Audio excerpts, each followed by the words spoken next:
What Social Animals Owe to Each Other. By Sheldon Richman. First edition, 2020. For my grandchildren, Cruz Amelia and Caspian Jan, for whom I tried to make a better world. Introduction. These essays, written over the past 20 years, have a single underlying theme, namely, that we human beings, as social animals, need individual freedom to fully flourish. The equation is simple: individual freedom equals social cooperation equals individual and social flourishing. Many corollaries follow. To pick one, the freedom to choose with whom we will cooperate entails competition among those who wish to cooperate with any given individual. So the imagined conflict between cooperation and competition is a misjudgment. They are two sides of the same coin. It ought to be uncontroversial to assert that when people are free to cooperate, much of that activity will occur in the marketplace. And that means we cannot fully appreciate cooperation without understanding key features of markets, trade, competition, entrepreneurship, profit, prices, scarcity, coordination, marginal utility, subjective value, the law of cost, natural resources, and so on. I address those issues throughout this book with the aim of showing that the free market, unmolested, that is, by force-wielding politicians and bureaucrats, is indispensable to the well-being of all. Another phenomenon that cries out for understanding is spontaneous, or unplanned, order. Simply put, when we individuals go about the business of making better lives for ourselves and our families, we generate a large, highly complex, and beneficent order that was no part of our intention. This order, since it is unplanned, enables each of us to carry out our own mission, achieving the good life, in ways we can barely appreciate without investigating economics and social philosophy. But our lives depend on it. Nevertheless, people, some of whom even have good intentions, constantly propose ways to restrict and even incapacitate it in favor of a top-down planned society. The idea of unplanned order is very old, so it is sad that in the 21st century, most people still don't get it. I must beg the reader's indulgence. Since these essays were written over a long period, mostly under the running title The Goal is Freedom, for various organizations and my own blog Free Association, they overlap and repeat several key points. Except for an instance or two, I decided to let this go. Since these points come up in different contexts, I thought it best to leave the essays largely as they originally appeared online, and on paper. I've done some tweaking and a bit of updating, but they are pretty much intact. Needless to say, my perspective on display in these essays evolved over many years, beginning in the late 1960s, through reading, attendance at lectures, and conversations with learned people from the many interrelated disciplines, economics, politics, philosophy, history, etc. The list of people to whom I am indebted is too long to reproduce here. Many of their names and the titles of their writings will be found in the essays. Also, needless to say, any errors of fact or interpretation are mine alone. The title may sound familiar. The classical liberal sociologist William Graham Sumner collected some of his essays under the title What Social Classes Owe to Each Other, and T.M. Scanlon wrote a book called What We Owe to Each Other. I am familiar with the first, but not the second. The meaning of the title will be clear in the first chapter, from which the book's title was taken. Chapter 1. What Social Animals Owe to Each Other. If I were compelled to summarize the libertarian philosophy's distinguishing feature while standing on one foot, I'd say the following: every person owes it to all other persons not to aggress against them.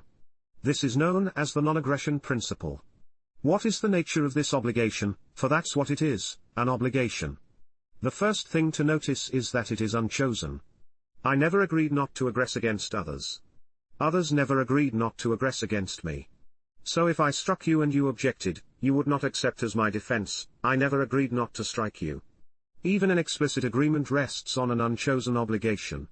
Let's say you lent me $5, I refused to repay the loan, and when you demanded repayment, I said, why am I obligated to repay the money?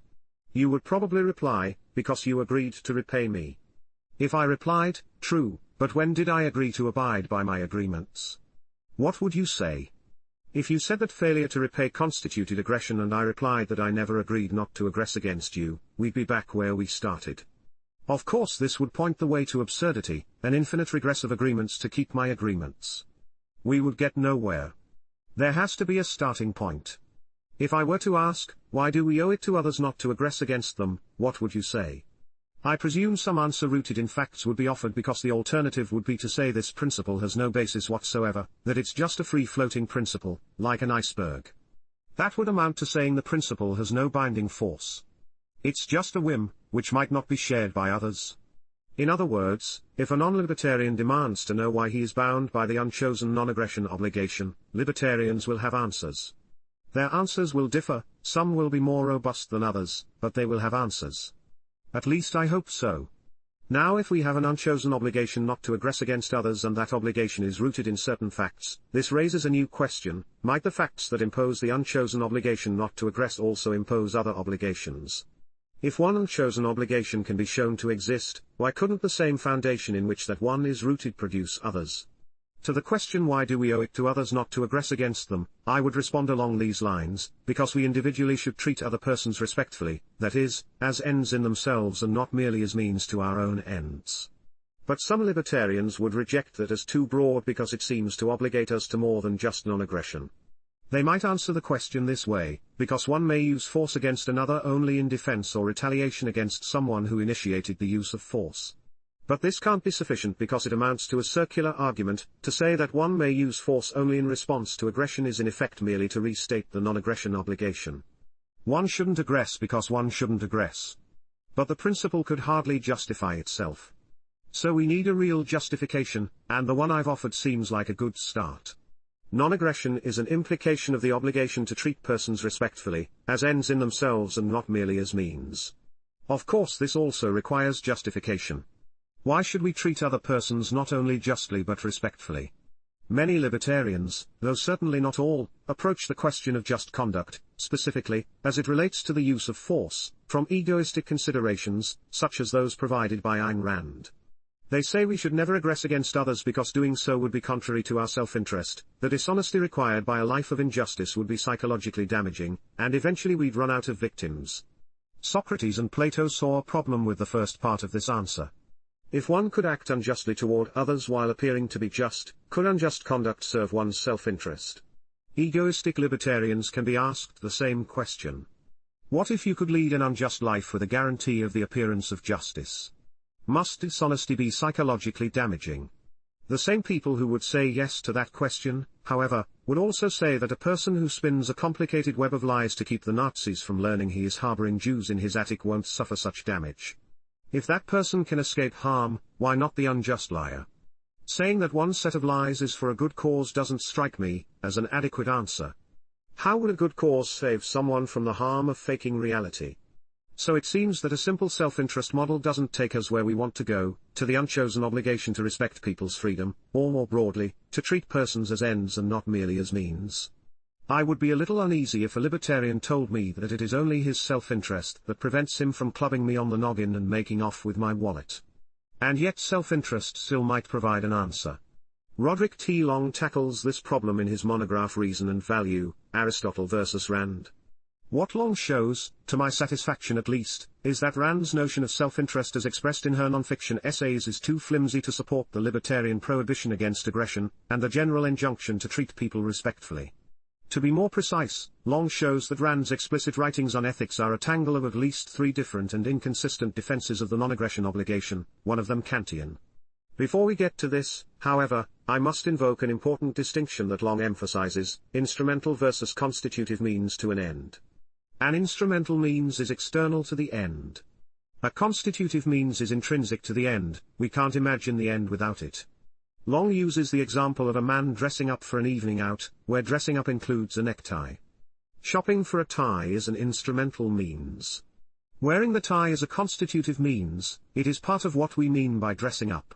One can dress up without shopping for a tie, but one cannot dress up, by stipulation, without wearing a tie. We can look at justice, which includes respect for other persons' rights, in both ways. Does respect for their rights serve our self-interest merely because we would earn good reputations and others will cooperate with us? This is Thomas Hobbes's position, or is respecting their rights also a constituent of living a good human life, of flourishing? The answer is crucial. In the first case, one's self-interest could be served by acting unjustly so long as one could appear to be just. In the second, one could not flourish by acting unjustly even if one could go undetected. As Socrates suggested, it is preferable to live justly with a reputation for injustice than to live unjustly with a reputation for justice. Long shows that Rand has both instrumental and constitutive elements in her non-fiction writing on ethics. In some places she says a person's goal should be survival, while in other places she speaks of survival qua man. It isn't entirely clear whether individuals should aim at the longest possible life regardless of the type of life or at a particular type of life regardless of its length. Her novels appear to take the latter position. Suicide is even contemplated by heroic characters. If it's the first, then violating someone's rights might occasionally be to one's self-interest. Imagine that at 4 a.m. you pass an alley in a deserted part of town where a man is passed out and a $100 bill is sticking out of his pocket. The chances of getting caught are zero. Do you take the money? If not, why not? An instrumental model of justice should say to take the money. A constitutive model would not. It might be said that a rational person acts on rational principles even if in particular cases his or her self-interest is not served. But Long points out that such rule egoism ends up being no egoism at all because the rule is followed regardless of its consequences. This approach is deontological, rule-bound, not teleological, objective-bound, as Rand would seem to want it. So the reply is inadequate. What are the grounds for accepting the constitutive model of virtue, including justice? Turning to Aristotle, Long writes, for Aristotle, a human being is essentially a logikon animal and a politikon animal. To be a rational animal is to be a language-using animal, a conversing animal, a discursive animal. And to live a human life is thus to live a life centered around discourse. Our nature as logikon is thus closely allied with our nature as politikon. To be a politikon animal is not simply to be an animal that lives in groups or sets up governments, it is to cooperate with others on the basis of discourse about shared ends. Being politikon is for Aristotle an expression of being logikon, just as logikon animals naturally conduct their private affairs through reason rather than through unreflective passion, so they naturally conduct their common affairs through public discourse and rational persuasion, rather than through violence. Thus, Long adds, to violate the rights of others, then, is to lessen one's humanity. To trample on the rights of others is never in our self-interest, because well-being cannot, quoting Aristotle, come about for those who rob and use force. One's goal is to flourish by achieving excellence in those things that make one human. Aristotle says that the task of man is a certain life, and this an activity and actions of soul with logos. One cannot flourish, if one lives in a non-human way.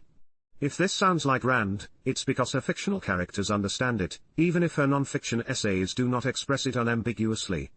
Long concludes, a truly human life, then, will be a life characterized by reason and intelligent cooperation. These may cooperate after a fashion, but not on the basis of discourse about shared ends. To a logikon animal, reason has value not only as an instrumental means to other goals but as an intrinsic and constitutive part of a fully human life, and the same holds true for cooperation.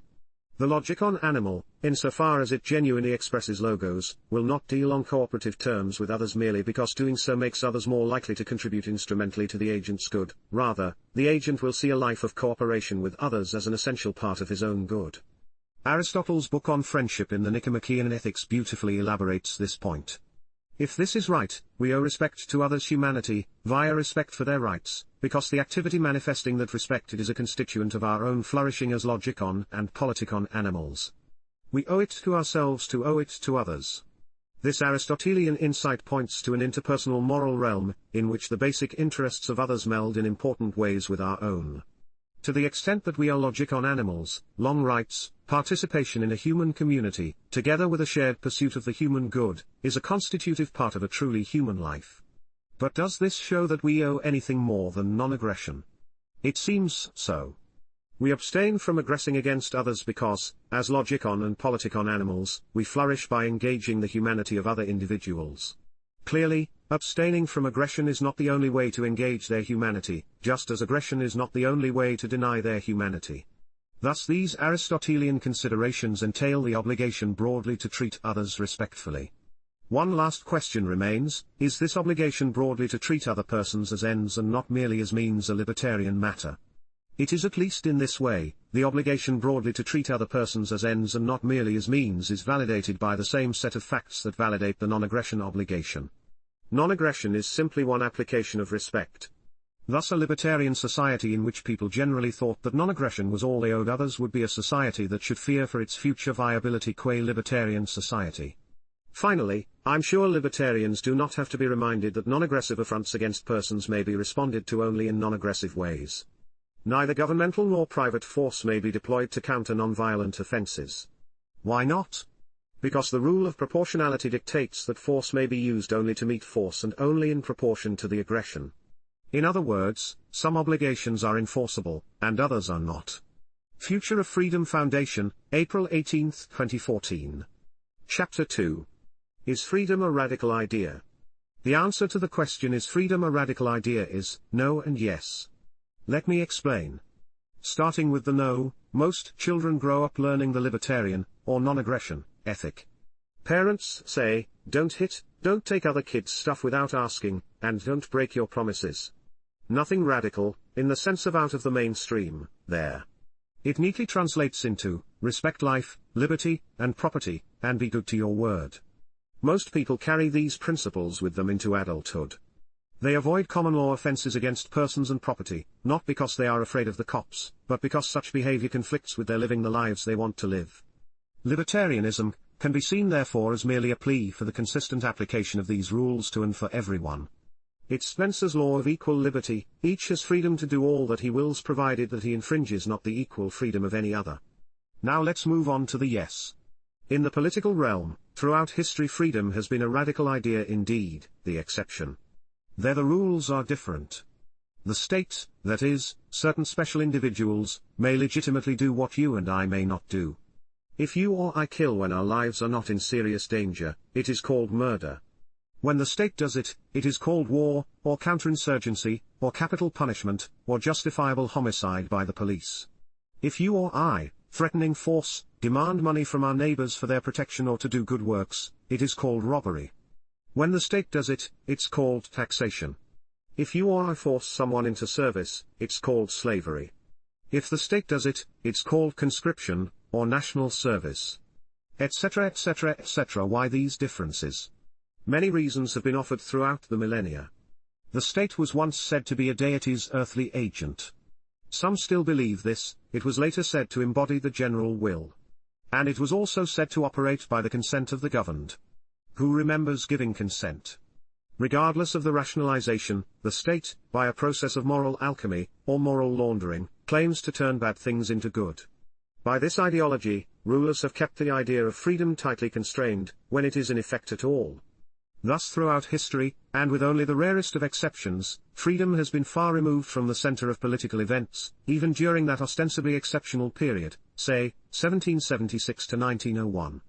This is not to say the idea of freedom played no role whatever. The Declaration of Independence was a gleaming embodiment of the idea, but most of the time it did not play the fundamental role that we tend to believe. Contrary to popular sentiment, for example, freedom was not the driving force along the road to the Constitution, which has been fairly called a counter-revolution. See My America's Counter-Revolution, the Constitution Revisited. We need only remind ourselves that the Constitution came after the Articles of Confederation, which, for all its faults, had deprived the national quasi-government of both the power to tax and the power to regulate trade. Can you imagine? Those omissions, which Madison, Hamilton, and other leading founders regretted so badly, were corrected at the Constitutional Convention in Philadelphia in 1787.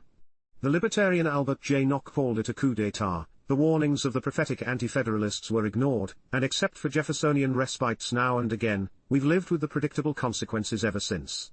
John Taylor of Caroline and others complained about big government in the early 1800s.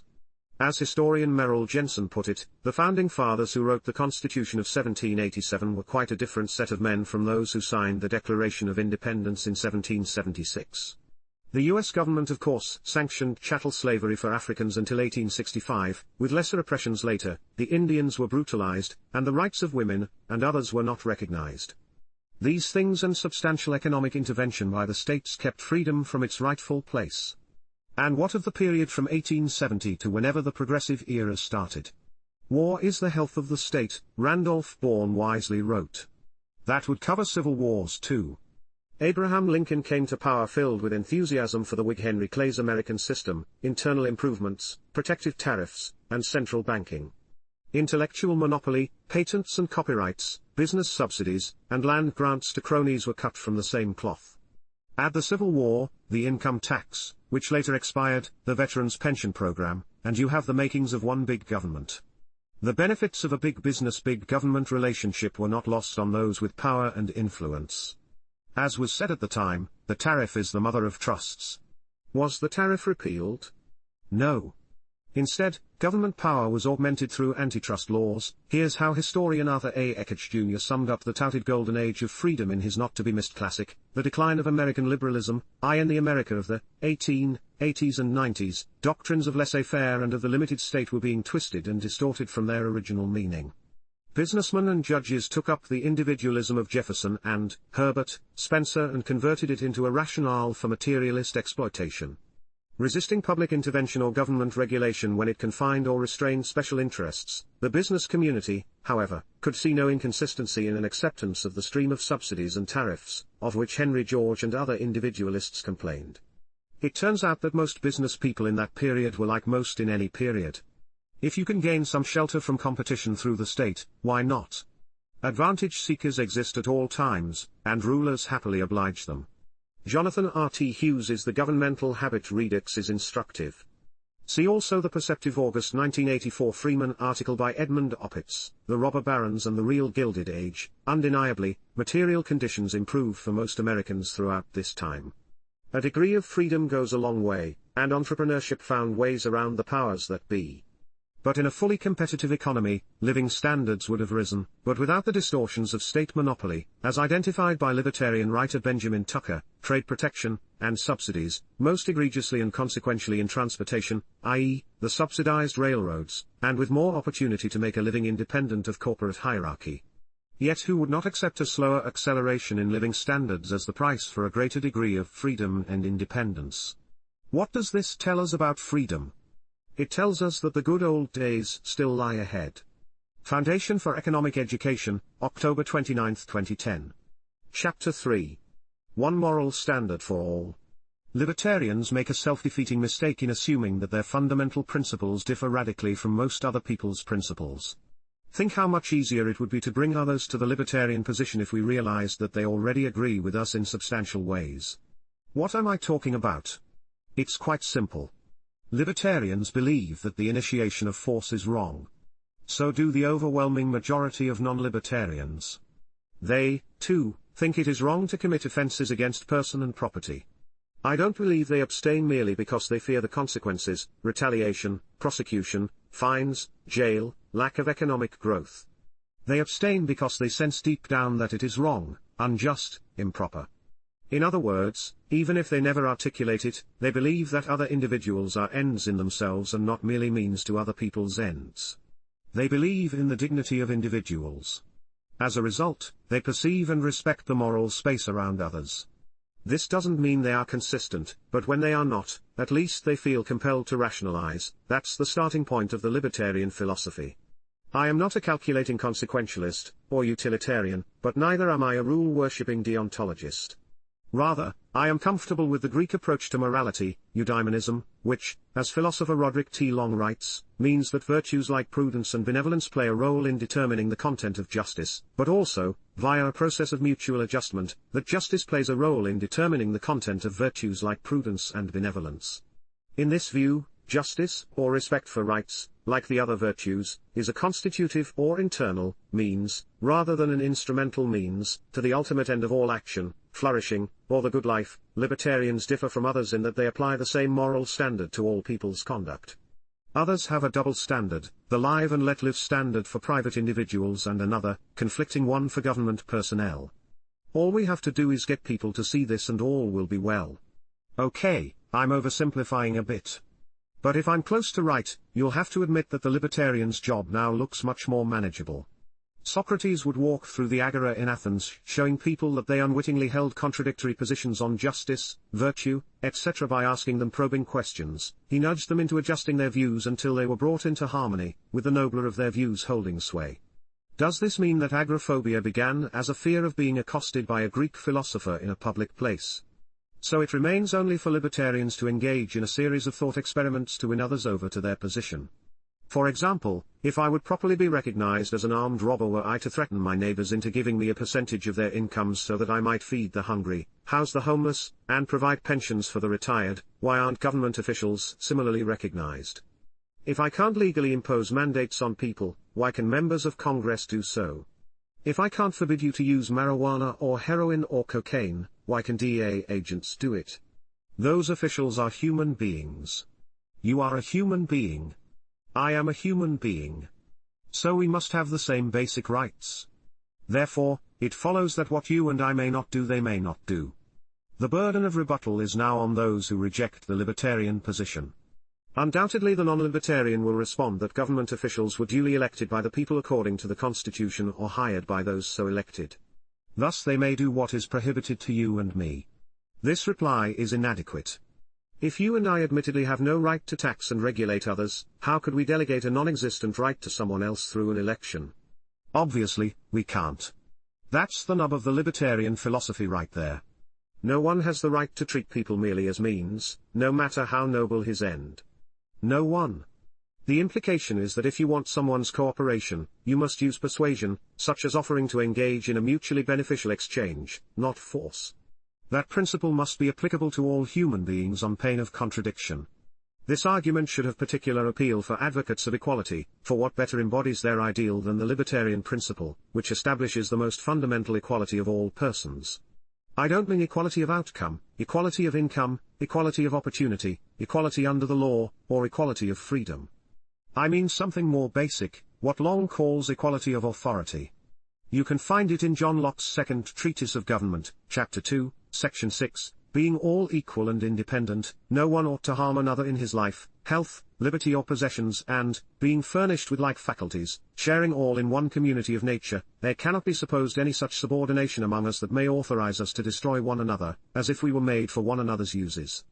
Unless it be to do justice on an offender, Locke continued, no one may take away, or impair the life, or what tends to the preservation of the life, the liberty, health, limb, or goods of another.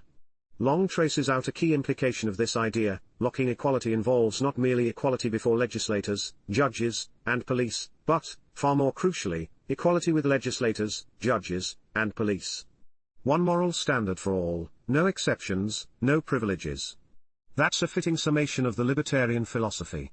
The good news is that most people are more than halfway there. Future of Freedom Foundation, November 15, 2013. Chapter 4. Property and Force, a reply to Matt Bruenig.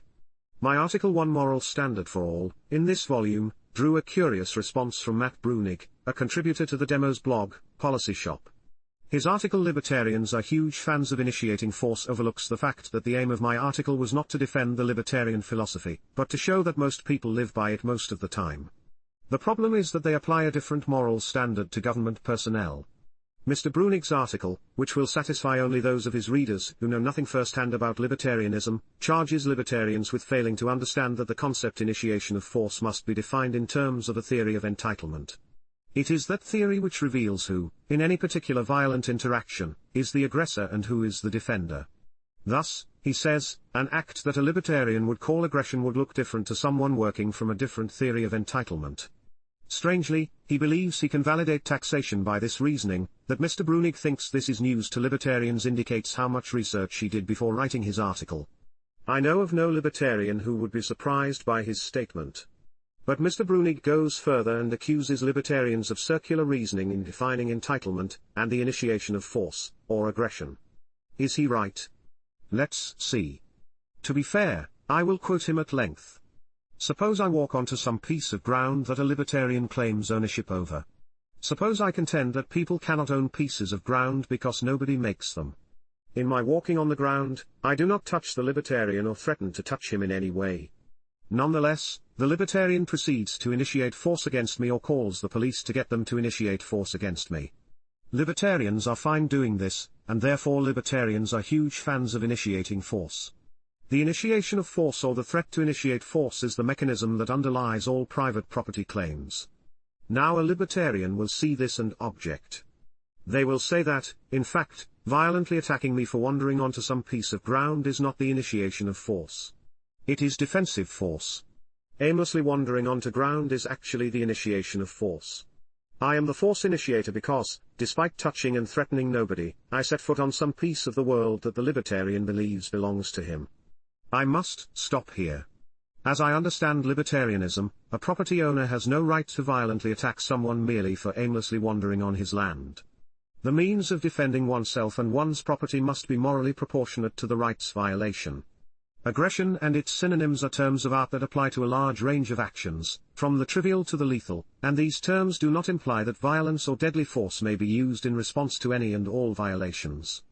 Any uninvited crossing into another person's moral sphere counts as an invasion, no matter how slight, or non-violent. But since the sole permissible objective of defense is to terminate the invasion and obtain compensation for damages, if any occur, one may use only the minimum force required to accomplish those goals. Any greater use constitutes aggression in itself. As Auburn philosopher Roderick T. Long formulates the principle of proportion, if S violates O's boundary, O, or O's agent, has the right to invade S's boundary in whatever way is necessary to end S's violation of O's boundary, so long as O's, or O's agent's, invasion of S's boundary is not disproportionate to the seriousness of S's violation of O's boundary. Mr. Brunig shamefully tries to inflame his readers with images of libertarians beating up or shooting, with impunity, free spirits who harmlessly stroll onto private property. He continues, but at this point, it's clear that when the libertarians talk about not initiating force, they are using the word initiation in a very idiosyncratic way. They have packed into the word initiation their entire theory of who is entitled to what. What they actually mean by initiation of force is not some neutral notion of hauling off and physically attacking someone. Instead, the phrase initiation of force simply means acting in a way that is inconsistent with the libertarian theory of entitlement, whether using force or not. And then defensive force simply means violently attacking people in a way that is consistent with the libertarian theory of entitlement. This definitional move is transparently silly and ultimately reveals a blatant and undeniable circularity in libertarian procedural reasoning. Libertarians like Richman claim that they think we can determine who is entitled to what by looking towards the principle of non-aggression, i.e., the principle of non-initiation of force. But then they define non-aggression by referring to their theory of who is entitled to what. So in the case of the libertarian in the hypothetical who attacks me, here is how the libertarian line goes. The reason the libertarian is entitled to that piece of land is because they are being non-aggressive.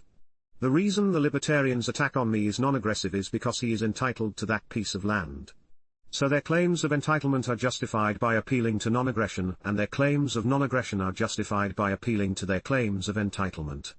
It is truly and seriously as vacuously circular as that. We stand charged with circular reasoning. How do we plead?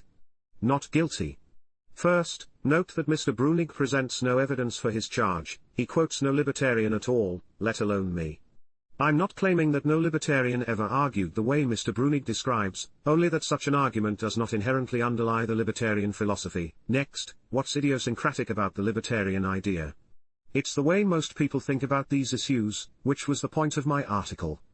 To use an old example from economist and political philosopher Murray Rothbard, if you see a person seizing a watch from someone, in judging who is the aggressor and who the victim, it makes a world of difference who owns the watch. Likewise, if someone peacefully walks onto private property or into a home uninvited.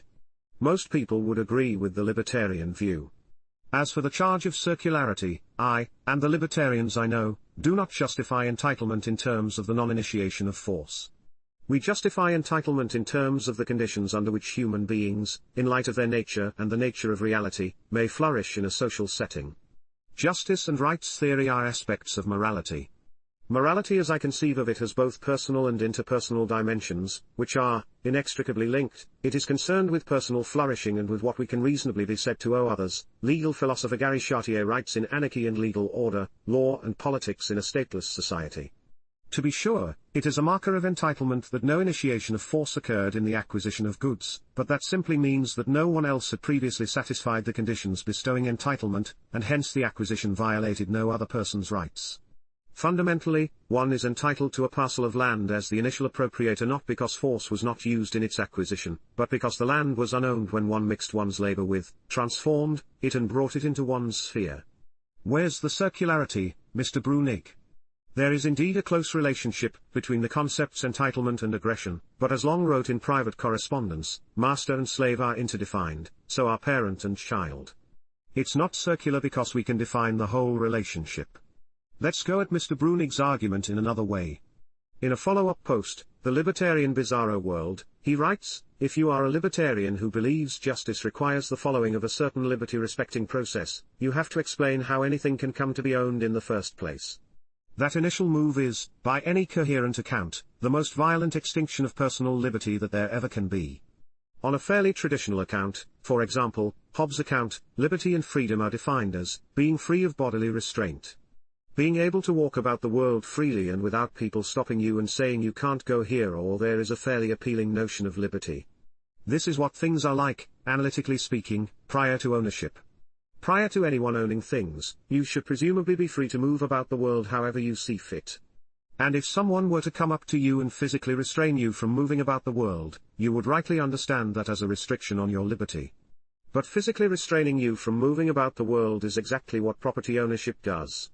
Whereas before ownership you have full liberty to walk about the earth as you'd like, after ownership, you don't. Should you try, someone, the person claiming ownership of, for instance, a piece of land, will physically restrain your body. It is true that in the libertarian, and in most people's, view, the lives and property of each person represent restraints on the physical freedom of everyone else. That's what it means to respect other people, to treat them as ends and not merely as means. But Mr. Brunig's conception of freedom entails the freedom to disregard the lives and interests of others. Observe this exchange from the comments section of the blog. So a valid account of freedom would entail everyone's being able to walk through anyone's home at any time. Matt Brunig, yes. Now maybe you have some good reasons for why we should violently destroy that freedom. But that's what they are, reasons for violently restricting people's liberty. Apparently the homeowner's status as an end in himself does not count as a good reason to restrict, not necessarily violently, the intruder's liberty to use the homeowner as a means to his own ends. Of course, libertarians don't define freedom in merely physical terms, as Mr. Brunig does. Libertarians don't talk about freedom in a vacuum, focusing on one isolated person's ability to move any way he chooses. Rather, they advocate the freedom of all persons in society. If everyone is to be free, freedoms cannot conflict, they must become possible. Smith's freedom cannot morally include the freedom to enter Jones's house uninvited, or the freedom to thrust his fist against Jones's head. It doesn't much matter if you call these prohibitions limitations on freedom or exclusions from the concept freedom. In the end, Mr. Brunig is making a trivial point. Even when pressed, Mr. Brunig stuck to his physical, amoral, and relativist notion of freedom. When he wrote that a purported trespasser is an aggressor only if you think the victim owns the property, I commented, and a rapist is aggressive only if you think the woman owns her body. I received no reply. Why should persons be free of bodily restraint, able to walk about the world freely? The likely answer is that each owns himself or herself, body and mind, and thus has a right to autonomy. But if that is so, they may not ignore the equal freedom of others, otherwise all are not free. And they should not do so because a fully human life consists of a social life of reason, not force. But how do we get from the right to one's body to the right to one's, justly acquired, possessions, including land? A person's possessions are extensions of his life and labor. Mr. Brunig says no one made the land, but labor can make it productive. Flourishing requires the use of physical objects, including shelter and other uses of land, in an environment of respect for and from others. Thus to violate a person's property is to violate that person. Again, violations can be trivial and the response must be proportionate. Nothing in libertarian theory, however, rules out non-state public property or common law easements. Nobel laureate Eleanor Erstrom's work on non-state management of common pool resources is relevant here. The details of a property system will surely be determined by custom and could well differ from place to place. But the centrality of property in a proper human community cannot be denied. In a treatise on human nature, Book 3, Part 2, Section V, philosopher David Hume referred to the three fundamental laws of nature, that of the stability of possession, of its transference by consent, and of the performance of promises, noting that, 'tis on the strict observance of those three laws, that the peace and security of human society entirely depend, nor is there any possibility of establishing a good correspondence among men, where these are neglected. Society is absolutely necessary for the well-being of men, and these are as necessary to the support of society. Finally, I must point out that defending property rights in theory does not obligate libertarians to defend all particular property holdings in a given society. Land and other forms of wealth are often obtained through government privilege, that is, through theft from their rightful owners or through preemption of homesteading. A sound libertarian theory of property does not regard such property as justly held. As social philosopher/welder Karl Hess wrote in What Are the Specifics? The truth, of course, is that libertarianism wants to advance principles of property but that it in no way wishes to defend, willy-nilly, all property which now is called private. Future of Freedom Foundation, November 22, 2013. Chapter 5. The moral case for freedom is the practical case for freedom. If I say that a government activity, public schooling perhaps, or the war on selected drug merchants and users, helps turn inner cities into hellholes and makes people's lives miserable, is that a moral or practical, utilitarian or generally consequentialist objection? Some libertarians are inclined to say it's a practical objection, but I've long been uncomfortable with this answer. For one thing, valid or not, utilitarianism is a moral theory, so utilitarian propositions cannot be excluded from the realm of moral propositions. Leaving that aside, we must inquire whether libertarian concerns are really divisible into a concern with duties, deontology, say, regarding individual rights, and a concern with consequences. This is an unfortunate feature of many libertarians' thinking, but it's not confined to libertarians. In this bifurcated view of the human world, there is a list of moral dos and don'ts that are not directly related to practical matters, specifically, the conditions under which human beings can prosper. That strikes me as odd if for no other reason than that the moral side appears to outrank the practical side. Success is nice, but the ethical test has priority. Some libertarians often say they would favor freedom even if it did not promote good things like prosperity because people have a right to freedom that is unrelated to its consequences. Of course, they don't believe that freedom could have bad consequences. But is that just a happy coincidence? More on this below. I'm hardly alone in my uneasiness with this separation of the moral and the practical. In my camp is no less a personage than Adam Smith. Look at this passage from The Wealth of Nations: the happiness and perfection of a man, considered not only as an individual, but as the member of a family, of a state, and of the great society of mankind, was the object which the ancient moral philosophy proposed to investigate. In that philosophy, the duties of human life were treated of as subservient to the happiness and perfection of human life. But when moral, as well as natural philosophy, came to be taught only as subservient to theology, the duties of human life were treated of as chiefly subservient to the happiness of a life to come. In the ancient philosophy, the perfection of virtue was represented as necessarily productive, to the person who possessed it, of the most perfect happiness in this life. In the modern philosophy, it was frequently represented as generally, or rather as almost always, inconsistent with any degree of happiness in this life, and heaven was to be earned only by penance and mortification, by the austerities and abasement of a monk, not by the liberal, generous, and spirited conduct of a man. Casuistry, and an ascetic morality, made up, in most cases, the greater part of the moral philosophy of the schools. By far the most important of all the different branches of philosophy became in this manner by far the most corrupted. In commenting on this passage, libertarians Tibor Machan and David Brown wrote in The Self-Imposed Poverty of Economics, Smith saw that when morality, or ethics, is conceived along lines that would be fully realized in the work of Immanuel Kant, who denied that anything done to advance one's own cause can have moral significance, moral thinking cannot embrace the virtue of prudence, or practical wisdom. Nor can any moral virtue be construed or justified, however broadly, in relation to the acting agent's own well-being and flourishing, but prudence, recognized as a prominent virtue indeed in the ethics of Socrates and Aristotle, would make plenty of room for an ethical conception of most economic activity. With prudence expelled from the moral realm, however, all the economists can do to render commerce and business respectable is to collapse them, along with the rest of life, into expressions of near bodily functions à la Hobbes. As we see, division of human life into the moral and practical is of recent vintage. Smith's reference to ancient philosophy is a reference to Socrates, Plato, and Aristotle, for whom this chasm would be unfathomable. Moral inquiry for them was essentially an investigation into the art of living as a reasoning, language-using social being. The concern of ethics, according to Aristotle, is to learn how such a being must think and act in order to flourish individually and as a member of society. The object of consideration is the practical life of man as possessing reason. That's why prudence, or practical wisdom, finds a place on his list of virtues. In Rational Man, a modern interpretation of Aristotelian ethics, philosopher Henry B. Veitch elaborated on why ethics may be regarded as the art of living, although, to be sure, it is an art unlike any other. So I, for one, don't accept the division of the case for freedom into the moral and the practical. It's a mistake, not to mention harmful to the cause. But does this mean I am a consequentialist, a utilitarian? Heavens no. The consequentialist case for freedom is too insecure. How would you feel if someone said, I will respect your rights to life, liberty, and property so long as I calculate that doing so will produce the greatest good?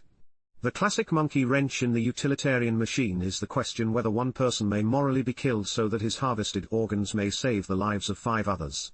Practically speaking, How would a utilitarian go about netting out the good and bad consequences when interpersonal comparisons of subjective utility are by their nature ruled out?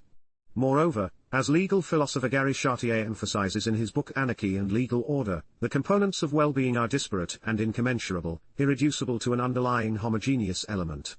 One response is along these lines: yes, act, or direct, utilitarianism, in which each action is to be evaluated according to whether it will produce the greatest good/happiness/pleasure, is indeed problematic.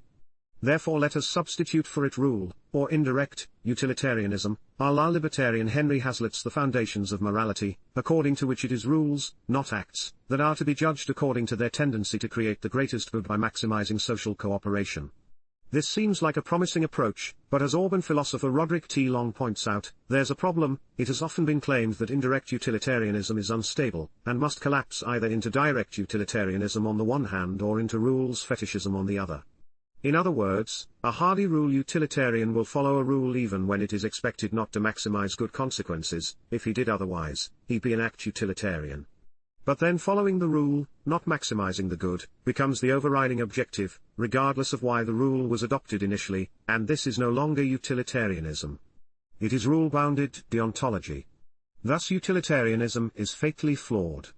Rejecting it, however, does not obligate one to embrace deontology.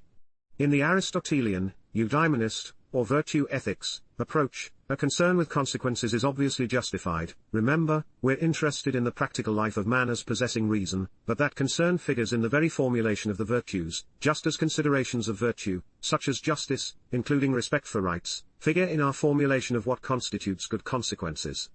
Long writes in Why Does Justice Have Good Consequences?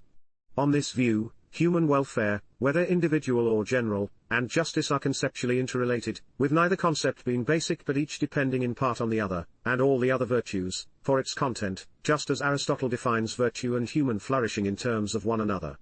Finally, both sides of the artificial moral-practical divide need each other if the strongest case for freedom is to be proffered. Long writes, most people are unlikely to find the deontological case for a given course of action compelling so long as they believe it would have terrible consequences. Likewise, they are equally unlikely to find the consequentialist case compelling so long as they believe that the action violates human dignity, or equality, or liberty. But Long believes there's more to this than strategic considerations. In real life, one rarely finds members of either camp relying solely on a single set of considerations. It is a rare moral or political polemic indeed that does not include both consequentialist and deontological arguments. Whatever they may say officially, most consequentialists would be deeply disturbed to discover that their favored policies slighted human dignity, and most deontologists would be deeply disturbed to discover that their favored policies had disastrous consequences. This suggests that most professed deontologists and consequentialists are actually, to their credit, crypto-eudaimonists. Long writes elsewhere. This is a big subject about which much has been written. Thus lots more could be said. I hope I've said enough for now to justify seeing the moral and practical cases for freedom as one and the same. Future of Freedom Foundation, December 27, 2013. Chapter 6. The Consequences of Liberty. Consistent free market advocates, and not just professional economists, are not only enthusiastic about their preferred system of political economy, they are very enthusiastic about it.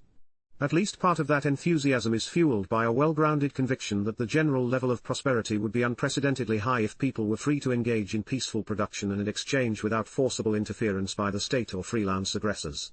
This enthusiasm is found in two broad categories of radical free market advocates, or libertarians, those who regard themselves as consequentialists, or utilitarians, that is, those who think moral acts are acts that maximize some good like pleasure or happiness or well-being, and those who regard themselves as deontologists, or advocates of doing one's moral duty, say, respecting other people's rights, as good in itself, without reference to consequences.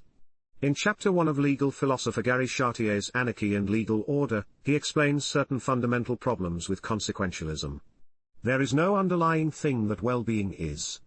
Well-being or welfare or flourishing or fulfillment should simply be seen as a summary label for all the different aspects of a life that goes well. There is no quantity, no substance, that underlies all dimensions of well-being qua dimensions of well-being.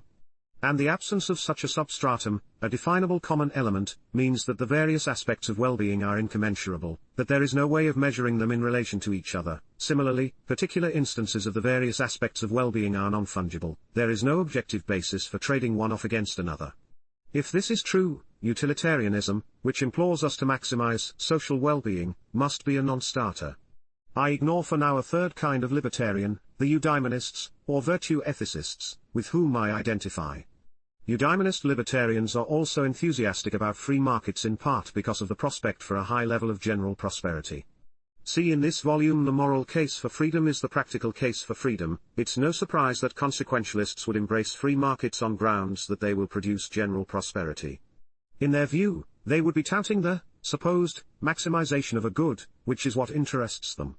And we can understand a deontologist's joy at the prospect of high general prosperity. Why not rejoice that one's moral duties yield good consequences even if yielding good consequences is not their objective? But this raises a question: what if we suspended disbelief and supposed that free markets could reasonably be expected to impoverish most people while benefiting only the few? What then? I would still favor freedom, but I don't mind confessing I'd have decidedly less enthusiasm for it. Why wouldn't I be less than thrilled by the prospect of human suffering? On the other hand, prosperity is not the only important thing in life. The ability to be self-directed counts for a lot in my book. Money, to be sure, can enhance self-directedness by expanding options, but it's better to be poor and free than poor and unfree. Those who would suggest a third alternative, unfree and wealthy, have entirely too much faith in the state. Some deontologist free marketeers may insist that their enthusiasm for markets would go on even if most people faced poverty. I have trouble believing that. I would suspect secret disappointment. For one thing, I doubt that this type of libertarian is as pure a deontologist as claimed. Philosopher Roderick Long has something to say on this matter. In real life, one rarely finds members of either camp, deontologist and consequentialist, relying solely on a single set of considerations. It is a rare moral or political polemic indeed that does not include both consequentialist and deontological arguments. Whatever they may say officially, most consequentialists would be deeply disturbed to discover that their favored policies slighted human dignity, and most deontologists would be deeply disturbed to discover that their favored policies had disastrous consequences.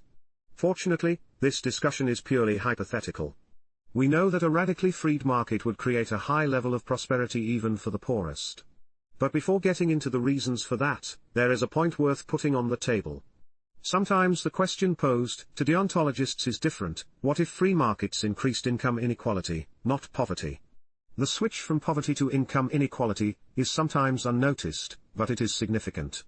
Increasing market inequality, as opposed to what I call political economic inequality, which results from government privilege, is consistent with dramatically rising prosperity for all. It is entirely possible for the poorest in a society to become richer even as the gap between the richest and poorest grows. Imagine an accordion-like elevator that is rising as a whole while being stretched out, putting the floor further from the ceiling. I don't think a shocking income gap is likely in an increasingly prosperous freed market, but the scenario is not logically absurd. At any rate, I am not concerned about the prospect of growing market inequality the way I would be about mass poverty if I thought a freed market would produce it. My view accords with that of libertarian Benjamin Tucker: equality if we can get it, but liberty at any rate. As I say, this discussion is hypothetical. Freedom, or justice, can be counted on to produce good outcomes, in a eudaimonistic way, for everyone. But is this just a lucky break? Or is there a more solid explanation? It's long seemed obvious to me that good should be expected to come from abiding by natural law, including respect for natural rights. This is a fairly general statement, however, and it would be better to have a detailed explanation of why this is the case. Fortunately, we have one, from Roderick Long in his paper Why Does Justice Have Good Consequences? I recommend reading this paper in its entirety. Here I will only hit the highlights.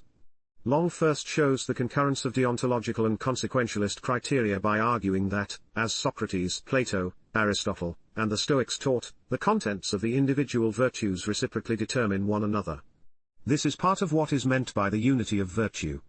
For example, what courage requires of me, in a given instance, cannot be determined independently of what prudence, which is concerned with consequences, requires of me, and vice versa. This does not make justice a consequentialist notion, since the direction of determination runs both ways. What counts as a beneficial consequence will be partly determined by the requirements of justice. Aristotle defines virtue and human flourishing in terms of one another. Because justice and benefit are conceptually entangled, it's no mere happy coincidence that justice has good consequences. This is Long's unity of virtue solution to the puzzle of why justice is beneficial. But he can't leave it at that because his solution gives us no reason to expect any concurrence between the prima facie contents of justice and benefit, before they have been mutually adjusted. After all, if the pre-adjusted prima facie contents can be mutually adjusted to each other, that cannot be explained via the unity of virtue. Here I can only summarize Long's answer. He finds that the prima facie content of justice, considered apart from consequentialist considerations, is represented by libertarianism, that is, the principle that each person is an end in himself and therefore is equal in authority to everyone else. On the other hand, the prima facie subjectivist content of benefit, considered apart from justice, would entail the long-run satisfaction of people's preferences. The social theorists of the Austrian school have shown, on praxeological, human action, grounds, how a libertarian social order constitutes an economic democracy, in which consumer preferences direct the productive resources of society through the imputation of value from consumer goods to producer goods. Hence justice, as it would be conceived prior to adjustment, does a reasonably good job of producing beneficial consequences, as those would be conceived prior to adjustment. Whether one thinks that the alterations to be produced in these two concepts after adjustment would be great or small, the fact remains that there is a rough concurrence prior to adjustment, and this rough concurrence seems to require explanation. That explanation, Long says, is to be found in the work of the Austrian economists. If the Austrians are right, and I think they are, then a solution to our problem may be in sight. The fact that a libertarian social order tends to satisfy consumer preferences is not a contingent empirical fact. The Austrians argue at length that this concurrence can be established by conceptual analysis. But if this is so, then the concurrence requires no explanation. It makes sense to ask why there are 4 shrimp on my plate instead of 5, because the alternative is all too conceivable. But it doesn't make sense to ask why 2 plus 2 equals 4 instead of 5, because the alternative is incoherent. Nothing could count as 2 plus 2 equaling 5, so why don't 2 and 2 make 5? Is no more coherent a question than why isn't moo? If the praxeological approach is sound, then demanding to know why the laws of social science are as they are is equally incoherent. That whose alternative is inconceivable requires no explanation. It may be an interesting exercise to imagine how we'd feel about freed markets if the consequences were generally bad, but we need lose no sleep over the question. And now we know why. Future of Freedom Foundation, January 30, 2015. Chapter 7. Market, State, and Autonomy. In The Future of Liberalism, 2009, Alan Wolf writes that the true heirs to the liberalism of John Locke, Adam Smith, and Thomas Jefferson are not today's classical liberals, libertarians, but rather the other kind of liberals, those who would use government power to assure autonomy and equality for all. Such modern liberalism, for Wolf, is simply an updating of the original, in the 18th century, political power crushed autonomy and equality, requiring a free market as the antidote. Now private corporate power under capitalism does the same, but this time the remedy is active government. Early in his book Wolf writes, the core substantive principle of liberalism is this: as many people as possible should have as much say as is feasible over the direction their lives will take. Expressed in this form, liberalism, as in the days of John Locke, is committed both to liberty and to equality. Emphasis in original: with respect to liberty, liberals want for the person what Thomas Jefferson wanted for the country, independence. Dependency, for liberals, cripples, when we have no choice but to accept someone else's power over us, we fail to think for ourselves, are confined to conditions of existence resembling an endless struggle for survival, are unable to plan for the future, and cannot possess elementary human dignity. The autonomous life is therefore the best life. We have the potential, and are therefore responsible for realizing it, to be masters of our own destiny. This sounds pretty good, no? Being subject to another's arbitrary will clashes with the liberal spirit, which projects the ideal of mastery of one's destiny even as one cooperates with others for mutual benefit. I also agree with Wolf that equality is a core value of classical liberalism, but not as he means it. True liberal equality is not income equality, nor is it merely equality of liberty or equality under the law. The first would require continuous violent state interference with voluntary exchange, while the other two are inadequate in themselves. By equality, I mean what Roderick Long calls, per Locke, equality of authority. For Locke, a state of equality is one in which all the power and jurisdiction is reciprocal, no one having more than another, there being nothing more evident than that creatures of the same species and rank, should also be equal one amongst another, without subordination or subjection. But now I must part ways with Wolf because he has an utterly self-defeating idea of how to secure everyone's mastery over their own destiny, the welfare state. Judging by the history and nature of the state, we must conclude that Wolff's program would lead not to liberation but rather to subjugation of the individual. Wolff, as things turned topsy-turvy, to advocate today what Smith advocated yesterday, a free market unregulated by government, is to foster greater, rather than lesser, dependency and less, rather than more, equality. In the highly organized and concentrated forms taken by capitalism in the contemporary world, removing government from the marketplace does not allow large numbers of people to become entrepreneurs in ways that enable them to set the terms by which their lives will be led. It instead allows firms to reduce their obligations to their employees and thereby make them more dependent on the vagaries of the market. The latter part of the quote has some validity, but before I get to that, let's look at the general point. I take Wolff to be saying that one is less autonomous when subject to impersonal market forces than when subject to political forces ostensibly designed to ensure autonomy and equality. This strikes me as entirely wrong. Admittedly, in a freed economy no one person or group would control what we call market forces, the law of supply and demand, and so on, to which we all must adjust as we carry out our plans. That would seem to impinge on our autonomy. But these forces are called impersonal precisely because they are not the product of any single will or directed at any chosen objective. Rather, the term market forces simply refers to the spontaneous, orderly, and essential process, the price system, generated by other people's freedom to choose what to buy and sell. In other words, each individual's autonomy is bounded by each other individual's autonomy. While we all must take prices and other people's choices into account as we make our plans, we each have great leeway in the marketplace with which we can minimize our vulnerability to the arbitrary will of others. If one person won't deal with you, someone else most likely will, so the prospect of being victimized by, say, invidious discrimination shrinks.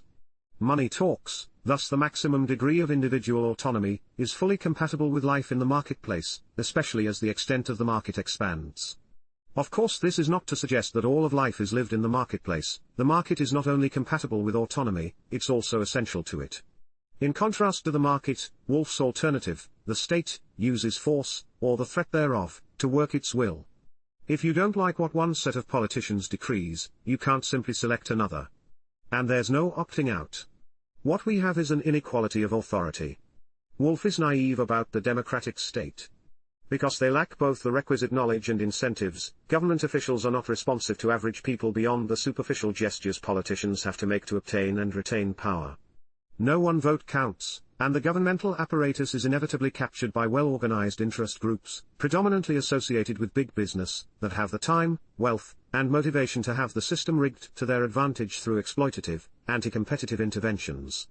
Majority rule would be no better, for what would happen to minorities, any welfare for low-income people is more in the nature of hush money to prevent civil strife. Wolff's belief that the state can be the protector of the autonomy and equality of regular people is puzzling because government action, rooted in coercion, by its very nature undermines autonomy and fosters dependency. Wolff is right to be concerned about the highly organized and concentrated forms taken by capitalism in the contemporary world. That system does indeed undermine autonomy and equality.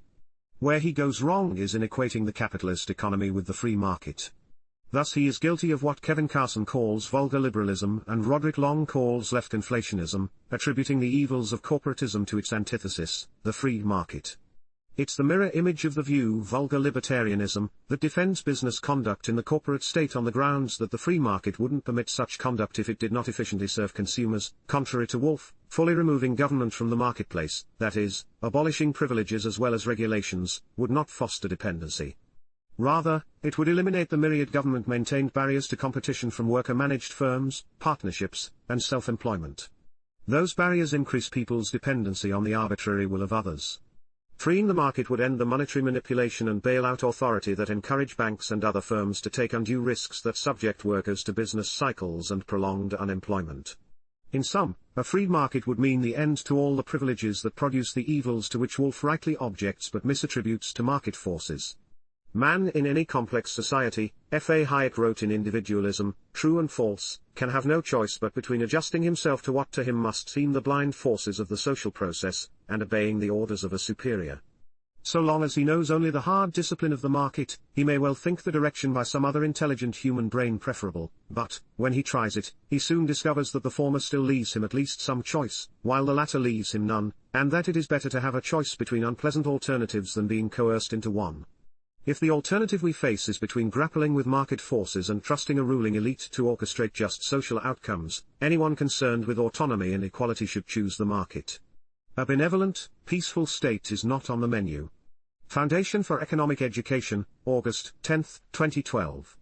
Chapter 8. Social Cooperation. A giant in the modern literature of freedom and free markets is Ludwig von Mises's magnum opus as Human Action, first published in 1949. That was not the title he first had in mind. Mises's original title was Social Cooperation. That title is significant, and it prompts a question: would the libertarian, or modern classical liberal, movement have been perceived differently by the world if Mises, a leading light among liberal scholars, had used the original title? Phrased so narrowly, the answer to that question is probably no. So let's broaden it: would the movement have been perceived differently if its dominant theme were social cooperation rather than rugged individualism, self-reliance, independence, and other synonyms of which libertarians are so fond? Maybe. There's no mystery why that other title occurred to Mises. I haven't tried to make a count, but I would guess that social cooperation is the second most used phrase in the book. The first is probably division of labor, which is another way of saying social cooperation. A friend who counted the phrases confirms my guess: human action is about the benefits of social cooperation, or it isn't about anything at all. The first matter Mises takes up after his opening disquisition on the nature of action itself is cooperation. He begins: society is concerted action, cooperation. It substitutes collaboration for the, at least conceivable, isolated life of individuals. Society is division of labor and combination of labor. In his capacity as an acting animal, man becomes a social animal. It is through cooperation, and the division of labor, that we all can live better lives. Naturally, Mises laid great stress on the need for peace, since the absence of peace is the breakdown of that vital cooperation. This put Mises squarely in the pacifist classical liberal tradition as exemplified by Richard Cobden, John Bright, Frederick Bastiat, Herbert Spencer, and William Graham Sumner. Mises wrote in an earlier book, Liberalism, 1927, the liberal critique of the argument in favor of war is fundamentally different from that of the humanitarians. It starts from the premise that not war, but peace, is the father of all things. War only destroys, it cannot create. The liberal abhors war, not, like the humanitarian, in spite of the fact that it has beneficial consequences, but because it has only harmful ones. Given Mises's orientation, it is unsurprising to see him attach so much importance to what he calls the Ricardian law of association.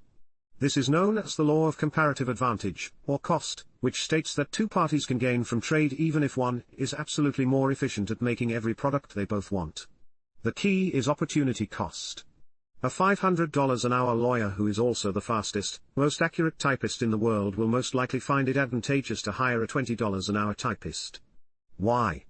Because every hour the lawyer spends typing instead of practicing law would implicitly cost $500 minus $20. The typist faces no such opportunity cost. So lawyer and typist both benefit by cooperating. This is true of groups, such as countries, too. Guiding by prices, people will tend to discover the benefits of specializing in what, comparatively, they make most efficiently, or least inefficiently, and trading with others. As a result, more total goods will be produced, to the benefit of all. This law is an important part of the argument for free international trade as well as domestic trade, because it answers the objection that a national group which can't make anything as efficiently, absolutely, as others will be left out of the world economy. Mises understood that the law of comparative advantage was merely an application of the broader law of association.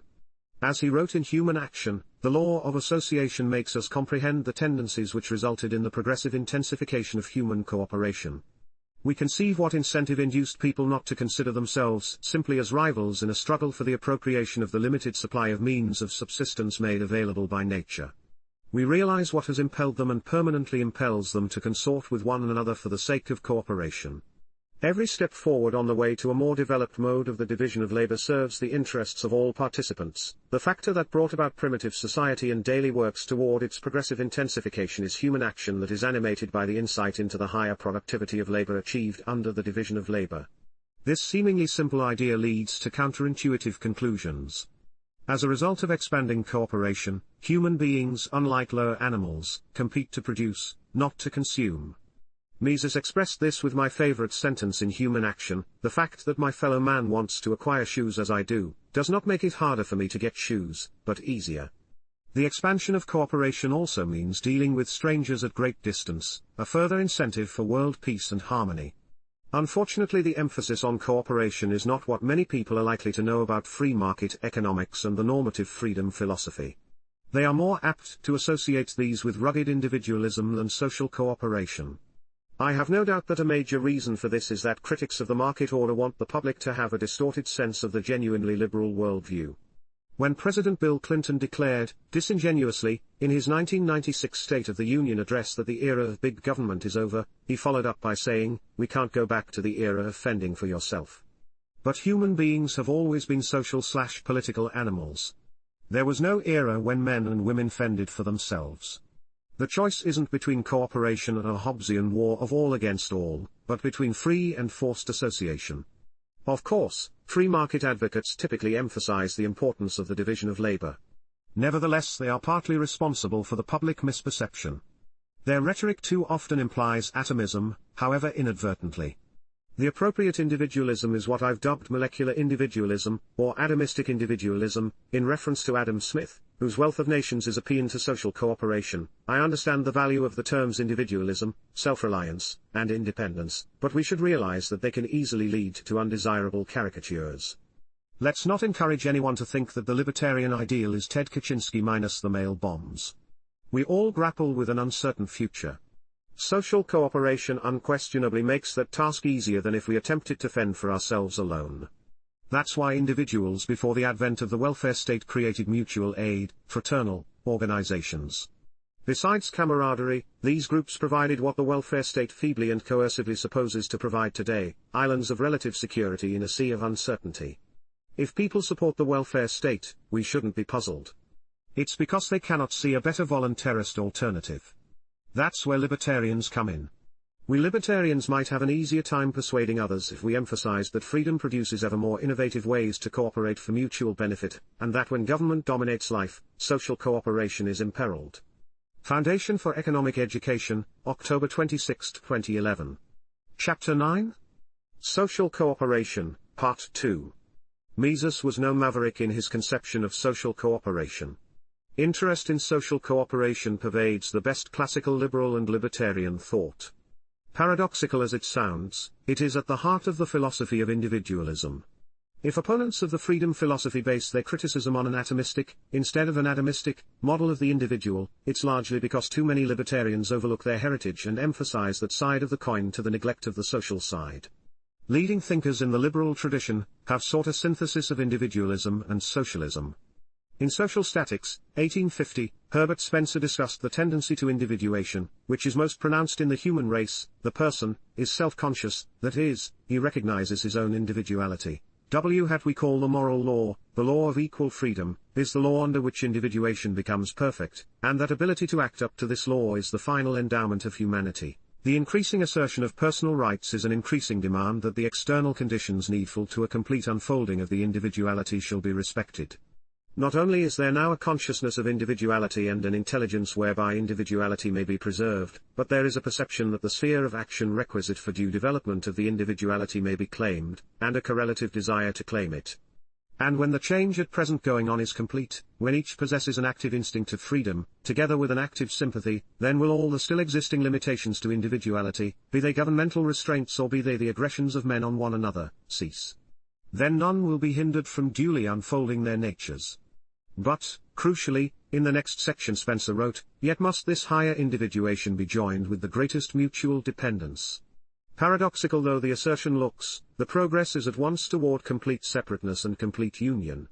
But the separateness is of a kind consistent with the most complex combinations for fulfilling social wants, and the union is of a kind that does not hinder entire development of each personality.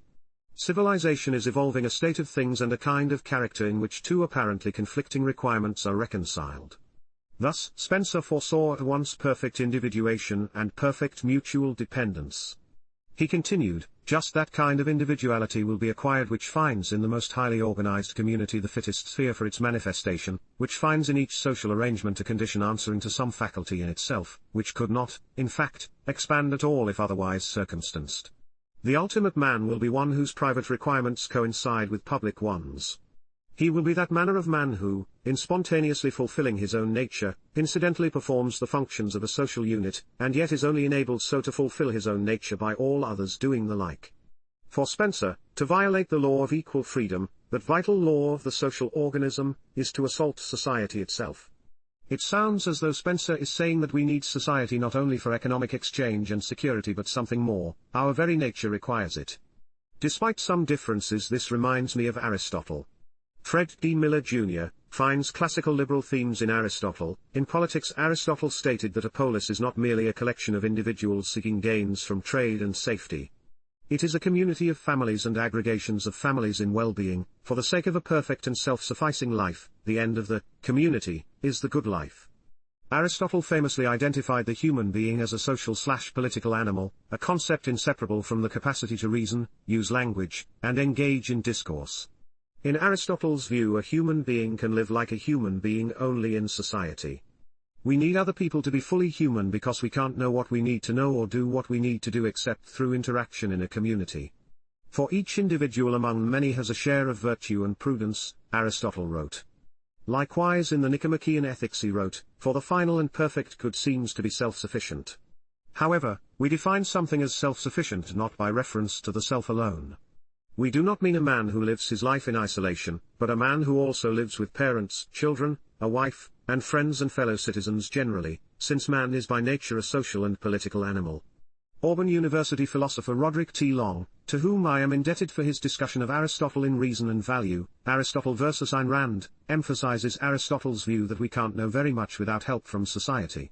Discussing Aristotle's theory of knowledge and belief, Long notes that for the Greek philosopher endoxa, or reputable beliefs, are critical to the individual. No one builds up her knowledge from scratch on a bedrock foundation.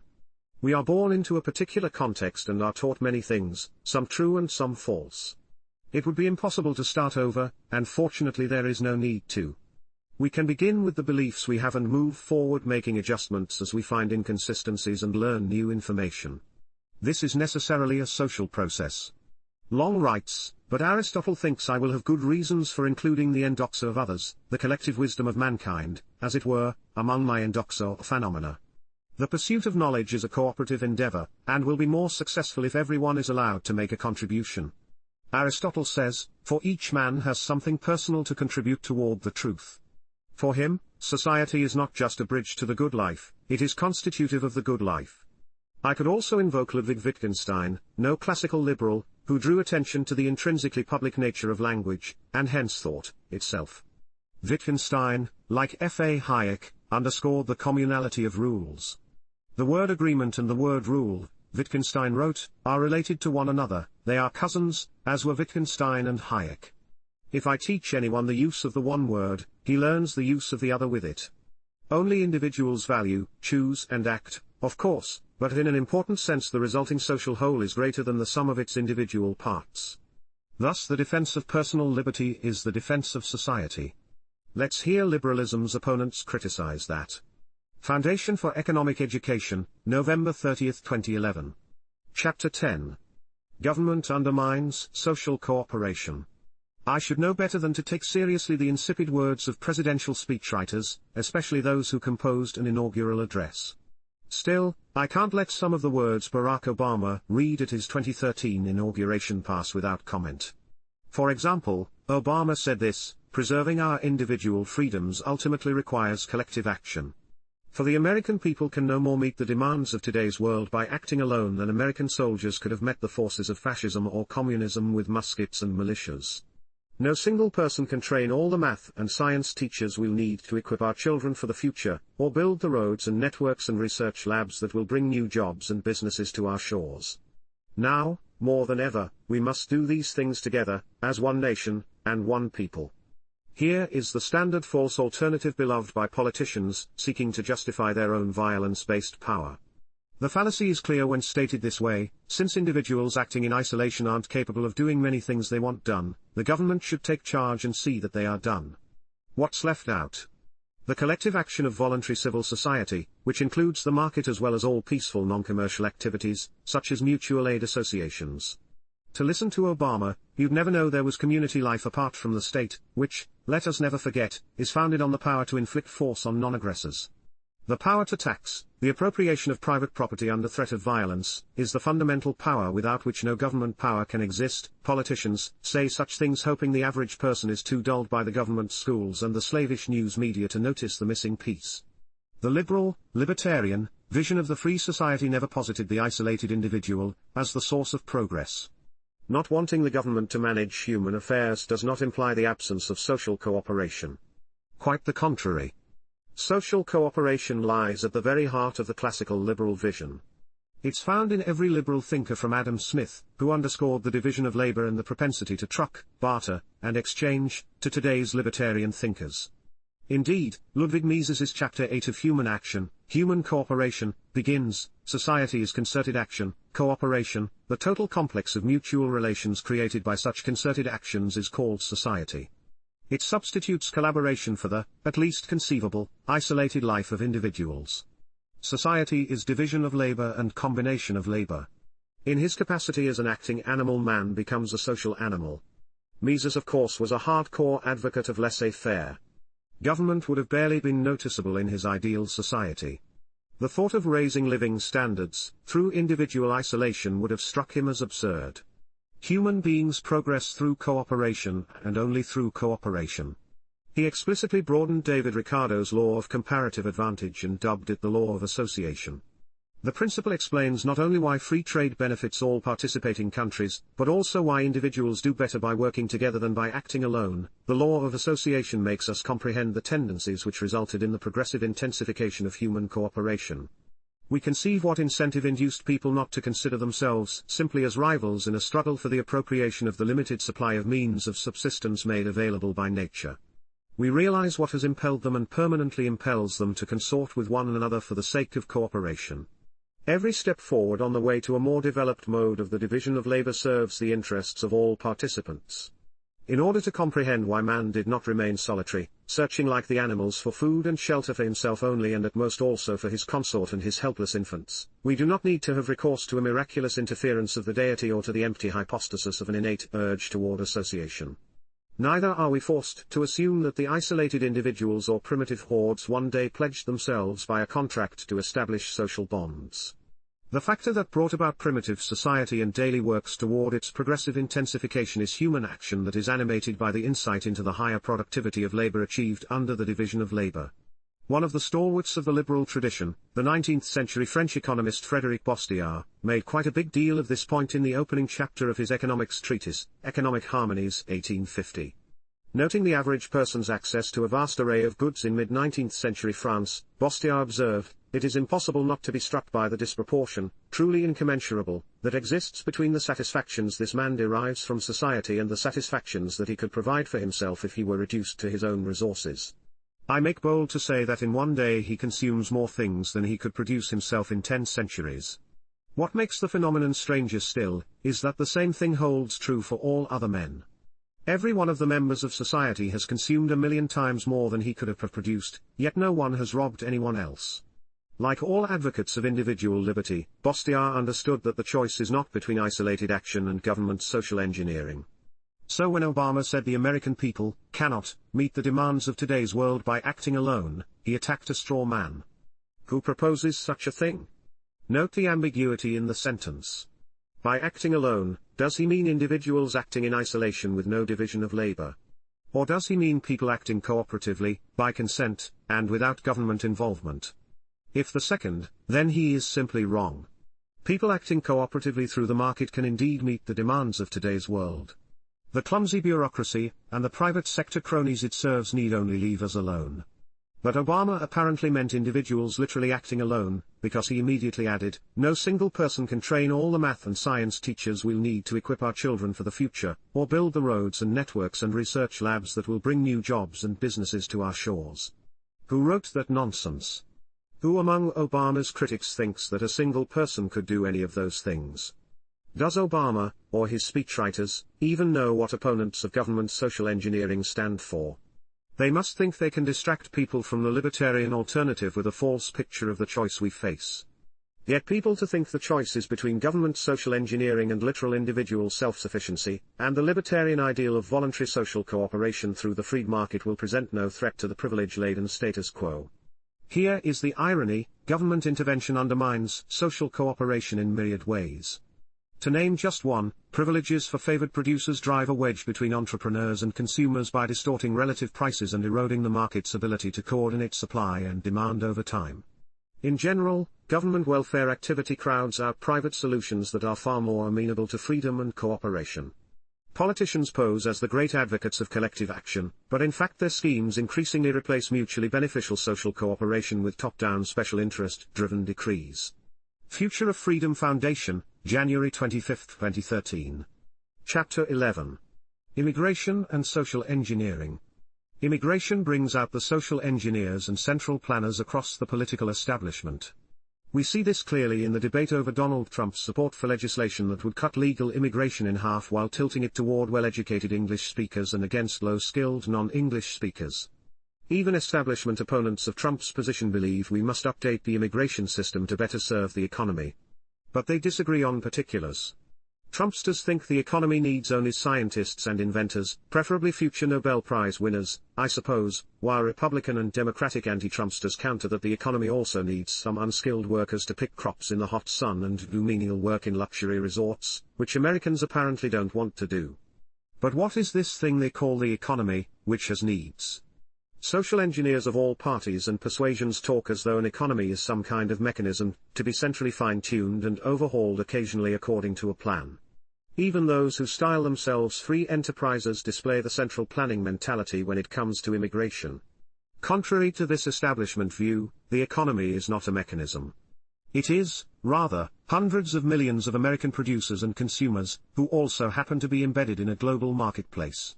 Why can't they be trusted, without the direction of politicians, to decide for themselves what they need and to engage in social cooperation, that is, among other things, to trade goods and services to obtain it?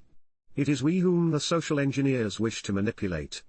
In the process they would cruelly keep poor people in perpetual misery and political oppression by locking them out of America.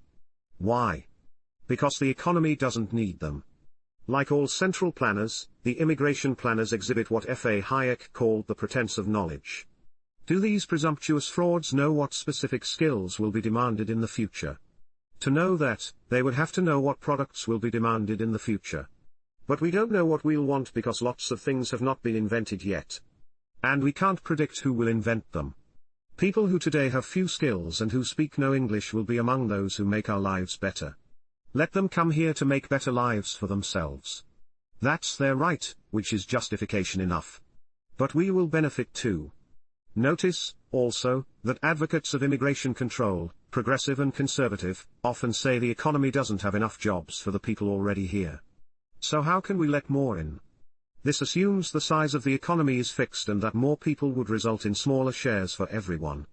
But if we stop thinking of the economy as a mechanism and start thinking of it as an unending series of exchanges between people seeking their betterment, we can see through this fallacy. Newcomers are both producers and consumers.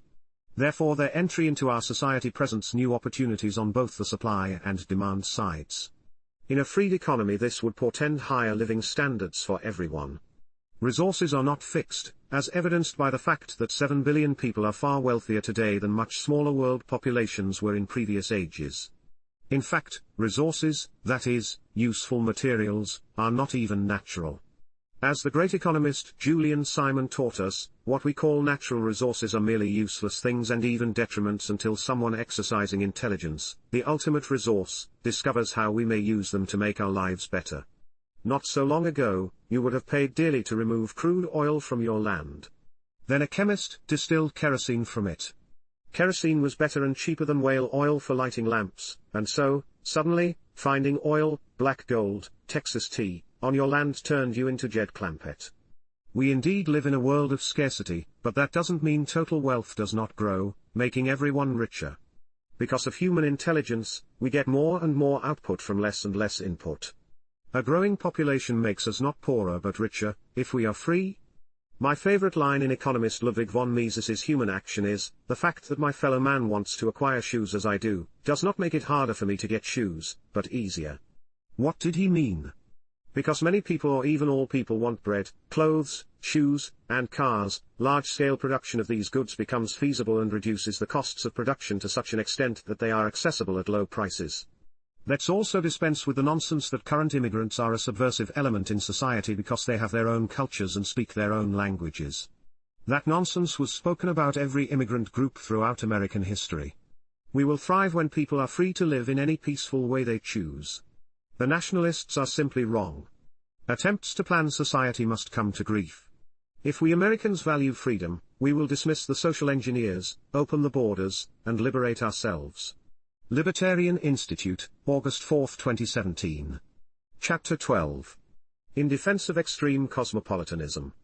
Cosmopolitanism is under assault from across the political spectrum, both in the United States and abroad.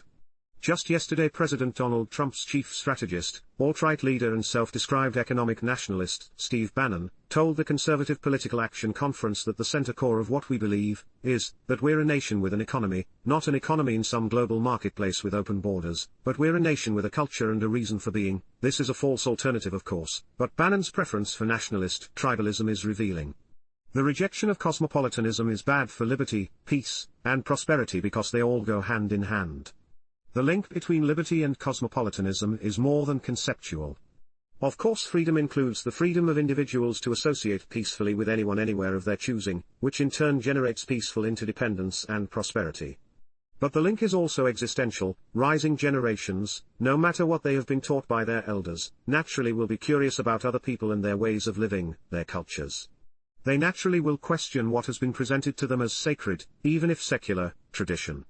This will inevitably lead to cultural and material exchanges and hence further social evolution. The ideal of a culture insulated from change is a chimera, especially these days. It would be unachievable even if it were desirable, which it most assuredly is not.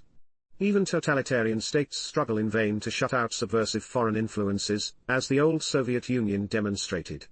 We may not go so far as Aristophanes and say that world is king, but unforeseen change is inevitable, and also reasonably assimilable in normal circumstances. In a freed society most change occurs at the margin. The world does not start afresh each day, because no central authority has the power to make society-wide decisions. But with freedom, the cumulative effect of change is dramatic and largely benign. Original cosmopolitan liberalism, what we call libertarianism today, embodies this fact of life. It embraces it with gusto. Liberty and the prosperity it produces enable us to grapple with, and indeed relish, the uncertain future that, being the product of human action but not human design, spontaneously unfolds before us. Serendipity happens. We can therefore view liberalism as occupying the ground between conservatism/traditionalism, and rationalism/Jacobinism. As Nobel laureate F.A. Hayek wrote in Why I Am Not a Conservative, as has often been acknowledged by conservative writers, one of the fundamental traits of the conservative attitude is a fear of change, a timid distrust of the new as such, while the liberal position is based on courage and confidence, on a preparedness to let change run its course even if we cannot predict where it will lead. Hayek's openness to change may seem in conflict with the apparent conservatism of the Constitution of Liberty, 1960, and his final book, The Fatal Conceit, 1988. The fatal conceit lies in believing that our principles of moral conduct were originally the product of reason rather than of spontaneous social evolution as people grappled with reality in search of better lives, but no actual conflict in Hayek exists. Why I Am Not a Conservative is the postscript to the Constitution of Liberty. In the absence of good cause to depart from traditional practices, one tends to accept those practices because, among other reasons, their longevity may be an evidence of their value. Longevity is no guarantee of this. The case for such conservative deference dates back at least to Aristotle. See philosopher Roderick T. Long's discussion of the importance of endoxa, the credible opinions handed down, Stanford Encyclopedia of Philosophy, in his Reason and Value, Aristotle versus Rand. Long's essay suggests that cultural innovation reasonably begins with defeasible received wisdom as opposed to wholesale rejection of it, but the good sense in defaulting to credible opinions provides no case for freezing traditions in place, for this would imply an unjustifiable hubris regarding the current state of our knowledge. After all, today's traditions were once new. How do we know there aren't hitherto undiscovered better ways to accomplish our ultimate objective, namely, the flourishing of individuals in society? Why would we want to deprive ourselves of the opportunity to learn of such knowledge? And on what grounds do we assume that anything worth knowing is to be found within our national borders? Hence liberal cosmopolitanism, from the Greek suggesting citizen of the world. I'm reminded of Adam Smith's observation that the division of labor is limited by the extent of the market. Apparent efforts to romanticize tradition and cultural preservation, aka stagnation, have a way of teaching a different lesson. Think of the beloved musical Fiddler on the Roof, based on the Yiddish stories by Sholem Aleichem. The protagonist, Tevye the dairyman, opens the show by celebrating the tradition that has enabled him and his neighbors, and their forebears, to keep our balance for many years. As he explains, because of our tradition, everyone here knows who he is and what God expects him to do. At the same time he confesses, you may ask, how did this tradition get started? I'll tell you. I don't know. But it's a tradition. At sundown on the Sabbath, Tevye and his wife pray that God will keep their 5 daughters from the stranger's ways. Yet almost immediately the traditional structure that Tevye believes he can't survive without begins to crumble at the margin, and he is powerless to prevent it. When he agrees to marry off his eldest daughter, Zeetel, to the much older butcher, as arranged by the village matchmaker, she begs her father not to force her to go through with the marriage. A year earlier she and her childhood friend, now the village tailor, had secretly agreed to wed as soon as he could afford a sewing machine. Aside, when the tailor Motel Camzoil gets his sewing machine he boasts that from now on clothes will be made quickly and perfectly, no more handmade things. There's an economic lesson in that for another day. Now under pressure from the matchmaker, Zeetel asks her father for permission to marry the man she loves. Tevye at first is furious at her impertinence, but when he looks in his daughter's eyes as she stands by her beloved, he can't help but relent. His daughter's happiness outranks tradition. Before this scene we saw Tevye celebrating the marriage agreement with the butcher by participating in a Russian dance with Russian Gentiles in the local tavern, indulging, it would seem, in the stranger's ways. Zeetel's break with tradition is only the beginning. Tevye's second daughter, Hodel, then falls in love with Perchik, a poor young radical teacher from Kiev, the big, strange, distant city. This was the same young visitor whom villagers had denounced as a radical for saying that girls should be educated and for dancing with a female, Hodel, at Zeetel's wedding. The attack on tradition kicks up a notch when Hodel and Perchik decide to marry. They do not ask Tevye for his permission, only for his blessing. He is scandalized at this further blow to the structure, but in one of his trademark dialogues with God, Tevye acknowledges that our ways also once were new, a subversive thought for one who wishes to keep his children from the stranger's ways. Again he relents and gives his blessing, and his permission, explaining to his wife, it's a new world, gold, one in which people marry for love. He then alarms his wife, whom he had met only on their wedding day, by asking, Gold, do you love me? Tevye is clearly warming up to the new world. But Tevye finally draws the line when his third daughter, Chava, marries a young Russian she has fallen in love with. As he is packing to move his family out of their shtetl, Onatevka, from which the Tsar has expelled the Jews, he relays his blessing to Chava and her new husband. It is noteworthy that Tevye, like Sholem Aleichem himself, moves to New York, America not Palestine. Tevye's brother had previously moved to Chicago, so even insular little Onatevka could not shield itself from change and the outside world. Was Sholem Aleichem a subversive? If so, many people seem to have missed it. But how can you celebrate traditionalism while showing the virtually inevitable erosion of particular traditions at the hands of the young and free seeking only to be happy? There's a lesson here for all of us, especially those who seek to make America great again. World is king, despite one's wishes and efforts. Of course this does not mean that all change is good, but attempting to prevent all change in order to prevent bad change is futile and self-defeating. Moreover, change that one person sees as bad another person may see as good. People should be free to shield themselves against change they do not like, but coercive power must be kept out of the picture. The history of original liberalism overflows with acknowledgments that openness to change, which is the essence of cosmopolitanism, is vital to flourishing. The free and competitive marketplace of ideas, like the market for goods and services, was championed by early liberals precisely because it was the way to dispel ignorance not just in how we think but in how we live. Thus they showed an appropriate humility, a recognition of the limits of knowledge, in their praise for the free marketplace of ideas. John Stuart Mill's On Liberty, 1859, is well known in this regard, so I'll limit myself to one quotation, that mankind are not infallible, that their truths, for the most part, are only half-truths, that unity of opinion, unless resulting from the fullest and freest comparison of opposite opinions, is not desirable, and diversity not an evil, but a good, until mankind are much more capable than at present of recognizing all sides of the truth, are principles applicable to men's modes of action, not less than to their opinions. As it is useful that while mankind are imperfect there should be different opinions, so is it that there should be different experiments of living, that free scope should be given to varieties of character, short of injury to others, and that the worth of different modes of life should be proved practically, when anyone thinks fit to try them. It is desirable, in short, that in things which do not primarily concern others, individuality should assert itself. Where, not the person's own character, but the traditions or customs of other people are the rule of conduct, there is wanting one of the principal ingredients of human happiness, and quite the chief ingredient of individual and social progress. To take an earlier example from across the Channel, Charles Dunoyer, a pioneering French radical liberal and one of the originators of class analysis, which Marx explicitly borrowed and distorted, criticized the socialism of Henri de Saint-Simon precisely because it failed to recognize the value of the competitive marketplace of ideas. Dunoyer wrote in 1827 that the Saint-Simonians' complaints against what they call the critical system, that is to say, against a general and permanent state of examination, of debate, of competition, attacks society in its most active principle of life, in its most efficacious means of development. They don't want to leave society to itself, letting it develop by the free competition of individual efforts. Yet they contradict themselves by conceding that free discussion is necessary sometimes. But if that's true, Dunoyer asked, what can be the case against freedom?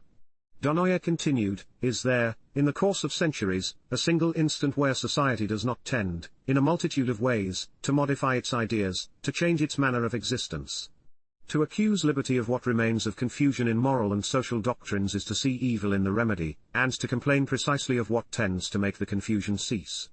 Thus he concluded that the error of the organic school, Saint-Simonians, is the belief that liberty is only a provisional utility. It is, in the nature of things, that liberty of examination will be perpetually necessary.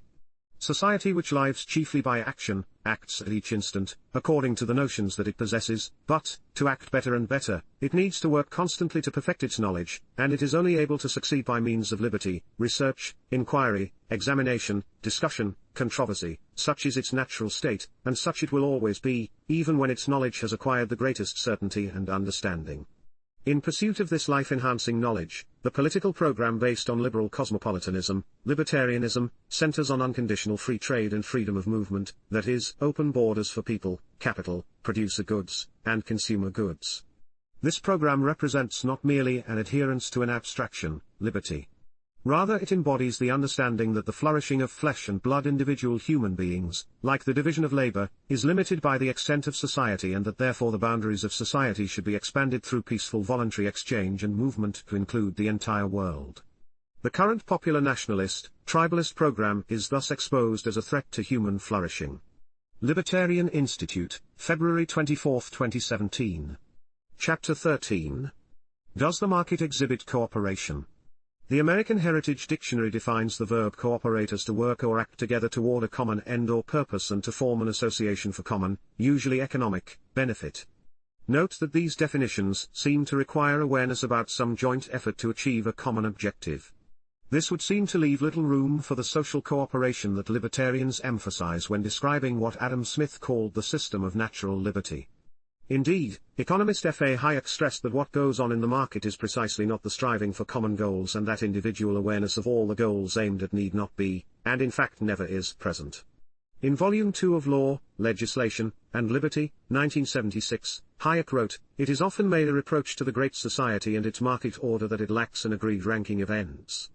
This, however, is in fact its great merit which makes individual freedom and all it values possible. The Great Society arose through the discovery that men can live together in peace and mutually benefiting each other without agreeing on the particular aims which they severally pursue." Hayek went on to say, "In the Great Society we all in fact contribute not only to the satisfaction of needs of which we do not know, but sometimes even to the achievement of ends of which we would disapprove if we knew about them. We cannot help this because we do not know for what purposes the goods or services which we supply to others will be used by them." Considering that the market order itself is not a conscious collaboration on behalf of a unitary set of social ends, may one speak literally of social cooperation? George Mason University economics professor Daniel Klein thinks not. In his provocative book, Knowledge and Coordination, A Liberal Interpretation, Klein acknowledges that advocates of the market going back to Adam Smith in the 18th century used the language of cooperation. Adam Smith said that a laborer obtains his woolen coat by virtue of assistance and cooperation of many thousands, an expansive notion of cooperation reiterated by Thomas Hodgkin and Richard Whately. But when Smith observes that man stands at all times in need of the cooperation and assistance of great multitudes, he says, while his whole life is scarce sufficient to gain the friendship of a few persons, suggesting that it isn't simply cooperation that yields him the woolen coat. Many other thinkers, Klein notes, spoke in terms similar to Smith's, including Edward Gibbon Wakefield, who distinguished deliberate simple cooperation from unintended complex cooperation, Frederick Bastiat, Henry George, Philip Wicksteed, H. C. Macpherson, and Milton and Rose Friedman. Ludwig von Mises should be on the list. Indeed, he almost called his grand treatise on economics social cooperation rather than human action. In contrast, Klein writes, Karl Marx rightly emphasized that the capitalist system, in the whole, was not cooperation, and ultimately he condemned it for that. Labor in which many individuals cooperate necessarily requires a commanding will to coordinate and unify the process, much as that of an orchestra conductor. I'm not sure why Marx should be taken as authoritative on the meaning of cooperation. For that matter, I'm not sure whether Marx here was referring to the free market or the mercantilist/corporatist system that has historically been called capitalism. At any rate, Klein prefers to define cooperation as entailing mutual consciousness among the cooperators. But why, if the word has been used more expansively since at least the 18th century? Social cooperation is no neologism. Indeed, Klein quotes Max Hirsch's 1901 book, Democracy versus Socialism, which stated, the coordination of efforts may, however, take place consciously or unconsciously, while conscious cooperation utilizes only an insignificant part of the intelligence of the cooperators, unconscious cooperation utilizes the whole sum of their individual intelligences.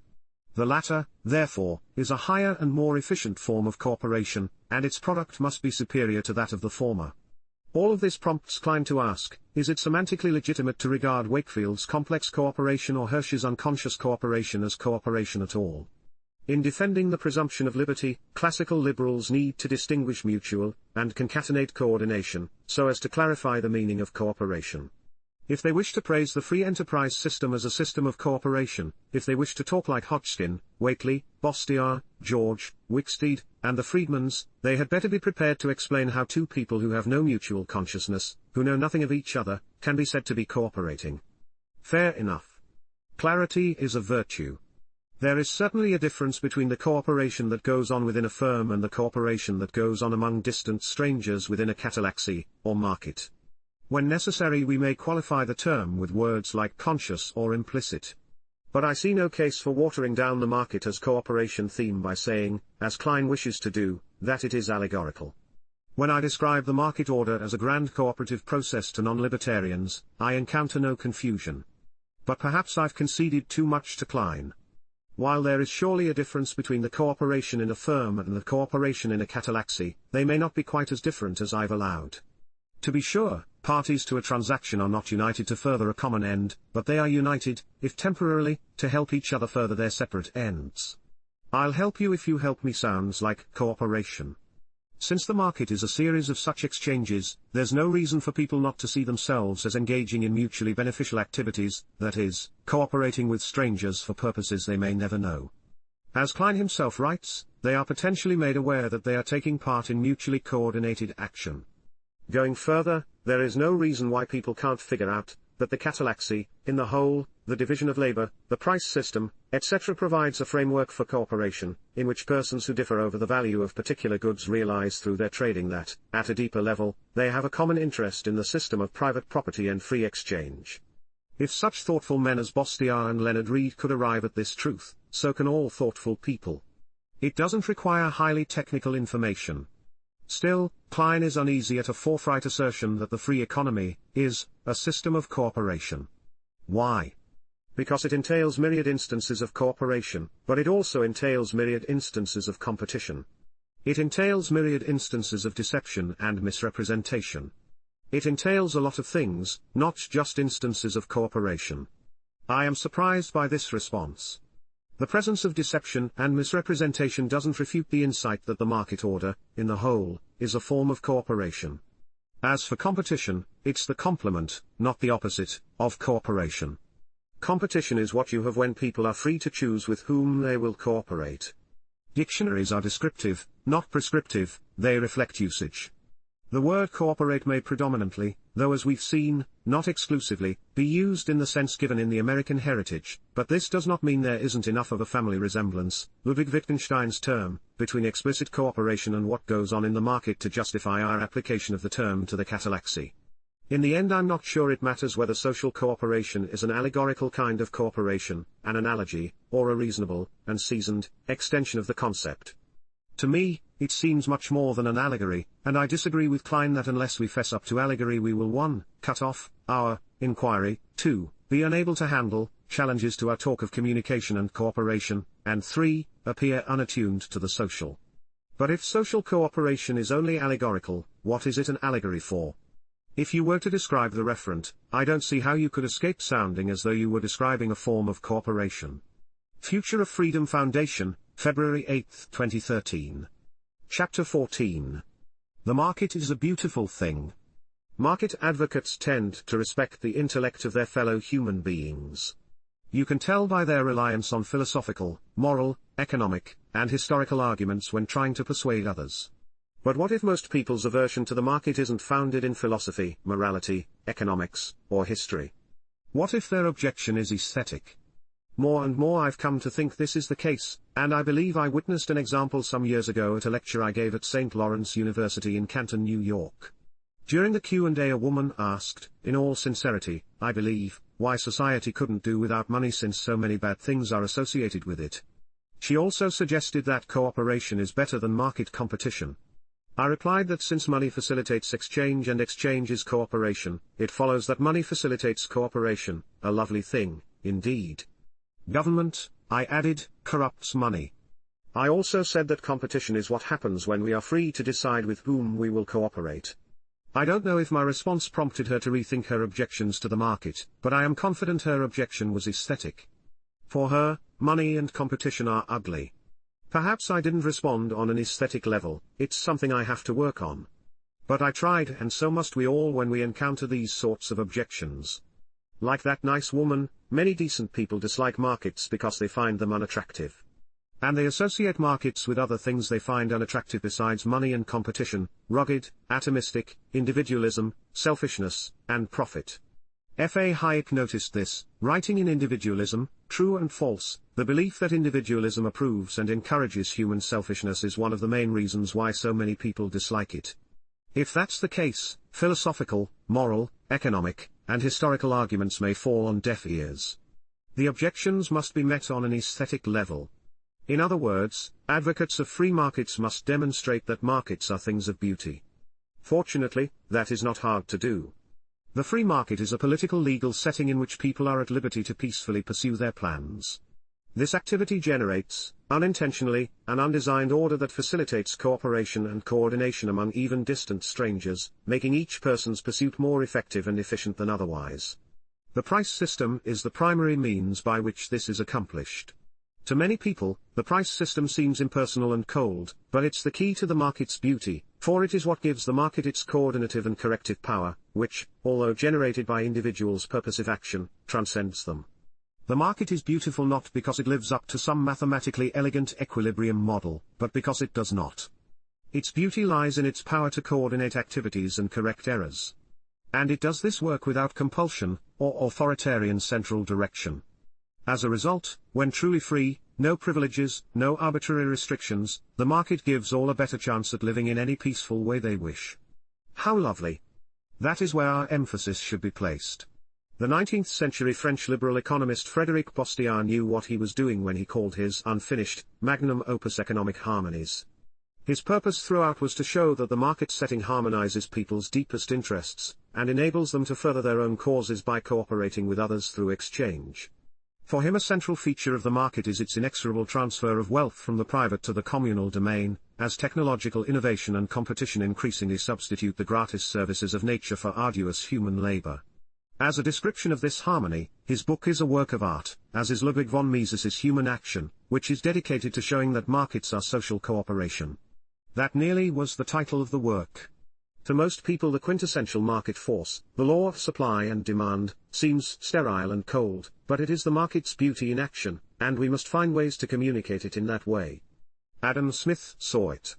Indulge me as I quote from The Wealth of Nations, BK 1, Chapter 7, the market price of every particular commodity is regulated by the proportion between the quantity which is actually brought to market, and the demand of those who are willing to pay the natural price of the commodity, or the whole value of the rent, labor, and profit, which must be paid in order to bring it thither. Such people may be called the effectual demanders, and their demand the effectual demand, since it may be sufficient to effectuate the bringing of the commodity to market. When the quantity of any commodity which is brought to market falls short of the effectual demand, all those who are willing to pay the whole value of the rent, wages, and profit, which must be paid in order to bring it thither, cannot be supplied with the quantity which they want.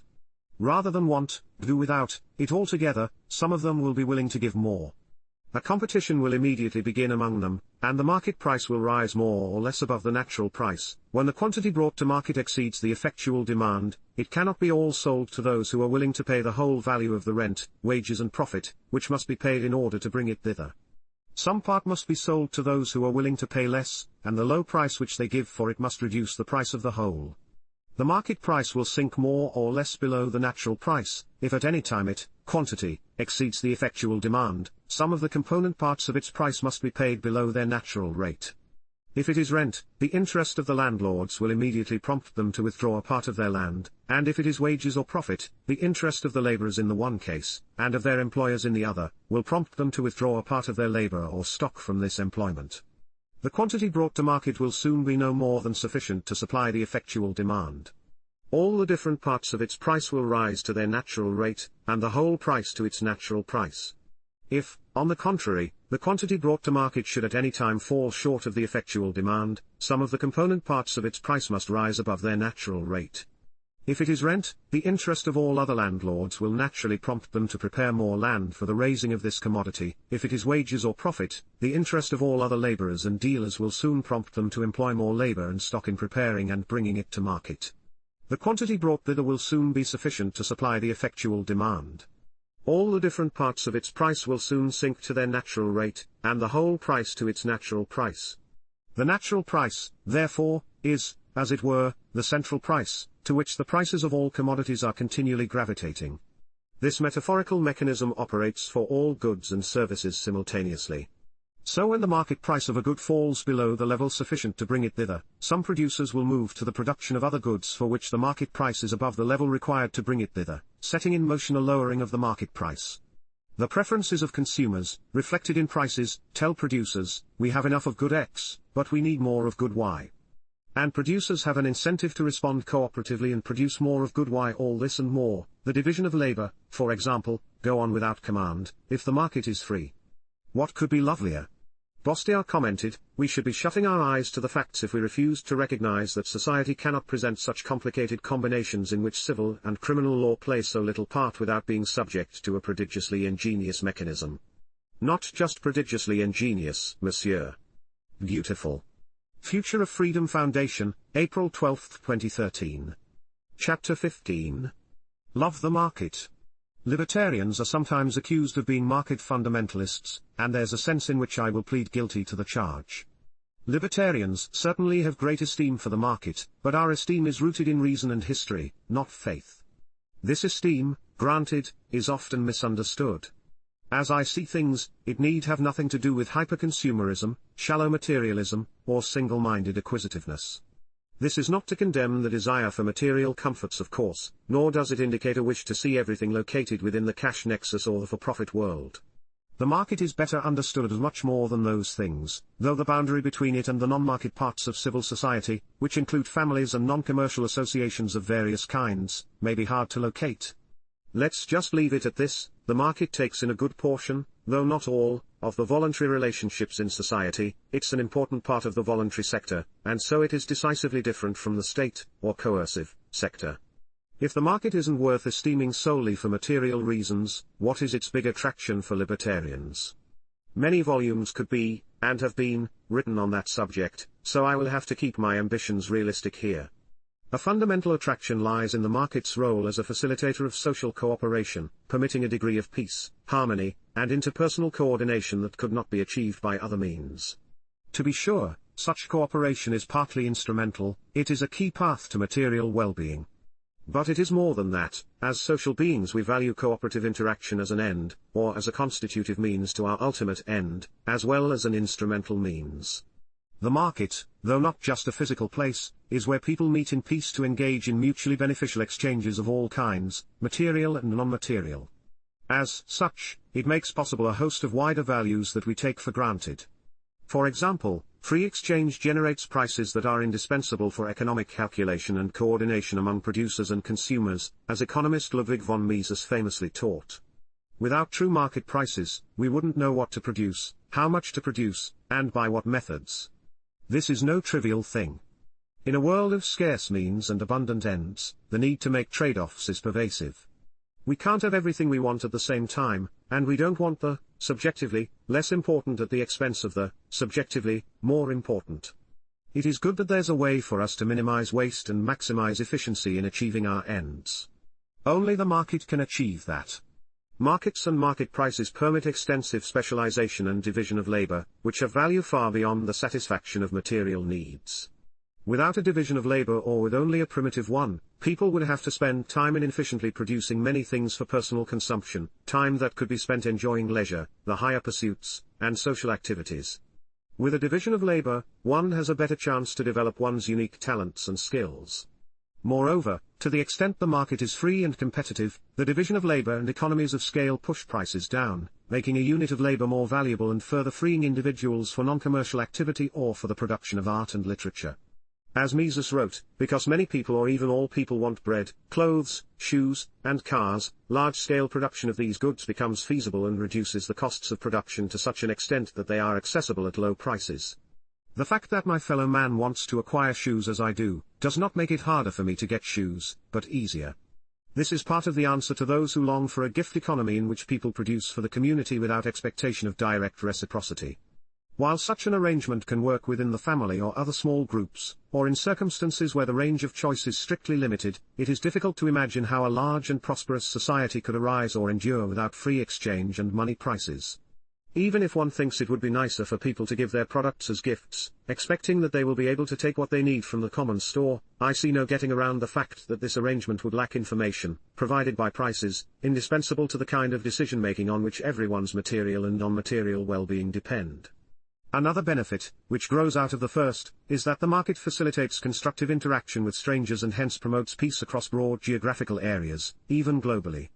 What deeper compliment could one pay to a social system? A money-based division of labor brings people together for mutual advantage, expanding the array of goods and fostering goodwill among individuals who might otherwise view one another with fear and suspicion. Instead of fighting or hiding, they are producing valuable things for exchange and relating to each as equals, and the resulting cultural cross-fertilization has untold beneficent consequences. Some will say that the market is a cold and calculating place, where people do good only in order to do well. Remember Adam Smith's observation that we rely on the self-interest, not the benevolence, of the butcher, baker, and brewer for our dinner. But, as Smith well understood, this leaves a good deal out of the picture. While it is true that people enter the market to acquire goods and services, and their providers seek their own, and their families' well-being in serving others, that does not prevent the emergence of benevolence and even friendship in the course of market transactions. At a personal level, people understand that other individuals are ends in themselves, not only means, and that realization colors market relationships. Have you never asked a store clerk with whom you've had repeated commercial encounters how he was feeling or how his kids were doing? Moreover, we are capable of realizing and taking satisfaction in the general good produced by the market order. If there is deep value in the market as an institution, then logically there is value in those things without which the market could not exist, such as private property. Those who harbor a moral or aesthetic aversion to the market typically dislike private property too, or at least they think they do. Actually, their anti-property attitude is often belied by other stated positions. For example, if one believes, and finds offensive, that labor is deprived of its just product in some social systems, isn't that a pro-property concern? Property makes autonomy possible by creating a zone of freedom around each of us, leaving us at liberty to pursue the plans by which we define ourselves. And being free in one's justly acquired possessions averts violent conflict. Far from insulating individuals from one another, property fosters peaceful cooperation through free association and exchange. No doubt property has gotten a bad name over the centuries due to its unfortunate association with slavery and the expropriation of peasants by idle ruling classes. These will be understood as perversions of the concept when one realizes that property logically proceeds from self-ownership. The American abolitionist movement perceptively labeled slavery man-stealing. In defending private property, I do not mean to imply that non-state public property or voluntary community management of common pool resources, a la Nobel laureate Eleanor Ostrom, are anti-market. On the contrary, those exist within, not in conflict with, the larger market economy. Finally, it should be noted that much opposition to the free market, and that on which it is founded, stems from its misidentification with the current corporatist economy, and its many attendant evils. Richard Cobden, the towering advocate of peace and free trade in 19th-century England, once said, "They who propose to influence by force the traffic of the world, forget that affairs of trade, like matters of conscience, change their very nature if touched by the hand of violence, for as faith, if forced, would no longer be religion, but hypocrisy, so commerce becomes robbery if coerced by warlike armaments." Likewise, when the market and the institution of property are touched by the hand of violence, that is, by the state, their very essences change. It makes no sense to judge the free market by the nature and record of state capitalism. Future of Freedom Foundation, November 16, 2012. Chapter 16. In Praise of Profit. I've sought to present a defense of key libertarian concepts: market, private property, and competition, in a way intended to make them palatable to people who believe in individual liberty yet have something like an aesthetic aversion to the market economy. Now let's examine profit, another concept that has an unpleasant taste for some people who might otherwise be attracted to libertarianism. We've all heard the exhortation "people before profits." My goal here is to show that in a freed market, not a corporatist economy, there need be no conflict between treating people well and earning profit. On the contrary, profitability in the market would depend on being sensitive to what people want. We first must recognize that the pursuit of profit, or gain, is the defining feature of all purposeful human action, as economist Ludwig von Mises taught. It makes action what it is. Whenever one acts, whenever one chooses an end and the means to achieve it, one seeks to improve one's condition, that is, to replace one state of affairs with another that the acting person prefers. If I am hungry, or anticipate soon becoming hungry, and I prepare a meal, I take steps to create a state of satisfaction because I prefer that condition to the one that would have come to pass had I not acted. All action is of that nature. The actor replaces situation B with situation A. The end sought may be egoistic, altruistic, or anything else. What counts is that for whatever reason the person wants the end realized. This applies to Mother Teresa as much as to an acquisitive materialist. They want different things, but they want them, and so they act. This is not to be confused with psychological egoism, the idea that we are all self-interested. The point is logical, not psychological. It is already implicit in what I've said that if an action is successful, if the end is achieved, the actor experiences a profit. How so? Assuming the person has not made a mistake, which is always possible, he or she prefers the end to whatever was given up, or foregone. To obtain it, what's given up is the price, or the opportunity cost. Mises called this gain, or surplus, psychic profit. We are not talking about market transactions only. Alone on an island, when Crusoe decides to make a net so he can catch more fish than he can with his hands, the price he pays includes anything else he would have achieved with his time and resources, including indulging in leisure. By nature, then, all action aims at profit, and all successful action is profitable. No one would undertake an action expecting to give up what one prefers in exchange for what one does not prefer. In fact, one can't do it. To act is to demonstrate one's preference under the circumstances. Thus, Mises held that the analysis of the features common to all human action is a conceptual, or a priori, matter. Those who condemn profit as an unjust gain need to re-evaluate their position in light of the foregoing. Remember, in analyzing profit I am assuming a freed market, that is, an environment based on individual liberty and free enterprise without special privileges from the government. The conclusions drawn here cannot be automatically applied to the current corporatist economy in which people are able to make profits that would be unavailable in a freed market. For example, if a corporation is highly profitable because it sells drones to the government, we shouldn't applaud the company for its competence in the marketplace. The corporation's activities are not aimed at pleasing consumers making free choices, but rather at pleasing government officials who obtain their revenue by force, taxation. In free market transactions, just as with individual actions, the parties each seek a state of affairs that they prefer over others they might achieve with their resources. If Olivia gives an orange to Alexander in exchange for his apple, assuming no coercion or fraud, we must conclude that they evaluate the products differently. Olivia prefers the apple to the orange, and Adam prefers the orange to the apple.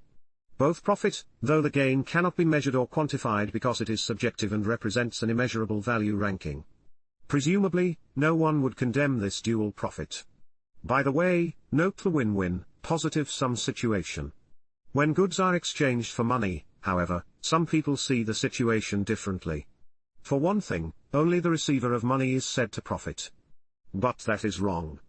If Olivia buys the apple from Alexander for $1, we still must conclude that she prefers the apple to whatever else she could have bought with the dollar.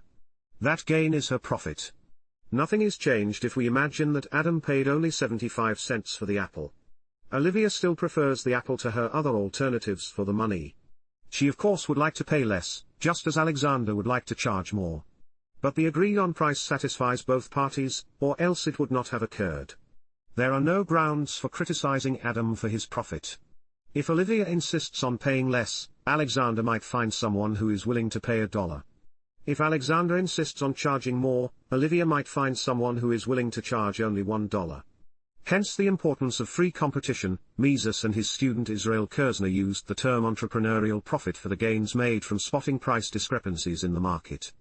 If an alert person sees that apples are selling for 75 cents in one part of the market and $1 in another part, that person can profit by buying in the former and selling in the latter. The profit is the reward for alertness and action. There was nothing to stop anyone else who noticed what the entrepreneur noticed from doing the same. But note that the profit will be fleeting. Buying apples in the cheap market will drive up the price there, while bringing additional apples to the dear market will drive down the price there.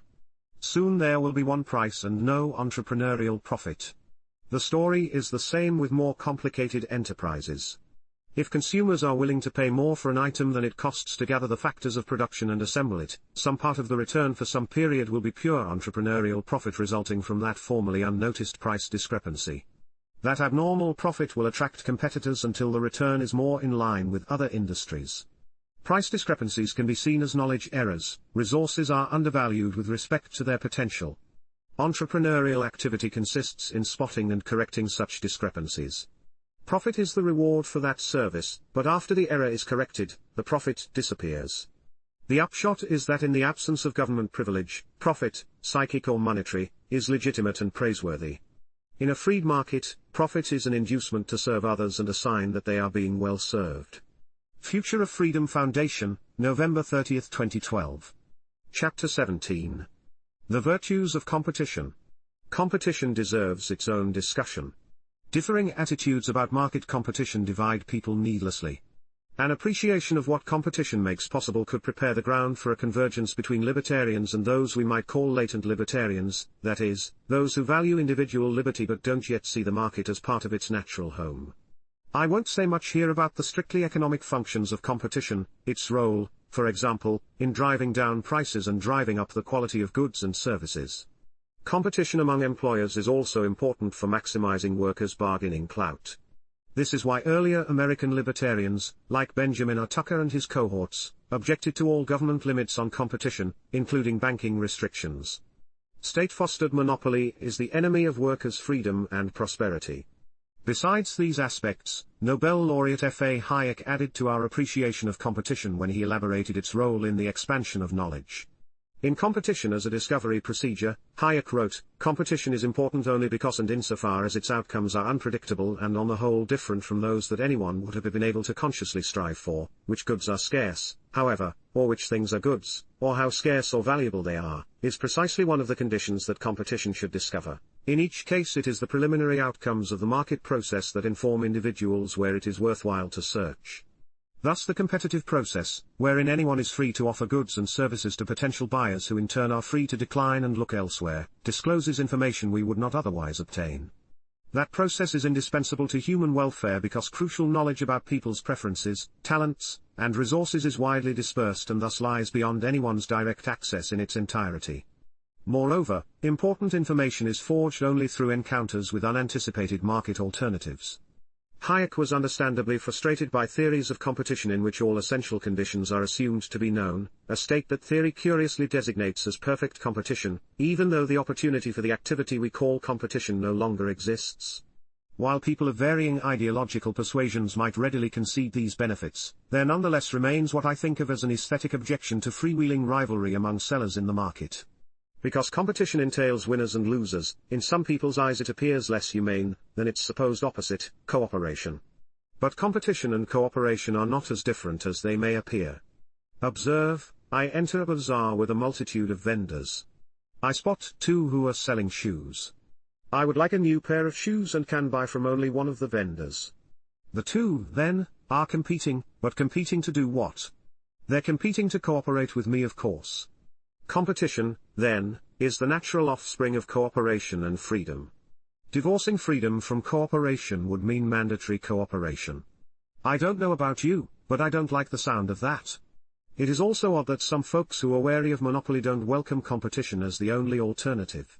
It is odder still that some who dislike private monopoly are accepting of government monopoly, such as single-payer healthcare or, more generally, state socialism. I see no reason to think that government monopoly would be better than private monopoly. History certainly gives us no reason to think so. At any rate, we need not choose between forms of monopoly because we can have competition if we want it. All we need to do is keep the government out of all peaceful activity. Monopoly is not a market phenomenon, but rather the product of government privilege, which, like all government activity, is rooted in force. And we all know who has a comparative advantage in procuring favors from the government. Hint, it's not typical working people or the poor. I raise these issues hoping that advocates of free markets may engage in fruitful conversation with those who long for liberty but have an aversion to competitive markets. Such a conversation has a precedent in America's past. The libertarians associated with the old market anarchist Liberty magazine, 1881 to 1908, actively engaged other opponents of the reigning statism on these matters.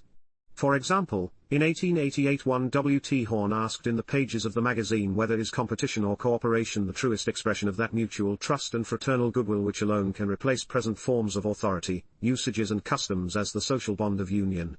He continued, the answer seems obvious enough. Competition, if it means anything at all, means war, and, so far from tending to enhance the growth of mutual confidence, must generate division and hostility among men. If egoistic liberty demands competition as its necessary corollary, every man becomes a social Ishmael. The state of veiled warfare thus implied where underhand cunning takes the place of open force is doubtless not without its attractions to many minds, but to propose mutual confidence as its regulative principle has all the appearance of making a declaration of war in terms of peace. No, surely credit and mutual confidence, with everything thereby implied, rightly belong to an order of things where unity and good fellowship characterize all human relations, and would flourish best where cooperation finds its complete expression, viz., in communism. To which editor Benjamin R. Tucker responded, the supposition that competition means war rests upon old notions and false phrases that have been long current, but are rapidly passing into the limbo of exploded fallacies.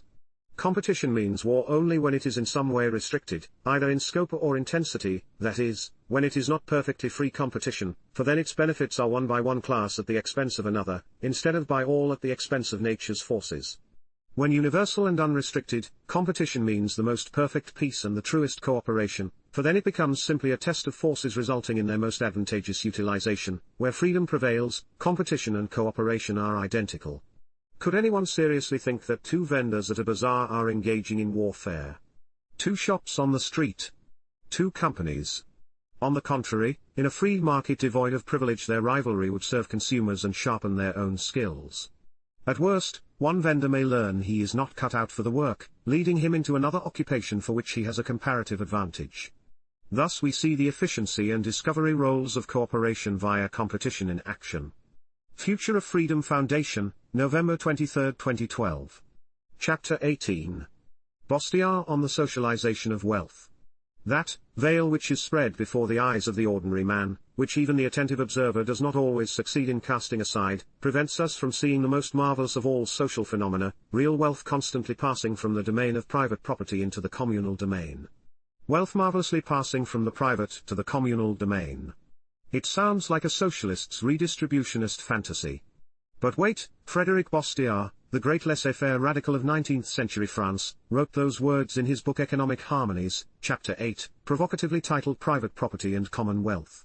He repeats the point throughout his fascinating chapter, and so, as I have already said many times and shall doubtless say many times more, for it is the greatest, the most admirable, and perhaps the most misunderstood of all the social harmonies, since it encompasses all the others, it is characteristic of progress, and, indeed, this is what we mean by progress, to transform onerous utility into gratuitous utility, to decrease value without decreasing utility, and to enable all men, for fewer pains or at smaller cost, to obtain the same satisfactions. Thus, the total number of things owned in common is constantly increased, and their enjoyment, distributed more uniformly to all, gradually eliminates inequalities resulting from differences in the amount of property owned. Here's what Bastiat had in mind. In a competitive marketplace with advancing technology, as the effort required to produce and hence acquire things diminishes, the price of gaining utility falls. For example, if the average worker had to work 2 hours, 40 minutes, to buy a chicken in 1900, but only 14 minutes as the 21st century approached, actual statistics, Bastiat would say the chicken is obtained for less expenditure of human effort, less service is performed as it passes from hand to hand, it has less exchange value, in a word, it has become gratis, though, not completely.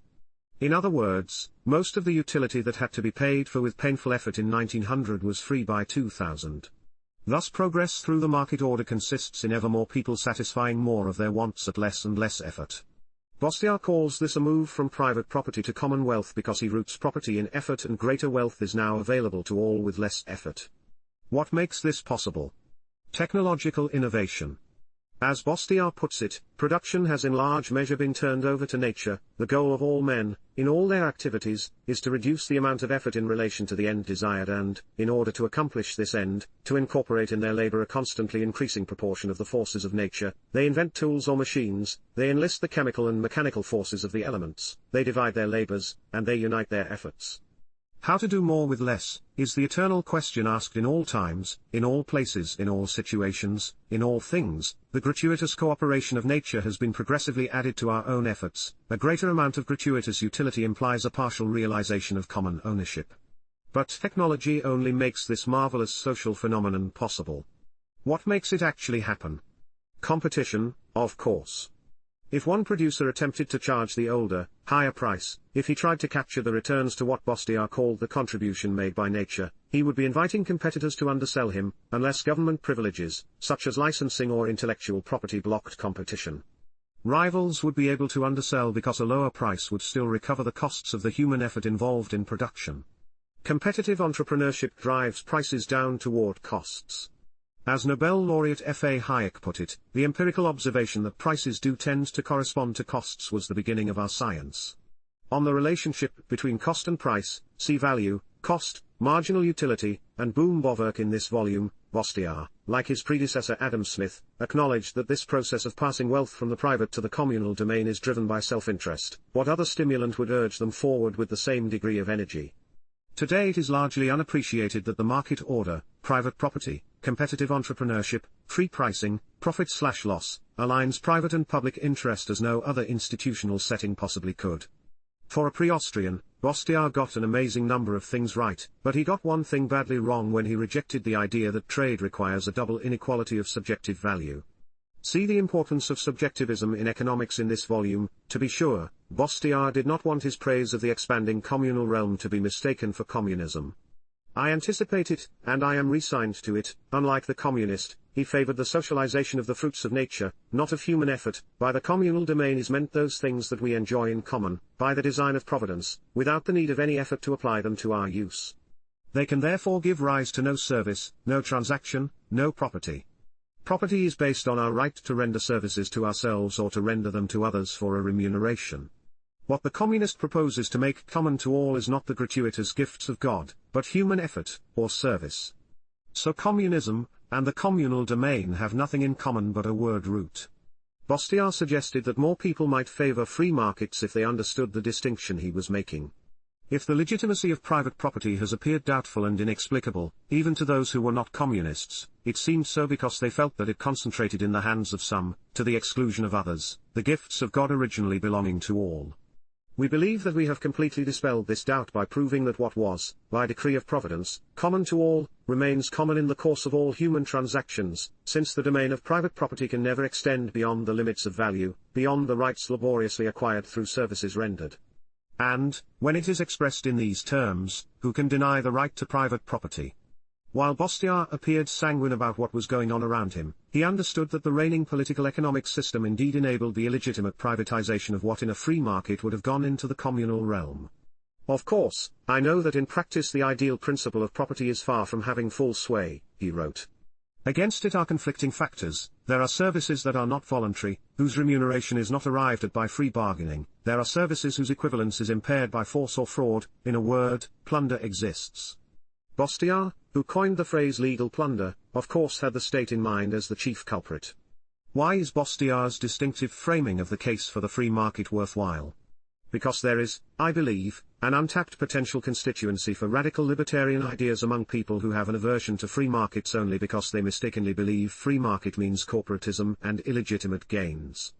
Before these people can be persuaded by libertarian arguments, we must get their attention, and the best way to do that is to present the free market as a process that embodies social cooperation and, à la Bastiat, the socialization of wealth. Future of Freedom Foundation, March 22, 2013. Chapter 19. Monopoly and Aggression. The concepts monopoly and aggression are intimately related, like lock and key, or mother and son. You cannot fully understand the first without understanding the second. Most of us are taught to think of a monopoly as simply any lone seller of a good or service, but this definition is fraught with problems, as Austrian economists have long pointed out. It overlooks, for example, the factor of potential competition.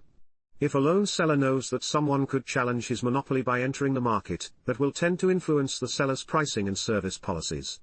Is he then really a monopolist even if, for the time being, he's alone in the market? In deciding who is a monopolist, we also face the problem of defining the relevant market. The Federal Trade Commission once charged the top few ready-to-eat breakfast cereal companies with monopolizing the market. But what market?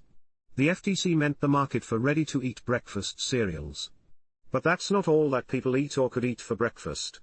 If you define the relevant market to include bacon and eggs, oatmeal, yogurt, English muffins and butter, bagels, lox, and cream cheese, breakfast burritos, and anything else people may find appealing in the morning, a monopoly in ready-to-eat cereals looks rather different.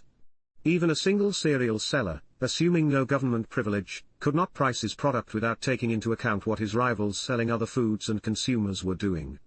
He could not even be sure who his rivals were until they arose in response to his consumer alienating actions. The conventional notion of monopoly has also been subjected to the reductio ad absurdum. In deciding who is a monopolist, where do we stop? Only one shop can occupy the northeast corner of Elm and Main in any town. A particular consumer could decide it's too costly in time or effort to cross the street and buy at the rival shop on the northwest corner. Does that make the first shop a monopoly?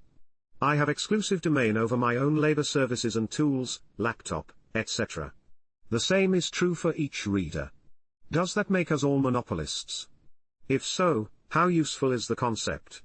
Much of what I've learned over many years about monopoly and antitrust I learned from economist Dominic T. Armentano. See Antitrust and Monopoly, Anatomy of a Policy Failure. Economist Ludwig von Mises, I should acknowledge, believed that in theory there could be instances of monopoly prices, harmful to consumers, which would appear also on a market not hampered and sabotaged by the interference of the various national governments and by conspiracies between groups of governments. However, he added, these are of minor importance. They concern some raw materials the deposits of which are few and geographically concentrated, and local limited space monopolies. In Man, Economy, and State, however, economist Murray Rothbard critiqued the concept monopoly price as useless in a free market context because identifying it would require knowledge of a product's competitive price, which itself simply cannot be identified. All we can observe is the price that emerges from buying and selling on the market. Adam Smith's approach to monopoly makes more sense than the mainstream view. To Smith, monopoly denoted a privilege, a legal barrier to competition, such as a license or a franchise, in other words, a grant from the state. Anyone who attempted to compete with the monopolist would run afoul of the law and be suppressed by force because that's how the state assures its decrees are faithfully carried out. When someone whose actions are consonant with natural rights is suppressed by force, that is aggression. Hence my claim that the concepts monopoly and aggression are intimately related. Quare erat demonstrandum. Monopoly building interventions take forms other than outright franchises and licenses. Tariffs and other restrictions on foreign-made consumer goods impose monopolistic, or at least oligopolistic, burdens on consumers by preventing or hampering competition from producers outside the country and thereby raising prices.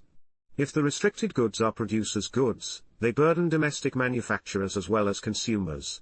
Intellectual property laws, patents, copyrights, and the like, have a similar effect by hampering competition through prohibitions on the use of knowledge and formats that people possess mentally.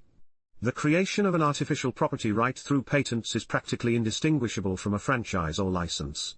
Its harm to consumers is the same. Civilization is a process of imitation, innovative mutation, and selection in the broad social marketplace. 19th-century French liberal economist Frédéric Bastiat appears to have understood this, though he was not always clear. In his unfinished magnum opus, Economic Harmonies, Bastiat said some interesting things that bear on this issue. Bastiat praised the competitive market process, where the state abstains from plunder on behalf of any special interests, precisely because it transfers real wealth constantly, from the domain of private property into the communal domain. I detail his argument in Bastiat on the socialization of wealth in this volume. What he meant was that, when economizing, profit-seeking producers substitute the free services of nature, water, gravity, electricity, wind, etc., for onerous human labor, competition drives down prices to reflect the lower production costs. When consumers obtain the same or greater utility at a lower price, they enjoy, free of charge, some of the utility they previously had to pay for ultimately with their labor. Innovation with competition delivers the fruits of nature's services gratis, and the whole community benefits. This is why Bastiat said that the market transfers wealth from the realm of private property to the communal realm. Producers who formerly reaped returns on human services that provided utility to consumers now instead employ nature's services from which they can reap no return at all. As a result, we all get increasing amounts of free stuff. But free competition is crucial. Bastiat used the example of a producer, John, who invented a new process whereby he can complete his task with half the labor it previously took, everything included, even the cost of making the implement used to harness the forces of nature. In that case, Bastiat wrote, as long as he keeps his secret, there will be no change in his product's price. For Bastiat, prices are formed, not according to the amount of labor that goes into goods, but by the toil and trouble, subjectively conceived, that consumers are saved by engaging in exchanges of services rather than by producing goods for themselves. He calls the English economist's axiom that value comes from labor treacherous. Why will there be no change in price, or what Bastiat called value? Because, he replies, the service is the same. The person furnishing the good performs the same service before as after the invention. So long as John can keep his secret, other things equal, the terms of exchange will remain unchanged. The important question is, how long can John keep his secret? Bastiat went on to say that the old price will fall when Peter, a consumer and producer of another good to be offered in exchange, can say to John, you ask me for 2 hours of my labor in exchange for one of yours, but I am familiar with your process, and if you place such a high price on your service, I shall do it for myself. Bastiat is clearly happy about this. I interpret this to mean that he did not approve of patents, which would prevent Peter from exploiting his knowledge of John's invention in order to save himself, and other people, money. In fact, Bastiat followed up that passage with this, now this day comes inevitably. When a new process is invented, it does not remain a secret for long. The resulting fall in price represents value, but not utility, eliminated, private property made public, utility previously onerous, now gratuitous. What I want to emphasize is this, in Economic Harmonies, which Bastiat wrote late in life and despite what he may have said elsewhere, and in distinguishing between patents and copyright, he was by no means unambiguous. He appeared not to regret that an inventor was unable to reap returns by forcibly thwarting imitators. In a letter, he wrote, I must admit that I attach immense and extremely beneficial importance to imitation. Hat tip, Bastiat scholar David Hart, he expressed no concern that imitation would discourage innovation. So-called intellectual property is the dominant engine of monopoly in modern economies. Fortunately, cheap technology makes enforcement increasingly difficult, and we may look forward to the day when IP disappears entirely. That underscores my point. To rid society of monopoly we must rid society of aggression. Future of Freedom Foundation, December 19, 2014. Chapter 20. Rights violations aren't the only bads. More than a few libertarians appear to hold the view that only rights violations are wrong, bad, and deserving of moral condemnation. If an act does not entail the initiation of force, so goes this attitude, we can have nothing critical to say about it. On its face this is strange. If you observed an adult being rude to his elderly mother, it is surely reasonable to be appalled, even though the offender did not use force. And, being appalled, you may be justified under the circumstances in responding, such as by cancelling a social engagement or telling others of his obnoxious behavior. One can reasonably say that this person's mother is owed better treatment, without the word owed implying legal, that is, coercive, enforceability. Words can have different senses, of course, therefore, the rude son may be judged negatively. This example may be uncontroversial, but observe the attitude in another context. I have argued that intellectual property, IP, can't really be property, as can land, cars, and socks, and that it is, rather, a government grant of monopoly power over expressions of ideas, which perforce limits other people in the use of their property, while creating scarcities where there would have been none. The article brought vigorous critical responses, one of which informed me that if I don't believe that expressions of ideas can be owned, I would have no right to object if someone were to plagiarize or adulterate my own written work. Before diving in, I'd like to draw attention to the strange habit IP proponents have of bringing up plagiarism, or adulteration, as soon as the legitimacy of copyright is challenged.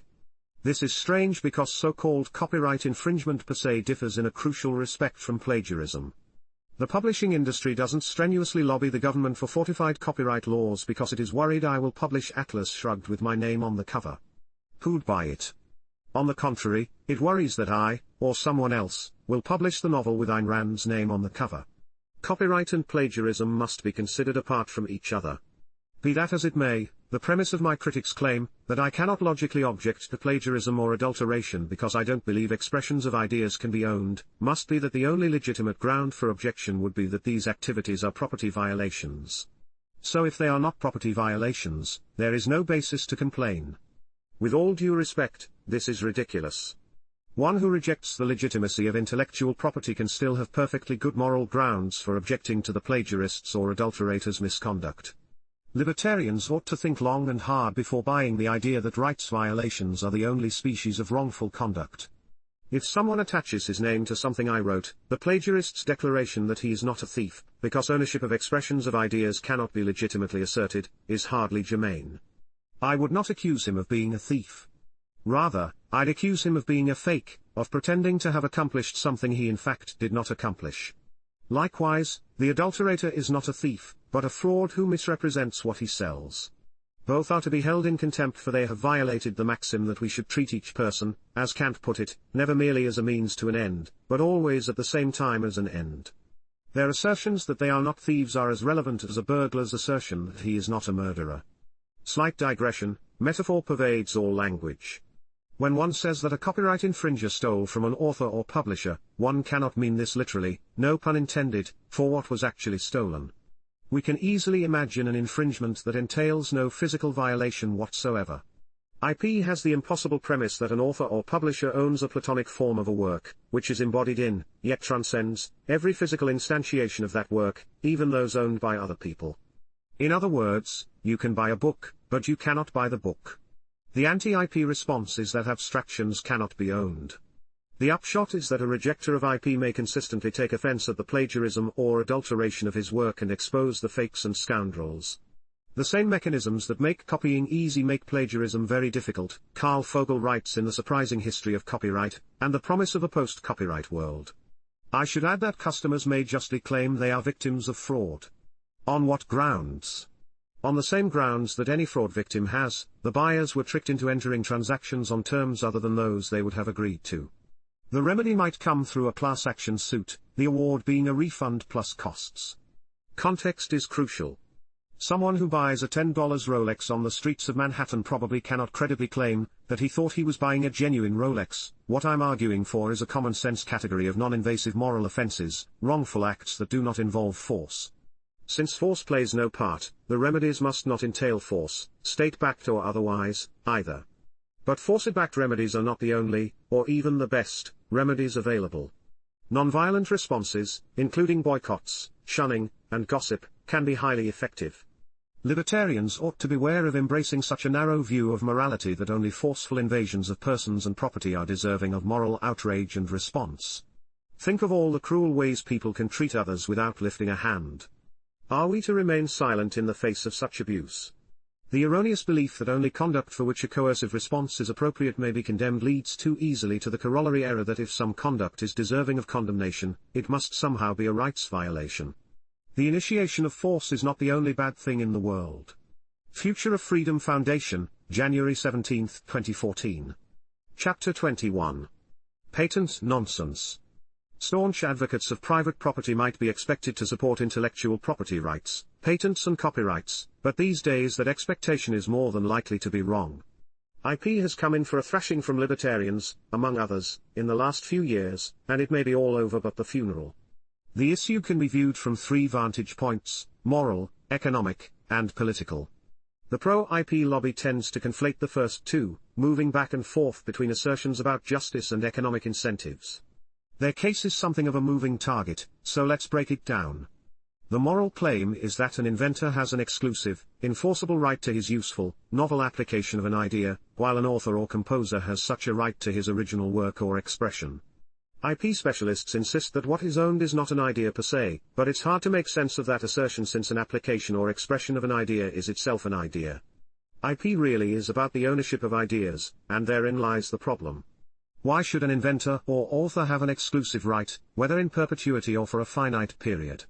Ayn Rand, the late novelist-philosopher who vigorously defended intellectual property, replied, "Patents and copyrights are the legal implementation of the base of all property rights, a man's right to the product of his mind." Every type of productive work involves a combination of mental and physical effort. Patent and copyright laws protect the mind's contribution in its purest form. In this view, all property is ultimately intellectual property. As 19th-century free-market anarchist Lysander Spooner wrote, an individual's right of property, in ideas, is intrinsically the same as, and stands on identically the same grounds with his right of property in material things. No distinction of principle exists between the two cases. Not all 19th and early 20th century libertarians agreed, a notable counterexample being the individualist anarchist Benjamin Tucker, who thought patents were a pillar of plutocracy, but contrary to Rand and Spooner, there is a distinction between physical objects and ideas that is crucial to the property question. Two or more people cannot use the same pair of socks at the same time and in the same respect, but they can use the same idea, or if not the same idea, ideas with the same content. That tangible objects are scarce and finite accounts for the emergence of property rights in civilization. Considering the nature of human beings and the physical world they inhabit, if individuals are to flourish in society they need rules regarding thine and mine. But ideal objects are not bound by the same restrictions. Ideas can be multiplied infinitely and almost costlessly, they can be used non-rigorously. If I articulate an idea in front of other people, each now has his own copy. Yet I retain mine. However the others use their copies, it is hard to see how they have committed an injustice. Contrary to Rand, ideas, while inherent in purposeful human action, have no role in establishing ownership. If I own the inputs of productive effort, that suffices to establish that I own the output. If I build a model airplane out of wood and glue, I own it not because of any idea in my head, but because I own the wood, the glue, and myself. On the other hand, if Howard Rourke's evil twin trespasses on your land and, using your materials, builds the most original house ever imagined, he would not be the rightful owner. You would be, and, bad law notwithstanding, you would have the objective moral right to use the design. In practical terms, when one acquires a copyright or a patent, what one really acquires is the power to ask the government to stop other people from doing harmless things with their own property. IP is thus inconsistent with the right to property. An IP advocate might challenge the proposition that two or more people can use the same idea at the same time by noting that the originator's economic return from exploiting the idea will likely be smaller if unauthorized imitators are free to enter the market. That is true, but this confuses property with economic value. In traditional property rights theory, one owns objects, not economic values. If someone's otherwise unobjectionable activities lower the market value of my property, my rights have not been violated. This objection exposes what is at stake in IP, monopoly power granted by the state. In fact, patents originated as royal grants of privilege, while copyright originated in the power to censor. This in itself doesn't prove these practices clash with liberty, but their pedigrees are indeed tainted. Property rights arose to grapple with natural scarcity. Intellectual property rights were invented to create scarcity where it does not naturally exist. Don't patents encourage innovation and therefore bestow incalculable benefits on all us? This crosses the boundary from justice to utilitarian considerations. The concern here is not with rewards to the innovator but with the good of society. What does the IP opponent say? First, as libertarian legal theorist Stefan Kinsella points out, the implied cost-benefit analysis is a sham. Defenders tout IP's hypothesized benefits while presuming the costs are virtually zero. Ignored are the costs in innovation never ventured for fear of legal reprisal, in resources consumed during litigation, in talent diverted to protecting IP rather than producing useful goods, and so on.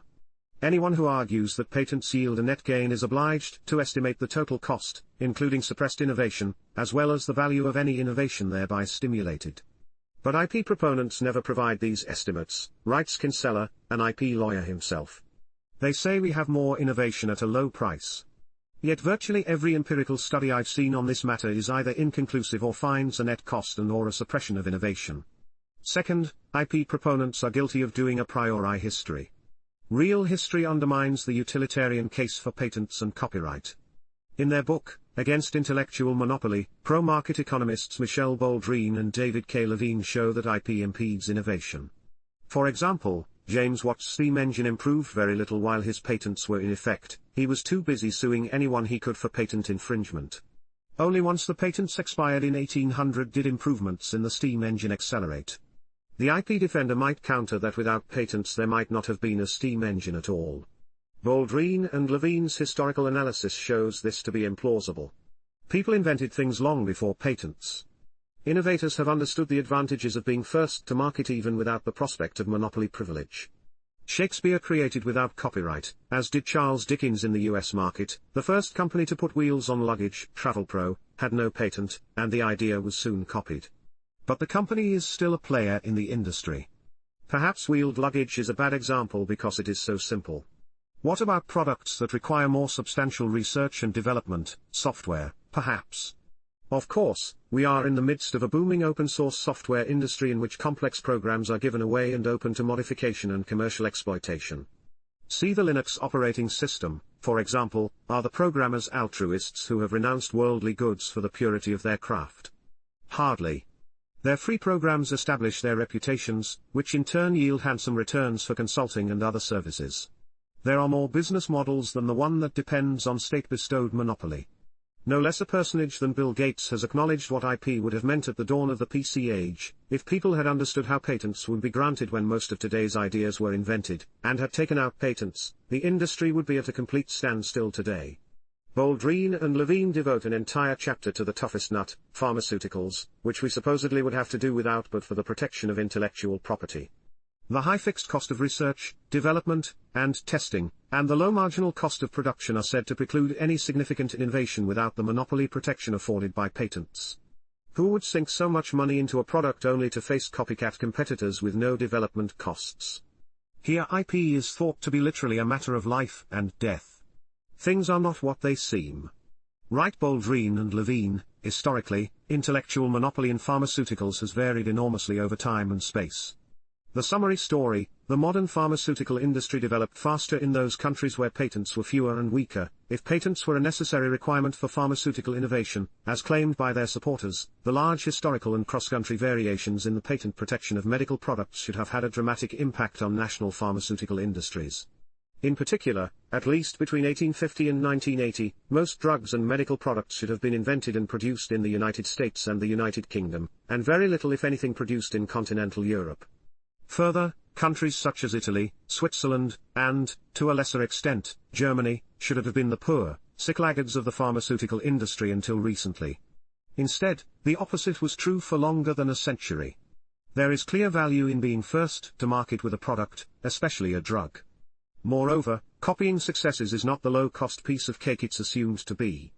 For one thing, the imitator has to wait to see which product is worth copying, but all that time the originator will be reaping market monopoly returns and securing his reputation for innovation and trustworthiness. We mustn't overlook the wasteful costs of the current system, in particular the incentive to tweak existing drugs whose patent terms are nearing expiration in order to extend the monopoly.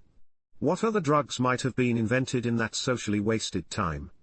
Underlying the IP defense is the faulty assumption that imitation produces little value when in fact it is critical to competitive markets and progress, most of which comes through incremental improvements to existing ideas rather than big dramatic breakthroughs.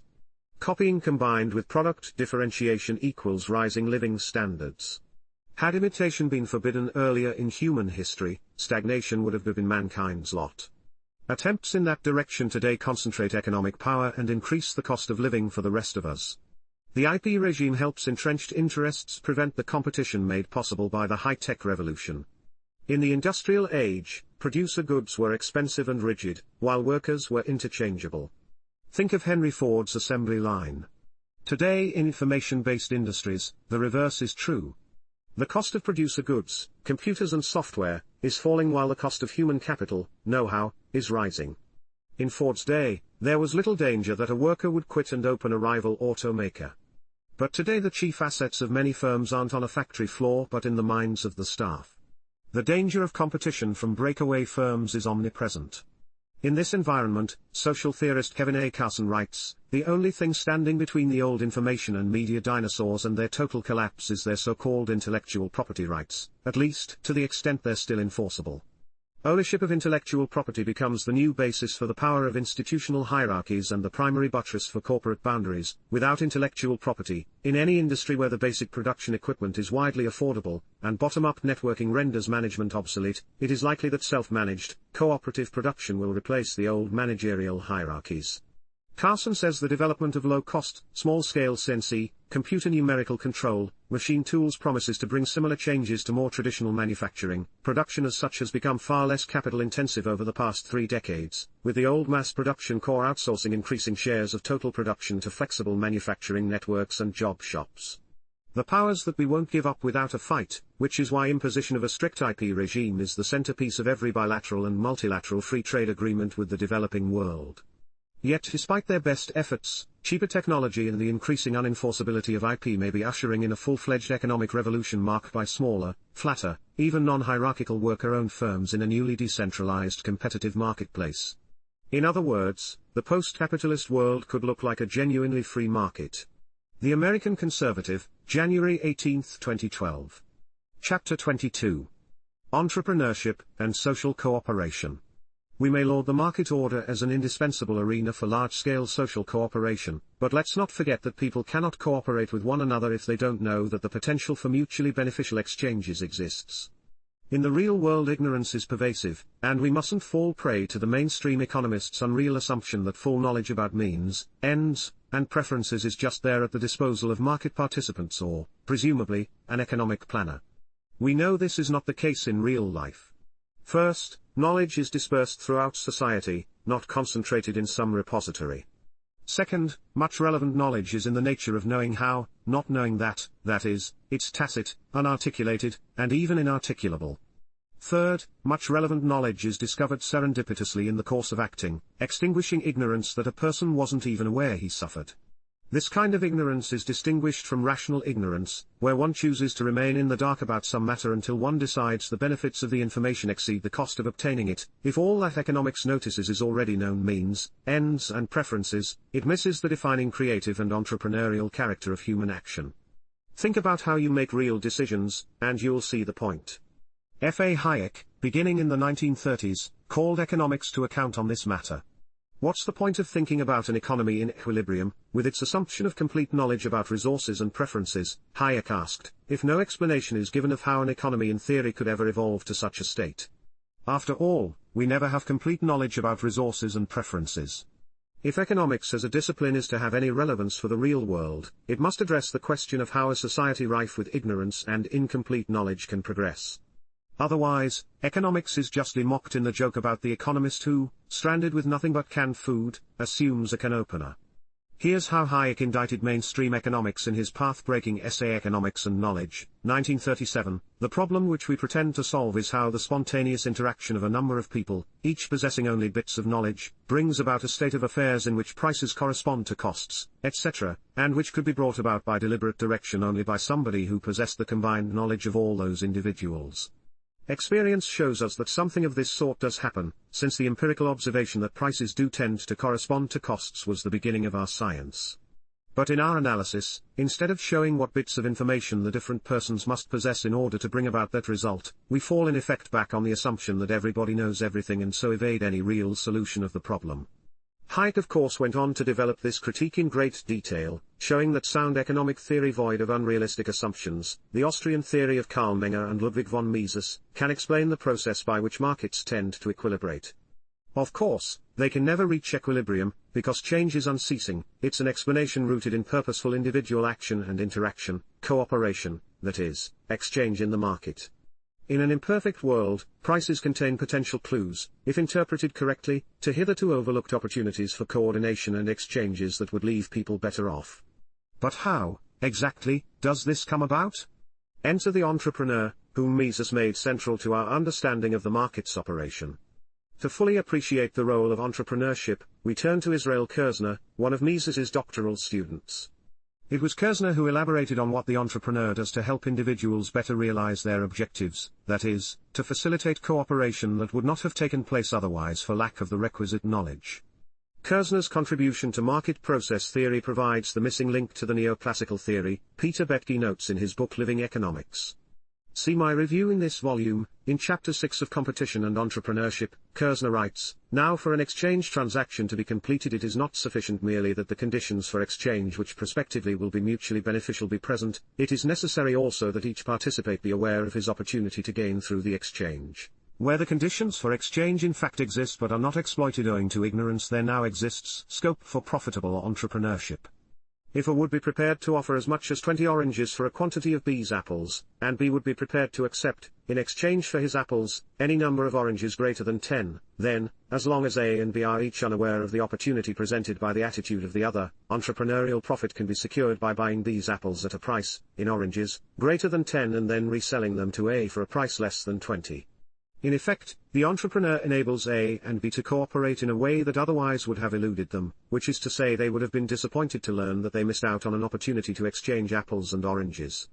The entrepreneur thus facilitates cooperation by being alert to potential price discrepancies, which are the inevitable result of our ignorance and error. To simplify, we could say that he buys low and sells high when no one else notices that such arbitrage is possible. By so doing, he brings buyers and sellers together, while profiting from the price difference. Of course, in a competitive environment he simultaneously conveys knowledge about that difference, setting in motion a process that makes the pure entrepreneurial profit disappear. By exploiting the profit opportunity, he assures that it will be short-lived. But people are better off because of his alertness. That's what markets enable. We now see that the battle cry "people before profits" is based on a misunderstanding. In a freed market, profit is a sign of new social cooperation. Thus, a better battle cry would be exploit price discrepancies, not people. Future of Freedom Foundation, March 8, 2013. Chapter 23. Mind your metaphors? Metaphor consists in giving a thing a name that belongs to something else. Aristotle, Poetics language is metaphorical through and through. Thomas Sass, Insanity, the Idea and Its Consequences in a lecture delivered at the London School of Economics in March 1933, F.A. Hayek, a 33-year-old economist recently appointed to the faculty, and a future Nobel laureate, lamented that the oldest and most general result of the theory of social phenomena has never been given a title which would secure it an adequate and permanent place in our thinking. Which part of the theory of social phenomena did Hayek have in mind? He explained in The Trend in Economic Thinking, later published in the journal Economica, from the time of Hume and Adam Smith, the effect of every attempt to understand economic phenomena, that is to say, of every theoretical analysis, has been to show that, in large part, the coordination of individual efforts in society is not the product of deliberate planning, but has been brought about, and in many cases could only have been brought about, by means which nobody wanted or understood, and which in isolation might be regarded as some of the most objectionable features of the system.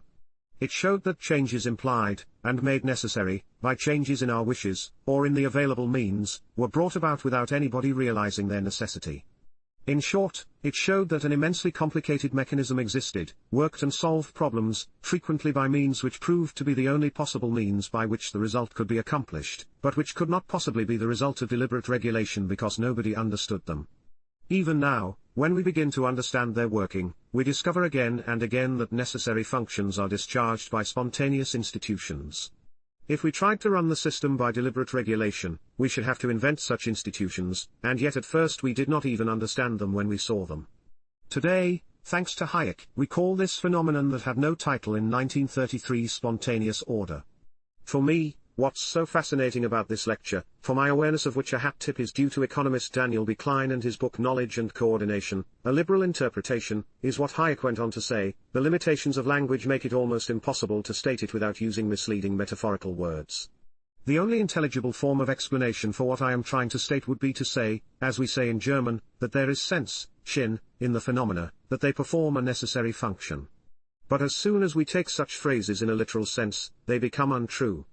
It is an animistic, anthropomorphic interpretation of phenomena, the main characteristic of which is that they are not willed by any mind. And as soon as we recognize this, we tend to fall into an opposite error, which is, however, very similar in kind: we deny the existence of what these terms are intended to describe. Talk about navigating between Scylla and Charybdis. On the one hand, we have little choice but to talk about the complex yet undesigned social order as if it were a purposeful and problem-solving agent. But if we take the required metaphors literally, the phenomena won't really be understood. Indeed, if people believe that social order was designed, they might think it can be improved through a redesign, and we know where that leads. On the other hand, if we avoid metaphorical language, we will have a harder time explaining the coordination that only the market makes possible. Hayek continued, it is, of course, supremely easy to ridicule Adam Smith's famous invisible hand, which leads man to promote an end which was no part of his intention. But it is an error not very different from this anthropomorphism to assume that the existing economic system serves a definite function only insofar as its institutions have been deliberately willed by individuals. This is probably the last remnant of that primitive attitude which made us invest with a human mind everything that moved and changed in a way adapted to perpetuate itself or its kind. In the natural sciences, we have gradually ceased to do so and have learned that the interaction of different tendencies may produce what we call an order, without any mind of our own kind regulating it. But we still refuse to recognize that the spontaneous interplay of the actions of individuals may produce something which is not the deliberate object of their actions but an organism in which every part performs a necessary function for the continuance of the whole, without any human mind having devised it. In the words of an eminent Austrian economist Ludwig von Mises, we refuse to recognize that society is an organism, and not an organization, and that, in a sense, we are part of a higher organized system which, without our knowledge, and long before we tried to understand it, solved problems the existence of which we did not even recognize, but which we should have had to solve in much the same way, if we had tried to run it deliberately. Economic discussion is full of metaphors, some helpful, and some, in my view, detrimental to understanding. Hayek used two in these passages, mechanism and organism. The market is not literally a mechanism, and society is not literally an organism, but those terms can help us understand what goes on in markets and societies. We need metaphors to understand and to teach, but we must not treat them as if they were literal truths. My least favorite metaphor in economics, Hayek preferred catalactics, concerns rationing and allocation. Defenders of the market will say, the market rations, allocates, by price, which is superior to rationing, or allocating, by government. Many people, including some economists, may not fully realize this is a metaphor. The word ration implies a rational plan to distribute goods. But the market is the antithesis of this. It's where millions of people exchange goods, property, and services with one another in countless discrete transactions. As a result, resources and goods change hands, but no distribution or rationing takes place. Thus, government cannot redistribute wealth. I would banish the word ration from the economic conversation. It's a wild elephant of a metaphor, and may take you where you don't want to go. In fact, markets don't ration goods or solve problems because markets don't do anything. People do things. Hayek stressed this in The Fatal Conceit, 1988, the extended order, society, is formed into a concordant structure by its members' observance of similar rules of conduct in the pursuit of different individual purposes. The result of such diverse efforts under similar rules will indeed show a few characteristics resembling those of an individual organism possessing a brain or mind, or what such an organism deliberately arranges, but it is misleading to treat such a society animistically, or to personify it by ascribing to it a will, an intention, or a design. Economist and Nobel laureate James M. Buchanan made the same point in What Should Economists Do? 1963, the market or market organization is not a means toward the accomplishment of anything.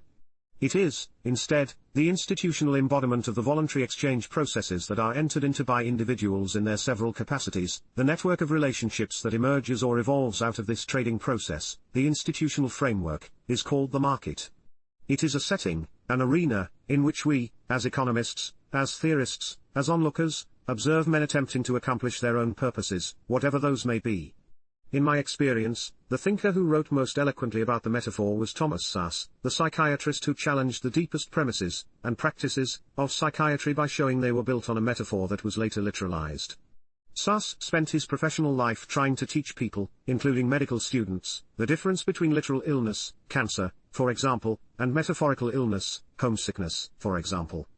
He acknowledged that he didn't have much success. Medical students are educated persons, he wrote in Insanity, The Idea and Its Consequences, 1987. But most of them do not know what a metaphor is. The same year as Hayek's lecture, author C.S. Lewis published The Pilgrim's Regress, in which he wrote, "We must use metaphors. The feelings and the imagination need that support. The great thing is to keep the intellect free from them, to remember that they are metaphors." To which Szasz replied, "Obviously, doing so cannot be easy, or else wise men would not have felt it necessary, in every age and every language, to keep reminding us of the duty of this remembrance." Future of Freedom Foundation, February 15, 2013. Chapter 24. Austrian Exploitation Theory. Eugen von Bohm-Bawerk, 1851–1914, the second-generation giant of the Austrian School of Economics, famously refuted the theory, most commonly associated with Marx, that the employer-employer relationship is intrinsically exploitative.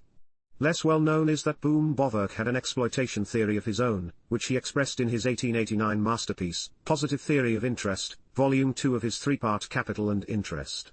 To recap, Bohm-Bawerk's refutation, found in History and Critique of Interest Theories, Volume 1 of Capital and Interest, 1884, Marx, and pre-Marxian thinkers, believed workers are routinely exploited by being paid less than what their products fetch in the market. That's because, as the Stanford Encyclopedia of Philosophy notes, for Marx labor is priced in terms of the amount of socially necessary labor power required to produce it, that is, the products necessary just to keep the worker alive. Marx derived this from the labor theory of value he inherited from Adam Smith and David Ricardo, yet a worker may produce more than that bare amount in a day.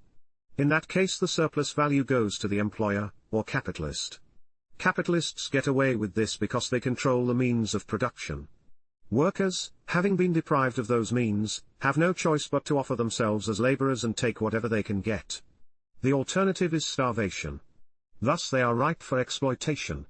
In focusing on the exploitation question, Bohm-Bawerk took the legitimacy of the distribution of the means of production for granted, and of course he rejected the labor theory of value, or of price formation. I can't discuss here the legitimate objection that historically governments arranged for the few, its ruling class sponsors, to control the means of the production at the expense of the many, forcing them onto the labor market. To the extent that is true, the wage system is exploitative, but the culprit is the state and its sponsors, not the market. Bohm-Bawerk responded to the exploitation theorists that the difference between what a worker is paid and the market price of his product can be explained without resort to an exploitation theory. One component of the employer's profit is interest on the money he advances workers as wages while the product is being readied for sale. Making and marketing products take time. Typically, Bohm-Bawerk said, workers cannot afford to wait until the product is sold before they are paid. They want a check every week. But how can they be paid before their products have been sold? Their employers pay them out of money accumulated previously. Thus wages are in effect a loan, which like all loans is repaid with interest.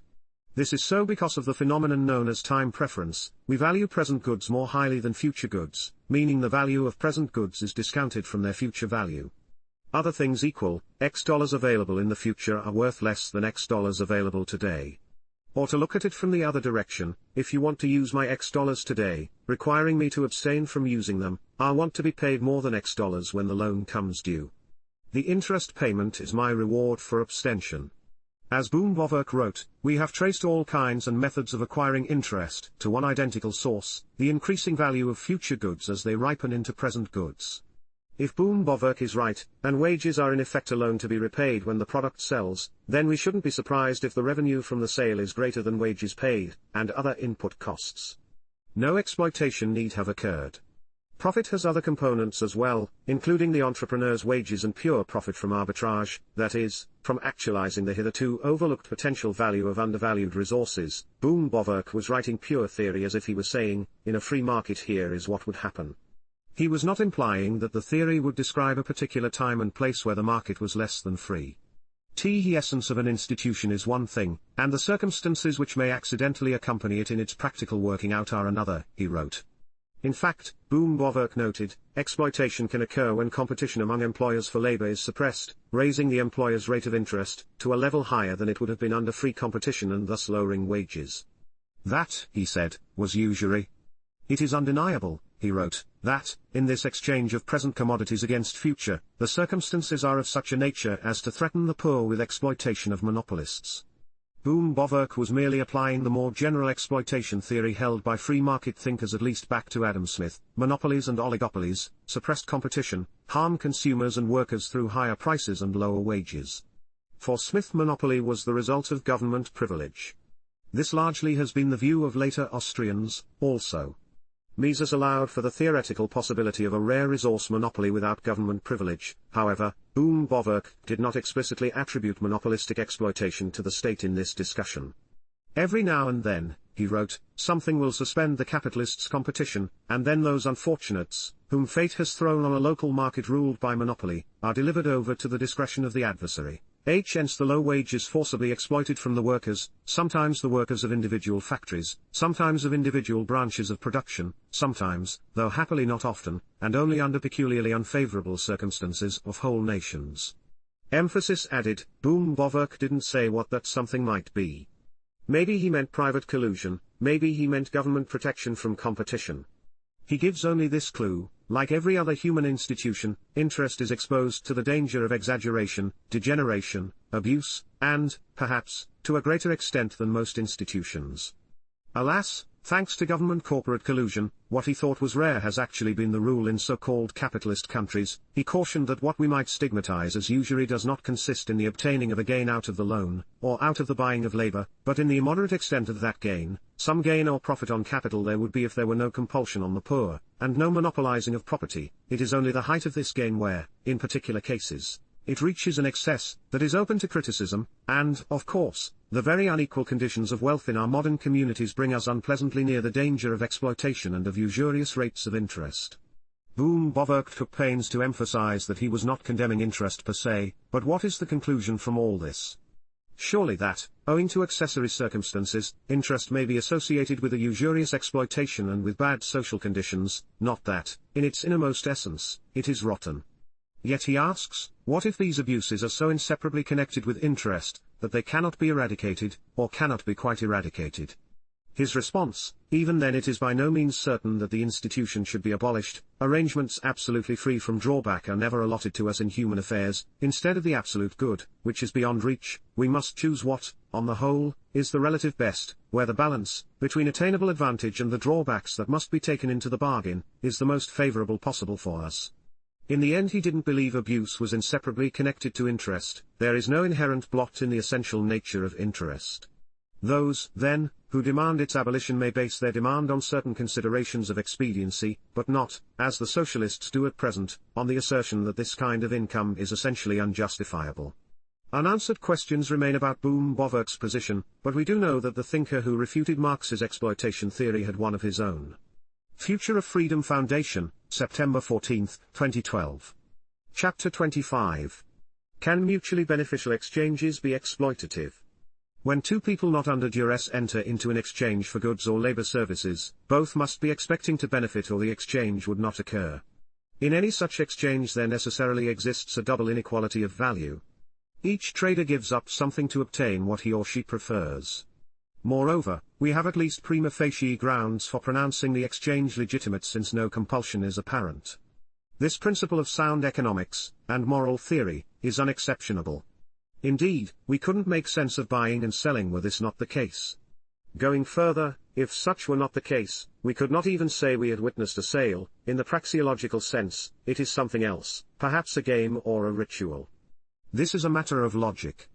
The nature of a particular action is determined by the actor's intentions and understanding. What might look to an outsider like an exchange of money for goods or labor services may in fact be a move in a game in which the money isn't money at all but merely pieces of metal.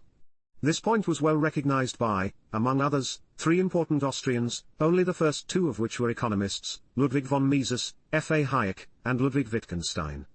We must take care, however, in applying the free exchange principle.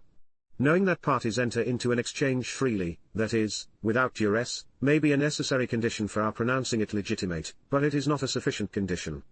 For example, you enter a post office and buy a first-class stamp for 55 cents. May we conclude that you prefer the services the stamp will buy to whatever else you might have spent the 55 cents on? If you were not ordered into the post office at gunpoint, I should think so. Is the transaction therefore legitimate? I should think not entirely. Why not? Because your alternatives were artificially constricted by a system supported by violence. The post office of course is a protected government monopoly. No one may compete with the state in the delivery of first-class mail. Lysander Spooner and others tried and were stopped. Apparently it isn't enough to know that parties to a transaction entered it without duress. There are other criteria that a transaction must satisfy for it to be pronounced entirely legitimate. Someone might object that transactions with the post office are not really free because someone who wants to mail a first-class letter has no choice but the post office. True enough. Still, no one is forced to send a first-class letter. In that sense, no one is forced to do business with the U.S. Postal Service. One chooses to deal with the post office because under the unjust circumstances one prefers that option to its alternatives, which may only include not sending the letter at all. Thus one can still be said to be better off because of the transaction. Extending this analysis to private companies with monopolistic government privileges should incite no controversy. If the US government outlawed competition with Federal Express for overnight delivery, the situation would be essentially the same as with the post office. No one would be forced to do business with FedEx.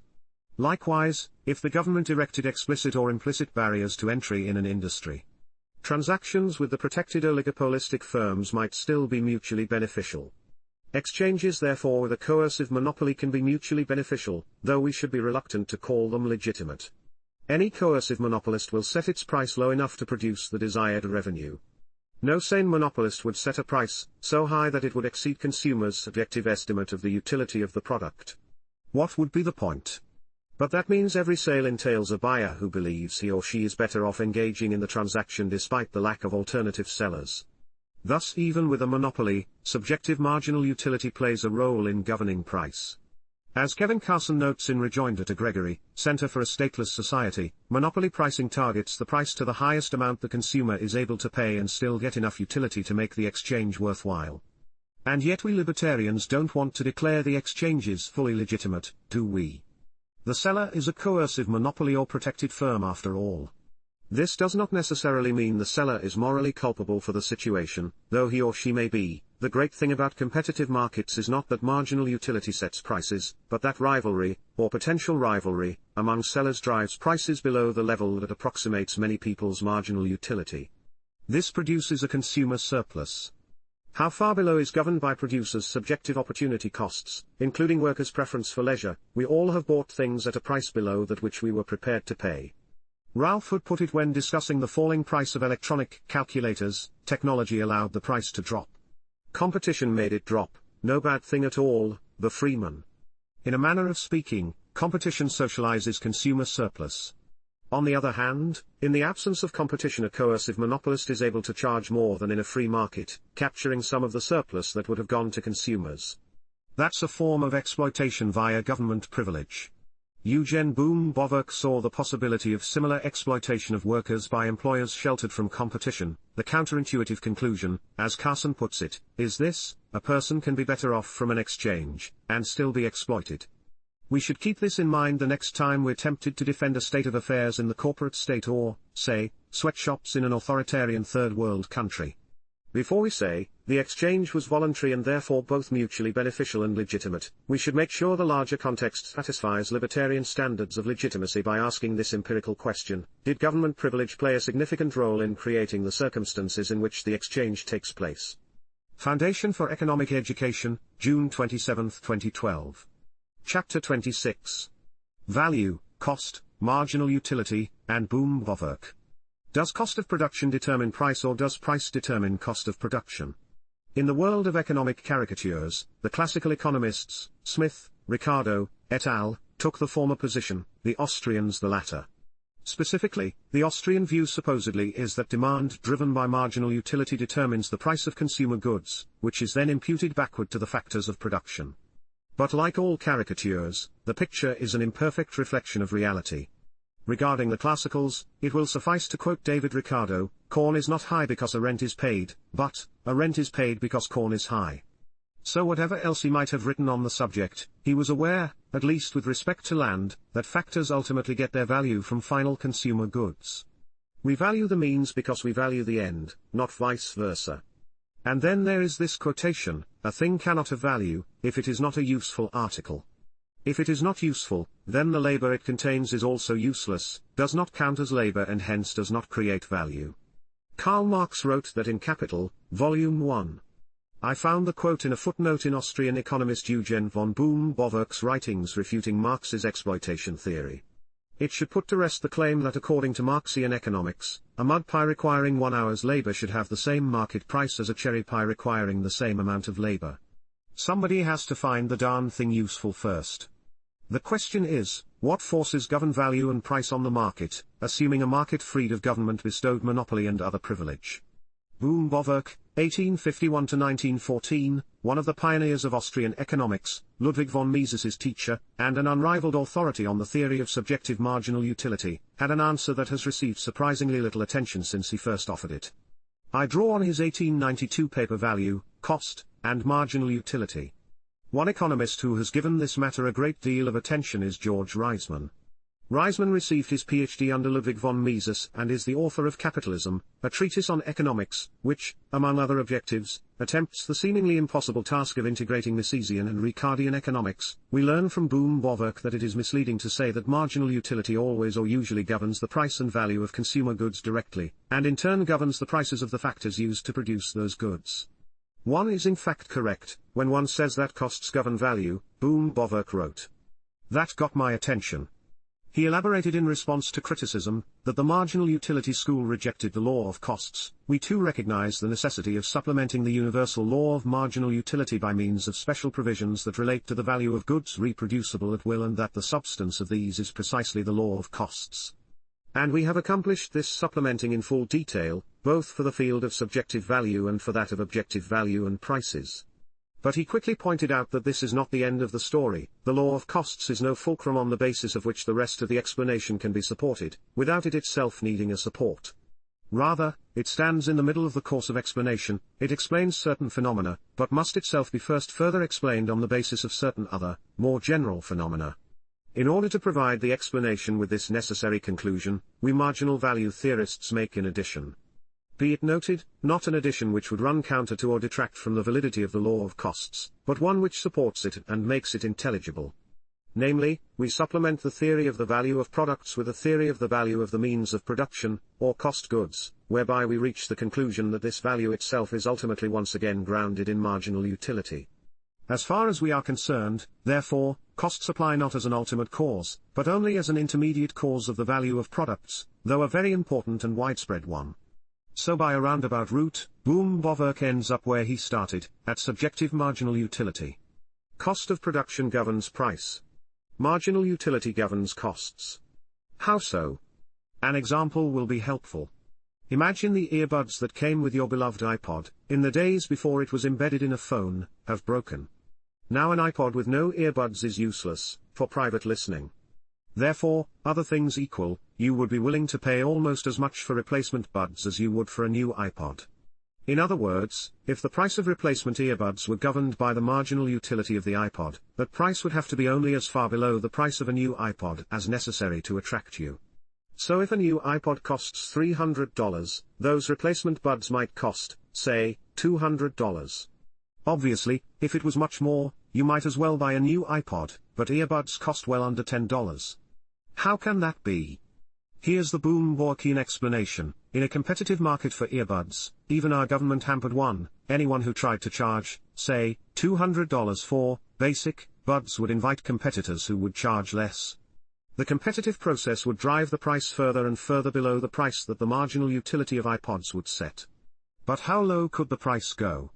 To answer that, imagine that you wanted to go into earbud manufacturing. You would need to buy materials such as wire and plastic, and you would need to hire labor.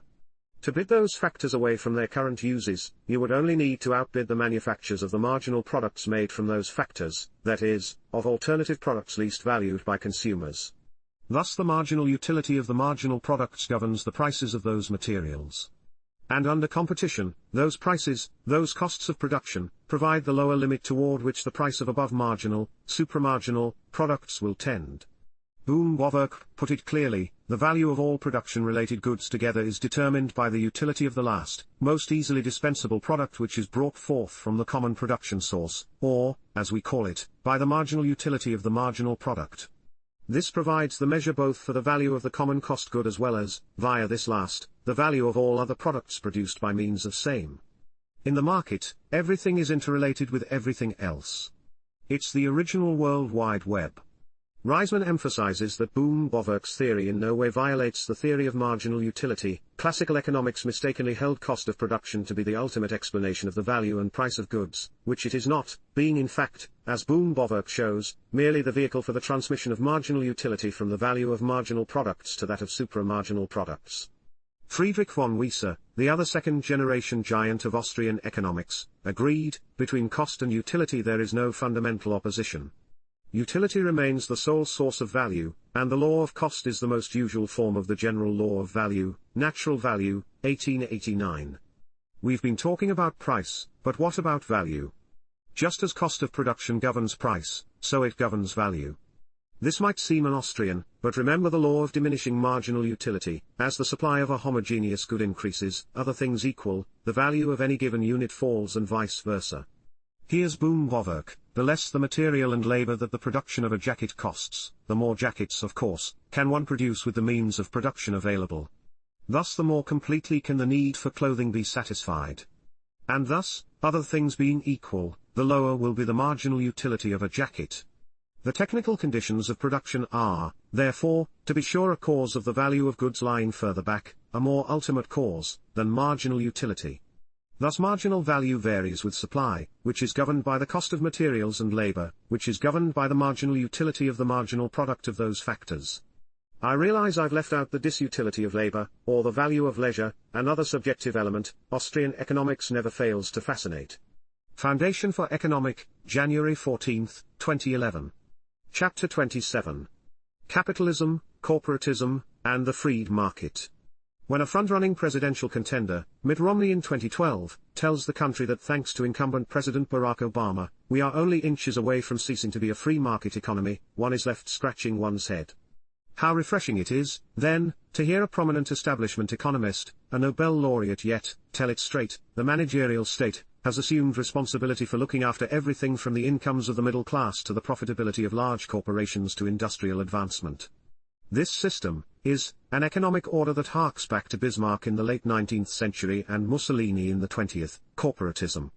In blaming capitalism for corporatism, Columbia University professor Edmund S. Phelps, who won the 2006 Nobel Prize in Economics, and his co-author, Seyfuddin Ammous, assistant professor of economics at the Lebanese American University, held that the U.S. economy ceased to be a free market some time ago, yet the free market was blamed for the economic crisis of 2008. An interesting question is whether the American economy was ever really free. Phelps and Ammous condemned corporatism unequivocally. In various ways, corporatism chokes off the dynamism that makes for engaging work, faster economic growth, and greater opportunity and inclusiveness. It maintains lethargic, wasteful, unproductive, and well-connected firms at the expense of dynamic newcomers and outsiders, and favors declared goals such as industrialization, economic development, and national greatness over individuals' economic freedom and responsibility. Today, airlines, auto manufacturers, agricultural companies, media, investment banks, hedge funds, and much more has, at some point been deemed too important to weather the free market on its own, receiving a helping hand from government in the name of the public good. It's great that their list includes the corporate state's declared goals.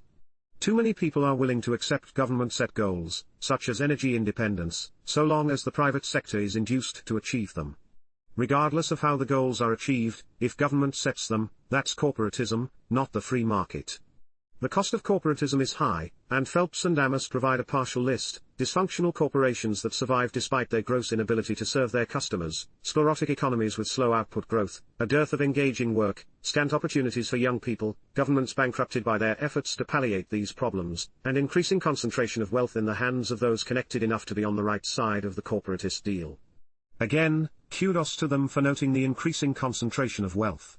The corporate state, after all, is a form of exploitation, the victims of which are workers and consumers, who would have been better off, absolutely and comparatively, without anti-competitive privileges for the well-connected and without government-induced recessions.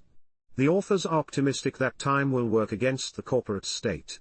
Young people coming of age in the Internet's decentralized and wide-open market of ideas and merchandise can't be expected to show enthusiasm for a system that protects entrenched corporations from the forces of competition. Moreover, the legitimacy of corporatism is eroding along with the fiscal health of governments that have relied on it. If politicians cannot repeal corporatism, it will bury itself in debt and default. My main beef with Phelps and Amos's essay is their use of capitalism to name the economic system that corporatism corrupted. Like many others, they believe that word used to mean the free market. To be sure, it was used that way starting in the mid-20th century. But there was an older usage, of capitalist specifically, coined by free market liberals like Thomas Hodgkin, who predated Marx, associating it with government privileges for the capital-owning class. That undertone has never left. It's tempting to dismiss this as mere semantics. Yet we are trying to communicate, aren't we? Libertarian theorist Roderick Long, however, shows that more than semantics is involved. For Long, capitalism is what Ayn Rand called an anti-concept, a term that confuses rather than enlightens. One kind of anti-concept is the package deal, in his words, referring to any term whose meaning conceals an implicit presupposition that certain things go together that in actuality do not. As a thought experiment, Long asks us to consider his coinage of Saxelbachs, which he defines as a metallic sphere, like the Washington Monument. Obviously this is incoherent. Nevertheless, says Long, some linguistic subgroup might start using the term Saxelbachs as though it just meant metallic sphere, or as though it just meant something of the same kind as the Washington Monument. And that's fine. But my definition incorporates both, and thus conceals the false assumption that the Washington Monument is a metallic sphere. Any attempt to use the term Saxelbachs, meaning what I mean by it, involves the user in this false assumption.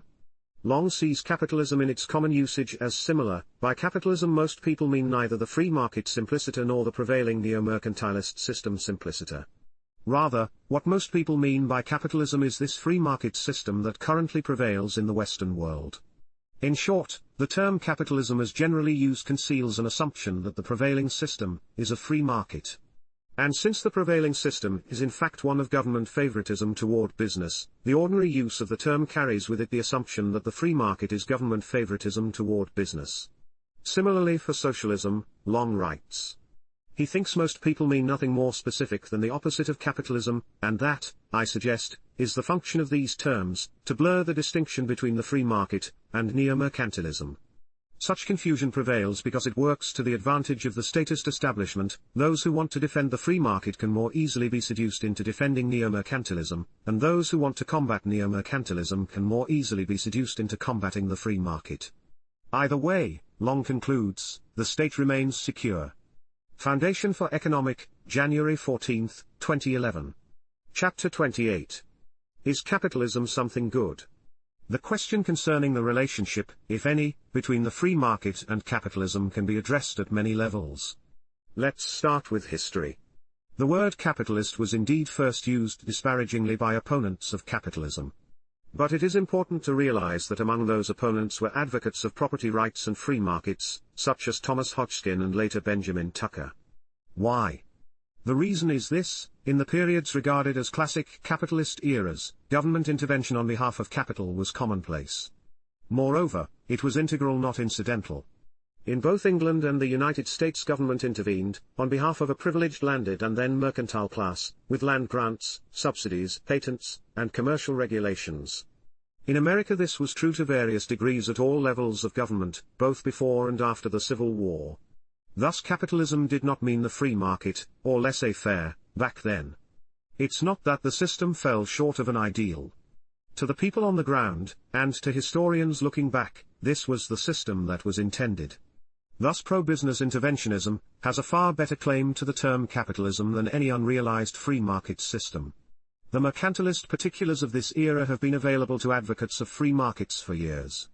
For example, Jonathan R. T. Hughes's The Governmental Habit Redux and Arthur A. Ekich Jr.'s The Decline of American Liberalism, as well as Albert J. Knox's earlier Our Enemy the State, have been in the libertarian canon for decades.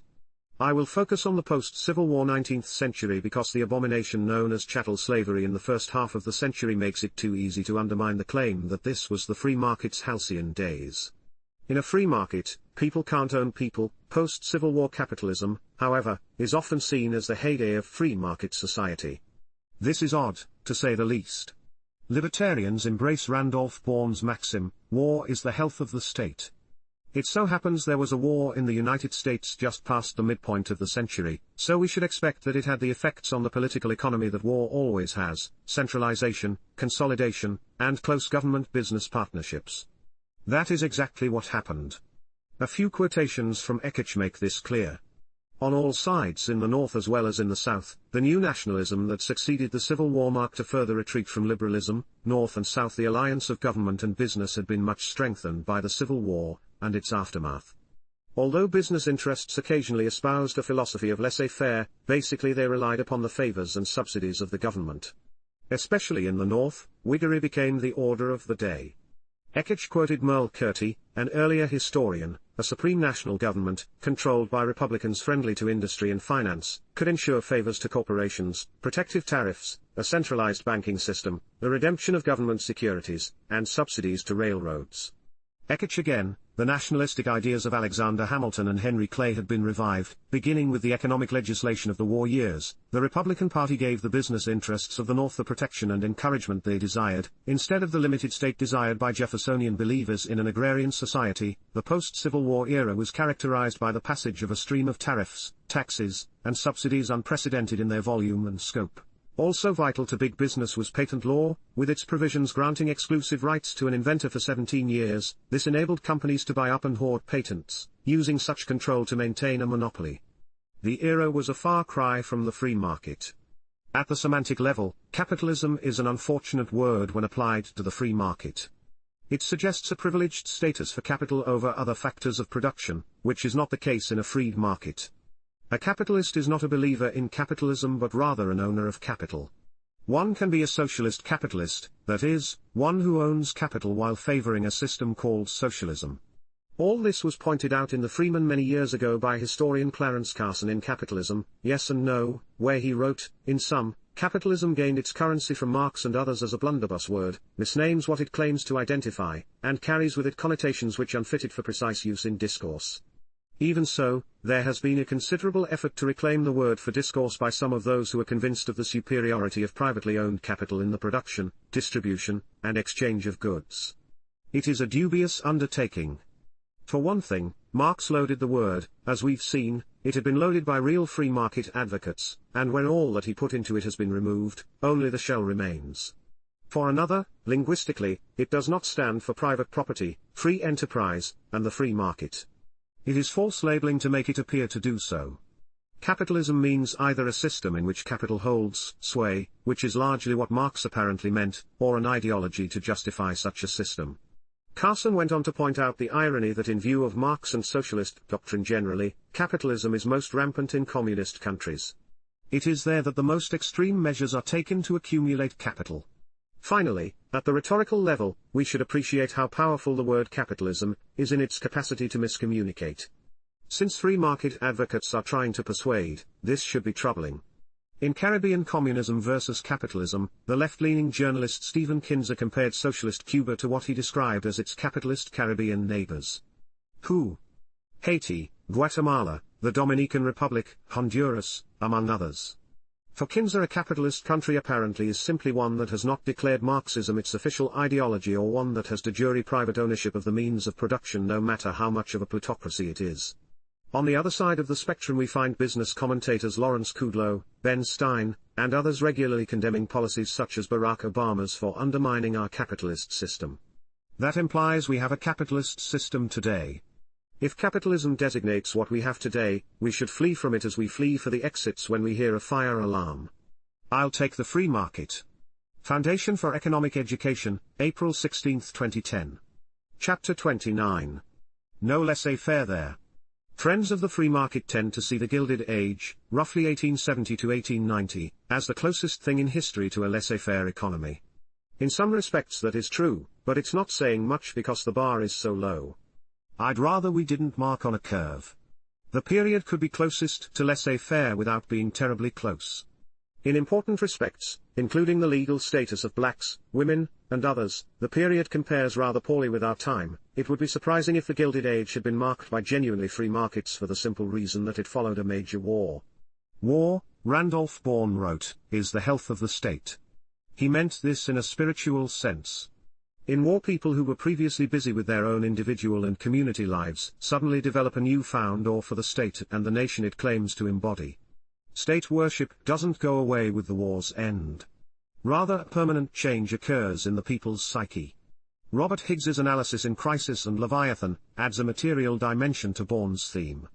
Not only does government gain new prestige in war, it also gains new powers, few of which are relinquished when the war ends. Thus we would expect that the economy following the American Civil War to be profoundly shaped by the war. For one thing, individuals made fortunes by selling goods and services to the government and by handling its debt. Influential business figures cultivated close relationships with leading politicians and bureaucrats, if they didn't have them already. Government needed to buy all sorts of things and to borrow money. Who was it going to call? War is lucrative even without letter of the law corruption. The administration of Abraham Lincoln finally gave America the Alexander Hamilton Henry Clay program, a national bank, railroad subsidies and land grants, high tariffs, excise taxes, and other interventions. It was a rent-seeker's delight. As Richard Kaufman wrote in The War Profiteers, the most important of the 19th century American capitalists acquired their first great fortunes during the war. J.P. Morgan, Philip Armour, Clement Studebaker, John Wanamaker, Cornelius Vanderbilt, and the DuPonts had all been government contractors. Andrew Carnegie got rich speculating in bridge and rail construction while assistant to the Assistant Secretary of War in charge of military transport. This wouldn't seem to present ideal conditions for the post-war emergence of a free market. Too many people had a taste of power, privilege, and fortune, not to mention the inside track with federal and state officials, and they were unlikely to give up those benefits voluntarily. The eradication of evil, chattel slavery, came with a good deal of pro-business economic intervention, corporatism. The result was the forced, conscious creation of a national economy according to a politically worked-out blueprint rather than spontaneous market evolution. Benjamin Tucker's identification of four state sources of monopoly, patents, tariffs, money, and land, is relevant here. The Gilded Age of course has been criticized by opponents of the free market. Corporatism and the free market have been sloppily and even intentionally conflated, but what's often unappreciated is that writers sympathetic to the free market have disparaged the Gilded Age as broadly illiberal and contrary to the spirit of free enterprise. Where many libertarians see laissez-faire, these writers saw corruption and privilege distorting commerce. I'll cite two examples here, Arthur A. Ekich Jr. and George C. Roche III. Ekich was a distinguished professional historian and academic whose book The Decline of American Liberalism still merits close attention. Liberal for Ekich meant free markets, decentralized power, and individual liberty. Ekich observed that later, in the post-war period, it would be forgotten that many of the national problems associated with the rise of big business and monopoly had their origins in this earlier era of expansion and consolidation during the Civil War. He quoted the 1876 Liberal Democratic president candidate, Samuel Tilden, who said, "The demoralization of war, a spirit of gambling adventure, engendered by false systems of public finance, a grasping centralism, absorbing all functions from the local authorities, and assuming to control the industries of individuals by largesses to favored classes from the public treasury of monies wrung from the body of the people by taxation, were then, as now, characteristics of the period. The classes who desire pecuniary profit from existing governmental abuses have become numerous and powerful beyond any example in our country. For the first time in our national history, such classes have become powerful enough to aspire to be in America the ruling classes, as they have been and are in the corrupt societies of the old world." Just a bit more from Ekich. Beginning with the economic legislation of the war years, the Republican Party gave the business interests of the North the protection and encouragement they desired, instead of the limited state desired by Jeffersonian believers in an agrarian society. The post-Civil War era was characterized by the passage of a stream of tariffs, taxes, and subsidies unprecedented in their volume and scope. Also vital to big business was patent law. With its provisions granting exclusive rights to an inventor for 17 years, this enabled companies to buy up and hoard patents, using such control to maintain a monopoly. Roche, who was the president of Hillsdale College for many years, the author of Frederick Bastiat, A Man Alone, and a staff member of the Pro-Free Market Foundation for Economic Education, in 1974 published The Bewildered Society, which contains a scathing portrayal of the Gilded Age. Here are a few choice quotations. The businessmen of the 19th century are to be blamed for courting government to gain special privilege. The late 19th century was an era conspicuously dominated by the assumption that government could be used to achieve various special interest projects, whether it was building a railroad or the development of an infant industry. Corruption soon followed the new American acceptance of highly centralized political power as a problem-solving device. The process quite clearly began with the American Civil War. It is true that a time of tremendous building did occur in industry, communication, and transportation across our American continent following the Civil War. But it is also true that the era brought with it the spoilsmen in politics and the exploiters in economic life who were quite willing to work hand in glove in taking the American people for a ride. Boss Tweed and Jim Fisk were all too symbolic of their era. Never before in American life had the temptation for corruption been so great. Following the Civil War, politicians found themselves dealing in land grants, tariffs, mail contracts, subsidies, mining claims, pensions. The power of taxation gave them power to protect or destroy individual businesses. The corporation is now and has always been derived entirely from power granted by the state, power directly dependent upon continued enforcement of laws providing it with its special privileges and immunity. The interpretation of American history which views the latest 19th century businessman as a free enterpriser, while describing government activity as an attempt to restrain laissez-faire, is simply not borne out by the facts. You get the idea. Similar views were expressed 6 decades earlier by laissez-faire advocate William Graham Sumner, a pioneering sociologist at Yale University. It would behoove free market advocates not to view this period of corporatist privilege with nostalgia. Doing so undermines their cause. This doesn't mean that government business control over economic activity was total.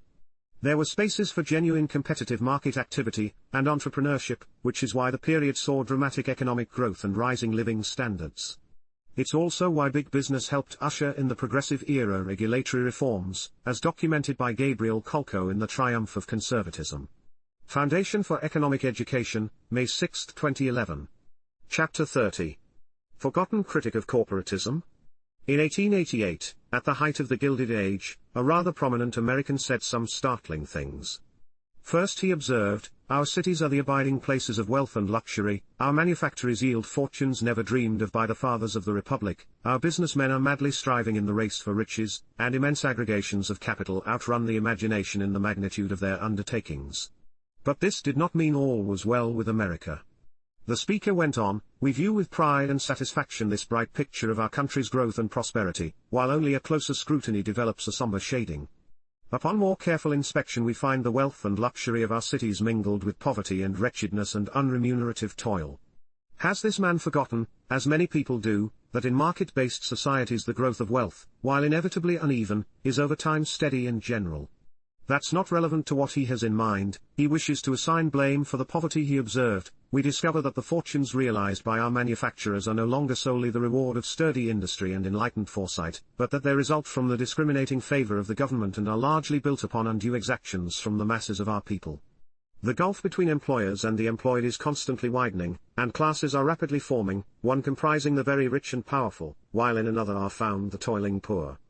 As we view the achievements of aggregated capital, we discover the existence of trusts, combinations, and monopolies, while the citizen is struggling far in the rear or is trampled to death beneath an iron heel. Corporations, which should be the carefully restrained creatures of the law and the servants of the people, are fast becoming the people's masters. Rewards unrelated to effort. Undue exactions from the masses. Widening gulf between employers and employed. Rapidly forming classes. Rich and powerful versus the toiling poor. Where have we heard this before?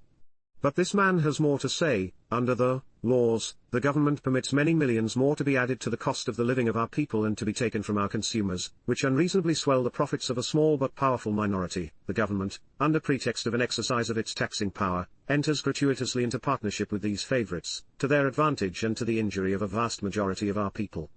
This is not equality before the law. And he's not finished. The speaker calls for reform. which he expects would have the support of all who believe that the contented competence and comfort of many accord better with the spirit of our institutions than colossal fortunes unfairly gathered in the hands of a few. Who is this man? Progressive politician William Jennings Bryan. Socialist Party presidential candidate, and Union leader Eugene V. Debs. It is neither of them. Casting a wider net, perhaps it is the anarchist and free market socialist writer and editor Benjamin Tucker. Again, no. It is Grover Cleveland, the 22nd and 24th President of the United States. The occasion was his December 1888 State of the Union address, delivered a month after losing his re-election bid in the Electoral College, but not in the popular vote, to Benjamin Harrison. There is high irony here considering that Cleveland had a long and close relationship with the House of Morgan, the center of American corporate statism. The source of corporate privilege that raised Cleveland's ire was the tariff, one of Tucker's despised four monopolies. Back in the day, it was said, the tariff is the mother of trusts. As Cleveland put it, it cannot be denied that the selfish and private interests which are so persistently heard when efforts are made to deal in a just and comprehensive manner with our tariff laws are related to, if they are not responsible for, the sentiment largely prevailing among the people that the general government is the fountain of individual and private aid.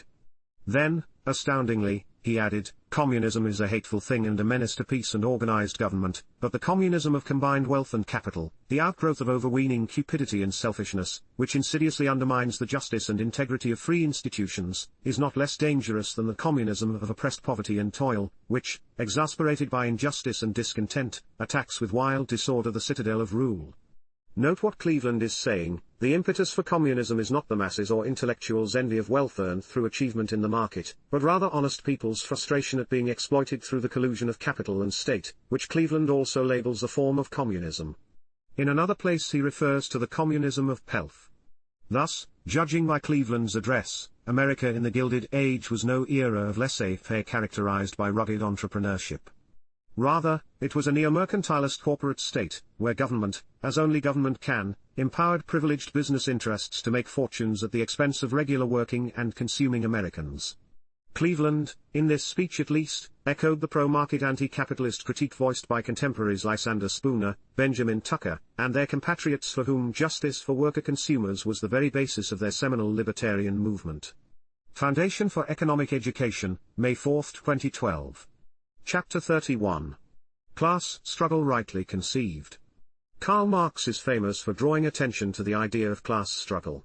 Yet remarkably in 1852, as historian David Hart recounts, Marx wrote, "As far as I am concerned, the credit for having discovered the existence and the conflict of classes in modern society does not belong to me." Bourgeois historians presented the historical development of this class struggle, and the economists showed its economic anatomy long before I did. By bourgeois historians Marx meant laissez-faire liberals such as Charles Comte, Charles Dunoyer, and other early 19th century French writers, who were also economists. According to Hart, Marx plundered what he could from their work to assist him in this project, or, apparently misread them in his haste to move on to more important matters. In light of Marx's words, it's worth exploring the historical development of this class struggle as seen from the perspective of the classical liberals. At first this analysis of class may seem paradoxical. Free market advocates have long emphasized that trade brings increasingly elaborate forms of social cooperation through the division of labor and free exchange. As the 20th century economist Ludwig von Mises pointed out, the realization that specialization and trade allow unlimited mutual benefits induces people to put aside their differences and to cooperate in the productive process. How could the classical liberals of the early 19th century have been interested in class struggle? Comte and Dunoyer, along with Augustin Thierry, whose publication, Le Censeur Européen, was a hotbed of radical free market thought, were influenced by the important, but underappreciated, French free market economist J. B. Say, whom economist and historian Murray Rothbard lauded as brilliantly innovative, and the superior of Adam Smith. The seeds of early classical liberal class theory can be found in the second and subsequent editions of Say's Treatise on Political Economy, first published in 1803, which reflected his response to Napoleon's military spending and intervention in the French economy. For Say, the government's power to tax the fruits of labor and to distribute largesse and jobs is the source of class division and exploitation. As he wrote in another work, the huge rewards and the advantages which are generally attached to public employment greatly excite ambition and cupidity. They create a violent struggle between those who possess positions and those who want them. Of course someone has to provide the largesse. Comte and Dunoyer took that seed and nurtured it into a full-blown class analysis. At issue was exactly who comprises the classes. Say's view that services provided in the marketplace are immaterial goods and that the entrepreneur, like the laborer, is a producer made an impression on Comte and Dunoyer. Hart writes, a consequence of Say's view is that there were many productive contributors to the new industrialism, including factory owners, entrepreneurs, engineers and other technologists as well as those in the knowledge industry such as teachers, scientists and other savants or intellectuals. Getting the members of the classes straight is important if we are to accurately distinguish the exploiters from the exploited. Marx thought only members of the proletariat were creators of value, with owners of capital belonging to the exploiting class, and the state as its executive committee. He placed owners of producer goods, the means of production, among the exploiters because of his labor theory of value, inherited from Adam Smith and David Ricardo. Since the value of goods was equivalent to the socially necessary labor required to produce them, the profit and interest collected by capitalists must be extracted from the workers' just rewards, hence their exploitation.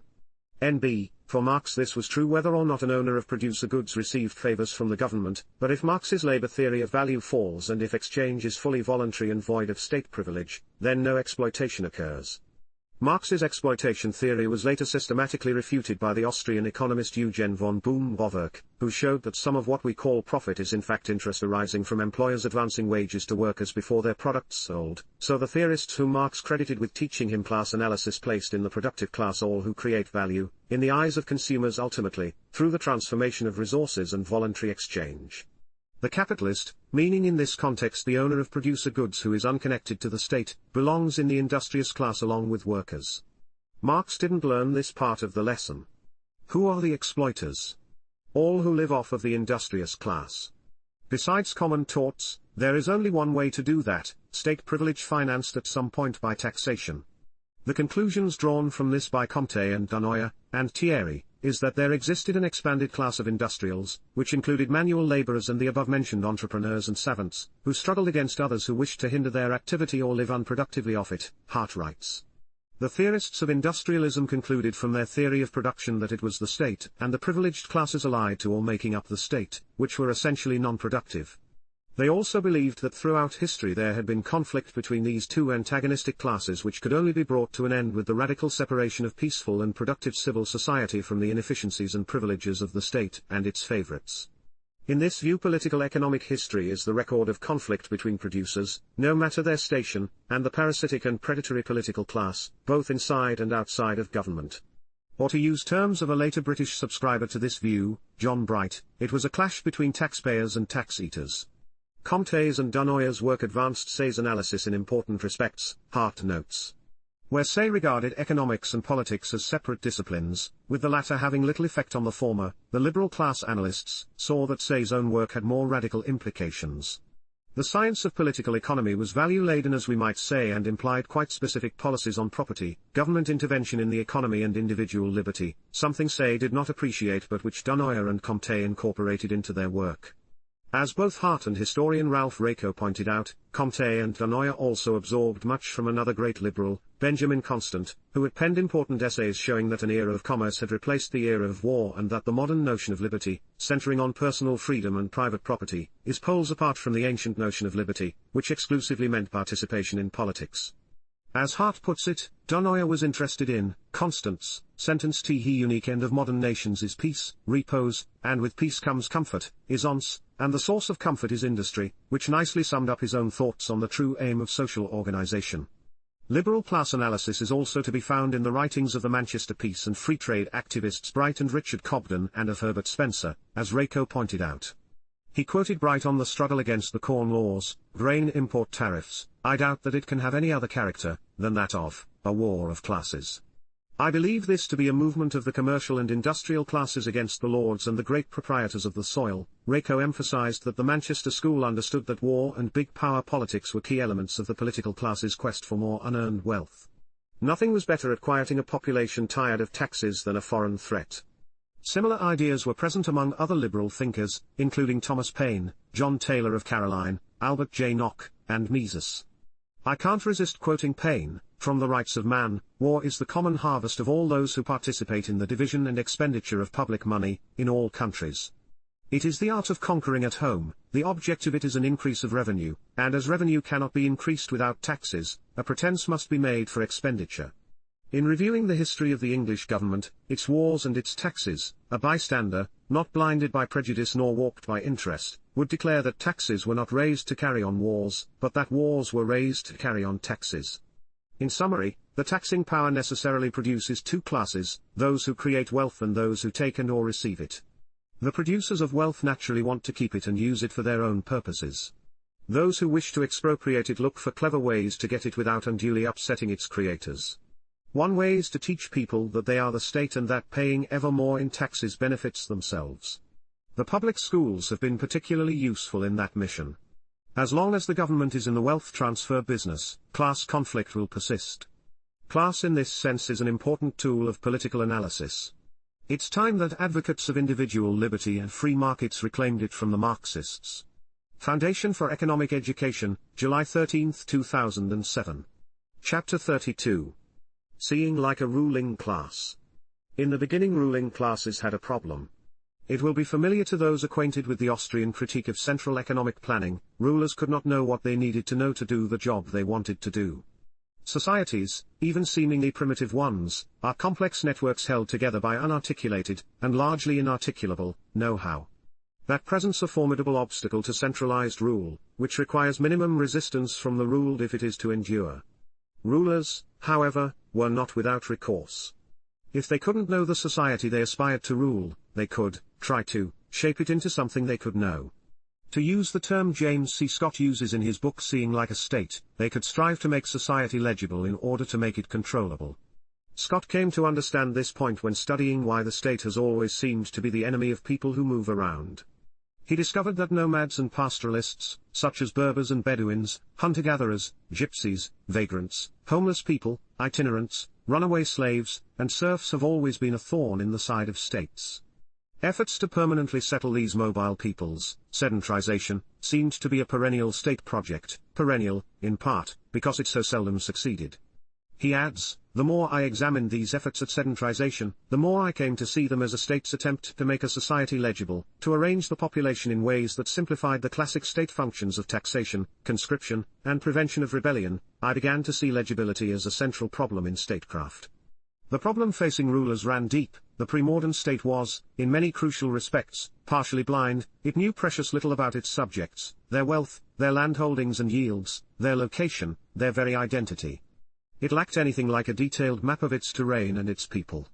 It lacked, for the most part, a measure, a metric, that would allow it to translate what it knew into a common standard necessary for a synoptic view. Apprehending this problem was like shining a light on phenomena hitherto obscured by shadow. Suddenly, processes as disparate as the creation of permanent last names, the standardization of weights and measures, the establishment of cadastral surveys and population registers, the invention of freehold tenure, the standardization of language and legal discourse, the design of cities, and the organization of transportation seemed comprehensible as attempts at legibility and simplification. He compares such devices aimed at legibility and simplification, which he calls high modernism, to scientific forestry, in which resource management is strictly determined by the need for revenue. His list will raise eyebrows among classical liberal devotees of spontaneous social processes. Are we to believe that last names, freehold tenure, and standardization of weights, measures, language, and legal discourse were foisted on societies by rulers for their own convenience? The story isn't quite so simple, but it is close. Scott acknowledges that the growth of commerce had a hand in the promotion of some of these devices. But his historical evidence shows that things we have tended to regard as the spontaneous products of liberal progress were in fact contrivances to benefit rulers. This is not to say these institutions are bad in themselves or that none of them would have evolved spontaneously. That seems unlikely. But it is reasonable to think they would have evolved differently in important respects had they not been driven primarily by a quest for social control. The contrasting processes, spontaneous order versus what F. A. Hayek called constructivist rationalism, would seem to guarantee this. It is unfortunate that those institutions were born in association with tyranny, prompting resistance from average people who felt imposed on by their rulers. Let's pause to appreciate the depth of the ruler's problem. What we learn from Scott is similar to what we learn from Elinor Ostrom, the Nobel laureate who studied the innovative ways that people communally manage common pool resources without government assistance. Left to their own devices, people jointly find ingenious methods of overcoming obstacles to the efficient management of land and other resources. This category of solutions demonstrates that the simple one-person/one-parcel model is not the only private alternative to state ownership of resources. Moreover, the number of potential solutions is effectively limitless. Thus, how a given community will grapple with a given situation is inherently unpredictable. People really are the creative, entrepreneurial beings acting in an open-ended world that Israel Kirzner, inspired by Ludwig von Mises, describes. That's what made the rulers' job so tough as nation-states were formed, driving them to measures intended to simplify the societies they wished to control and, yes, also to establish national markets. Scott writes, local practices of measurement and landholding were illegible to the state in their raw form. They exhibited a diversity and intricacy that reflected a great variety of purely local, not state, interests.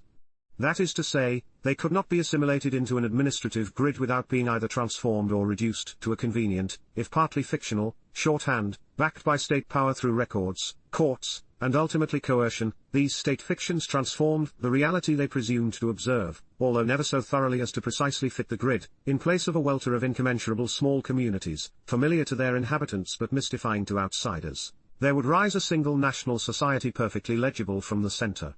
The great classical liberal Benjamin Constant, 1767–1830, whom Scott quotes, understood this well. The conquerors of our days, peoples or princes, want their empire to possess a unified surface over which the superb eye of power can wander without encountering any inequality which hurts or limits its view. The same code of law, the same measures, the same rules, and if we could gradually get there, the same language, that is what is proclaimed as the perfection of the social organization. The great slogan of the day is uniformity. Nowhere is the process more clear than in the case of land tenure. Indigenously evolved customary rights over land made taxation based on income and holdings nigh impossible. It was difficult, if possible at all, to know who owned what.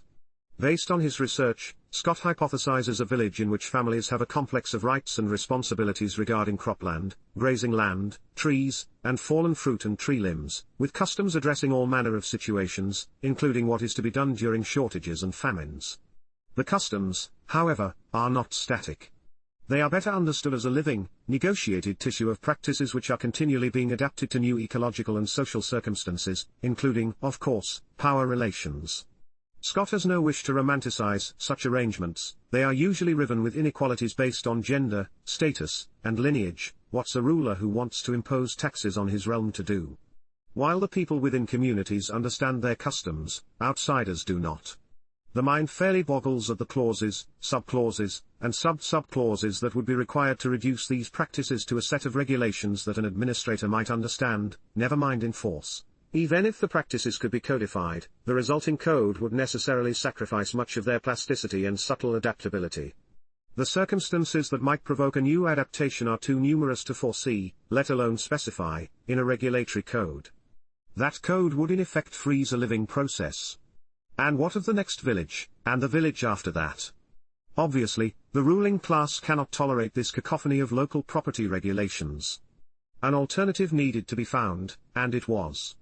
Indeed, Scott writes, the very concept of the modern state presupposes a vastly simplified and uniform property regime that is legible and hence manipulable from the center. The answer was individual freehold tenure. Scott writes, modern freehold tenure is tenure that is mediated through the state and therefore readily decipherable only to those who have sufficient training, and a grasp of the state statutes. Complex tenure arrangements of customary practice are reduced to freehold, transferable title. In an agrarian setting, the administrative landscape is blanketed with a uniform grid of homogeneous land, each parcel of which has a legal person as owner and hence taxpayer. How much easier it then becomes to assess such property and its owner on the basis of its acreage, its soil class, the crops it normally bears, and its assumed yield than to untangle the thicket of common property in mixed forms of tenure. The device for accomplishing this was the cadastral map. The cadastral map and property register are to the taxation of land as the maps and tables of the scientific forester were to the fiscal exploitation of the forest, Scott writes. Just as the scientific forester needed an inventory of trees to realize the commercial potential of the forest, so the fiscal reformer needed a detailed inventory of land ownership to realize the maximum, sustainable revenue yield. For the map to be of use, the facts on the ground had to be made to conform to it. In other words, the lives of the inhabitants were to be disrupted to satisfy the ruler's appetite for revenue. The mode of production in such communities was simply incompatible with the assumption of individual freehold tenure implicit in a cadastral map. The state's case against communal forms of land tenure, however, was based on the correct observation that it was fiscally illegible and hence fiscally less productive. The historical resolution has generally been for the state to impose a property system in line with its fiscal grid. This is not to say all went as planned. Scott points out that people in the communities often continued to use their land as before, ignoring the scheme their rulers attempted to impose. But the rulers were undeterred. They proceeded as though their models reflected what was essential about reality, much as macroeconomists do today. Of course, their tax decrees had unintended consequences. For example, the 18th century French tax on doors and windows, which were used as proxies for determining the size of houses, encouraged the construction of homes with few doors and windows. The people's ability to work around their rulers, however, was limited. Social life was disrupted, resources were extracted, and communities were prevented from further spontaneous development. How the world would have looked in the absence of ruling classes, one can only speculate. Foundation for Economic Education, March 30, 2012. Chapter 33. Financial Regulation and the Money Power. In one of his essays criticizing inflationary free silver proposals in the late 19th century, the great laissez-faire champion William Graham Sumner, a founder of sociology, wrote, "We hear fierce denunciations of what is called the money power. It is spoken of as mighty, demoniacal, dangerous, and schemes are proposed for mastering it which are futile and ridiculous, if it is what it is said to be. Every one of these schemes only opens chances for money jobbers and financial wreckers to operate upon brokerages and differences while making legitimate finance hazardous and expensive, thereby adding to the cost of commercial operations. The parasites on the industrial system flourish whenever the system is complicated. Confusion, disorder, irregularity, uncertainty are the conditions of their growth. The surest means to kill them is to make the currency absolutely simple and absolutely sound. Is it not childish for simple, honest people to set up a currency system which is full of subtleties and mysteries, and then to suppose that they, and not the men of craft and guile, will get the profits of it? It seems to me that this point is entirely applicable to the perennial debate over financial regulation. In the end, it will best serve the insiders, the money power. Let's begin by noting that there has been no shortage of financial regulation over the last 40 years. The much faulted era of deregulation is a laughable myth. If anything can be said to have failed, it is the regulatory state. Of course, much else also failed, including the Federal Reserve System, and in the case of the Great Recession of 2008, housing policy, the idea that we suffer from a shortage of regulation is wrong.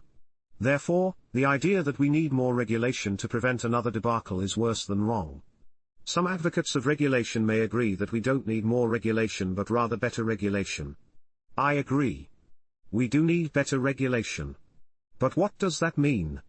Once we understand the nature of markets and bureaucracies, there's only one reasonable conclusion: better regulation means regulation by market forces. Free markets are not unregulated markets. Instead, they are severely regulated by competition and the threat of losses and bankruptcy. Anything the government does to weaken those forces simultaneously weakens the otherwise unforgiving discipline imposed on business firms and their counterparties, to the detriment of workers and consumers. Public well-being suffers. Admittedly, this is a hard sell. Explaining how markets work when they are free of the government's easy money, favoritism, implicit guarantees, and other perverse incentives takes time and the listener's concentration. Denouncing markets, railing against greed, which of course never taints politicians, and calling for more government power make for good sound bites. In the internet and remote-controlled cable TV era, patience is a scarce commodity. So advocates of liberty have barriers to overcome. Of course, government interference with free exchange, misleadingly called regulation, is portrayed as necessary for the public good. A key to understanding why it is not is to grasp the inability of bureaucrats to know what they would need to know to do the job they promise to do. Markets, particularly financial markets, are too complex for government officials, or anyone else, to manage. No matter how much power they are given, they will not be able to see the future, spot excessive risk, or anticipate how things might go wrong. But they can be counted on unwittingly to interfere with innovation that would yield public benefits. Any move towards central direction courts disaster. Decentralization and the discipline of competition are our only hope for economic security.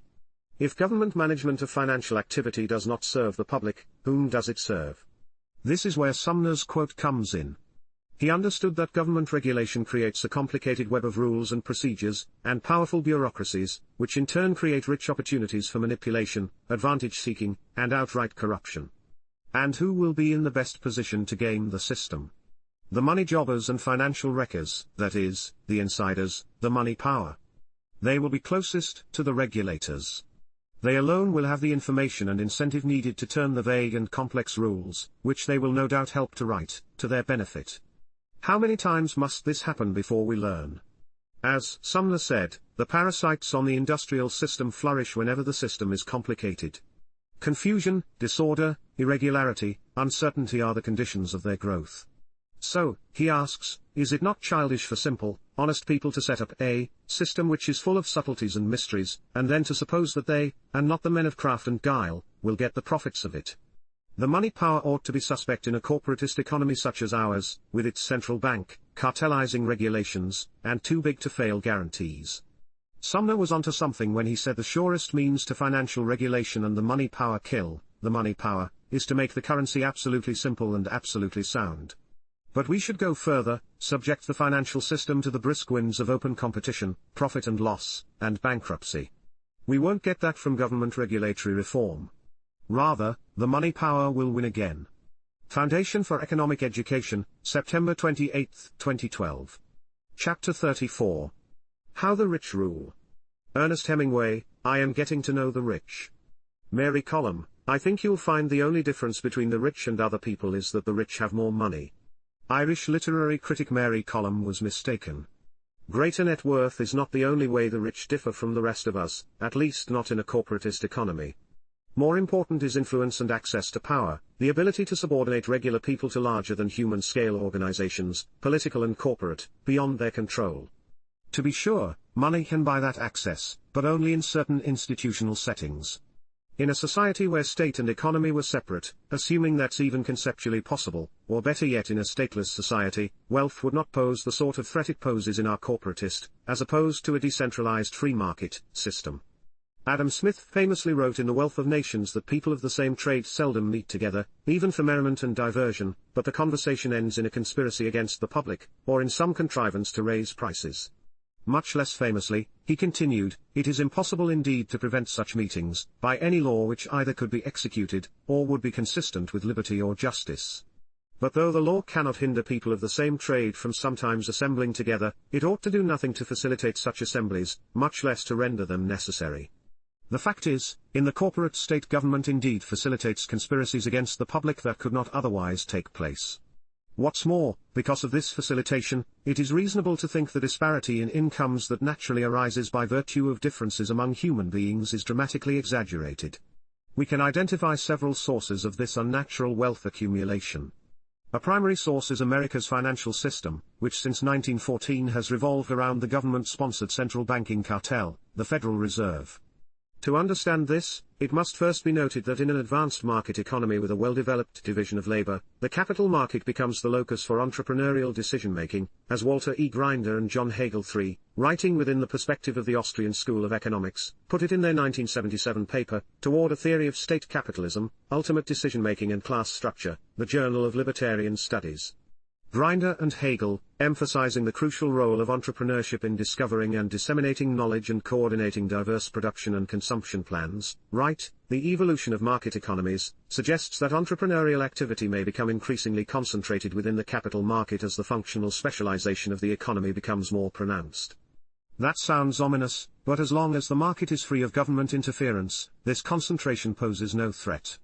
None of this analysis should be construed as postulating an insidious process of monopolization of decision-making within the non-state market system, they write. Market factors, that is, free and open competition, preclude the possibility that entrepreneurial decision-making could ever be monopolized by financial institutions. The decision-making within the capital market operates within the severe constraints imposed by the competitive market process, and these constraints ensure that the decision-making process contributes to the optimum allocation of economic resources within the system. All bets are off, however, when government intervenes. Then the central role of the banking system, in an advanced economy, is not only magnified but transformed through its insulation from the countervailing competitive pressures inherent in a free market. Only government can erect barriers to competitive entry and provide other advantages to special interests that are unattainable in the marketplace. The original theory of class formulated by early 19th century French classical liberal economists is relevant here. It was these laissez-faire radicals who pointed out that two more or less rigid classes arise as soon as the state starts distributing the fruits of labor through taxation, taxpayers and tax consumers. Rent-seeking is born. It takes little imagination to see that wealthier individuals, many of whom, in Anglo-American history, first got that way through the enclosure of commons, land grants, and mercantilist subsidies, will have an advantage over others in maintaining control of the state apparatus. Economic theorist Kevin A. Carson calls the continuing benefit of this initial advantage the subsidy of history, and indeed they have. It seems reasonable to assume that individuals, in the tax-consuming class, sharing objective interests will tend toward an emerging and at least hazy common class consciousness. Grinder and Hegel write. Karl Marx acknowledged his debt to the French economists for his own, crucially different, class analysis. Unsurprisingly, in a money-based market economy the financial industry, with the central role already mentioned, will be of special interest to rulers and their associates in the private sector. Historically, state intervention in the banking system has been one of the earliest forms of intervention in the market system. Grinder and Hegel write. They emphasize how this intervention plays a key role in changing a population's tacit ideology. In the US, this intervention initially involved sporadic measures, both at the federal and state level, which generated inflationary distortion in the money supply and cyclical disruptions of economic activity. The disruptions which accompanied the business cycle were a major factor in the transformation of the dominant ideology in the US from a general adherence to laissez-faire doctrines to an ideology of political capitalism, which viewed the state as a necessary instrument for the rationalization and stabilization of an inherently unstable economic order. In short, financial intervention on behalf of well-heeled, well-connected groups begets recessions, depressions, and long-term unemployment, which in turn beget vulnerable working and middle classes which, ignorant of economics, are willing to accept more powerful government, which begets more intervention on behalf of the wealthy, and so on, a vicious circle indeed. Fiat money, central banking, and deficit spending foster and reinforce plutocracy in a variety of ways.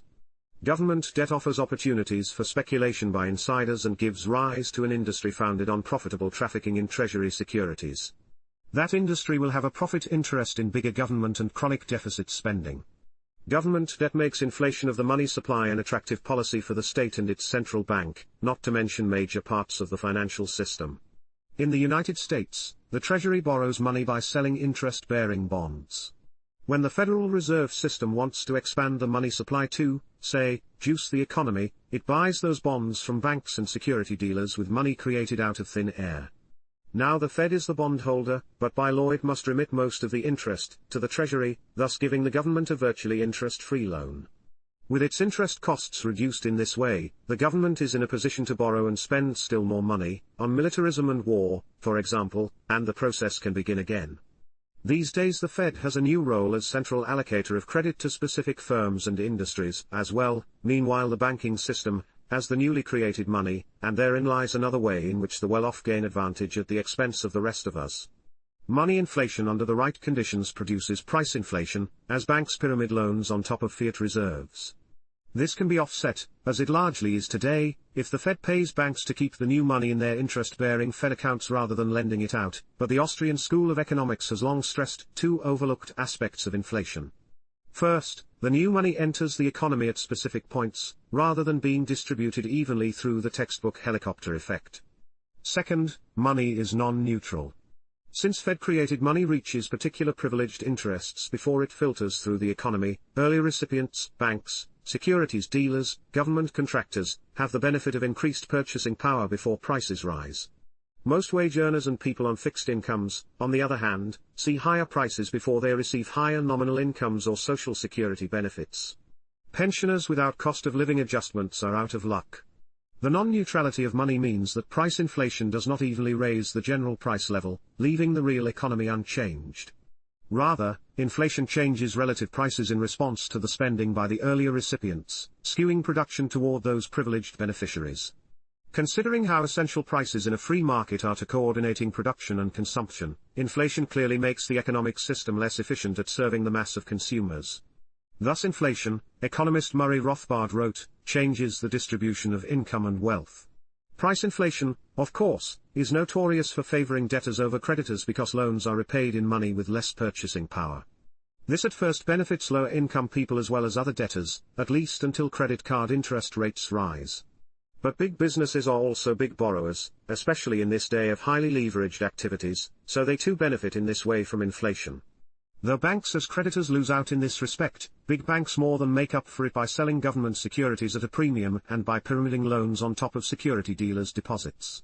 When people realize their purchasing power is falling because of the implicit inflation tax, they will want to undertake strategies to preserve their wealth. Who's in a better position to hire consultants to guide them through esoteric strategies, the wealthy or people of modest means? The result is financialization, in which financial markets and bankers play an ever larger role in people's lives. For example, the Fed's inflationary low-interest rate policy makes the traditional savings account useless for preserving and increasing one's wealth. Where once a person of modest means could put his or her money into a liquid account at a local bank at about 5% interest compounded, today that account earns about 1% if not less, while the consumer price index rises at about 2%. Savers thus are forced into less liquid certificates of deposit or less familiar money market mutual funds, which arose because in the inflationary 1970s government capped interest on savings accounts. Fed policy thus increases business for the financial industry. Inflation is also the culprit in the business cycle, which is not a natural feature of the market economy. Fed policy aimed at lowering interest rates, a policy especially favored by capital-intensive businesses remote from the consumer goods level, distorts the time structure of production. In a free market, low interest rates signal an increase in savings, that is, a shift from present to future consumption, and high rates do the reverse. Behold the coordinative function of the price system: deferred consumption lowers interest rates, making interest rate sensitive early stages of production, such as research and development, and extractive industries, more economical.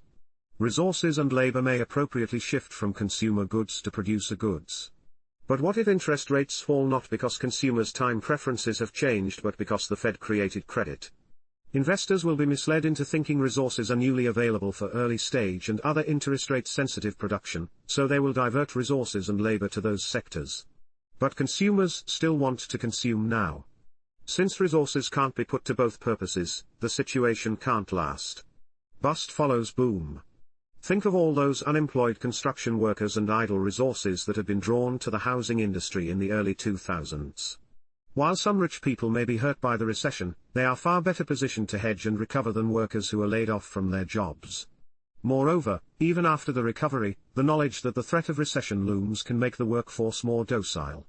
The business cycle thus undermines workers' bargaining power, enabling bosses to keep more of the fruits of increased productivity.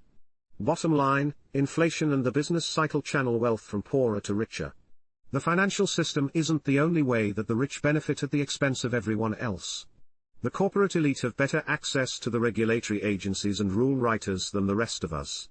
University of Chicago economist George Stigler dubbed this regulatory capture. Wealth also gives the elite a clearer path to politicians and candidates for office, who will be amenable to policies that make wealthy contributors happy, such as subsidies, bailouts, and other measures that socialize costs and privatize extra market profits. Campaign finance reform doesn't change this, and even tax-funded campaigns would only drive the quid pro quo process underground. Finally, a significant source of upward wealth distribution is intellectual property. By treating ideas and information as though they were objects to be owned, IP law encloses the intellectual commons, and deprives the public of benefits that a competitive market would naturally socialize. The conventional understanding of rich and poor, capitalism and socialism, is profoundly misleading. A corporatist, mixed economy institutionalizes financial privilege in ways that are overlooked in everyday political discourse, in part because of the ideological deformations created by the system itself. As Austrian school macroeconomist Stephen Horvitz put it, one need not be a Marxist to see that the state is indeed the executive committee of the ruling class. The American Conservative, December 5, 2012. Chapter 35. Libertarian Left. Ron Paul's 2008 presidential campaign introduced many people to the word libertarian. Since Paul is a Republican, and Republicans, like libertarians, use the rhetoric of free markets and private enterprise, people naturally assume that libertarians are some kind of quirky offshoot of the American right wing. To be sure, some libertarian positions fit uneasily with mainstream conservatism, complete drug decriminalization, legal same-sex marriage, and the critique of the national security state alienate many on the right from libertarianism. But the dominant strain of libertarianism still seems at home on that side of the political spectrum. Paeans to property rights and free enterprise, the mainstream libertarian conviction that the American capitalist system, despite government intervention, fundamentally embodies those values, appear to justify that conclusion.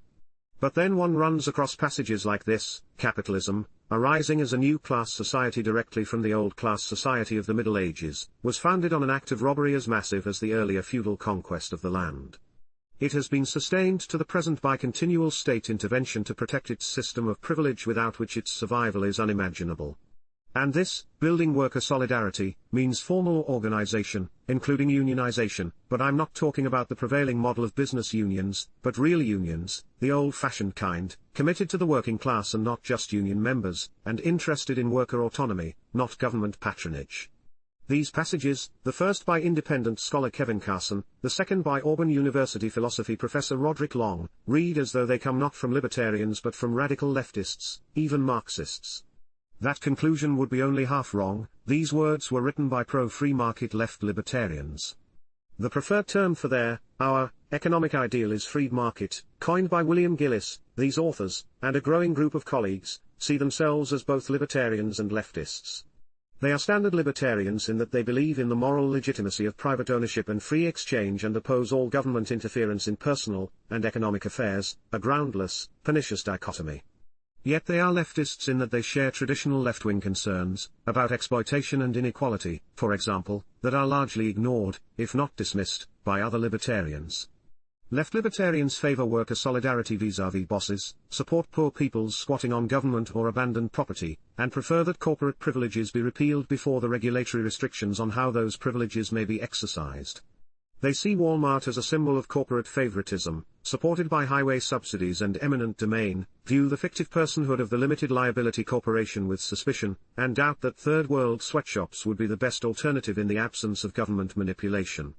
Left libertarians tend to eschew electoral politics, having little confidence in strategies that work through the government.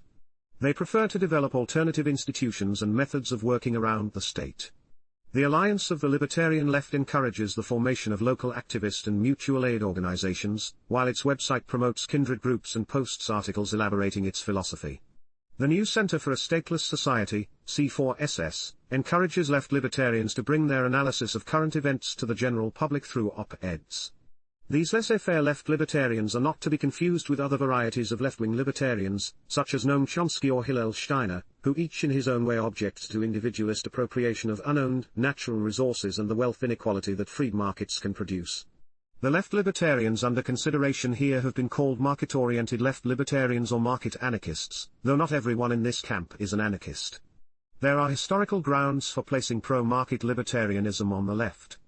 In the first half of the 19th century, the laissez-faire liberal economist Frédéric Bastiat sat on the left side of the French National Assembly with other radical opponents of the Ancien regime, including a variety of socialists. The right side was reserved for reactionary defenders of absolute monarchy and plutocracy. For a long time left signified radical, even revolutionary, opposition to political authority, fired by hope and optimism, while right signified sympathy for a status quo of privilege or a return to an authoritarian order.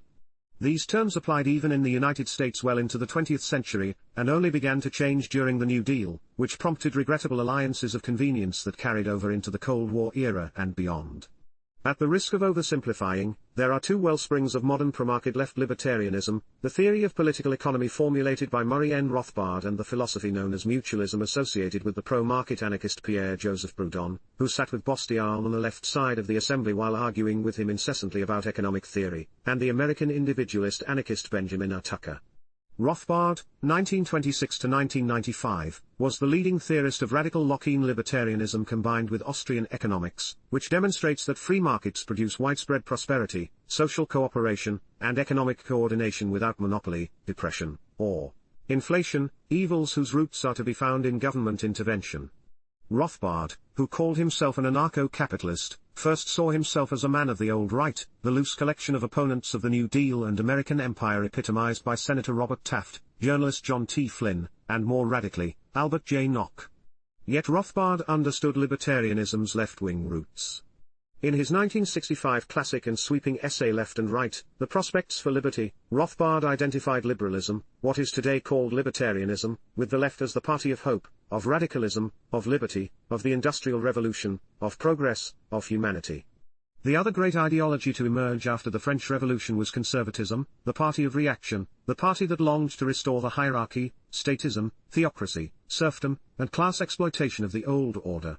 When the New Left arose in the 1960s to oppose the Vietnam War, the military-industrial complex, and bureaucratic centralization, Rothbard easily made common cause with it.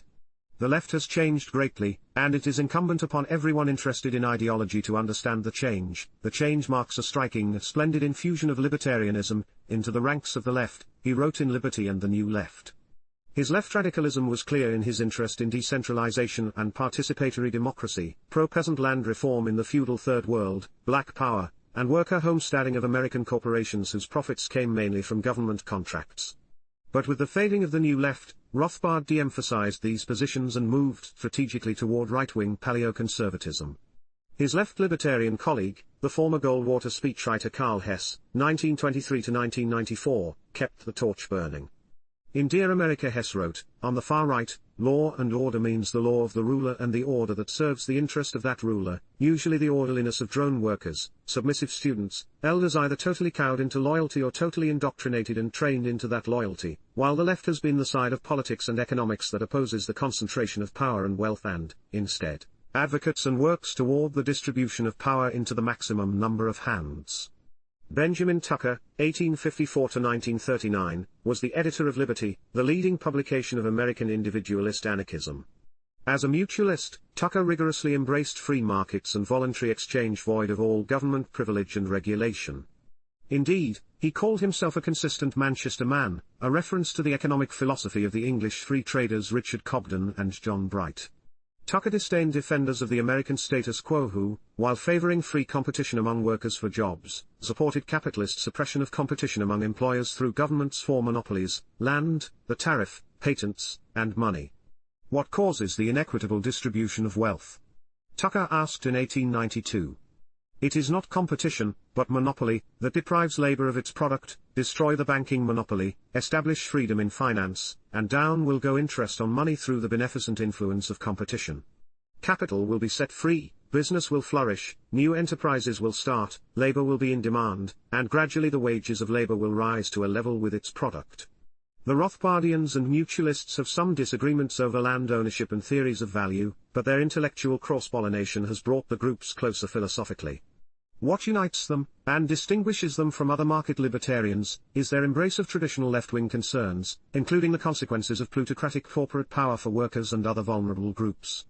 But left libertarians differ from other leftists in identifying the culprit as the historical partnership between government and business, whether called the corporate state, state capitalism, or just plain capitalism, and in seeing the solution in radical laissez-faire, the total separation of economy and state. Thus behind the political economic philosophy is a view of history that separates left libertarians from both ordinary leftists and ordinary libertarians. The common varieties of both philosophies agree that essentially free markets reigned in England from the time of the Industrial Revolution, though they evaluate the outcome very differently. But left libertarians are revisionists, insisting that the era of near laissez-faire is a myth. Rather than a radical freeing of economic affairs, England saw the ruling elite rig the social system on behalf of propertied class interests. Class analysis originated with French free market economists predating Marx. Through enclosure, peasants were dispossessed of land they and their kin had worked for generations and were forcibly turned into rent-paying tenants or wage earners in the new factories with their rights to organize and even to move restricted by laws of settlement, poor laws, combination laws, and more. In the American colonies and early republic, the system was similarly rigged through land grants and speculation, for and by railroads, for example, voting restrictions, tariffs, patents, and control of money and banking. In other words, the twilight of feudalism and the dawn of capitalism did not find everyone poised at the starting line as equals, far from it. As the pro-market sociologist Franz Oppenheimer, who developed the conquest theory of the state, wrote in his book The State, it was not superior talent, ambition, thrift, or even luck that separated the property-holding minority from the propertyless proletarian majority, but legal plunder, to borrow Bastiat's famous phrase. Here is something Marx got right. Indeed, Kevin Carson seconds Marx's eloquent passage: "These new freedmen became sellers of themselves only after they had been robbed of all their own means of production, and of all the guarantees afforded by the old feudal arrangements." And the history of this, their expropriation, is written in the annals of mankind in letters of blood and fire. This system of privilege and exploitation has had long distorting effects that continue to afflict most people to this day, while benefiting the ruling elite. Carson calls it the subsidy of history. This is not to deny that living standards have generally risen in market-oriented mixed economies, but rather to point out that living standards for average workers would be even higher, not to mention less debt-based, and wealth disparities less pronounced in a free market. The free market anti-capitalism of left libertarianism is no contradiction, nor is it a recent development. It permeated Tucker's liberty, and the identification of worker exploitation harked back at least to Thomas Hodgkin, 1787–1869, a free market radical who was one of the first to apply the term capitalist, disparagingly to the beneficiaries of government favors bestowed on capital at the expense of labor. In the 19th and early 20th centuries, socialism did not exclusively mean collective or government ownership of the means or production, but was an umbrella term for anyone who believed labor was cheated out of its natural product under historical capitalism. Tucker sometimes called himself a socialist, but he denounced Marx as the representative of the principle of authority which we live to combat. He thought Proudhon the superior theorist, and the real champion of freedom. Marx would nationalize the productive and distributive forces, Proudhon would individualize and associate them. The term capitalism certainly suggests that capital is to be privileged over labor. As left libertarian author Gary Chartier of La Sierra University writes, "It makes sense for left libertarians to name what they oppose capitalism. Doing so ensures that advocates of freedom aren't confused with people who use market rhetoric to prop up an unjust status quo, and expresses solidarity between defenders of freed markets and workers, as well as ordinary people around the world who use capitalism as a shorthand label for the world system that constrains their freedom and stunts their lives." In contrast to non-left libertarians, who seem uninterested in, if not hostile to, labor concerns per se, left libertarians naturally sympathize with workers' efforts to improve their conditions. Bastiat, like Tucker, supported worker associations. However, there is little affinity for government-certified bureaucratic unions, which represent little more than a corporatist suppression of the pre-New Deal spontaneous and self-directed labor/mutual aid movement, with its unauthorized sympathy strikes and boycotts. Before the New Deal Wagner Act, big business leaders like GE's Gerard Swope had long supported labor legislation for this reason. Moreover, left libertarians tend to harbor a bias against wage employment, and the often authoritarian corporate hierarchy to which it is subject. Workers today are handicapped by an array of regulations, taxes, intellectual property laws, and business subsidies that on net impede entry to potential alternative employers and self-employment. As well, periodic economic crises, set off by government borrowing and Federal Reserve management of money and banking, threaten workers with unemployment, putting them further at the mercy of bosses. Competition inhibiting cartelization diminishes workers' bargaining power, enabling employers to deprive them of a portion of the income they would receive in a freed and fully competitive economy, where employers would have to compete for workers, rather than vice versa, and self-employment free of licensing requirements would offer an escape from wage employment altogether. Of course, self-employment has its risks and wouldn't be for everyone, but it would be more attractive to more people if government did not make the cost of living, and hence the cost of decent subsistence, artificially high in myriad ways, from building codes and land use restrictions to product standards, highway subsidies, and government-managed medicine. In a freed market, left libertarians expect to see less wage employment and more worker-owned enterprises, co-ops, partnerships, and single proprietorships. The low-cost desktop revolution, internet, and inexpensive machine tools make this more feasible than ever. There would be no socialization of costs through transportation subsidies to favor nationwide over regional and local commerce. A spirit of independence can be expected to prompt a move toward these alternatives for the simple reason that employment to some extent entails subjecting oneself to someone else's arbitrary will and the chance of abrupt dismissal. Because of the competition from self-employment, what wage employment remained would most likely take place in less hierarchical, more humane firms that, lacking political favors, could not socialize diseconomies of scale as large corporations do today. Left libertarians, drawing on the work of new left historians, also dissent from the conservative and standard libertarian view that the economic regulations of the Progressive Era and New Deal were imposed by social democrats on an unwilling freedom-loving business community. On the contrary, as Gabriel Kolko and others have shown, the corporate elite, the House of Morgan, for example, turned to government intervention when it realized in the waning 19th century that competition was too unruly to guarantee market share. Thus left libertarians see post-Civil War America not as a golden era of laissez-faire but rather as a largely corrupt business-ruled outgrowth of the war, which featured the usual military contracting and speculation in government securities.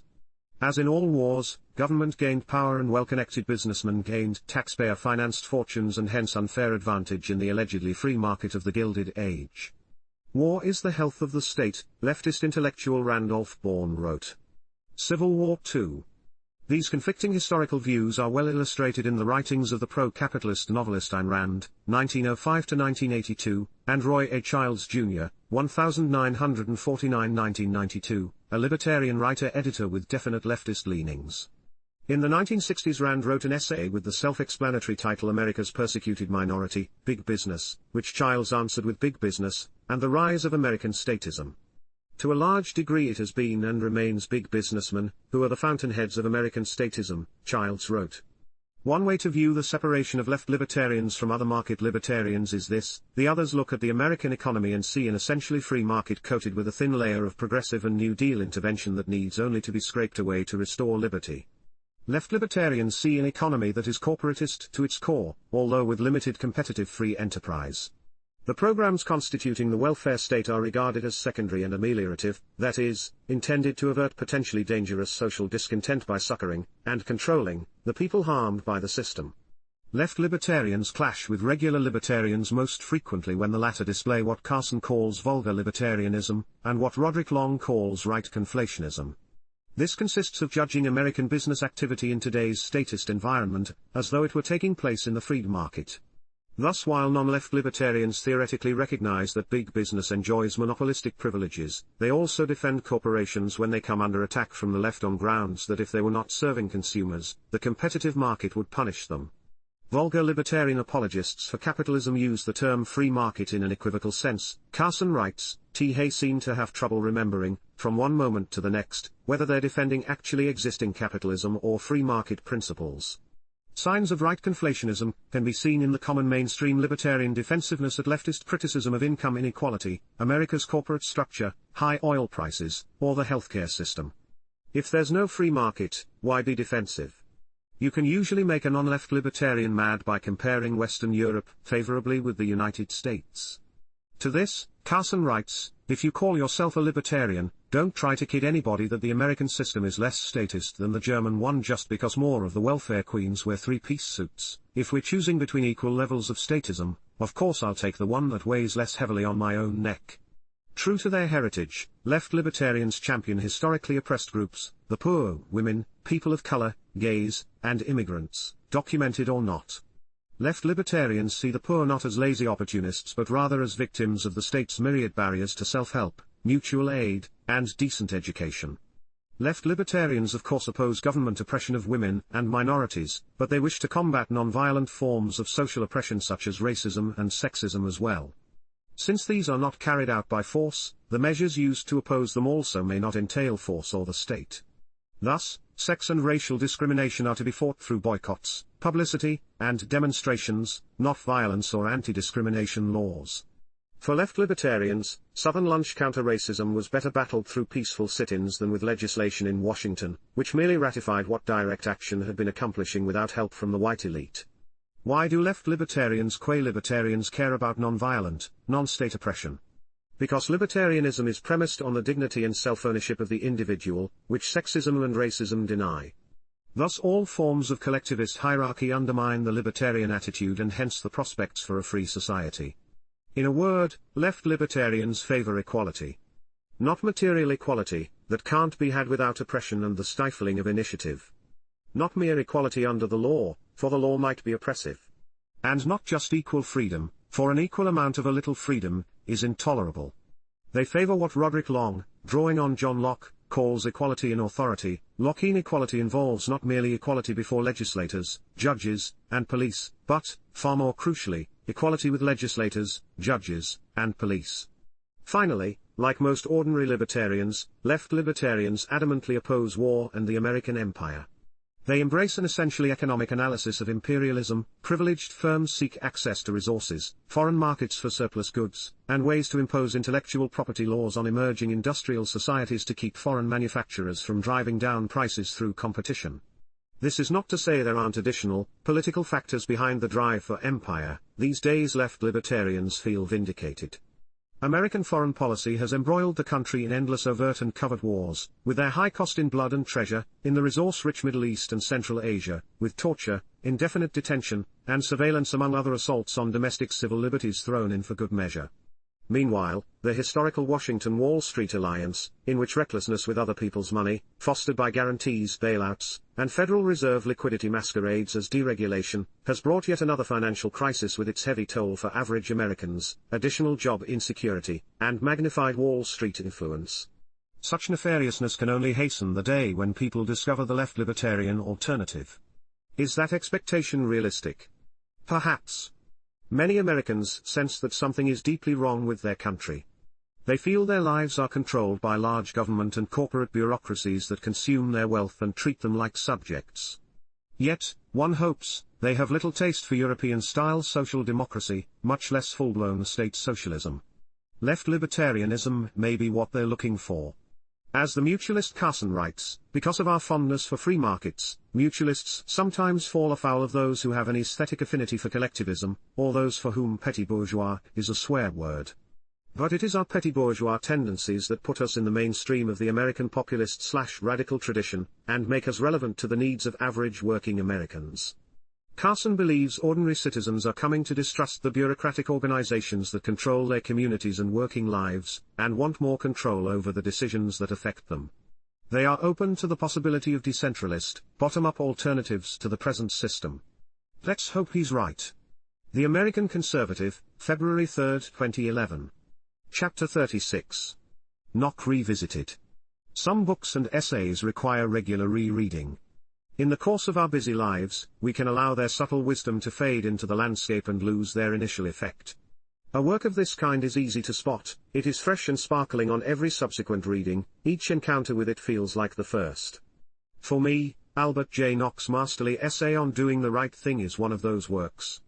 Written in 1924, it is reprinted in the Nock collection The State of the Union, Essays in Social Criticism, edited by Charles H. Hamilton and published by Liberty Fund. Nock, 1870–1945, was an exquisite essayist, individualist, and libertarian, whose book Our Enemy, The State, 1935, is just what one needs to change from a youthful enthusiast of freedom to a mature advocate of the free society.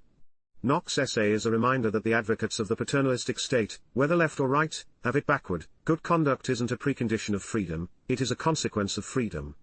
He contrasted the region of conduct regulated by force, that is, by government, with the region regulated by the individual's sense of doing the right thing.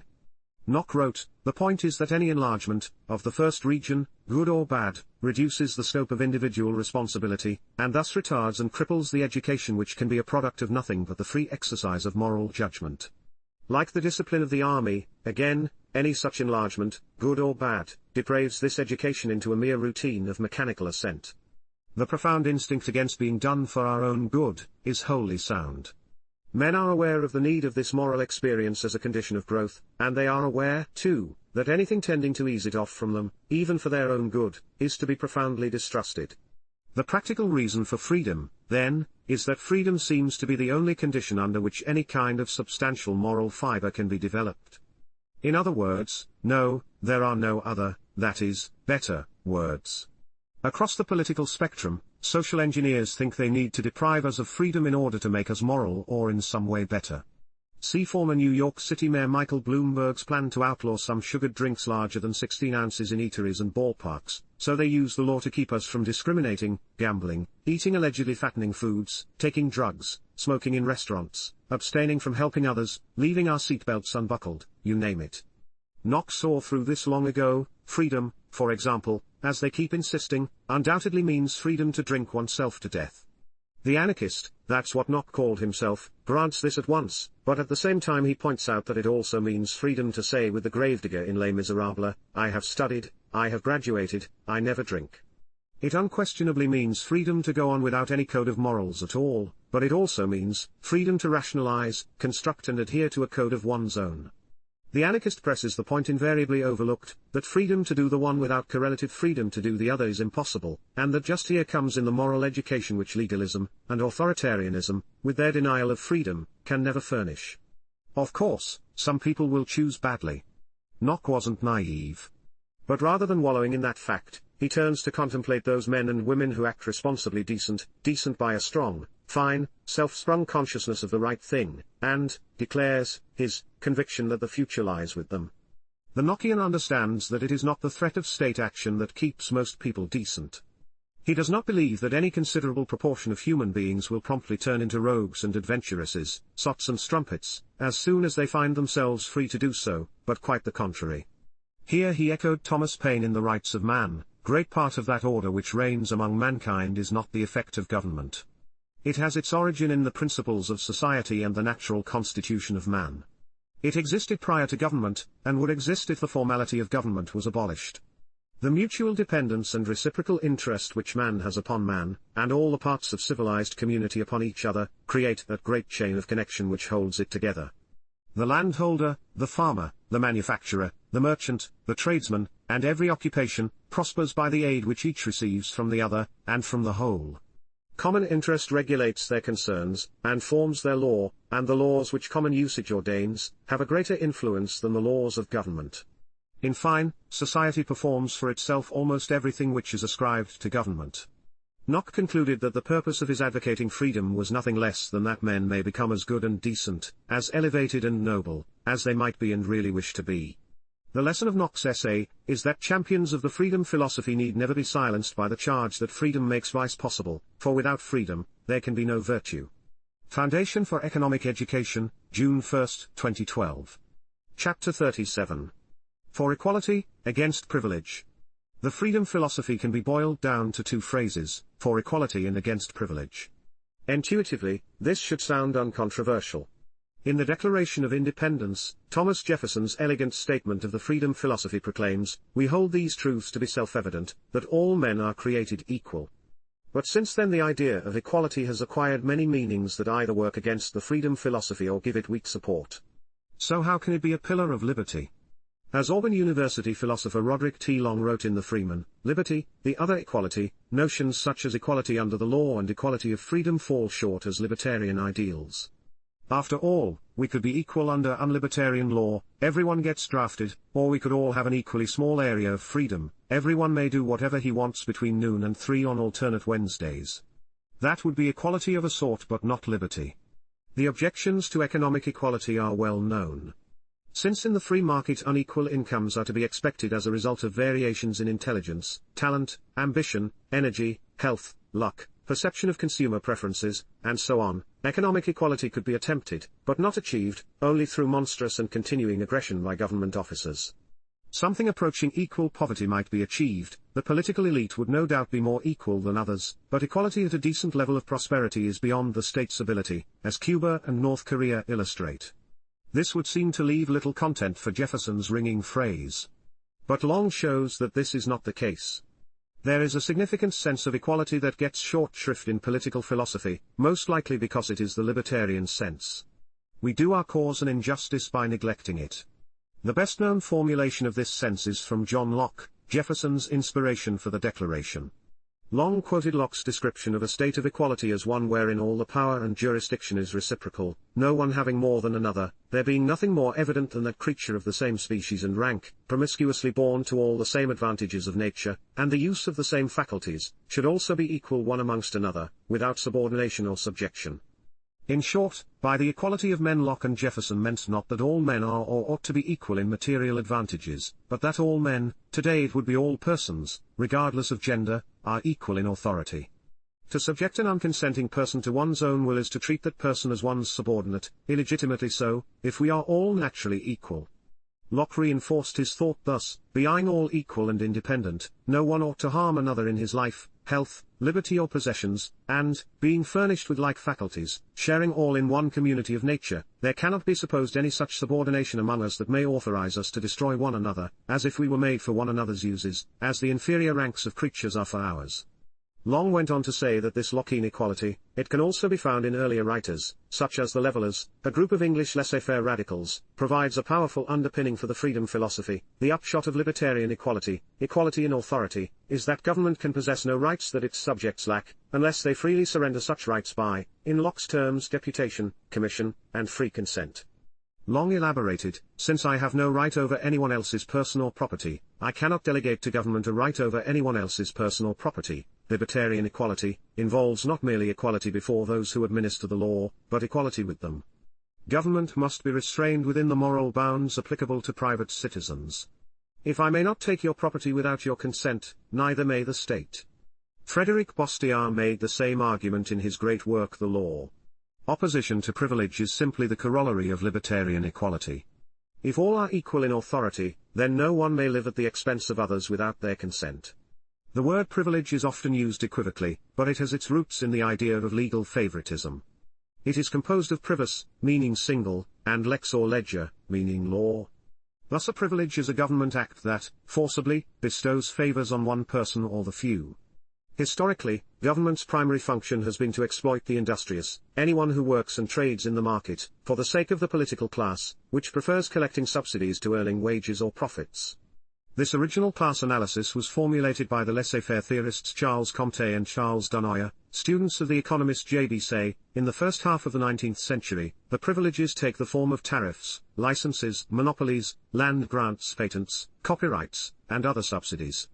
These enable favored interests to increase their incomes beyond what the market would provide, either by forcibly extracting wealth from producers or by barring them from competitively serving consumers. This privilege-based system can exist even in market-oriented economies, which is why they are often called mixed economies. The privilege part of the mix is a rank injustice against all honest industrious people and a violation of the principle of equal authority. Champions of liberty have a constant challenge in finding fresh and compelling ways to teach their philosophy to people with different perspectives. I have a hunch there is an audience looking for a philosophy that embraces equality of authority and opposes privilege. Foundation for Economic Education, May 11, 2012. Chapter 38. Government is Force. Some pundits really don't understand why libertarians dislike government and therefore want it to do little if anything at all. Unable to grasp the reason, the pundits assign bad motives to those who disparage government. They don't like poor people or workers or the sick or education. But what's so hard to understand? Government is significantly different from anything else in society. It is the only institution that can legally threaten and initiate violence, that is, under color of law its officers may use physical force, up to and including lethal force, not in defense of innocent life but against individuals who have neither threatened nor aggressed against anyone else. Government is not reason. It is not eloquence. Government is force, like fire, it is a dangerous servant, and a fearful master. This quotation is often attributed, without evidence, to George Washington. That's not a controversial description of the state. Even people enthusiastic about government would agree it is accurate. Given this unique feature, then, why isn't everyone wary of the state?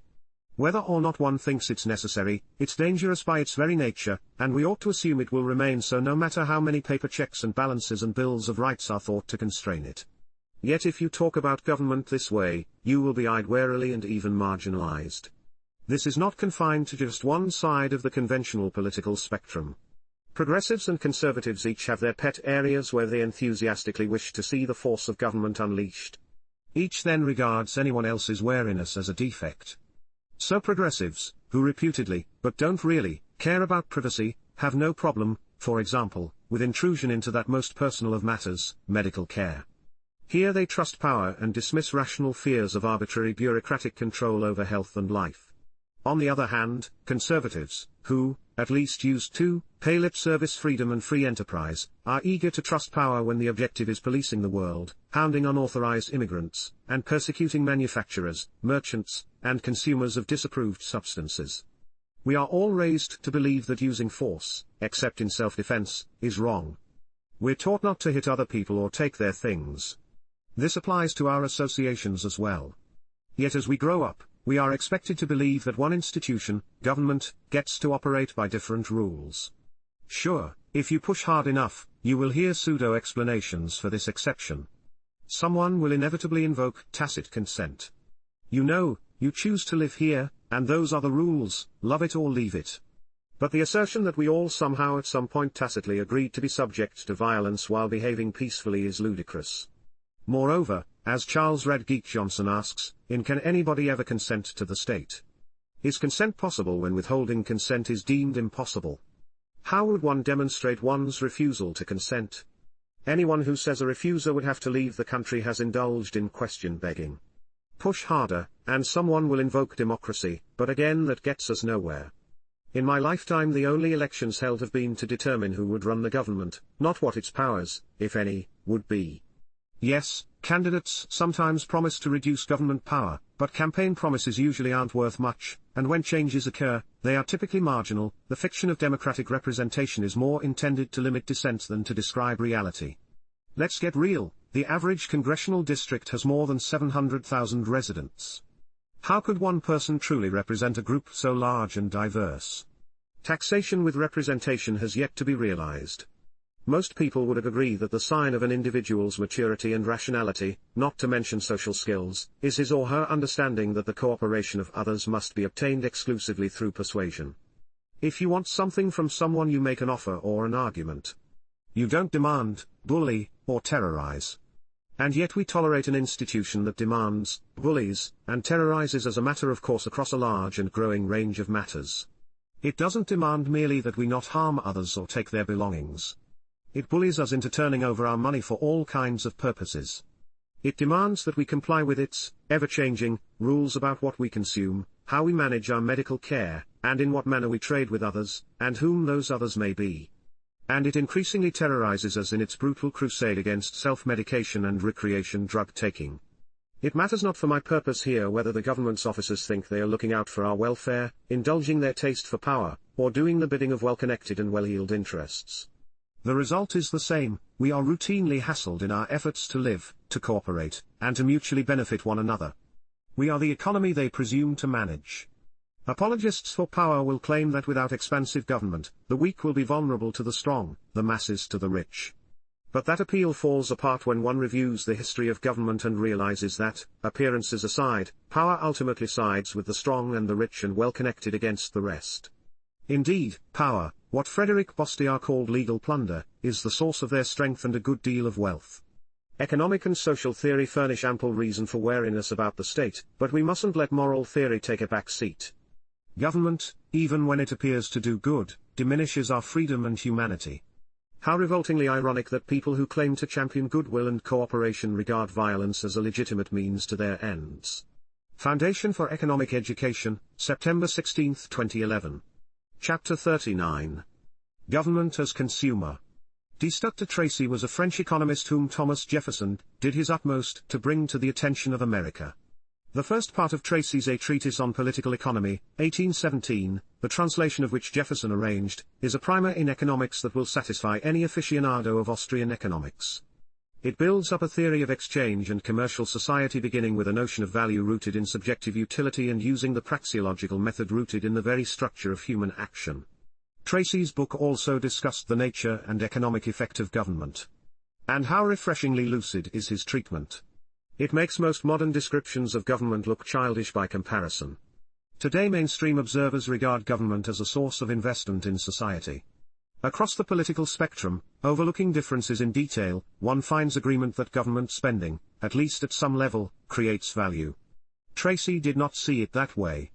Like other liberal free market economists of early 19th century France, Tracy saw the state essentially as a predator, a destroyer of value, and the source of class conflict. Which is not to say, alas, that he thought government should be abolished. In every society the government is the greatest of consumers, he wrote. This puts him at odds with most of what is believed about government now. Government spending, he insisted, does not create wealth. Nor does it stimulate others to create wealth, a belief that is dominant today, and not just among self-conscious Keynesians. Prosperity cannot be achieved through consumption, he held, and he didn't buy the multiplier effect that Keynes promoted.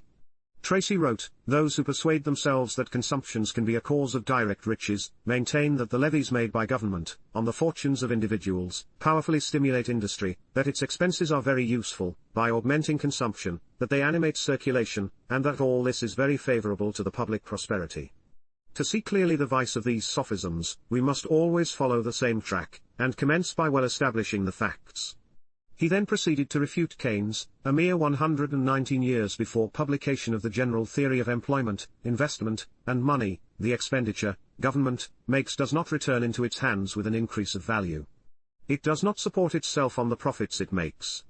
I conclude, then, that its consumption is very real and definitive, that nothing remains from the labor which it pays, and that the riches which it employs, and which were existing, are consumed and destroyed when it has availed itself of them.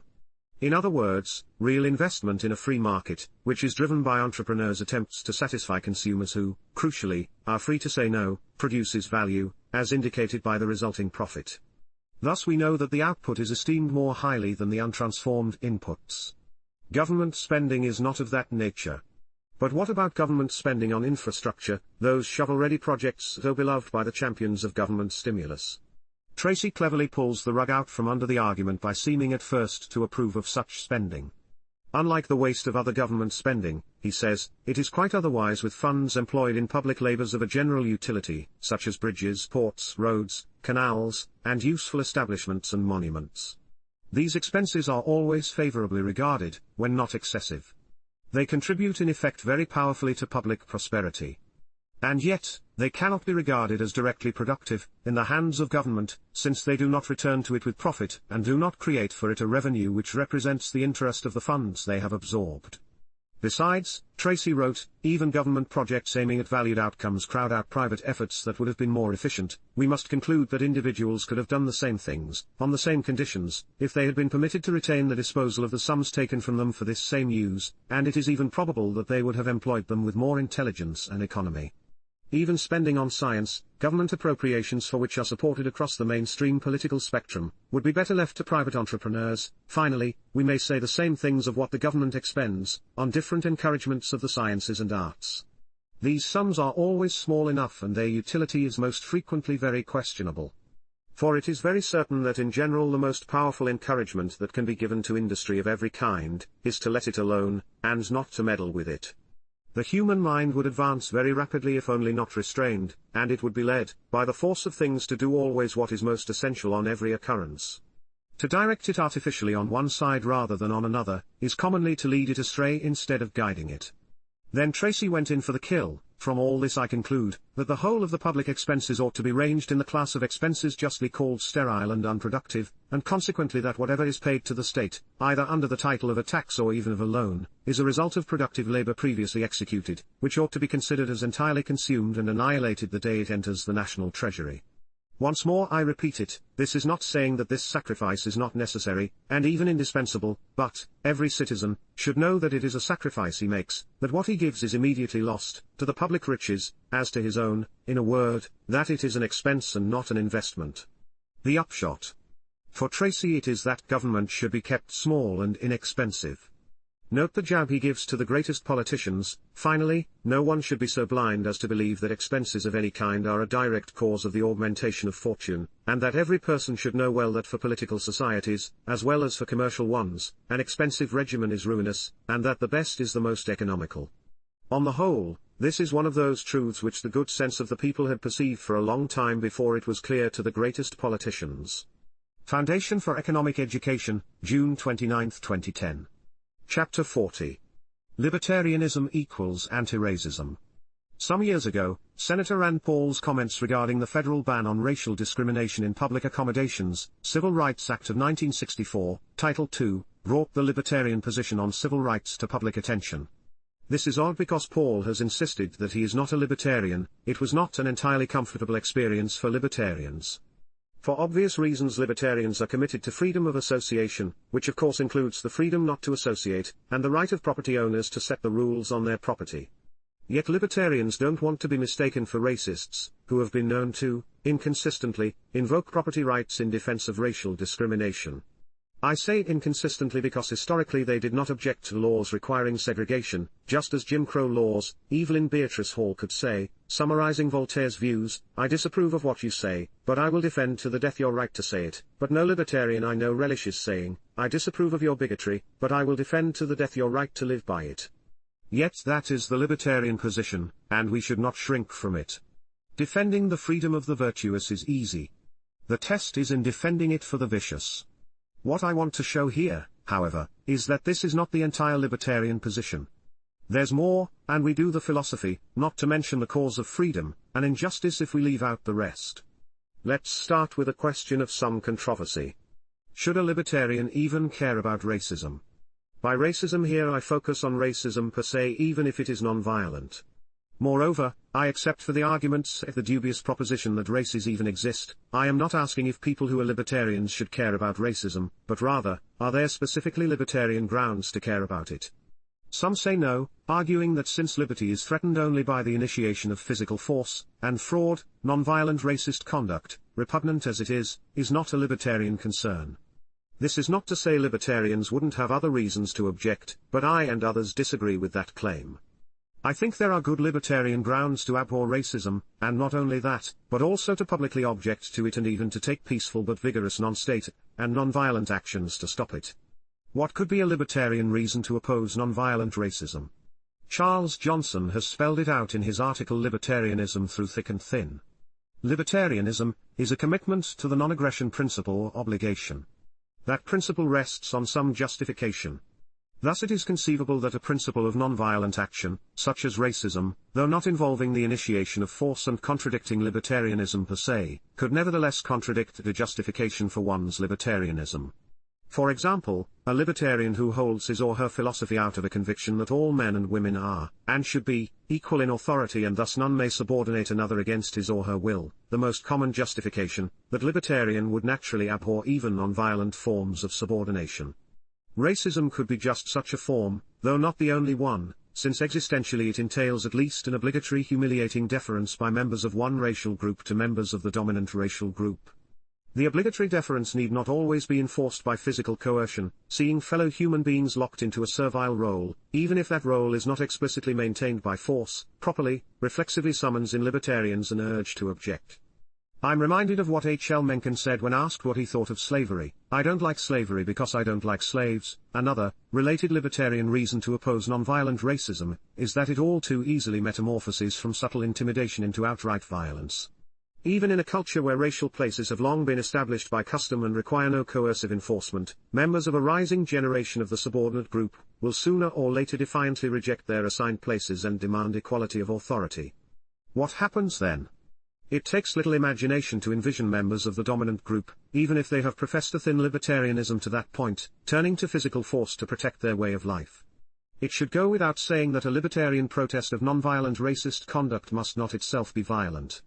Thus a libertarian campaign against racism in public accommodations would take the form of boycotts, sit-ins, and the like, rather than assaults and destruction of property. And it follows that state action would also be beyond the pale, since government is force. Hence the libertarian objection to government bans on segregation in privately owned places. It would be a mistake, however, to think that ruling out government action would severely limit the scope of protest. Lunch counters throughout the American South were being desegregated years before passage of the 1964 Act. How so? Through sit-ins, boycotts, and other kinds of non-violent, non-governmental confrontational social action. Yes, people got worthwhile things done without government help. Amazing, isn't it? 2 more points in closing. First, libertarians lose credibility when they pretend to deny the obvious social distinction between a privately owned public place, such as a restaurant, and a privately owned private place, such as a home. We see this too often. A libertarian will challenge a progressive thus: if you really believe there should be laws against whites-only restaurants, to be consistent you should also demand laws against whites-only house parties. That's a lousy argument. When I walk past a restaurant, I have this thought in the back of my mind: I can go in there. I have no such thought when I walk past a home. It's a matter of expectations reasonably derived from the owner's chosen function of the place. Homes and restaurants are alike in some important respects: they're privately owned, but they're also different in some important respects. Why deny that? Of course, it does not follow from this distinction that government should set the rules for the restaurant. The libertarian needs to challenge incorrect inferences from the distinction, not the distinction itself. Finally, no doubt someone will have raised an eyebrow at my inclusion of sit-ins in the list of appropriate nonviolent forms of protest against racist conduct. Isn't a sit-in at a private lunch counter a trespass? It is, and the students who staged the sit-ins in the South did not resist when they were removed by the police. Sometimes they were beaten by thugs who themselves were not subjected to police action. The students never forced their way into any establishment. They simply entered, sat well behaved at the counter, and waited to be served. When told they would not be served, they said through their actions, "You can remove me, but I will not help you." Actually, blacks could shop at Woolworths and similar stores, they just couldn't sit at the lunch counters. National boycotts hurt the store's bottom lines. I could buttress this defense of sit-ins by pointing out that those stores were not operating in a free and competitive market. An entrepreneur who tried to open an integrated lunch counter across the street from Woolworths would likely have been thwarted by zoning, licensing, and building inspection officers. He would have had a hard time buying supplies and equipment because the local white citizens' council, the respectable white-collar bigots, would have suggested to wholesalers that doing business with the integrationist might be, shall we say, ill-advised. And if the message needed to be underscored, the Ku Klux Klan, with government's implicit sanction and even participation, was always available for late-night calls. Did the beneficiaries of that oppressive system really have a good trespass case against the sit-in participants? Foundation for Economic Foundation, May 28, 2010. Chapter 41.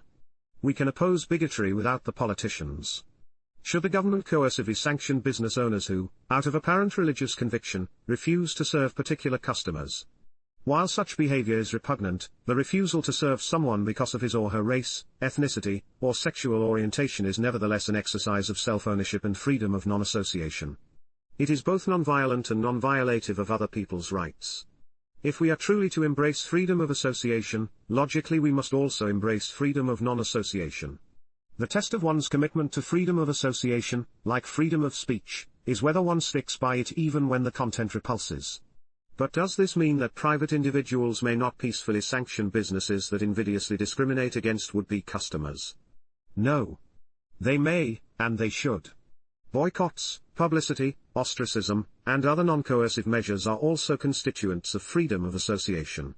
So why do many people assume that the only remedy for anything bad, including bads that involve no physical force, is state action, which always entails the threat or use of violence? Are we really so powerless to deal with non-violent repulsive conduct unless politicians act on our behalf?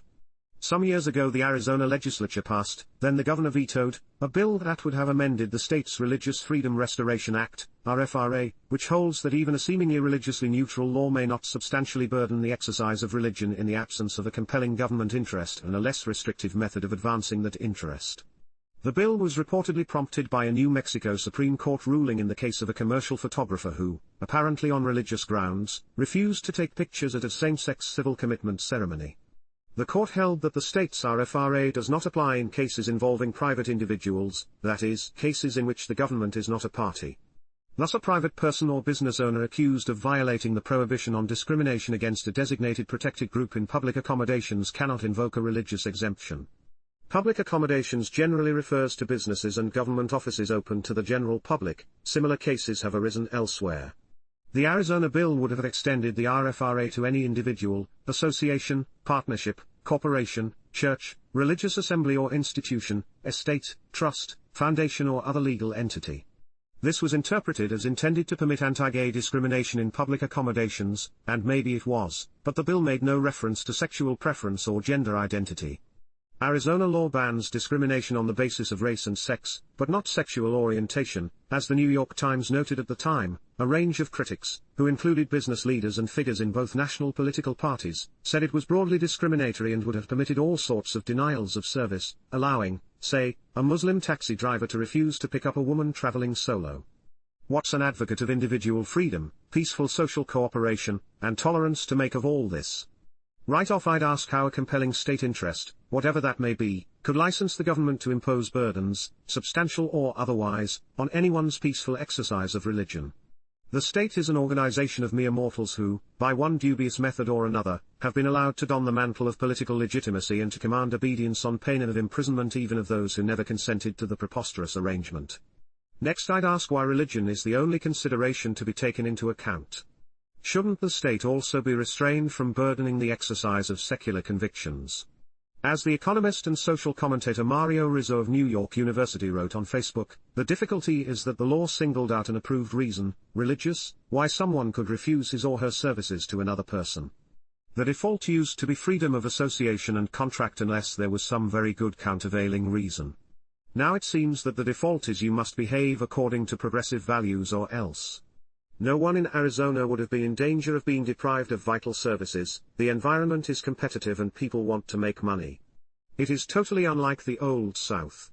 But, hey, no one has the interest in subtle distinctions about liberty.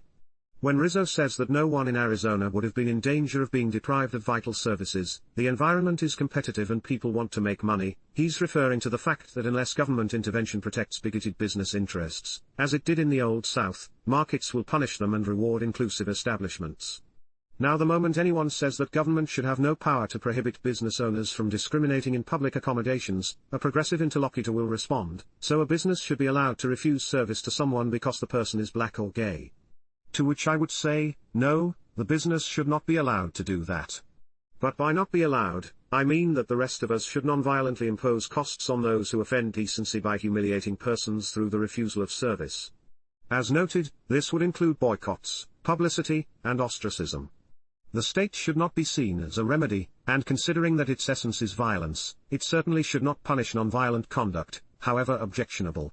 State prohibitions drive bigotry into the shadows, making private responses more difficult. Would a Jewish couple want an anti-Semite photographing their wedding? Would a gay couple want a homophobe baking their cake? Moreover, legal prohibitions may cut both ways. Should a black photographer have to work the wedding of a white supremacist couple? Shouldn't the thought of forced labor make us squirm? Let intolerance be exposed to the daylight, where it can be shamed and ridiculed. Private action is not only morally superior to government action, it is also more effective. Direct non-violent social action had been working several years before Title II was enacted. Beginning in 1960, sit-ins and other Gandhi-style confrontations were desegregating department store lunch counters throughout the South. No laws had to be passed or repealed. Social pressure, the public shaming of bigots, was working. Even earlier, during the 1950s, David Beto and Linda Royster Beto report in Black Maverick, T.R.M. Howard's Fight for Civil Rights and Economic Power. Black entrepreneur T.R.M. Howard led a boycott of national gasoline companies that forced their franchisees to allow blacks to use the restrooms from which they had long been barred. It is sometimes argued that Title II was an efficient remedy because it affected all businesses in one fell swoop. But the social movement was also efficient, whole groups of offenders would relent at one time after an intense sit-in campaign. There was no need to win over one lunch counter at a time. Title II, in other words, was unnecessary. But worse, it was detrimental. History's greatest victories for liberty were achieved not through lobbying, legislation, and litigation, not through legal briefs and philosophical treatises, but through the sort of direct people's struggle that marked the Middle Ages and beyond. See also Thaddeus Russell's A Renegade History of the United States. As a mentor of mine says, what is given like a gift can be more easily taken away, while what one secures for oneself by facing down power is less easily lost. The social campaign for equality that was desegregating the South was transmogrified when it was diverted to Washington. Focus then shifted from the grassroots to a patronizing white political elite in Washington that had scurried to the front of the march and claimed leadership. We will never know how the original movement would have evolved, what independent mutual aid institutions would have emerged, had that diversion not occurred.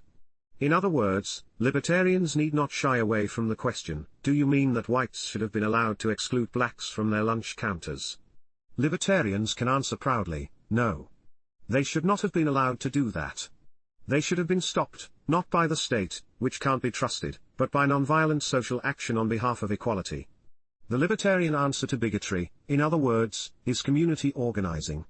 Future of Freedom Foundation, February 28, 2014. Chapter 42. What an honest conversation about race would look like.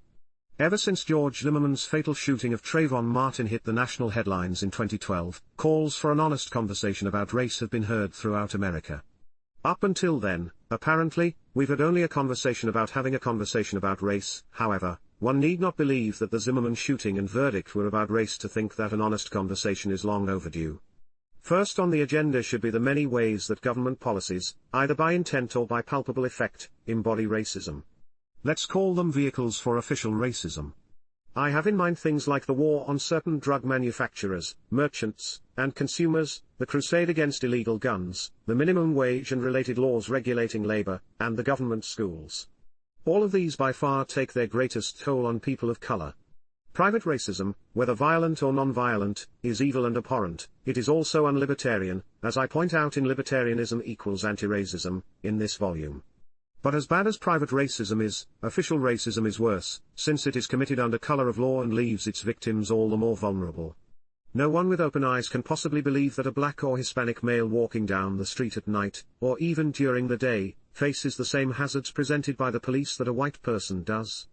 The criminal justice system, from the police to the courts to the prison complex, is far more entangled in the lives of men of color than those of white men. Blacks and Hispanics were stopped disproportionately under New York City's abominable stop and frisk policy. What were the cops looking for? Drugs and guns. Police have been able to stop virtually anyone because the official standard for suspicion is low and subjective, and that gives racist cops plenty of scope to harass, and worse, people they dislike. It's a vehicle for official racism. The drug laws were originally inspired by racial and ethnic animus against blacks, Mexicans, and Chinese. See Thomas Sass's books Ceremonial Chemistry, The Ritual Persecution of Drugs, Addicts, and Pushers and Our Right to Drugs, The Case for a Free Market, since drug prohibition is a crime by the standard of natural law justice, and since it was motivated by racism and is racist in effect, those who passed and those who now enforce those laws are arguably guilty of hate crimes. Prohibition, and the violent black markets and gang culture it spawns, makes the inner cities barely livable, while chasing legal businesses and jobs away. Other government regulations contribute to this devastating result. The cost to young people in terms of their futures is incalculable.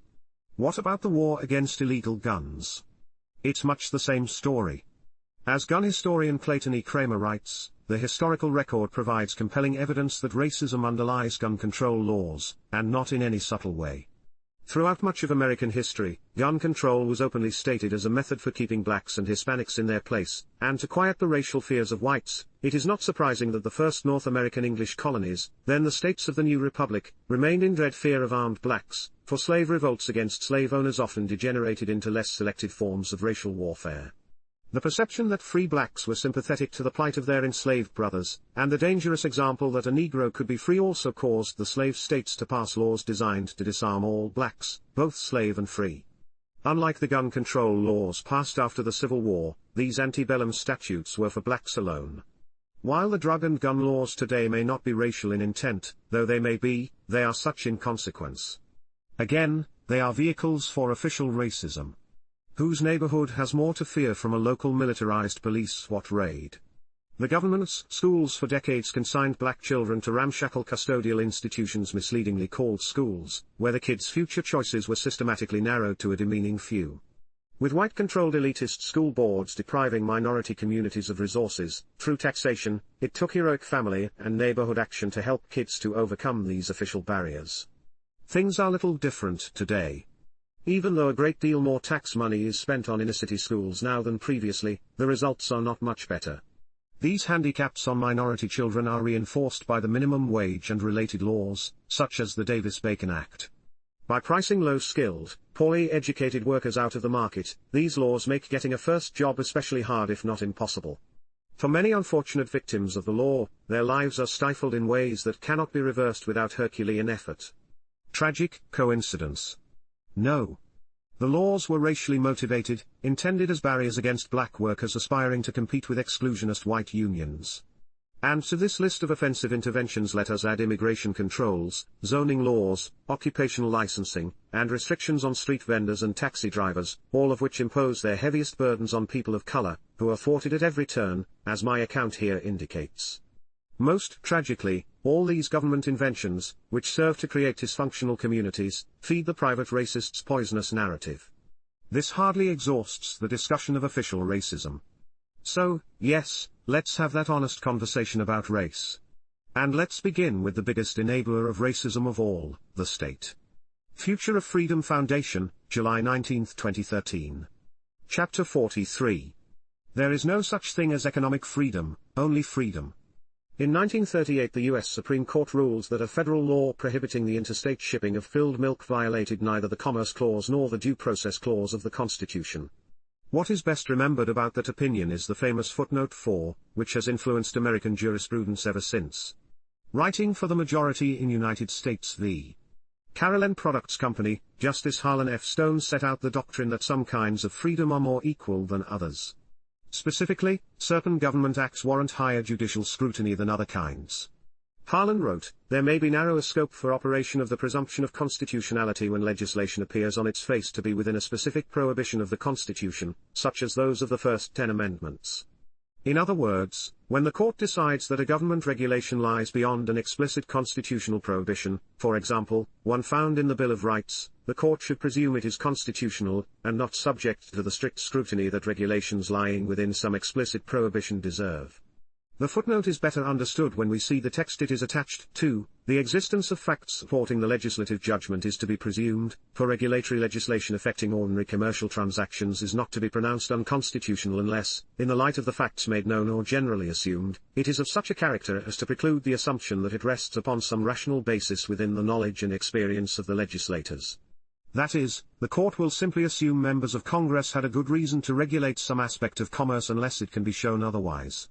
When it comes to economic activity, there is to be no presumption of liberty as there is in other matters.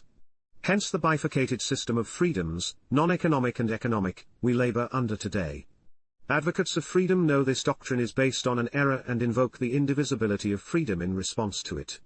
But too often they undercut their own case by talking about economic freedom. I realize this phrase may be meant only to emphasize the depreciated aspect of freedom, but as free market advocates know, intentions don't nullify effects. Whenever one says economic freedom, one implies that other kinds of freedom exist. That of course does not imply that some freedoms are more equal than others, but it certainly opens the possibility.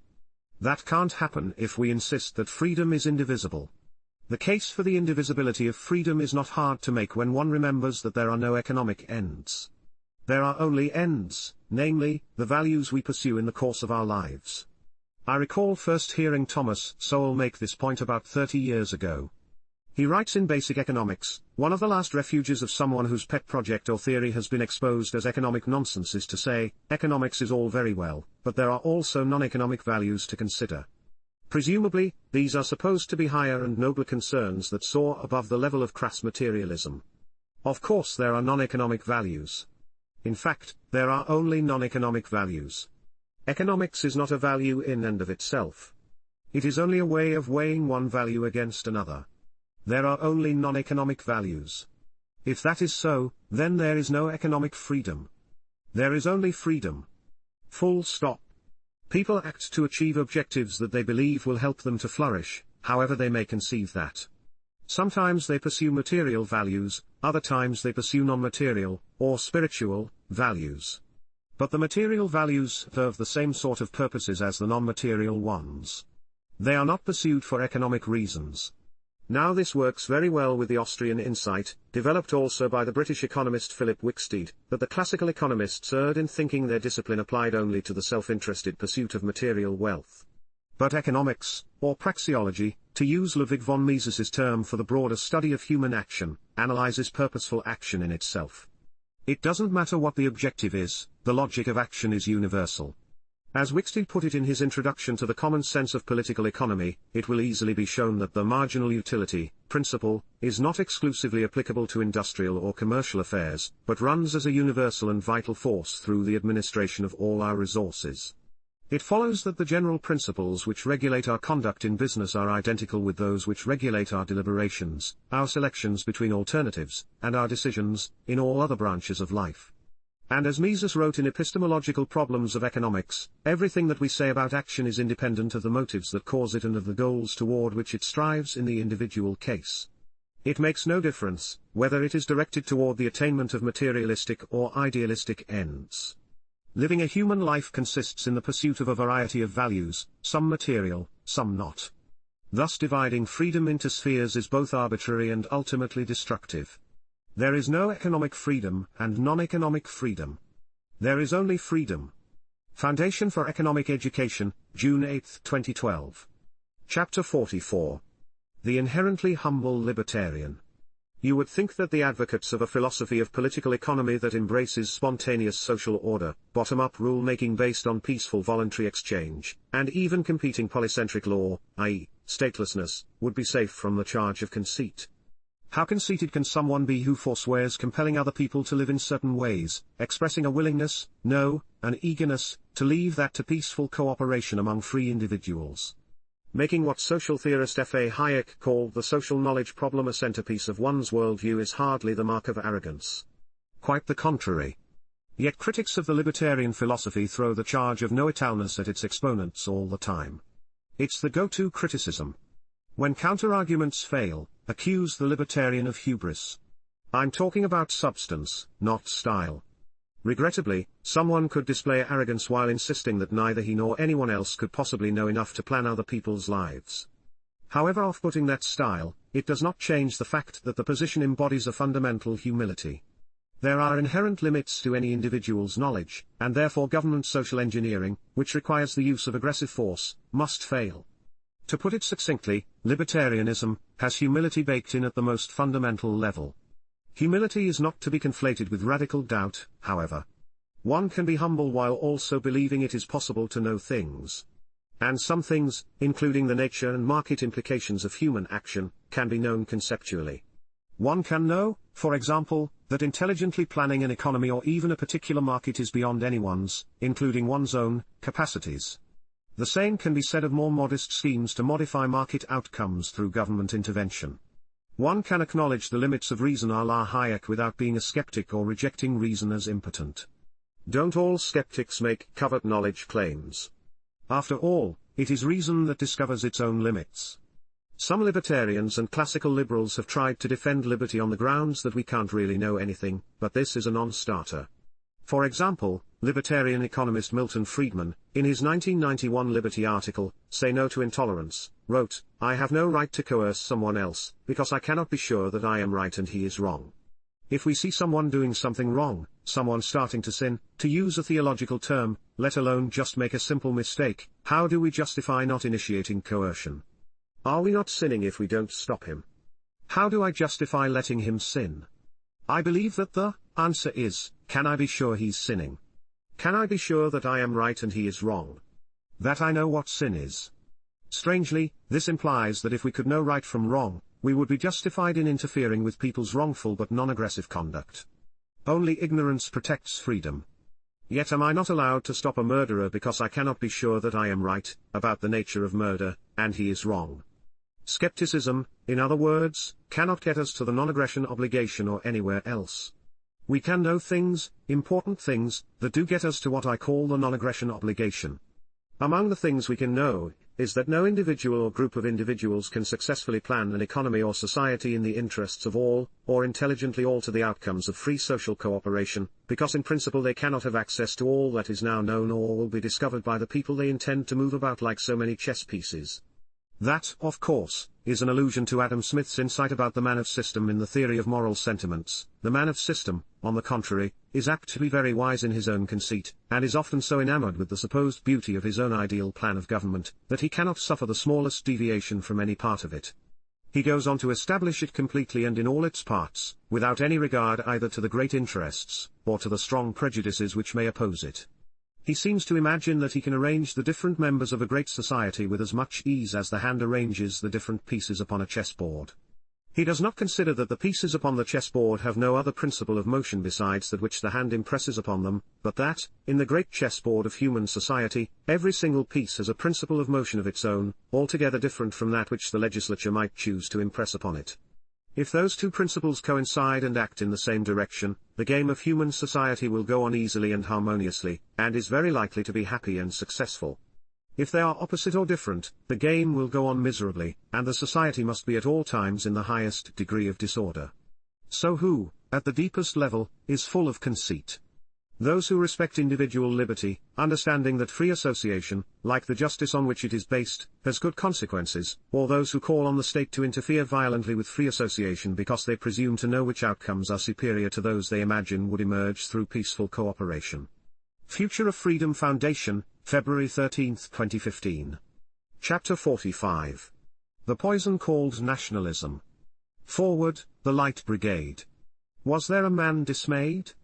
Not though the soldier knew someone had blundered, theirs not to make reply, theirs not to reason why, theirs but to do and die. Into the valley of death rode the 600, the charge of the Light Brigade. Alfred, Lord Tennyson. The reason for the venom directed at those of us who question American sniper Chris Kyle's status as a hero can be put into one word: nationalism. Nationalism is a poison. It attacks the mind, short-circuits thinking, and makes self-destruction look appealing. Nationalism sows the seeds of hate and war. It makes the title warrior an honorific instead of the pejorative it ought to be. We see naked ugly nationalism in many defenses of Kyle. Defenders appear to have but one operating principle: if Kyle was an American military man and the people he killed were not Americans, then he was a hero. Full stop. No other facts are relevant. It matters not that Kyle was a cog in an imperial military machine that waged a war of aggression on behalf of the ruling elite's geopolitical and economic interests, that he did his killing on foreign soil, and that no Iraqi had come to the United States seeking to harm him or other Americans. Contrary to what Kyle defenders seem to believe, not one Iraqi was among the 19 hijackers on the 11th of September, although had that been otherwise, the murder of millions of other Iraqis and the displacement of millions more would not have been justified. All that apparently matters to Kyle fans is that this man was born in America, joined the American military, and faithfully obeyed orders to kill people he called savages. That is what nationalism does to a human being. The ugliness of nationalism is often perceptible even to those who harbor it and commit terrible acts as a result. So they rationalize? They don't openly cheer the killing of Iraqis because they are Iraqis, or Arabs or Muslims, rather they plead preemptive self-defense: if we don't kill them, they will kill us. Kyle and his comrades were defending America and Americans' freedom, his defenders say. But if you've seen American Sniper, the movie based on Kyle's book, you heard Kyle's wife, Taya, reject that claim. I'm surprised that this bit of dialogue has been ignored, to my knowledge, in the voluminous writing about the movie. As Kyle gets ready for yet another tour in Iraq, his unhappy wife asks why he is going back. For you, he says, and by extension, for America. No, you're not, she fires back. He also invokes the welfare of the Iraqis, telling his wife that being away from home for another long stretch would not be a problem because their family could spare the time and the Iraqis could not. She didn't buy that line either. She is deeply disturbed that her husband would rather try to fix Iraq, as though he and his comrades could do that through military force, than look after his own family. It's curious that Taya Kyle, if this scene actually took place, had a clearer picture of the world than Kyle's vitriolic nationalistic defenders, who praised the sniper for following orders without question. One even approvingly alluded to Tennyson's poem: if not for nationalism, such contortions, the conjuring of imaginary threats, the conceit in aspiring to save a society one knows absolutely nothing about, the twisting of the warrior's ways into virtues, would be unnecessary. Things could be called what they are. Someone who swore an oath that in practical terms obliged him to kill whomever the current White House occupant told him to kill, asking, in Herbert Spencer's words, nothing about the justice of the cause, would be called a cold-blooded contract killer rather than a hero. Nationalism, to judge by how nationalists conduct themselves, is an unswerving religious-like devotion to the nation, construed as a quasi-mystical entity, America, that cannot be wrong and so has the authority to command reverence and obedience. The nation transcends particular political office holders, but the government, or state, is integral to the entity. The nation, country, cannot be imagined without the state. It would not be the same thing. When an American nationalist thinks of his country, he thinks not merely of a landmass with distinctive features, the people, a diverse group indeed, its multifaceted culture, and its history, a mixed bag, because that list does not fully capture what he means by America. For him, the government represents and expresses the will and sentiment of the nation.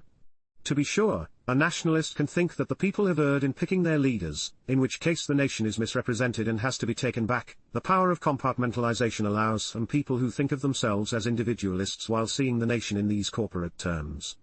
Let's remember that this quasi-mystical entity is what it is only because of countless contingent events effected by flawed human beings. The United States did not begin with 50 states, of course. Had events gone differently, it might have included some or all of Canada, and none of what was once part of Mexico. It might have been without the Florida Territory and the 828,000 square miles that constituted the Louisiana Purchase. The current boundaries were the result of, often bloody, human action but not entirely of human design. So it was with other nations. At one time, there were no nations as we think of them today. Forgetting, I would even go so far as to say historical error, is a crucial factor in the creation of a nation, Ernest Renan said in his famous 1882 lecture, What is a Nation?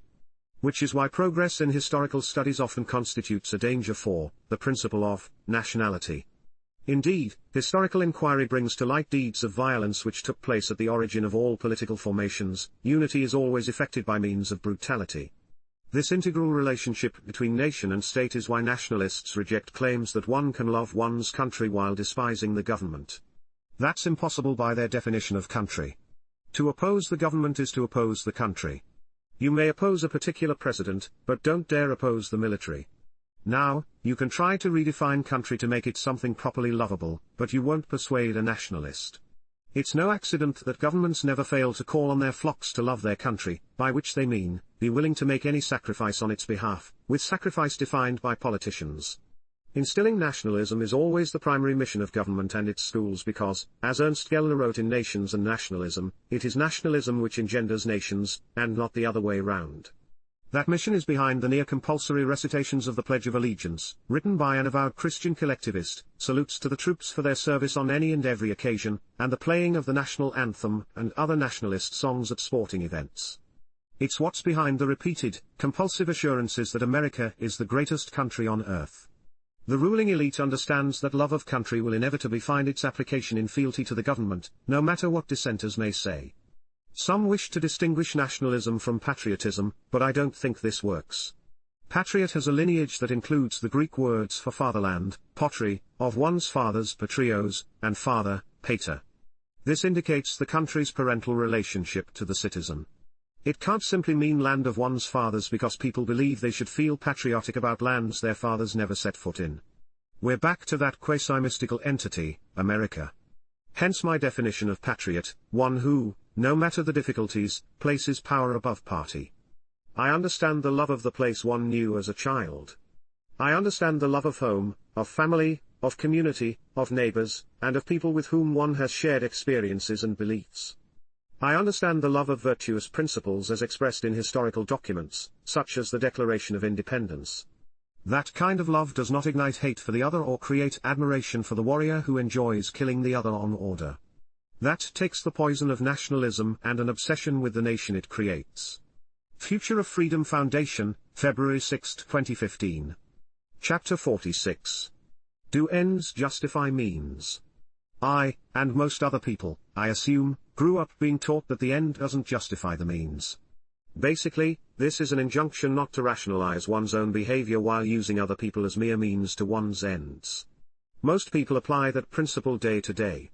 If you want an item on a supermarket shelf and someone is standing in the way, few of us would think it right to shove that person aside. Why not? It won't do to say that the person might fight back. Would things change if an elderly, frail person were there? It also won't do to say that other people might observe your conduct, perhaps leading to a fight, or an arrest, or at least a loss of reputation.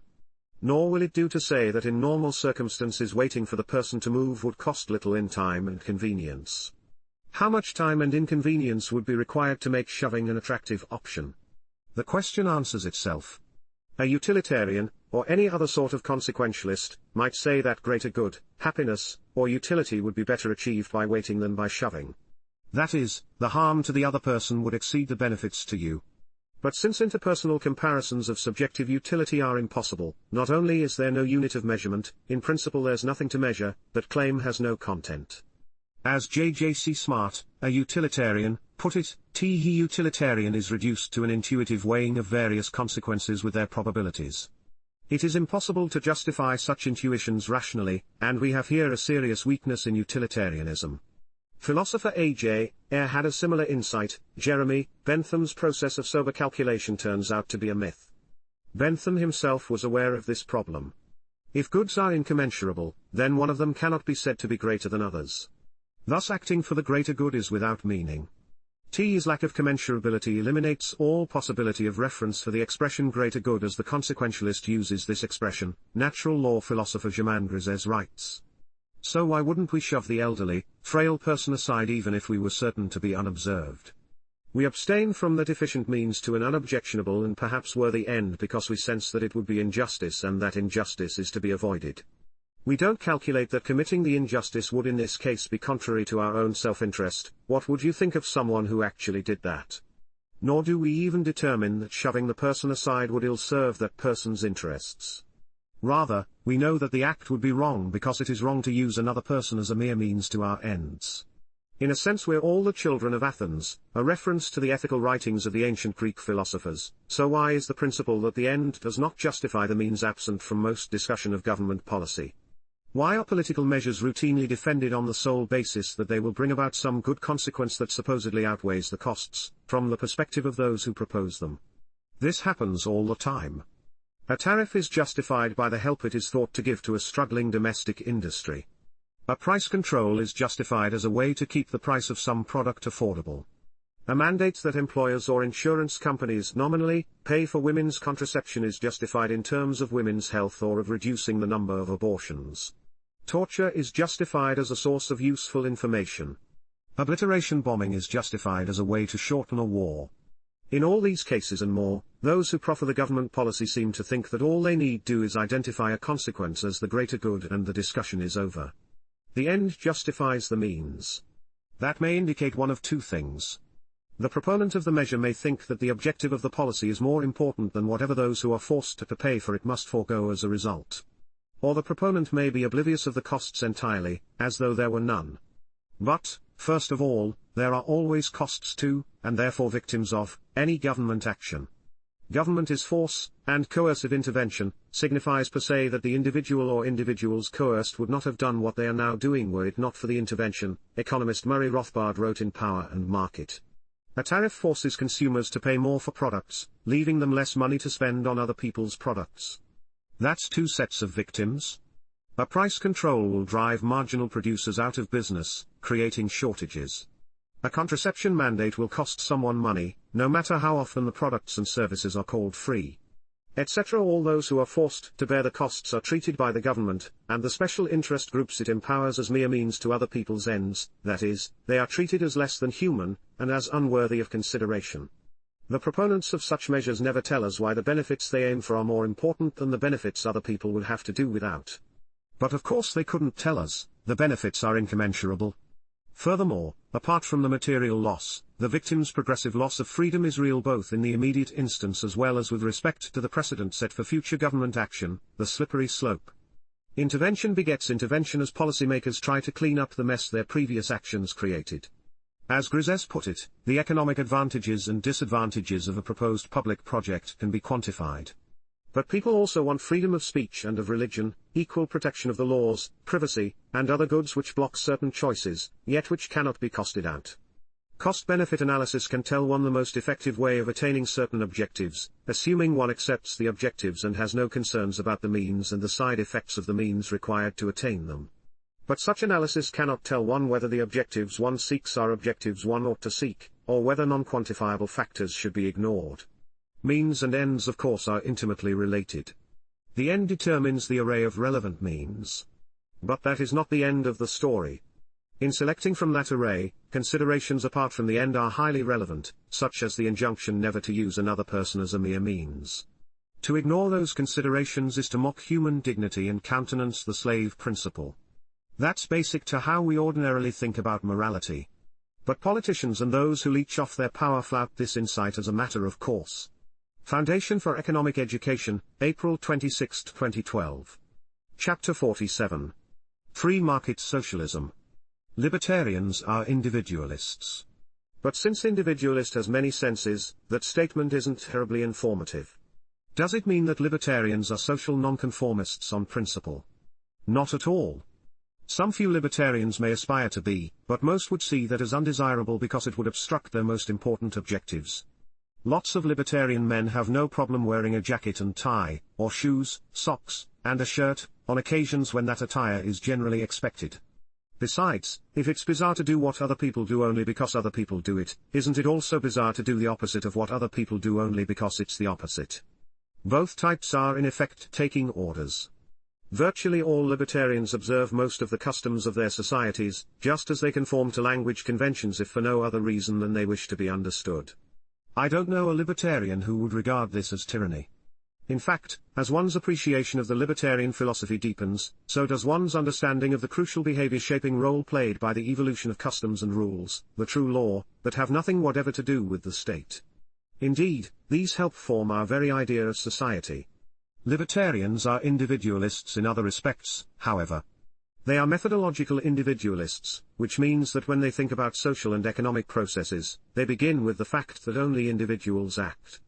That's shorthand for, only individuals have preferences, values, intentions, purposes, aspirations, expectations, dreams, and a raft of other related things. In truth, these words don't actually refer to things we have, but rather to things we do. Strictly speaking, we don't have preferences, we prefer. We don't have values, we value. We don't have purposes, we act purposively. And so on. I'm reminded here of Thomas Sars's statement that mind isn't essentially a noun but a verb. It follows that one cannot lose it. From here, it's a short step to the principle that the unit of morality is the individual person.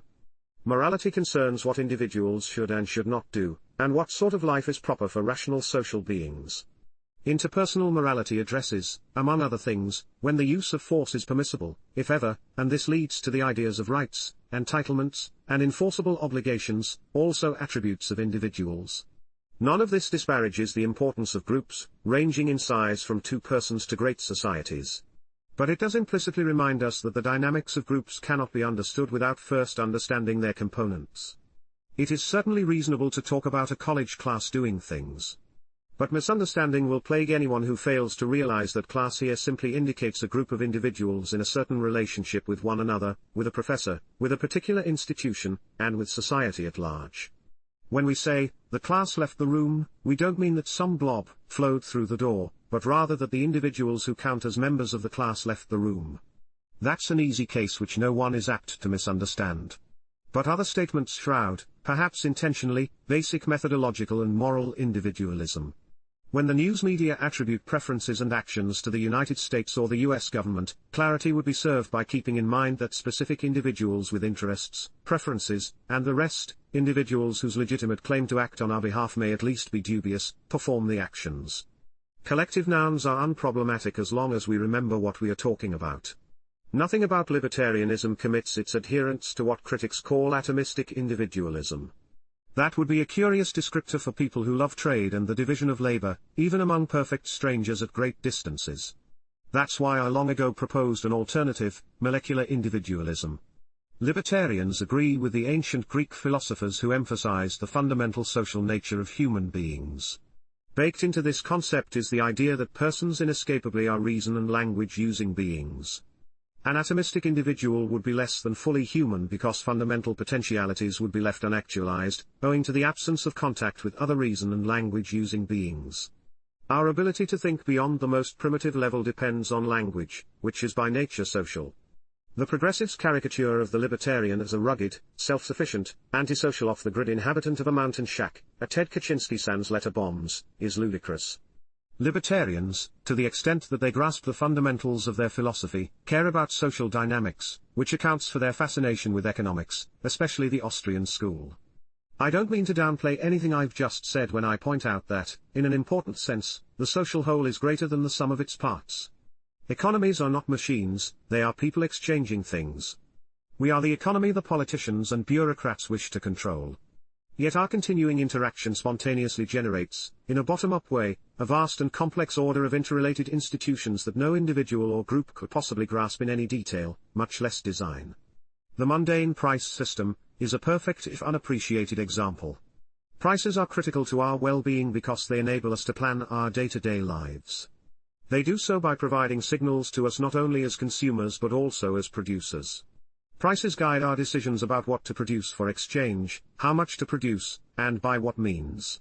The resulting profits and losses reveal successes and failures at serving consumers.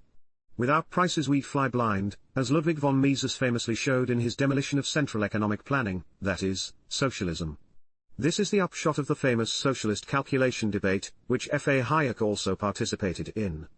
Mises had other interesting things to say about the market process that go toward debunking the progressives' critique of libertarianism, as hyper-individualist. For example, we meaningfully if metaphorically speak of the free market's channeling of resources from those who serve consumers poorly to those with the potential to do a better job of it. This is no reification of the market, which has no purposes, only people have purposes. An analysis of this channeling would refer to individual consumers' decisions to buy or abstain from buying goods offered on the market. But no individual decided to put, say, the bookseller Borders out of business. In an important sense, we did it collectively, but not at a mass meeting with people giving speeches and voting on whether the owners of Borders should keep control of the company's assets. Rather, the demise of Borders and the transfer of its assets to others were the outcome of many individual decisions, which were not consciously coordinated. It's just happened that enough people had preferences inconsistent with the company's business plan. So the people who ran Borders were out, however much they objected. No force was used. Think about it, when the marketplace is really free and competitive, rather than constricted by the state to protect privileged interests, it is we collectively who decide who controls the means of production. We don't do this in the legal sense, for example, by literally expropriating the assets of some people and transferring them to others. Yet that's the effect of free competition and individual liberty. In other words, the free market would give traditional leftists what they say they want, a society in which free, voluntary, and peaceful cooperation ultimately control the means of production for the good of all people. What well-wisher of humanity could ask for anything more? Future of Freedom Foundation, November 14, 2014. Chapter 48. Individualist Collectivism. Is the free market an individualist or collectivist social arrangement? Don't answer too quickly. It's a trick question. Most people, free market friend and free market foe alike, will answer individualist. And that makes perfect sense. The free market describes a political/legal environment in which individuals are at liberty to engage in any peaceful activity, with only force, including trespass, and fraud prohibited. No one may aggressively interfere with another human being's peaceful projects. This environment leaves it to each person to define himself or herself through the pursuit of subjective preferences. If that's not individualism, what would be? A popular line of attack against the free market is that it leaves people little or no say in important matters that affect their lives. It's an appropriate concern. Libertarianism is about controlling your own life. The question is, which social system gives the individual more control?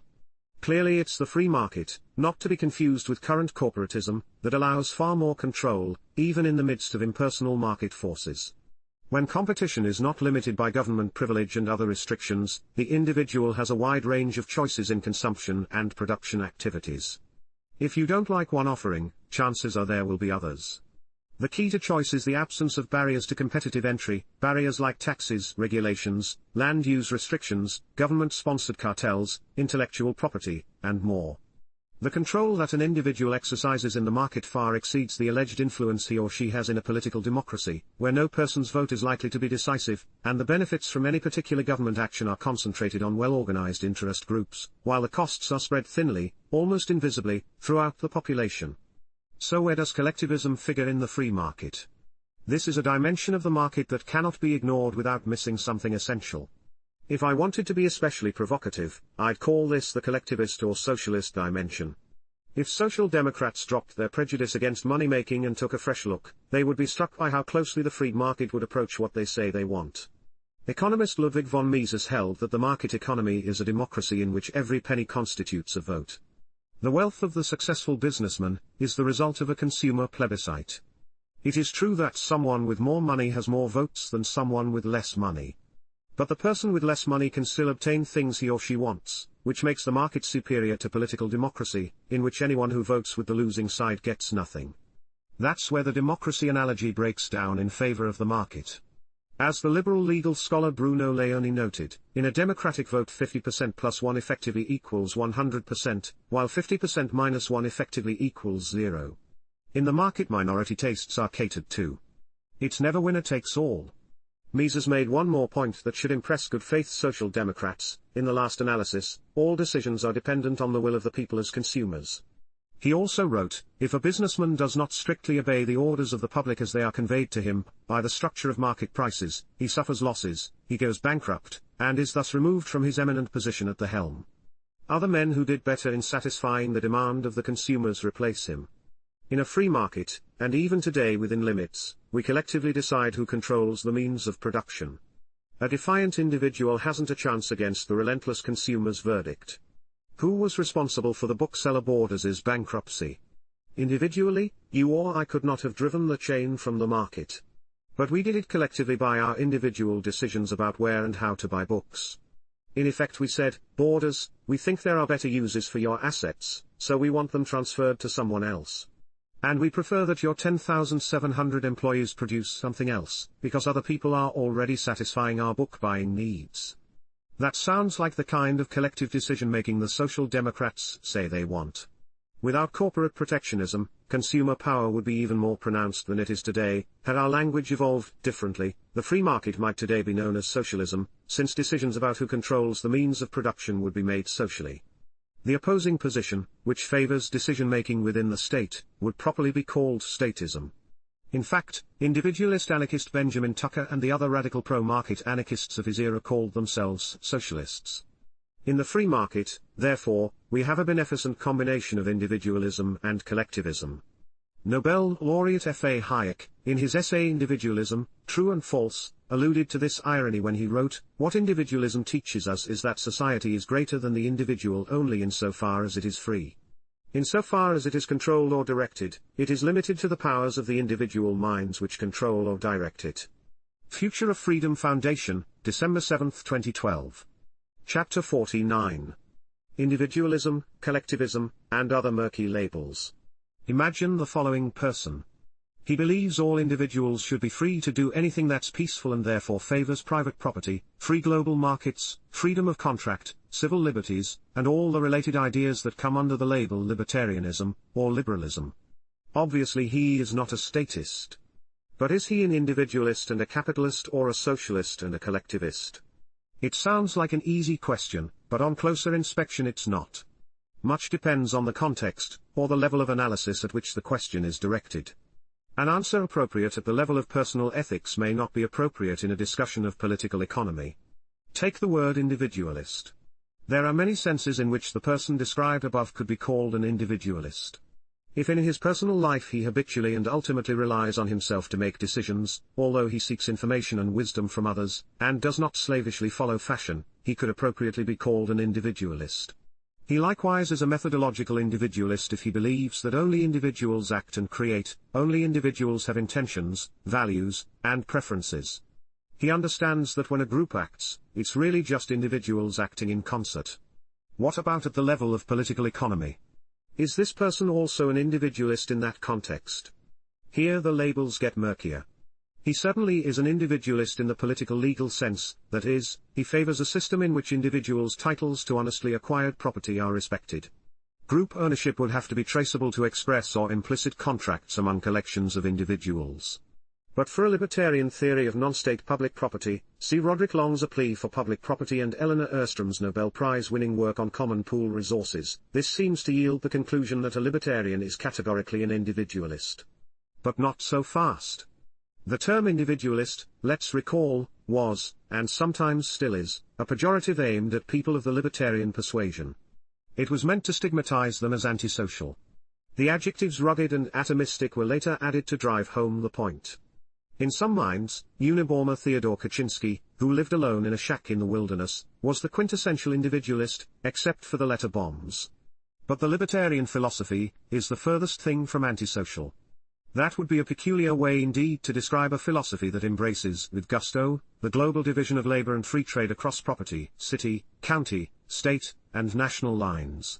Yes, I left out planetary. For now, there are other senses in which individualist is far off the mark, and in which socialist and even collectivist are closer. The Austrian tradition in economics has long emphasized that the chief advantage of the market process over central decision-making lies in the market's embodiment of a social, or collective, intelligence that is denied to any individual or small subgroup. This doesn't mean that a collective mind literally emerges, only that the social process and the price system combine in such a way that the whole is greater than the sum of its parts. The market knows more than any of us do alone. The same point can be made for a broader context. The philosopher Ludwig Wittgenstein argued that language itself, without which there is little or no thought, is essentially social. Further, Ludwig von Mises often emphasized that in a free market, consumers collectively, not individual business people, actually determine who owns the means of production and what will be produced. When you trace out the implications of this, things get interesting. Consumers constantly make this determination through their buying and abstention from buying, but the outcome is never the intended result of conscious decision-making. Business people may legally own their capital and produce as goods, but if, in a genuinely competitive market, consumers don't like what those owners do with those assets, they face bankruptcy and loss of control. It is a social, or collective, process. As Mises wrote in Human Action, the direction of all economic affairs is in the market society a task of entrepreneurs. Theirs is the control of production. They are at the helm and steer the ship. A superficial observer would believe that they are supreme. But they are not. They are bound to obey unconditionally the captain's orders. The captain is the consumer. Neither the entrepreneurs nor the farmers nor the capitalists determine what has to be produced. The consumers do that. If a businessman does not strictly obey the orders of the public as they are conveyed to him, by the structure of market prices, he suffers losses, he goes bankrupt, and is thus removed from his eminent position at the helm.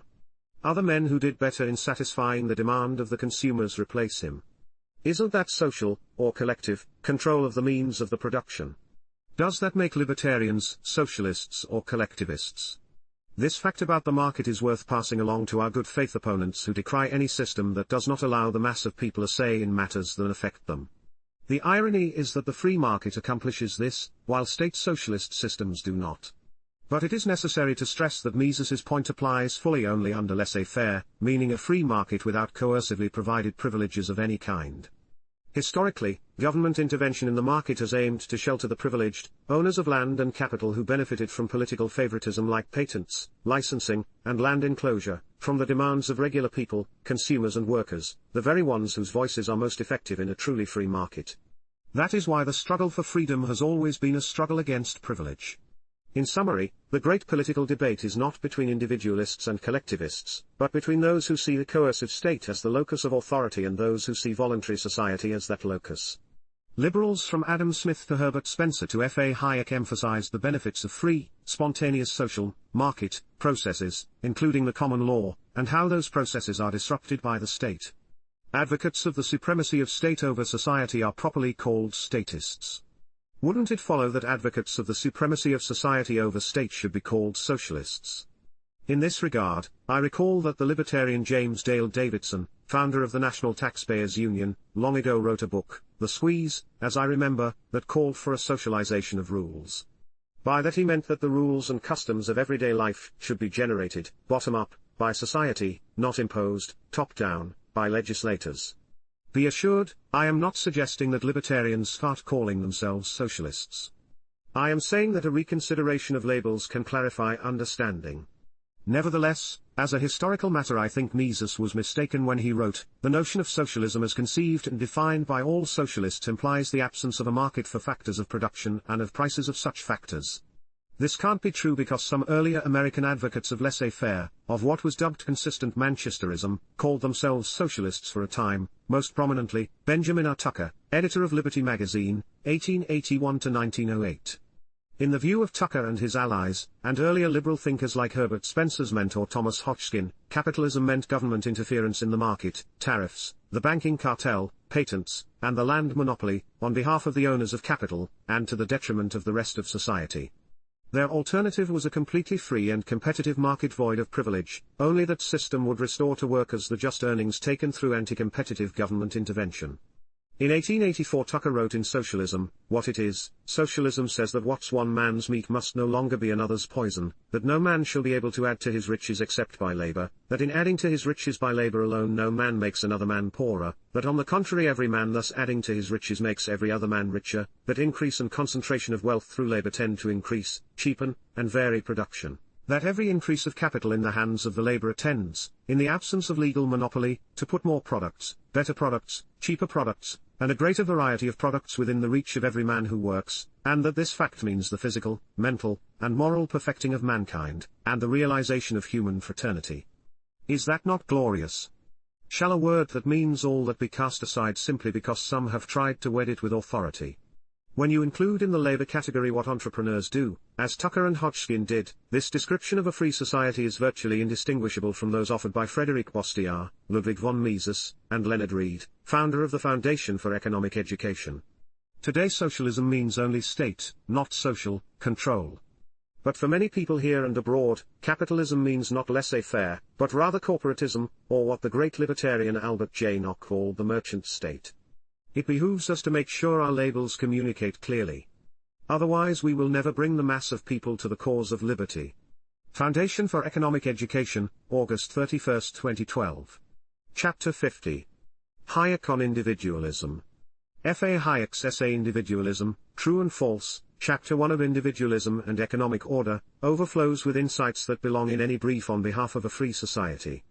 As the title suggests, Hayek wished to distinguish two markedly different philosophies associated with the label individualism, one that rejected rationalism and one that embraced it. As we'll see, by rationalism Hayek did not simply mean a commitment to reason. One might even say, Hayek explained, that the former is a product of an acute consciousness of the limitations of the individual mind, which induces an attitude of humility toward the impersonal and anonymous social processes by which individuals help to create things greater than they know, while the latter is the product of an exaggerated belief in the powers of individual reason and a consequent contempt for anything which has not been consciously designed by it or is not fully intelligible to it. Thus for Hayek the crucial difference is over whether societies, institutions, are largely spontaneous, emergent, and organic or designed. His great concern was that rationalistic individualism, in awe of the mind's ability to engineer solutions, too readily leads to the centralization of power and totalitarianism. This essay has not been without controversy even among fans of Hayek. He has been criticized for drawing too sharp a distinction between the liberal rationalists and liberal empiricists and for being arbitrarily pro-British and anti-French in dividing the true from the false individualists. I happily duck those controversies here and focus instead on points that are both less controversial among liberals and, in my view, indispensable to the full case for freedom. In his book Classical Liberalism and the Austrian School, the great intellectual historian Ralph Raico criticized Hayek's derogation of the French liberals. Some might uncharitably suspect Hayek of a terminal Anglophilia which tended to blind him to some obvious facts. Raico wrote, "The first point I draw attention to comes in Hayek's discussion of Adam Smith's view of mankind. Smith's chief concern, Hayek wrote, was not so much with what man might occasionally achieve when he was at his best but that he should have as little opportunity as possible to do harm when he was at his worst. It would scarcely be too much to claim that the main merit of the individualism which he and his contemporaries advocated is that it is a system under which bad men can do least harm. It is a social system which does not depend for its functioning on our finding good men for running it, or on all men becoming better than they now are, but which makes use of men in all their given variety and complexity, sometimes good and sometimes bad, sometimes intelligent and more often stupid. Their aim was a system under which it should be possible to grant freedom to all, instead of restricting it, to the good and the wise. Keep this in mind the next time someone proclaims that a muscular state, unconstrained by strict rules, is needed to prevent flawed human beings from harming others. Then ask, what will keep the flawed, and privileged, human beings who have access to the violent power of the state from harming others? Those who are familiar with Hayek's The Road to Serfdom, and especially his chapter Why the Worst Get on Top, will know what Hayek is getting at. Hayek also sought to correct a popular misconception about the early liberals' view of human motivation. There can be no doubt, of course, that in the language of the great writers of the 18th century it was man's self-love, or even his selfish interests, which they represented as the universal mover, and that by these terms they were referring primarily to a moral attitude, which they thought to be widely prevalent. These terms, however, did not mean egotism in the narrow sense of concern with only the immediate needs of one's proper person. The self, for which alone people were supposed to care, did as a matter of course include their family and friends, and it would have made no difference to the argument if it had included anything for which people in fact did care. When critics attack the alleged market ideal of the selfish maximizer, they tackle a straw man. As important as this point regarding moral attitude is, Hayek found something more important in true individualism, namely, the constitutional limitation of man's knowledge and interests, the fact that he cannot know more than a tiny part of the whole of society and that therefore all that can enter into his motives are the immediate effects which his actions will have in the sphere he knows. All the possible differences in men's moral attitudes amount to little, so far as the significance for social organization is concerned, compared with the fact that all man's mind can effectively comprehend are the facts of the narrow circle of which he is the center, that, whether he is completely selfish or the most perfect altruist, the human needs for which he can effectively care are an almost negligible fraction of the needs of all members of society. The real question, therefore, is not whether man is, or ought to be, guided by selfish motives but whether we can allow him to be guided in his actions by those immediate consequences which he can know and care for, or whether he ought to be made to do what seems appropriate to somebody else who is supposed to possess a fuller comprehension of the significance of these actions to society as a whole. Of course, Hayek's true individualists, that is, the early economists, understood that no one possesses that fuller comprehension. Rulers can have no better grasp of the whole than do the ruled. However, rulers lack something that ruled individuals do not, knowledge of the subject's own particular circumstances, interests, preferences, skills and so on. Hence the liberal injunction that the state should leave peaceful people alone and the conviction that strict observance of that injunction serves the general good.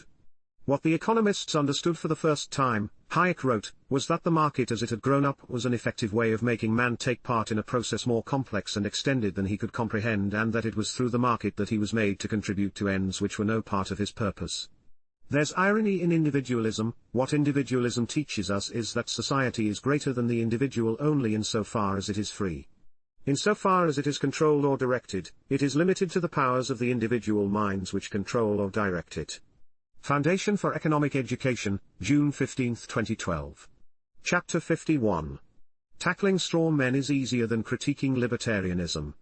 Maybe I'm being unreasonable, but I think it behooves a critic to understand what he's criticizing. I realize that tackling straw men is much easier than dealing with challenging arguments, but that's no excuse for the shoddy work we find in John Edward Terrell's New York Times post, Evolution and the American Myth of the Individual. In his confused attempt to criticize libertarians, Terrell gets one thing right when he says, the thought that it is both rational and natural for each of us to care only for ourselves, our own preservation, and our own achievements is a treacherous fabrication. Indeed it is. Unfortunately for Terrell's case, it's his treacherous fabrication. Terrell targets the Enlightenment and Jean-Jacques Rousseau, which is doubly funny. Libertarians don't claim Rousseau as a forebear. He was an advocate of imposing the general will, ascertained through democratic procedures, on dissidents as a means of forcing them to be free. Does that sound libertarian? As for the Enlightenment, last I checked Adam Smith was a principal of the Scottish wing of that intellectual movement. And he never would have claimed that it is both rational and natural for each of us to care only for ourselves, our own preservation, and our own achievements. I'm not aware of French Enlightenment economists who thought that either. Has Terrell never heard of Smith's The Theory of Moral Sentiments, published in 1859, 17 years before The Wealth of Nations and revised throughout his life? Or is he in that group of scribblers who think The Wealth of Nations was all that Smith had to say about the human enterprise? Of course, The Wealth of Nations also does not embrace the view that Terrell ascribes to libertarians. For Terrell's edification, I'll point out that the theory of moral sentiments is an extended discussion of fellow feeling, that is, our natural sympathy for other people. Smith would laugh at any portrayal of the isolated, allegedly self-sufficient individual, as the summit of human development. No less than the great Greek philosophers, Adam Smith understood how inherently social the individual person is. The self itself is a product of social life. People, he said, seek praise from their fellows and, importantly, aspire to be worthy of praise. What so great happiness as to be beloved, and to know that we deserve to be beloved? What so great misery as to be hated, and to know that we deserve to be hated? Smith asked. The reason, he makes clear, is not merely that a good reputation produces material benefits. As he wrote on page 1, how selfish soever man may be supposed, there are evidently some principles in his nature, which interest him in the fortune of others, and render their happiness necessary to him, though he derives nothing from it except the pleasure of seeing it. By coincidence, just before reading Terrell's post, I had listened to Russ Roberts' Econ Talk interview with Vernon Smith, the Nobel laureate who is steeped in the economics tradition of Adam Smith and F.A. Hayek.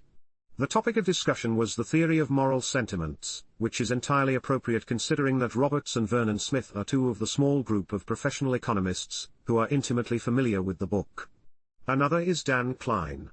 Check out Roberts' book about the theory of moral sentiments, How Adam Smith Can Change Your Life, An Unexpected Guide to Human Nature and Happiness. At one point in the interview, Vernon Smith notes enthusiastically, Adam Smith says, imagine a person, a member of the species being brought up entirely isolated. He says that person can no more understand what it means for his mind to be deformed than for his face to be deformed. And Smith says, I'm paraphrasing, bring him into society and you give him the mirror he needed before. In other words, the looking glass in which we are able to see ourselves as others see us. Thus society is indispensable for the proper development of the person, and reason. Vernon Smith has also written, in the 1998 Southern Economic Journal article The Two Faces of Adam Smith, that Adam Smith's two published works both describe one behavioral axiom, the propensity to truck, barter, and exchange one thing for another, where the objects of trade I will interpret to include not only goods, but also gifts, assistance, and favors out of sympathy. Whether it is goods or favors that are exchanged, they bestow gains from trade that humans seek relentlessly in all social transactions. Thus, Adam Smith's single axiom, broadly interpreted, is sufficient to characterize a major portion of the human social and cultural enterprise. It explains why human nature appears to be simultaneously self-regarding and other-regarding. Does it sound as though either of the Smiths would be inclined to deny, as Tyrrell puts it, that evolution has made us a powerfully social species, so much so that the essential precondition of human survival is and always has been the individual plus his or her relationships with others? Has Tyrrell not heard of Adam or Vernon Smith? Or Hayek or James Buchanan, two Nobel laureates, so their names have been in the papers? Or Russ Roberts? Or Dan Klein? And while we're at it, let's drop the name Herbert Spencer. As Spencer wrote in Social Statics, 1851, the increasing assertion of personal rights is an increasing demand that the external conditions needful to a complete unfolding of the individuality shall be respected, yet must this higher individuation be joined with the greatest mutual dependence. Paradoxical though the assertion looks, the progress is at once toward complete separateness and complete union. But the separateness is of a kind consistent with the most complex combinations for fulfilling social wants, and the union is of a kind that does not hinder entire development of each personality. Civilization is evolving a state of things and a kind of character in which two apparently conflicting requirements are reconciled. He anticipated at once perfect individuation and perfect mutual dependence. If Tyrrell has never encountered these thinkers, how much research could he have done before he opined about libertarianism? Why should we take him seriously? I wish I could understand intellectuals who seem to form a priori notions about their opponents, do no empirical research to see if those notions hold up, and then go public with criticisms that should embarrass them badly. If I may say something in the spirit of the theory of moral sentiments, I am embarrassed that a fellow member of the human race has written something so ridiculous. What people like Tyrrell don't realize, or perhaps realize too well, is that the fundamental point in dispute is not whether the individual is a social animal or a creature best suited for an atomistic existence. No libertarian I know of subscribes to the latter notion. The point in dispute is whether proper social life should be founded on peaceful consensual cooperation, or on compulsion. See what social animals owe to each other in this volume. Tyrrell asserts a dubious distinction between thinking of society as natural and thinking of society as merely a matter of convention. I say dubious and of doubtful significance, because the conventionalist, David Hume, perhaps, can believe that given their nature, only a social existence generated by certain conventions is appropriate for human beings. But if for argument's sake we accept Tyrrell's distinction and his preference for naturalism, we still must ask, if society is natural, why must we be compelled, by government, to be social? Why is aggressive force, the initiation of violence, which robs persons of their dignity and self-determination, acceptable when free and spontaneous cooperation, voluntary exchange and mutual aid, ought to work reasonably well?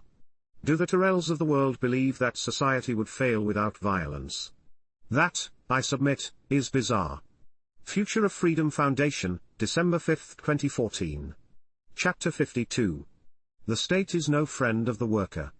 In any election season we hear the usual political promises about raising wages.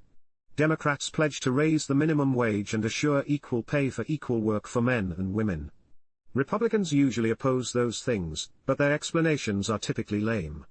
The burden on small business would be increased too much. Some Republicans endorse raising the minimum wage because they think opposition will cost them elections.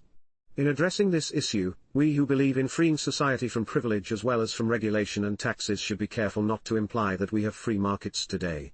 When we declare our opposition to minimum wage or equal pay for equal work legislation, we must at the same time emphasize that the reigning corporate state compromises the market process in fundamental ways, usually to the detriment of workers.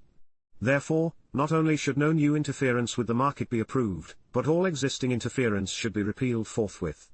If you omit that second part, you'll sound like an apologist for the corporatist status quo. Why would you want to do that? The fact is that no politician, bureaucrat, economist, or pundit can say what anyone's labor is worth. That can only be fairly determined through the unadulterated competitive market process. Perhaps ironically, considering libertarians' individualism, it's a determination we make collectively and continuously as we enter the market and demonstrate our preferences for various kinds of services through our buying and abstaining. If the market is free of competition inhibiting government privileges and restrictions, we may assume that wages will roughly approximate worth according to the market participants' subjective valuations. In fact, only the market process can produce and reveal this information. This process isn't perfect. For one thing, preferences change and wage and price adjustments take time. Moreover, racial, ethnic, and sexual prejudice could result, for a time, in wage discrimination. Nothing happens instantaneously. The surest way to eliminate wage discrimination is to keep government from impeding the competitive process with such devices as occupational licensing, permits, minimum product standards, so-called intellectual property, zoning, and other land use restrictions. All government barriers to self-employment, and these can take implicit forms, such as patents and raising the cost of living through inflation, or burdening entrepreneurs with protectionist regulation, make workers vulnerable to exploitation. Being able to tell a boss, take this job and shove it, because alternatives, including self-employment, are available, is an effective way to establish the true market value of one's labor in the marketplace. With the collapsing price of what author Kevin Carson calls the technologies of abundance, think of information technology and digital machine tools, sophisticated small-scale enterprise, and the independence it represents, is more feasible than ever.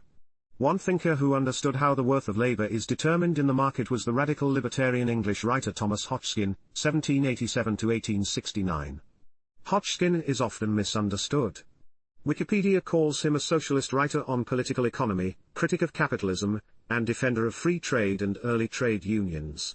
To the modern ear that will sound odd, a socialist critic of capitalism who defended free trade. Hodgkin is usually labeled a Ricardian socialist, but Hodgkin criticized early classical economist David Ricardo while lauding Adam Smith. Moreover, socialism didn't always mean what it means today. In earlier times, socialist was an umbrella term identifying those who thought workers were denied their full just reward under the prevailing political economy. The remedy for this injustice varied with particular socialists. Some advocated state control of the means of production, others wanted collective control without the state, and still others, libertarian and individualist anarchist Benjamin Tucker most prominently, favored private ownership and free competition under laissez-faire. What these self-styled socialists had in common was their conviction that capitalism, which was understood as a political economy of privilege for employers, cheated workers of their proper reward. By this definition, even an adherent of subjectivist and marginalist Austrian economics could have qualified as a socialist. See Austrian exploitation theory in this volume. By the way, Hodgkin used the word capitalist disparagingly before Karl Marx ever wrote about capitalism.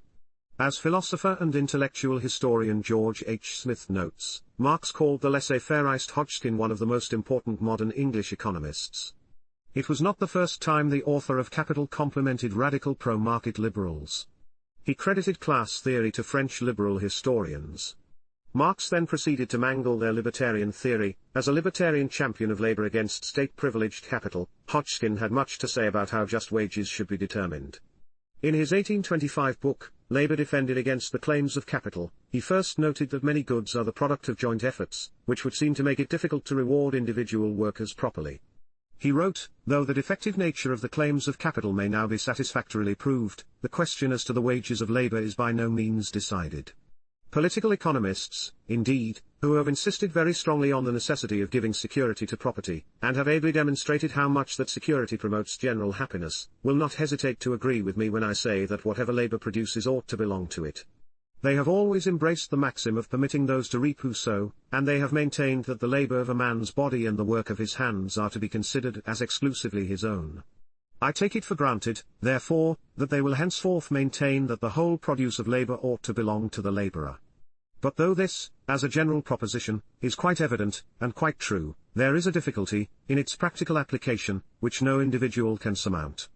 There is no principle or rule, as far as I know, for dividing the produce of joint labor among the different individuals who concur in production, but the judgment of the individuals themselves, that judgment depending on the value men may set on different species of labor can never be known, nor can any rule be given for its application by any single person. As well might a man say what others shall hate or what they shall like.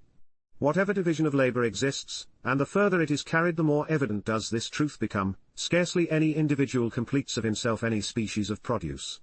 Almost any product of art and skill is the result of joint and combined labor. So dependent is man on man, and so much does this dependence increase as society advances, that hardly any labor of any single individual, however much it may contribute to the whole produce of society, is of the least value but as forming a part of the great social task. In the manufacture of a piece of cloth, the spinner, the weaver, the bleacher and the dyer are all different persons. All of them except the first is dependent for his supply of materials on him, and of what use would his thread be unless the others took it from him, and each performed that part of the task which is necessary to complete the cloth. Wherever the spinner purchases the cotton or wool, the price which he can obtain for his thread, over and above what he paid for the raw material, is the reward of his labor. But it is quite plain that the sum the weaver will be disposed to give for the thread will depend on his view of its utility. Wherever the division of labor is introduced, therefore, the judgment of other men intervenes before the laborer can realize his earnings, and there is no longer anything which we can call the natural reward of individual labor. Each laborer produces only some part of a whole, and each part having no value or utility of itself, there is nothing on which the laborer can seize, and say, "This is my product, this will I keep to myself." Between the commencement of any joint operation, such as that of making cloth, and the division of its product among the different persons whose combined exertions have produced it, the judgment of men must intervene several times, and the question is, how much of this joint product should go to each of the individuals whose united laborers produce it. Observe Hodgkin's Austrian-style subjectivism: how much someone is willing to pay for a product will depend on his view of its utility. The way this fits with his labor theory of value is an interesting matter that we cannot take up here. How then does he propose that the wage problem be solved? Here's how: I know no way of deciding this but by leaving it to be settled by the unfettered judgments of the laborers themselves. If all kinds of labor were perfectly free, if no unfounded prejudice invested some parts, and perhaps the least useful, of the social task with great honor, while other parts are very improperly branded with disgrace, there would be no difficulty on this point, and the wages of individual labor would be justly settled by what Dr. Adam Smith calls the higgling of the market. Thus free competition among industrious individuals, who ultimately are trying to serve consumers, is the only way to reveal the worth of labor services and products. Worth is defined as the capacity to serve consumers. This is both just and efficient. There is no way for a legislator or bureaucrat to divine the correct minimum wage or to decide if equal work is being paid equally. Only the market process can discover this information. Unfortunately, Hodgkin added, labor is not, in general, free. What keeps it from being free? The state, which serves special interests. Importantly, Hodgkin emphasized that labor includes mental exertion, that is, the work of entrepreneurs and managers. Far be it, therefore, from the manual laborer, while he claims the reward due to his own productive powers, to deny its appropriate reward to any other species of labor, whether it be of the head or the hands. The labor and skill of the contriver, or of the man who arranges and adapts a whole, are as necessary as the labor and skill of him who executes only a part, and they must be paid accordingly. Perhaps Marx should have read his Hodgkin more closely, and those who would legislate the level of wages today should read him for the first time. So-called progressives who look to the state to set wages do a disservice to those who fare worst in the corporate state, because while progressives work on behalf of measures that must price vulnerable marginal workers out of the market, truly radical reforms are overlooked. Rather than empowering our rulers further, let's empower individuals by freeing the market. Future of Freedom Foundation, December 5, 2014. Chapter 53. Work. I hear therefore with joy whatever is beginning to be said of the dignity and necessity of labor to every citizen. There is virtue yet in the hoe and the spade, for learned as well as for unlearned hands. And labor is everywhere welcome, always we are invited to work.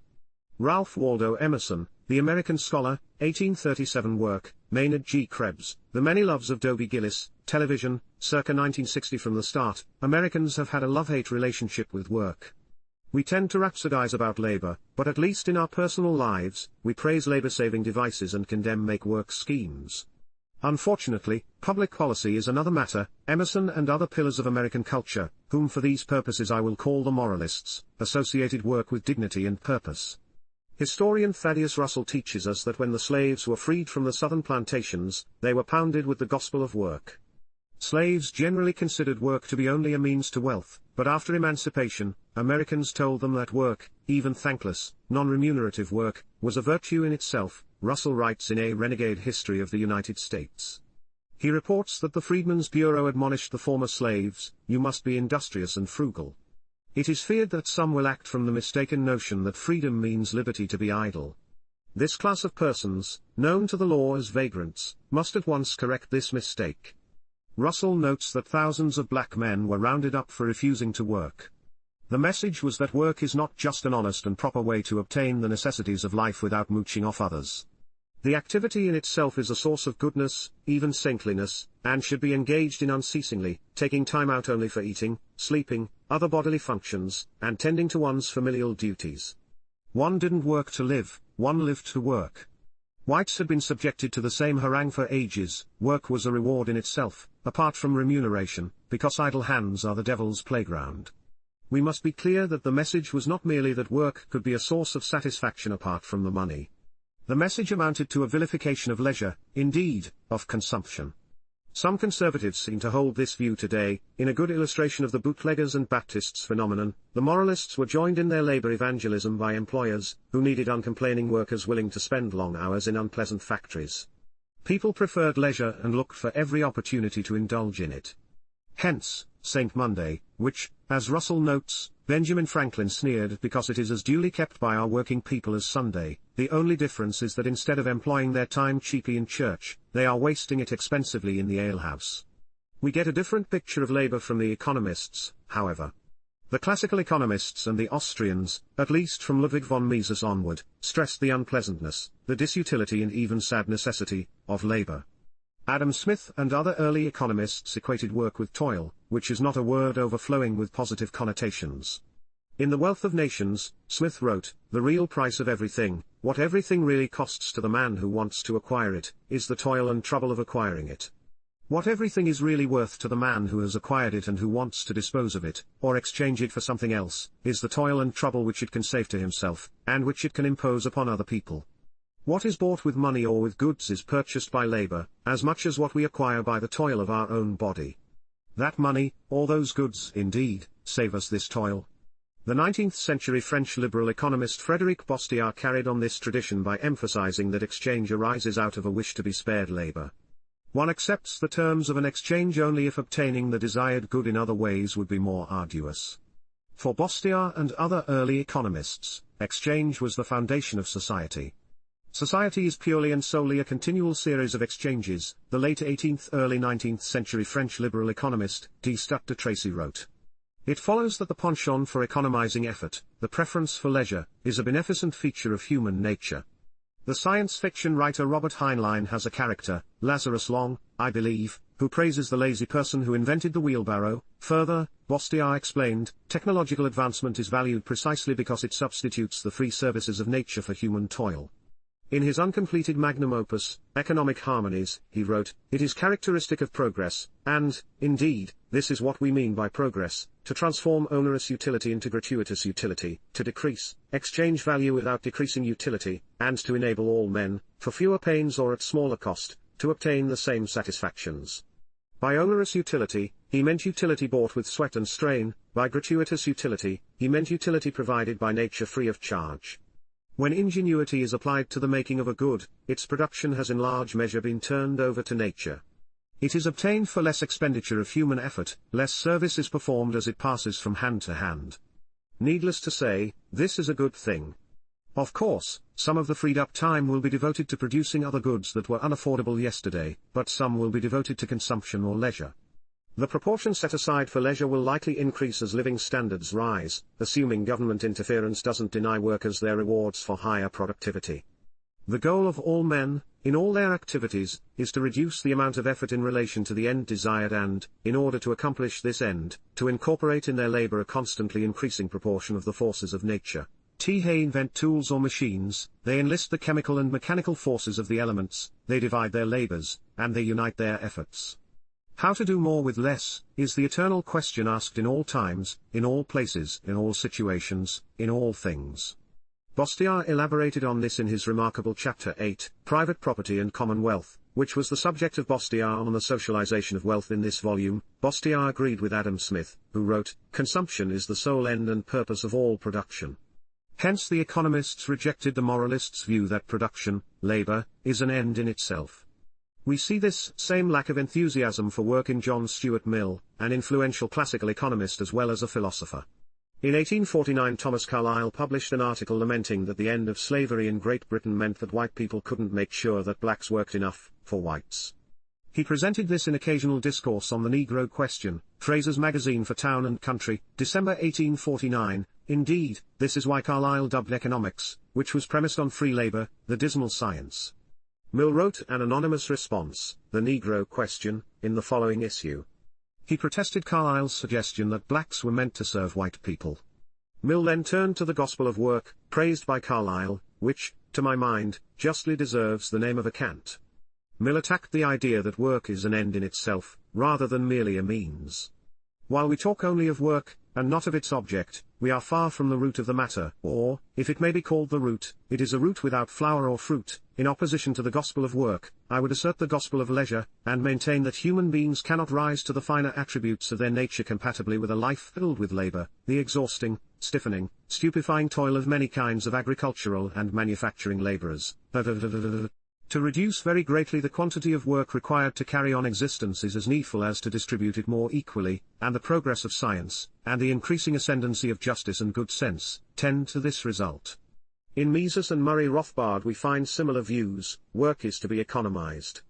Mises devoted an entire chapter in Socialism to refuting the state socialists' claim that work is unpleasant only because of the market economy, and that it would be blissful if private property were abolished and the market were replaced with state central planning.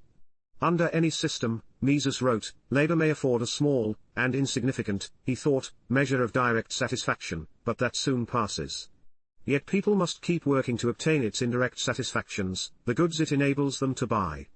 Mises may overstate his case here, as did his mentor, Karl Menger, in the other direction. In 1871, mind you, the occupations of by far the great majority of men afford enjoyment, are thus themselves true satisfactions of needs, and would be practiced, although perhaps in smaller measure or in a modified manner, even if men were not forced by lack of means to exert their powers. Mises mocked the state socialists by putting scare quotes around the words joy of labor, asking, if work gives satisfaction per se, why is the worker paid? Why does he not reward the employer for the pleasure which the employer gives him by allowing him to work? What people often take for the joy of labor, he said, was actually the satisfaction of finishing a task, the pleasure in being free of work rather than pleasure in the work itself. Mises quoted the medieval monks who appended to the manuscript copies they had just painstakingly produced by hand, Laus tibi sit Christi, quoniam liber explicit ista, which he translated in exactly as praise the Lord because the work is completed. For Rothbard, leisure is a desirable good, a consumer good, which people will forego only if at the margin the fruits of a unit of labor undertaken are preferred to the satisfaction that a unit of leisure would afford. Rothbard acknowledged that labor can be satisfying and wrote Man, Economy, and State, in cases where the labor itself provides positive satisfactions. However, these are intertwined with and cannot be separated from the prospect of obtaining the final product. Deprived of the final product, man will consider his labor senseless and useless, and the labor itself will no longer bring positive satisfactions. Those activities which are engaged in purely for their own sake are not labor but are pure play, consumers' goods in themselves. Play, as a consumer's good, is subject to the law of marginal utility as are all goods, and the time spent in play will be balanced against the utility to be derived from other obtainable goods. In the expenditure of any hour of labor, therefore, man weighs the disutility of the labor involved, including the leisure foregone plus any dissatisfaction stemming from the work itself, against the utility of the contribution he will make in that hour to the production of desired goods, including future goods and any pleasure in the work itself, i.e., with the value of his marginal product. Emphasis added. Rothbard's mentor, Mises, made a fundamental point about human action when he wrote, even if labor were a pure pleasure it would have to be used economically, since human life is limited in time, and human energy is not inexhaustible. That being the case, I will reserve further thoughts on work for another time. Meanwhile, Laus tibi sit Christi, quoniam liber explicit ista. Future of Freedom Foundation, March 7, 2014. Chapter 54. Labor's right to a free market. No issue has been more contentious in labor relations than the Employee Free Choice Act, EFCA, which has been introduced many times in Congress. It would have required the National Labor Relations Board, NLRB, to recognize a union when a majority of the employees in a unit appropriate for bargaining had signed valid authorizations. Under current federal law, an NLRB-supervised election must be held and a majority must vote by secret ballot for the union before it can become government certified.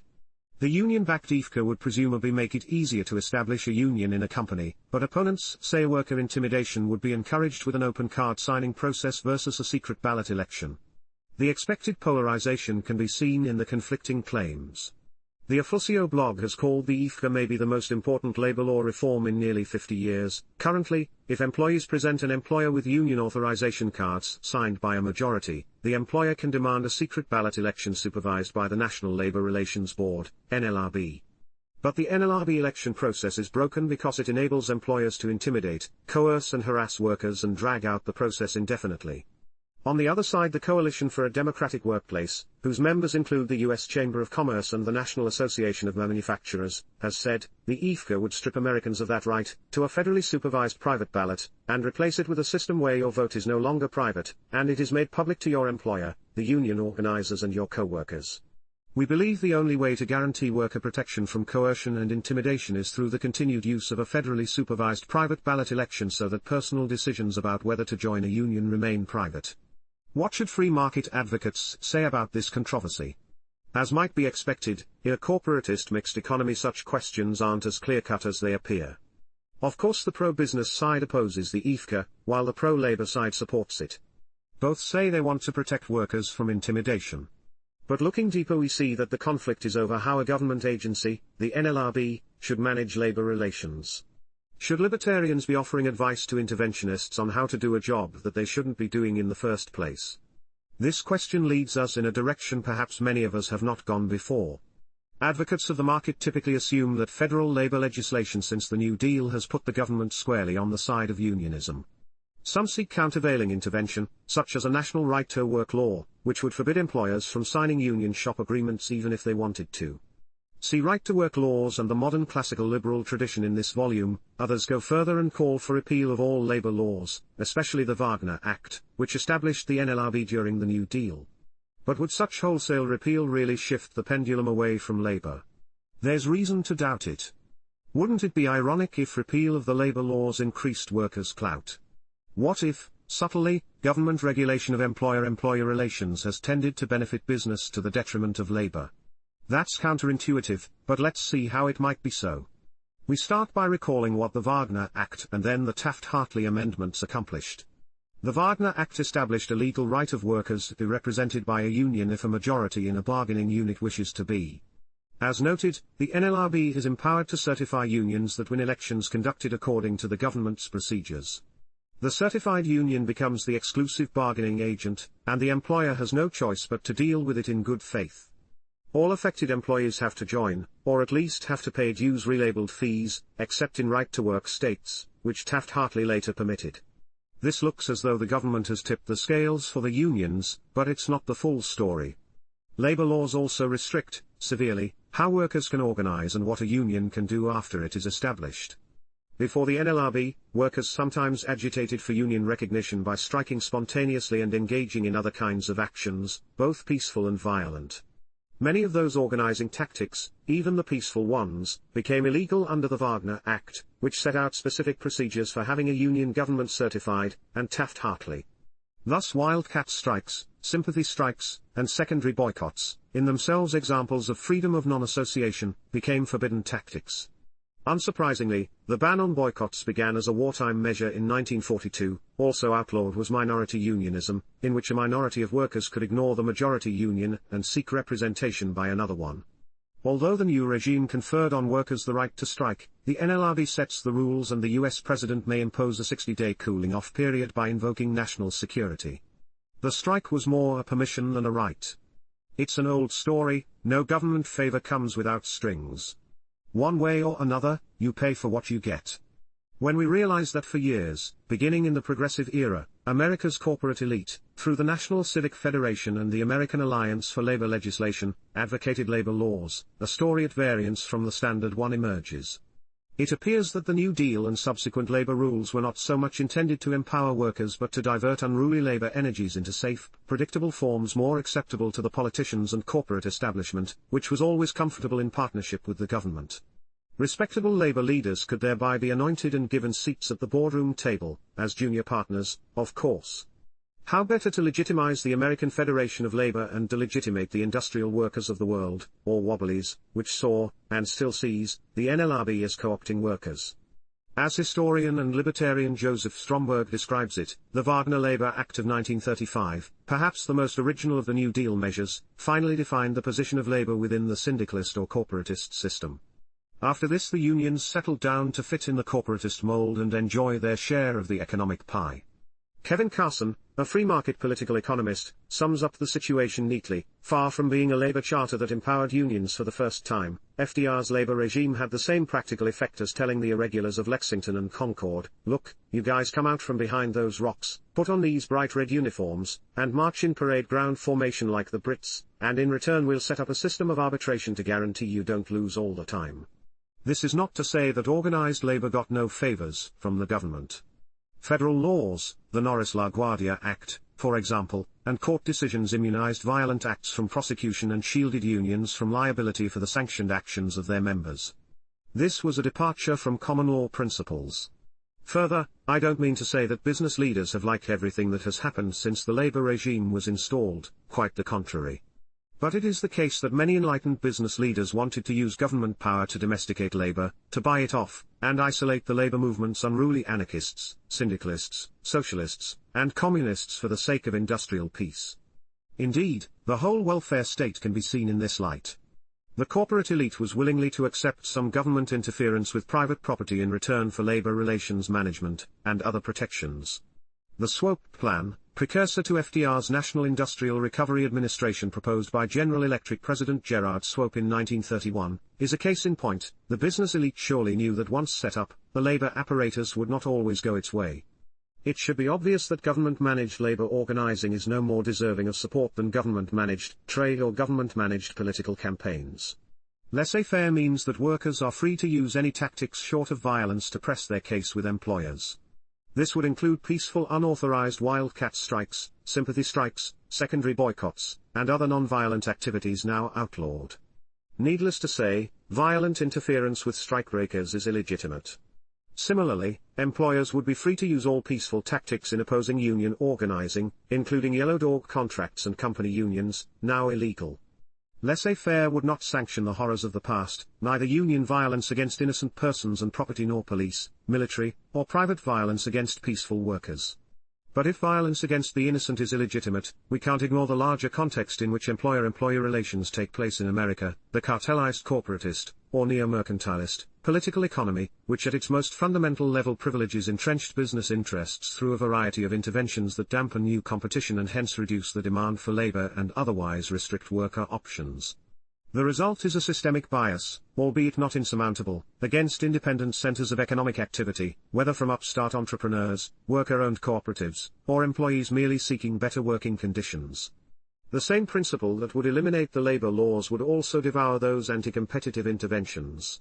As the editor of the Old Liberty magazine, individualist Benjamin Tucker, put it, it is not enough, however true, to say that, if a man has labor to sell, he must find someone with money to buy it. It is necessary to add the much more important truth that, if a man has labor to sell, he has a right to a free market in which to sell it, a market in which no one shall be prevented by restrictive laws from honestly obtaining the money to buy it.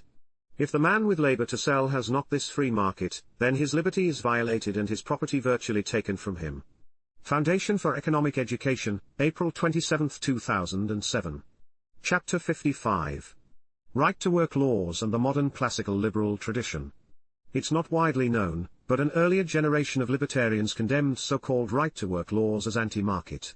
For example, Milton Friedman, in Capitalism and Freedom, compared right to work to anti-discrimination laws. Ayn Rand also opposed right-to-work laws. The spring 1966 issue of the libertarian student-run journal New Individualist Review carried Professor Herschel Casper's article, What's Wrong with Right-to-Work Laws? Near was edited by University of Chicago libertarians Ralph Raico, Joe Cobb, and Jim Powell. Among its editorial advisors were Friedman, F. A. Hayek, and Ben Rogge, a classical liberal long associated with the Foundation for Economic Education. Of course, this does not mean that any of these men necessarily agreed with Casper, although, with one exception, that may not be an unreasonable inference, considering that Near never published a pro-right-to-work article. The exception is Hayek, who wrote, curiously, in the Constitution of Liberty that closed and union shop contracts must be treated as contracts in restraint of trade and denied the protection of the law. Percy L. Greaves, Jr., a student and friend of Ludwig von Mises and a close associate of FI founder Leonard E. Read, also made the libertarian and Austrian economics case against right-to-work laws. The essay was published in a Festschrift to Mises on freedom and free enterprise, which was assembled in 1956 to honor the 50th anniversary of his doctorate. One may draw one's own conclusion about how Mises saw the issue, given Greaves's choice of topic in this context. In light of the controversy surrounding the 2012 passage of a right-to-work law in Michigan, Greaves's lengthy argument is worth examining. For the record, no one was more fully devoted to laissez-faire than Greaves, a dedicated promoter of Mises's work. See his Mises Made Easier, and he was no union sympathizer, or, to be precise, he had no sympathy for compulsory unions under the legal regime created by the National Labor Relations Act of 1935, the Wagner Act.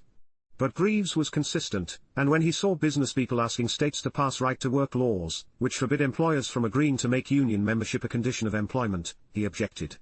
Let's first be clear about what these laws do. The 1947 Taft-Hartley Act, which amended the Wagner Act, contains provision 14b, stating that Taft-Hartley should not be construed as authorizing the execution or application of agreements requiring membership in a labor organization as a condition of employment in any state or territory in which such execution or application is prohibited by state or territorial law. Thus, states may forbid a particular kind of contract between an employer and a union. Under Wagner, a majority of employees can authorize a union to represent them regardless of an employer's wishes, and employees who do not want to join must still pay fees, not dues, to the union for representation services, since any conditions negotiated must by law apply all employees, members and non-members alike. Support for banning such voluntary agreements did not sit well with Greaves, even if the ban was intended to counter an earlier government action. The mass myopia of our age has been a reactionary reverence for government intervention, he wrote in his Further Intervention, a Cure for Prior Intervention. When anything goes wrong, from a train wreck to a change in stock market prices, the craven crowds always clamor for just one more law. He found most astonishing that business people seldom ask for a repeal of the laws which are so often the root of their troubles. In accordance with the religion of the day, they ask for new legal restrictions which they think will protect them from the ills produced by the interventional laws already on the statute books. Here he invoked Mises's critique of interventionism. Intervention creates problems that, unless the original intervention is repealed, beget further intervention, and so on. Greaves knew well that those who advocate the so-called right-to-work laws believe these laws will remedy some of the sins of the federal labor laws that now grant special privileges to labor unions. He had no sympathy for the Wagner Act, but he wasn't buying the excuse, two wrongs never make a right.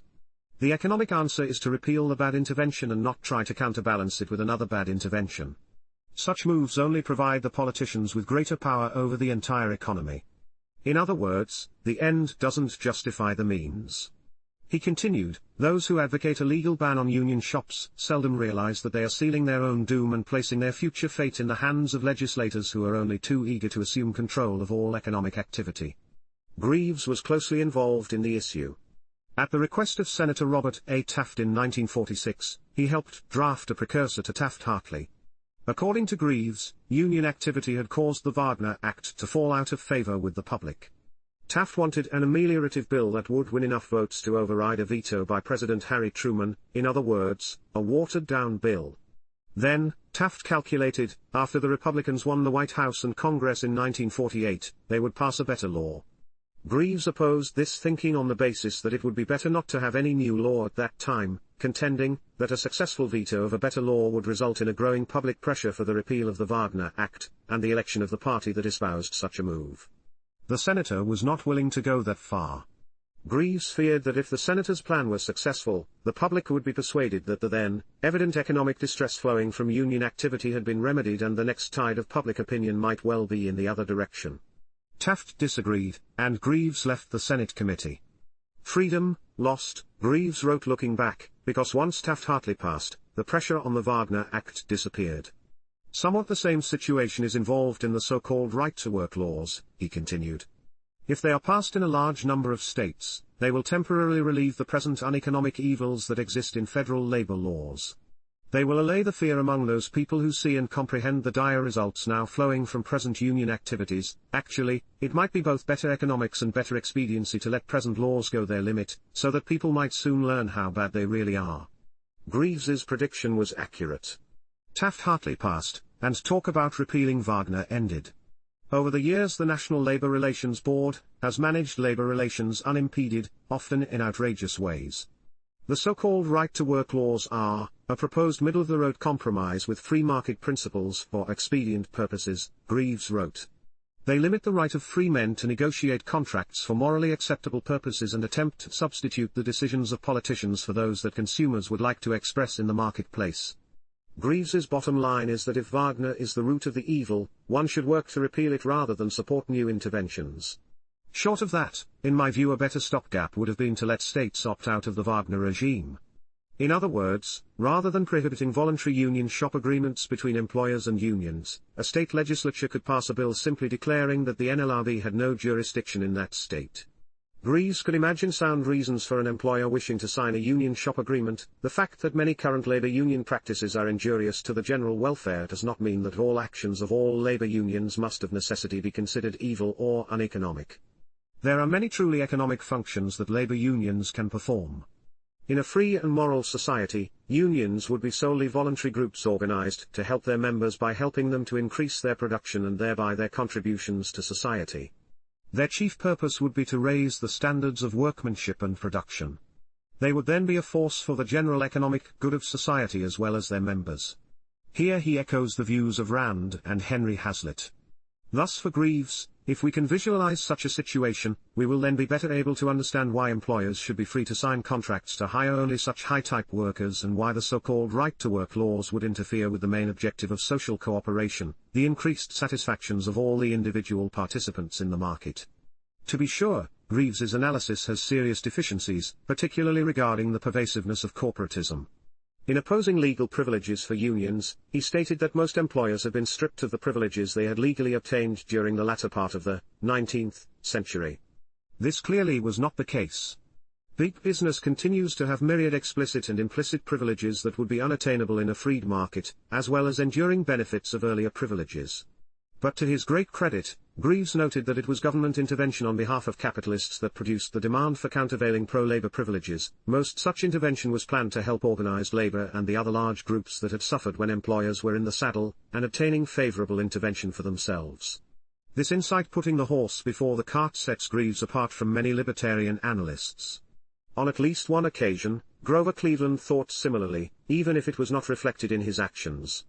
See Forgotten Critic of Corporatism in this volume. What Greaves and others overlooked, however, is that much of the business elite had long pushed for Wagner-style labor laws for the sake of industrial peace. The last thing they wanted was laissez-faire for labor organizers. The New Deal, rather than being anti-business and pro-labor, actually tamed labor by bringing responsible union leaders to the conference table as junior partners. The Wagner-Taft-Hartley regime imposed restrictions on labor activity and required labor leaders to police their members' compliance with union contracts. The final Wagner Act had elements that big business disliked, but it was the business elite nonetheless that laid the groundwork for federal management of labor relations. Radical labor activists, such as those in the Industrial Workers of the World, the Wobblies, wanted no part of labor law because it imposed rules on what they could do to get a better deal from employers. Older tactics, such as wildcat strikes, secondary boycotts, and sympathy strikes along the supply chain, were outlawed in the new labor regime. Cooling-off periods, compulsory arbitration, and other constraints were imposed. It's enough to make one wonder if employers would really want Wagner repealed. Greaves was right when he said that the target of free market advocates should be all laws that interfere with free association, including Wagner, Taft-Hartley, and right to work. As Herschel Casper wrote, the argument here is not one of whether union security provisions are good or bad, the argument is whether there should be legislation which prohibits them. The non-aggression obligation says no. Future of Freedom Foundation, December 14, 2012. Chapter 56. Individualism, Trade Unions, and Self-Governing Combinations. Who do you imagine said this? Trade unions seem natural to the passing phase of social evolution, and may have beneficial functions under existing conditions. If you guessed some wily labor leader or social democrat, you are wrong. British laissez-faire advocate Herbert Spencer, 1820–1903, wrote those words in his Principles of Sociology, 1896.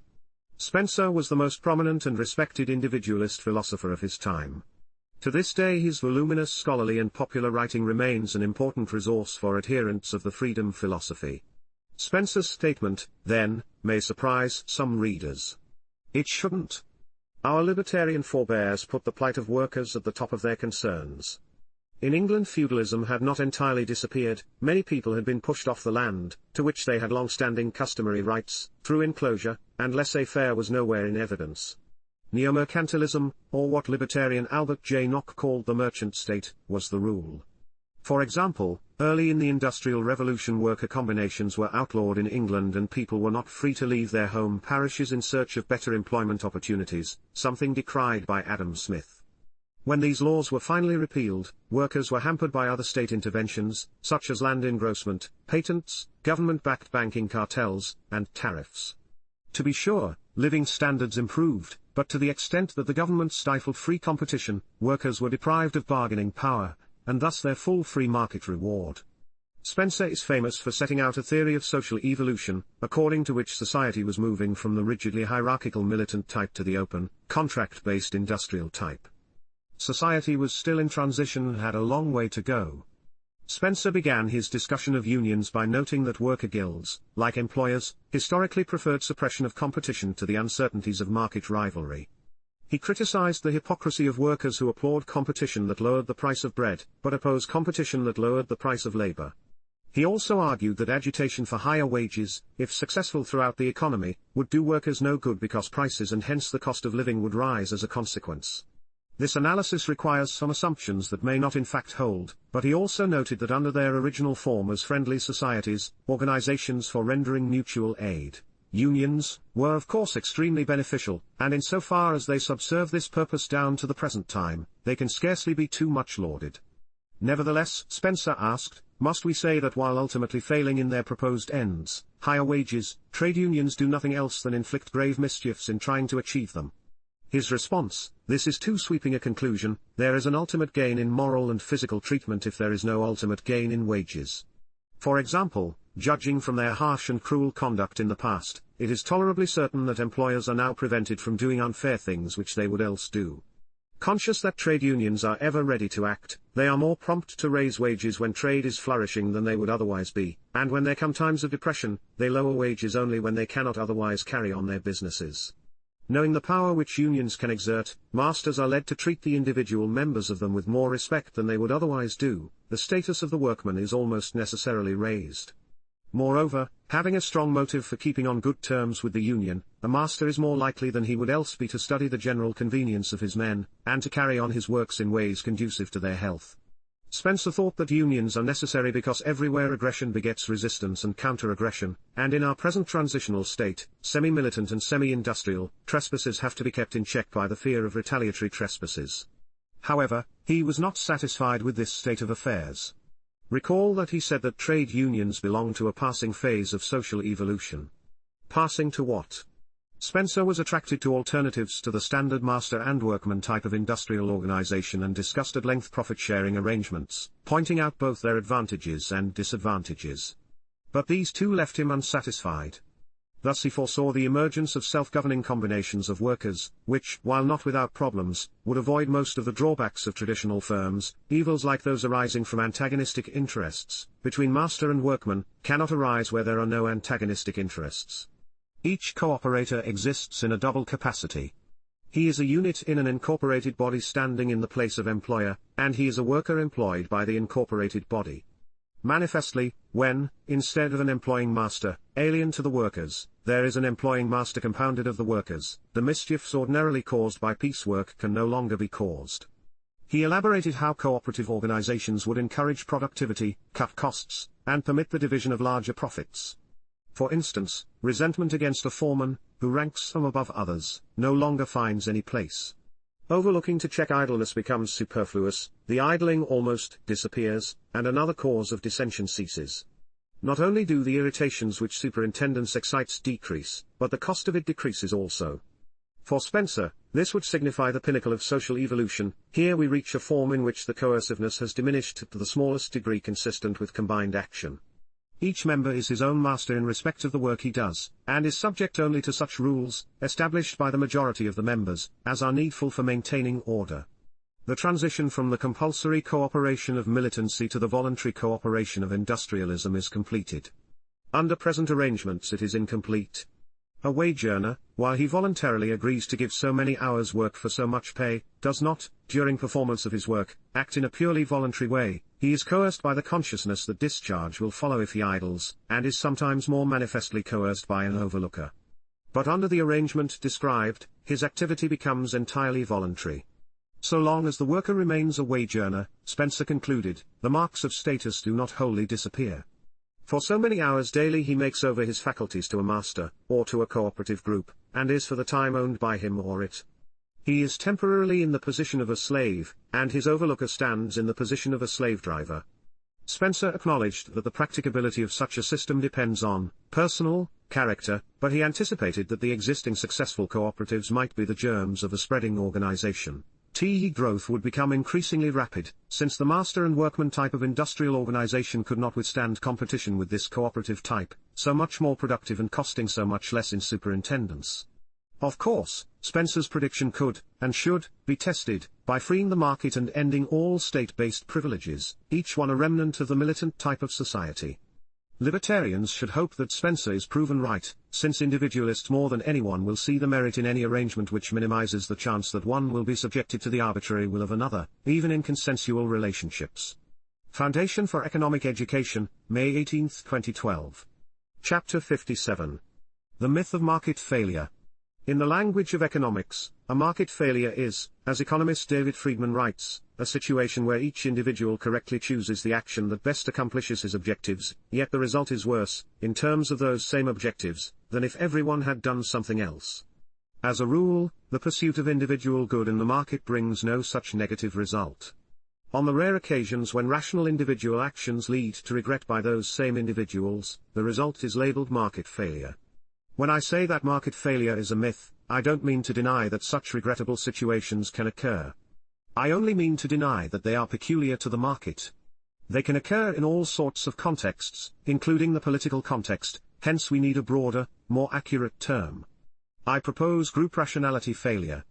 We might win some support for the free market if more people understood that this kind of failure is not unique to markets but rather is a feature of human action under certain special circumstances.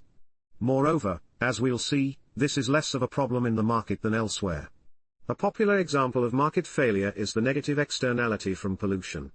It would seem rational for each producer to avoid the expense of reducing or eliminating harmful emissions by spewing them into the air, but the result is dirtier air for everyone. If there were only one polluter, the harm would be insignificant, but similar phenomena occur outside of the market context. Friedman gives an example from warfare. It is sometime in the 12th century, somewhere in Europe, and I am one of a line of men with spears on foot, facing another bunch of men, on horseback with spears, moving rapidly in our direction. I make a rapid cost-benefit calculation. If we all stand, we might break their charge. If we run, we die. I should stand. The mistake I have just made is the word we. I only control me, and I am only one spearman out of several thousand. If everybody else stands and I run, my running has little effect on whether their charge is stopped, and I won't be one of the men who dies stopping it. If everybody else runs and I stand, I die. So whether the rest of the line is going to run or stand, I should run.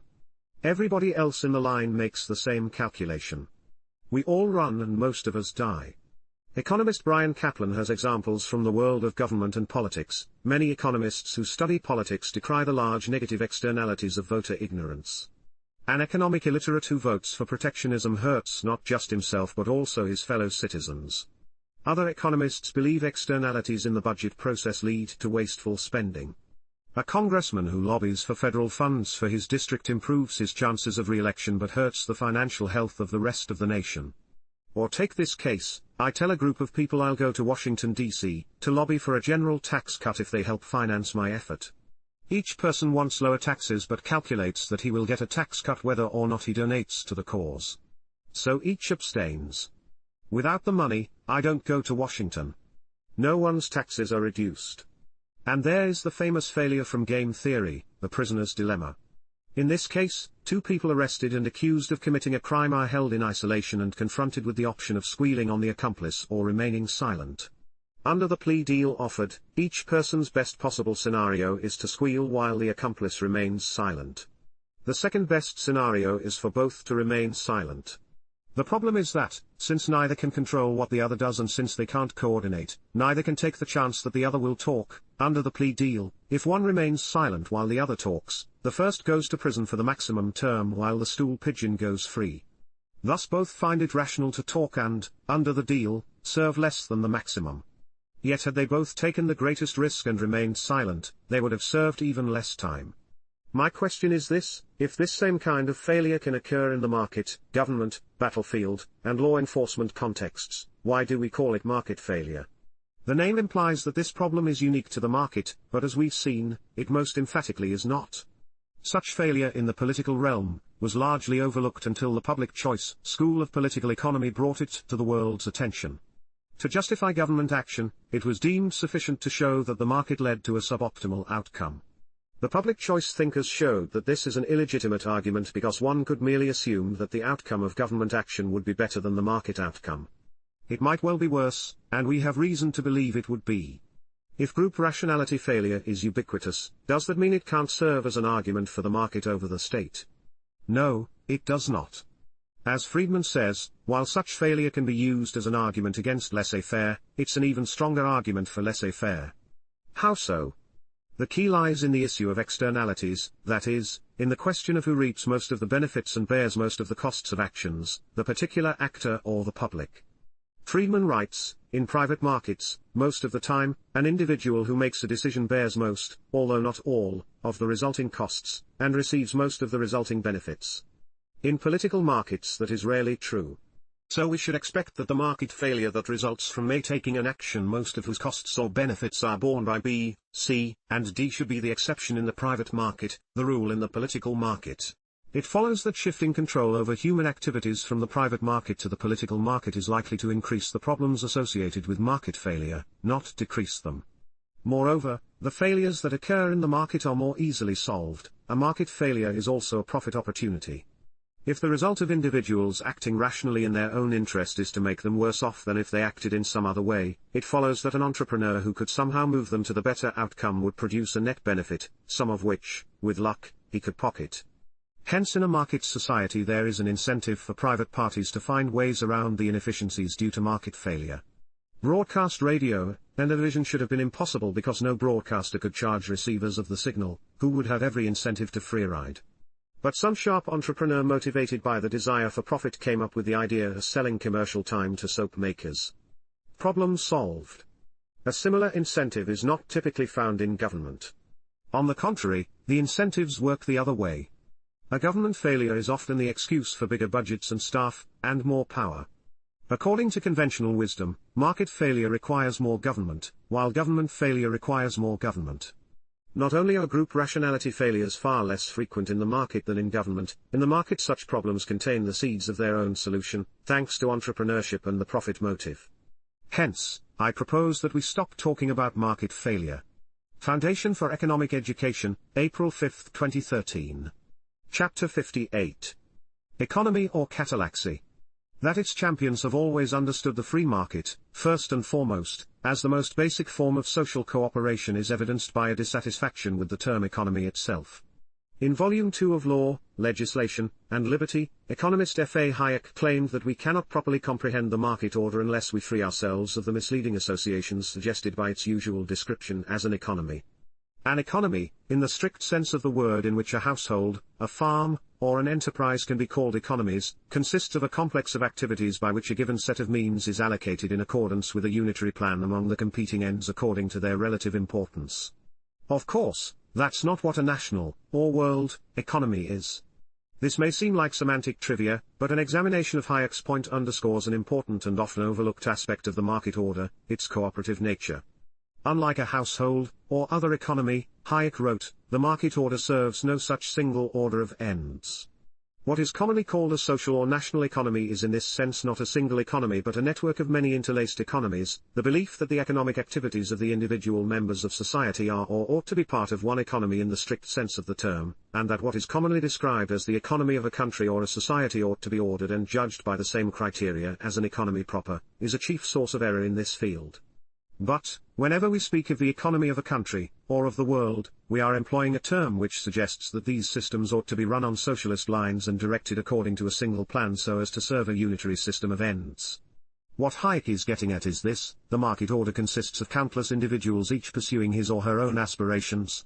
While each person demonstrates his or her changeable ranking of ends through the choices made and actions taken, there is no social ranking of all the ends valued by all the individuals in the society.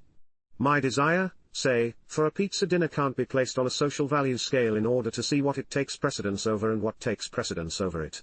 That simply makes no sense. Society is not an organism with a preference scale, and preferences cannot be compared interpersonally because each person's preferences are subjective and ranked. No unit exists by which to measure them.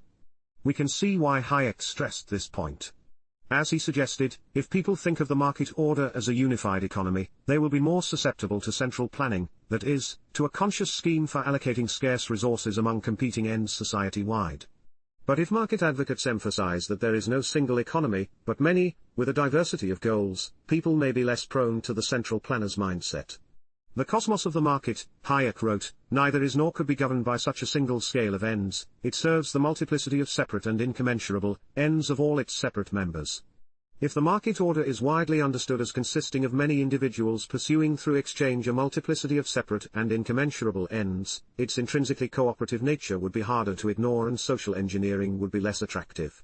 After all, if individuals living in society wish to achieve their ends and if force is barred, that is, if these individuals are respected as ends in themselves and not merely means to others' ends, then cooperation is the order of the day. Hence, the value of the division of labor, specialization, and free exchange, which together raise living standards and make possible the lofty pursuits that would be impossible in the abject poverty of isolated existence. What goes on in the market order, to the extent it is free, is not the allocation of scarce resources aimed at maximizing fictitious social utility, but rather an unending series of exchanges. It is cooperation writ large. Because of Hayek's concern to avoid misunderstanding, he suggested that the word economy be restricted to the earlier sense noted above and that another word be used, to describe the system of numerous interrelated economies which constitute the market order. He proposed that since the word catalactics was used as far back as 1855 by Richard Whately and more recently by Ludwig von Mises to mean the science of exchange, it would seem appropriate to adopt a corresponding term for the market order itself. This makes sense, for as Hayek pointed out, the term catalactics was derived from the Greek verb katalatein, or katalasein, which meant, significantly, not only to exchange but also to admit into the community, and to change from enemy into friend. Thus he proposed the anglicized catalaxy to describe the order brought about by the mutual adjustment of many individual economies in a market. This is especially appropriate because Mises contended that it was the prospective gains from trade that made human beings social beings. Mises wrote in Human Action, the fundamental facts that brought about cooperation, society, and civilization and transformed the animal man into a human being are the facts that work performed under the division of labor is more productive than isolated work and that man's reason is capable of recognizing this truth. But for these facts men would have forever remained deadly foes of one another, irreconcilable rivals in their endeavors to secure a portion of the scarce supply of means of sustenance provided by nature. Each man would have been forced to view all other men as his enemies, his craving for the satisfaction of his own appetites would have brought him into an implacable conflict with all his neighbors. No sympathy could possibly develop under such a state of affairs. Mises and Hayek were not alone in seeking to revive terms related to catalactics. Nobel laureate James M. Buchanan, a founder of the public choice school of political economy, was also attracted to that term over economics because of its emphasis on exchange. He also liked symbiotics. The connotation of the term is that the association is mutually beneficial to all parties. This conveys, more or less precisely, the idea that should be central to our definition of the discipline. It draws attention to a unique sort of relationship, that which involves the cooperative association of individuals, one with another, even when individual interests are different. I want them, economists, to concentrate on exchange rather than choice.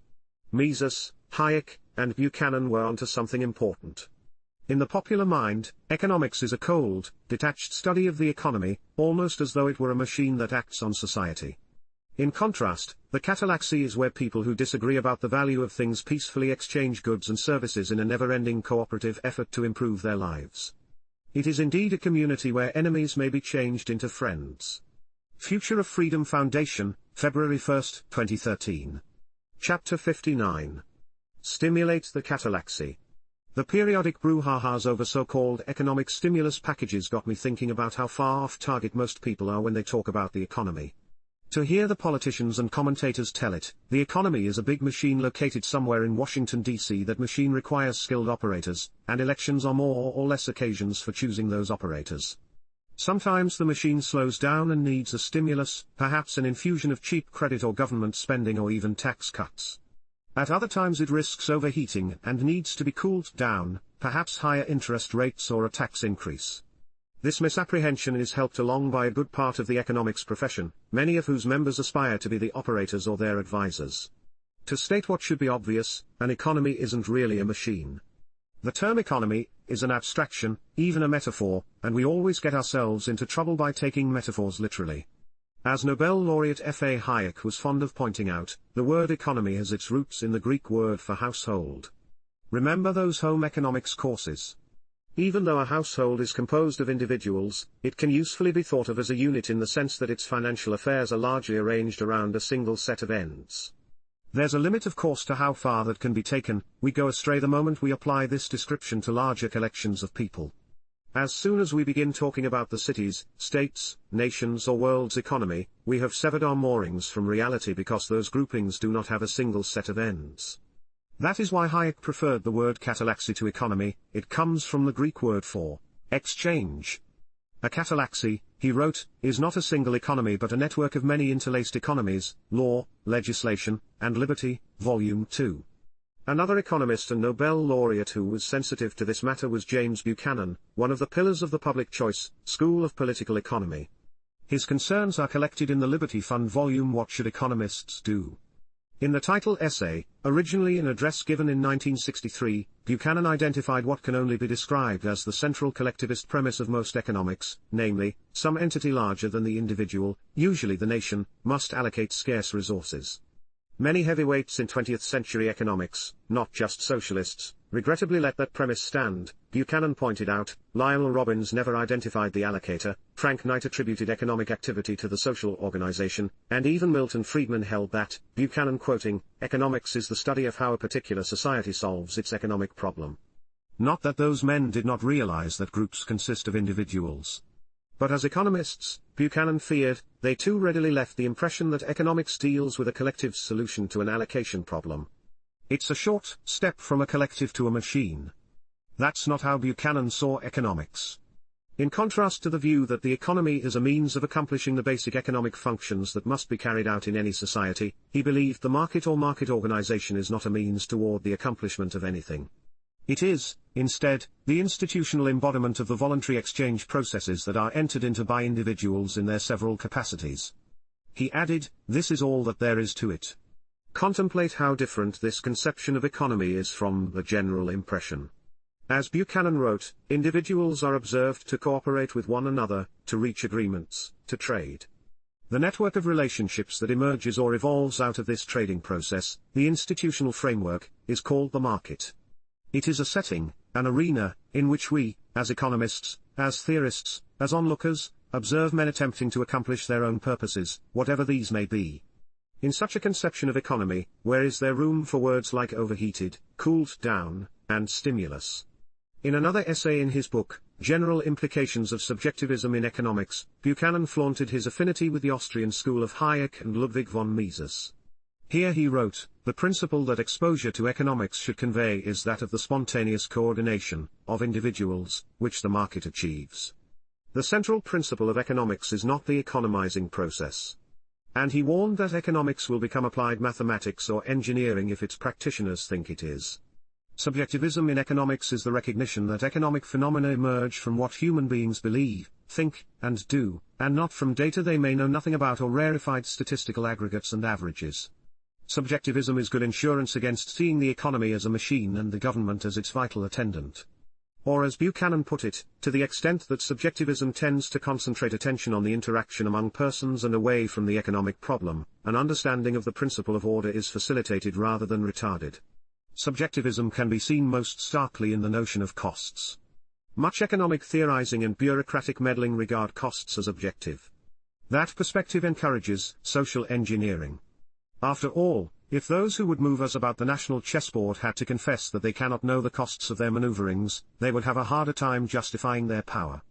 But they cannot know those costs. The costs that influence choice are purely subjective and these exist only within the mind of the decision maker, Buchanan wrote. When one confronts two alternatives, one is really confronting two mental projections of what the world might be like in the future. Either or both projections could be wrong. At best they are educated guesses. And since one of those imagined worlds will never be realized, the chooser will never know if he was wrong about that one. But that world foregone is the true cost of the alternative chosen, because that's what the chooser gives up to achieve it. We often think of costs as money paid. But while money is indispensable for making calculations, it does not express the true opportunity cost of a choice. No one wants money for its own sake, but only for what it can buy now or later. An economy is people cooperating to better their situations. Thus a stimulus package is fundamentally objectionable, not because of anything that may be in the bill. Tax cuts are always welcome, it is objectionable because of its rationale. Government should endeavor to stay out of the way of cooperative productive activity at all times, not just when various numbers are deemed too high or low. Foundation for Economic Education, July 1, 2010, Chapter 60. Loving Economics. My love affair with economics began in the fall of 1979. With those words, Peter Boettke begins his Valentine to the economics discipline, that is, his book, Living Economics, Yesterday, Today, and Tomorrow, Independent Institute and Universidad Francisco Marroquín, 2012. Boettke, besides being a university professor of economics and philosophy at George Mason University, the BB&T professor for the study of capitalism, and vice president for research and director of the F.A. Hayek program for advanced study in philosophy, politics, and economics at GMU's Mercatus Center, is the indefatigable intellectual entrepreneur and promoter of Austrian, or subjectivist market process, economics. He continues, the summer prior to that I had experienced the long lines for gasoline, and I was confused and frustrated by the experience for a variety of reasons. Economics erased my confusion, and targeted my frustration on the cause of the shortages. I was hooked. In an important sense, this book is autobiographical, the story of one man's odyssey through the world of economics and his efforts to get the teaching and doing of economics back on track. But it couldn't help but also be a useful introduction to the economic way of thinking. Not that it is a beginner's book, it's not. But an interested lay reader who realizes that economics can be about the world and hence is something to be taken seriously will learn a great deal. One need not have a degree in economics, to profit from living economics. This book is a useful discussion of why economics is valuable and how its potential has been squandered by several generations of distracted practitioners. If I had been asked to design the cover of this book, I would have depicted the old joke about the drunk who looks for his keys under the street light, not because that's where he lost them, but because that's where the light is. That joke perfectly fits the story Boettke tells about how economics ran off the rails. Economics began as a verbal and logical description of the social forces that arise out of reasonable but fallible human beings engaging in exchanges for mutual benefit. However, the main practitioners in the 20th century became charmed by the method of physics and mathematics for fear that otherwise they would not be taken seriously as scientists. They thus jettisoned virtually everything that was not amenable to their formalism. The first things to go were uncertainty, error, and competitive entrepreneurship, which led to a serious problem for the discipline, even if its practitioners did not see it. Of what relevance are elegant mathematical descriptions of general equilibrium, with its assumptions of perfect knowledge and perfect coordination, if you have no theory of the forces that tend to equilibrate markets? Who cares about the there if you've got no map to get there? Even when the theory was provided, by Israel Kirzner building on Adam Smith, Karl Menger, Ludwig von Mises, and F.A. Hayek, it was unappreciated because it was not and could not be worked into the equations. Of course, because of constant changes in preferences, knowledge resources, and technologies, there is no there there. Boettke has a helpful way, borrowed from one of his many great teachers, Kenneth Boulding, to convey what he's getting at. He distinguishes mainline from mainstream economics. Mainline economics embodies insights first achieved in the Middle Ages, then elaborated by Scottish and French thinkers of the classical school, the Austrians beginning with Menger, and the school known as New Institutional Economics. The core idea in this approach to economics, Boettke writes, is that there are two fundamental observations of commercial society: 1, individual pursuit of self-interest, and 2, complex social order that aligns individual interests with the general interest. In the main line of economics, the invisible hand postulate reconciles self-interest with the general interest not by collapsing one to the other or by assuming superhuman cognitive capabilities among the actors, but through the reconciliation process of exchange within specific institutional environments. It is the higgling and bargaining within the market economy, as Adam Smith argued, that produces social order. The main line also incorporates the notion, implicitly or explicitly, of entrepreneurial action in an open-ended world. People don't make decisions by robotically choosing among known ends and means, in light of known constraints, in order to maximize something called utility. Decision-making is not applied mathematics. On the contrary, partly ignorant and fallible people act in an uncertain world where unanticipated change poses unexpected choices among unforeseen alternatives, subject to the acuteness or dullness of their alertness to opportunities. The individual, whose action is by nature creative and entrepreneurial, makes decisions on the basis not of data but of subjective considerations, such as speculations about what the future would be under various scenarios. This sort of action cannot be modeled in the precise ways that those suffering physics envy would wish. More or less self-interested human agents acting under such circumstances hardly hold out the promise of social order. But theory and history counterintuitively say otherwise. The action that takes place is exchange for mutual benefit guided by prices, mostly among individuals who don't know each other. The market economy, Becky reminds us, is about cooperation in anonymity, cooperation with strangers. And somehow it works. Economics teaches us many things, Becky writes, but to me the most important is how social cooperation under the division of labor is realized. Or, as the French laissez-faire radicals put it in the early 19th century, without central direction Paris gets fed. There is indeed an undesigned order, one that is, in Becky's words, intention-driven but not intention-limited. But to get the order and harmony that mainline economics promises, the institutions have to be appropriate: property rights, market prices, and the discipline of profit and loss. If the institutions promote social cooperation under the division of labor, then the gains from trade and innovation will be realized. But if the institutions, in effect, hinder social cooperation under the division of labor, then life will devolve into a struggle for daily existence. Economics, in other words, gives us the key intellectual framework for understanding how we can live better together. In contrast to mainline economics stands mainstream economics. Becky writes, mainline is defined by a set of positive propositions about social order that were held in common from Adam Smith onward, but mainstream economics is a sociological concept related to what is currently fashionable among the scientific elite of the profession. Often the mainline and the mainstream dovetail, but at other times they deviate from one another. It is here that we see the preoccupation with general equilibrium, and mathematics, whether it be the neoclassical, including Chicagoite, assumption that the economy is already in equilibrium, or the Keynesian and socialist assumption that because of market failure, the real world does not live up to the blackboard model, and thus the government must step in to remake reality accordingly. Why we would want to simulate that static and non-entrepreneurial world of homogeneous products and price takers remains a deep mystery. Throughout Becky's book we find good advice for the student of society: be humble. Social processes are too complex to justify hubris and social engineering. He fruitfully contrasts two kinds of economists, the student of society and the savior. Beware the latter. The main line of economic teaching from Adam Smith to F.A. Hayek taught not only what economics can tell us but more importantly what it cannot tell us, Becky writes. There are real limits to economic analysis and efforts at economic control. Hence Hayek's admonition: the curious task of economics is to demonstrate to men how little they really know about what they imagine they can design. Yet Becky quickly adds, but if we accept the judgment that economics cannot play the role of social engineering, we need not be content with economics being purely philosophical. Economics and political economy are capable of generating significant empirical information. The discipline can inform us about how alternative institutional frameworks will impact our ability to realize the gains from trade and innovation. If the institutional framework impedes trade and innovation, then those gains will go unrealized. If the institutional framework encourages those aspects of an economy, then those gains will be realized. Hence the need for private property and strict limits on power. Economists are tasked with speaking truth to power, not catering to power. The discipline, from Smith to Hayek, has taught us about the need to limit power to curb the predatory capabilities of mankind. Importantly he notes, governance without government can, and does, happen.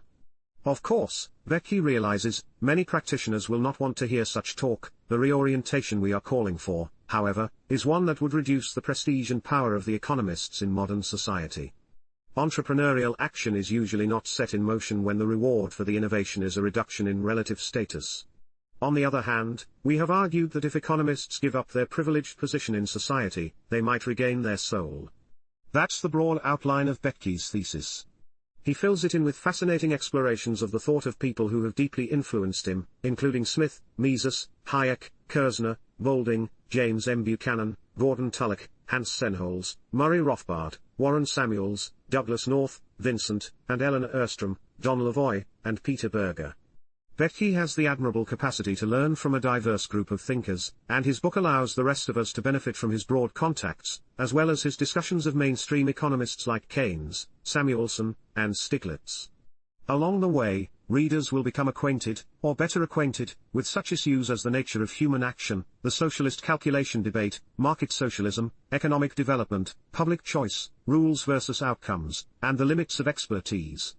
While it is clear that Mises, Hayek, Kerzner, and Rothbard are four of his biggest influences, Vetke can write with complete sincerity that once we realize that it is not a label, but an approach you take and the positions you hold, then we have to admit that good economics and political economy are not the exclusive domain of those who are willing to label their work as Austrian. I heartily recommend this book. Future of Freedom Foundation, March 29, 2013. Chapter 61. James M. Buchanan and Spontaneous Order. Nobel laureate James M. Buchanan of George Mason University, who died at 93 in 2013, is best known for his pioneering work in public choice, or what he called politics without romance, and constitutional economics as a way to limit government power. He also made important contributions to subjectivist economics. His book Cost and Choice, 1969, examined the evolution and implications of the theory of subjective opportunity cost, contrasting it with the objectivist theory of the classical and later economists. Buchanan thereby situated himself squarely in the tradition of Karl Menger, Ludwig von Mises, and F. A. Hayek. Buchanan made another contribution of interest to students of Austrian economics, this time in a mere letter to the editor. In 1982 the classical liberal political theorist Norman Barry penned a bibliographic essay on the tradition of spontaneous order, Literature of Liberty, summer 1982. Spontaneous, or unplanned, order is of course an essential concept in the case for individual liberty and the free market. Although counterintuitive, it is indispensable to explaining how the activities of free people can be orderly without coercive central control. Barry's essay prompted Buchanan to write a brief note to the publication, Order Defined in the Process of Its Emergence. This note reveals how radically subjectivist Buchanan was. He began with Barry's observation that the orderly patterns that spontaneously emerge from free people's interaction appear to be a product of some omniscient designing mind. For Buchanan this seemingly innocuous point may have, inadvertently, given the game away, and, at the same time, made freedom advocates' didactic task more difficult. How can that be? The answer lies in the distinction between a self-sufficient order and one that aims at some external objective. Buchanan rejected the latter conception as a proper description of the market order. I want to argue that the order of the market emerges only from the process of voluntary exchange among the participating individuals. The order is, itself, defined as the outcome of the process that generates it. The allocation-distribution result, does not, and cannot, exist independently of the trading process. Absent this process, there is and can be no order. What the market order achieves, then, is not something that even in theory could be ascertained apart from the playing out of the real-world market process itself and then achieved by non-market means. If you want the resource arrangements the market would produce, you have no alternative but the market. This is what Hayek was getting at when he jousted with market socialists in Phase 2 of the socialist calculation debate in the 1930s. Mises launched Phase 1 in the 1920s by showing that without private property, free exchange, and market prices, economic calculation and hence state socialism, were impossible in practical terms. Advocates of central planning thought they could defeat Mises and Hayek by showing that the bureaucrats could simulate the market, and achieve its results without private property in the means of production. Buchanan went on to explore what it means to say that the order generated by market interaction is comparable to that order which might emerge from an omniscient, designing single mind. He suggested that if pushed on this question, economists would say that if the designer could somehow know the utility functions of all participants, along with the constraints, such a mind could, by fiat, duplicate precisely the results that would emerge from the process of market adjustment. The assumption here is that human beings are mere calculating utility maximizers. By implication, Buchanan continued, individuals are presumed to carry around with them fully determined utility functions, and, in the market, they act always to maximize utilities subject to the constraints they confront. But, as a few moments' thought should reveal, this is a terribly impoverished portrait of flesh and blood human beings. It is a picture of decision-making that is distinctly non-entrepreneurial, if it qualifies as decision-making at all. As we know from everyday experience, when we make decisions about an uncertain future, we are speculative, risk-taking entrepreneurs who face the prospect of discovering not only means but also ends that we never imagined were there to be discovered. serendipity happens. This possibility of dispelling what economist Israel Kirzner calls utter ignorance is not captured in the formal utility maximizing model.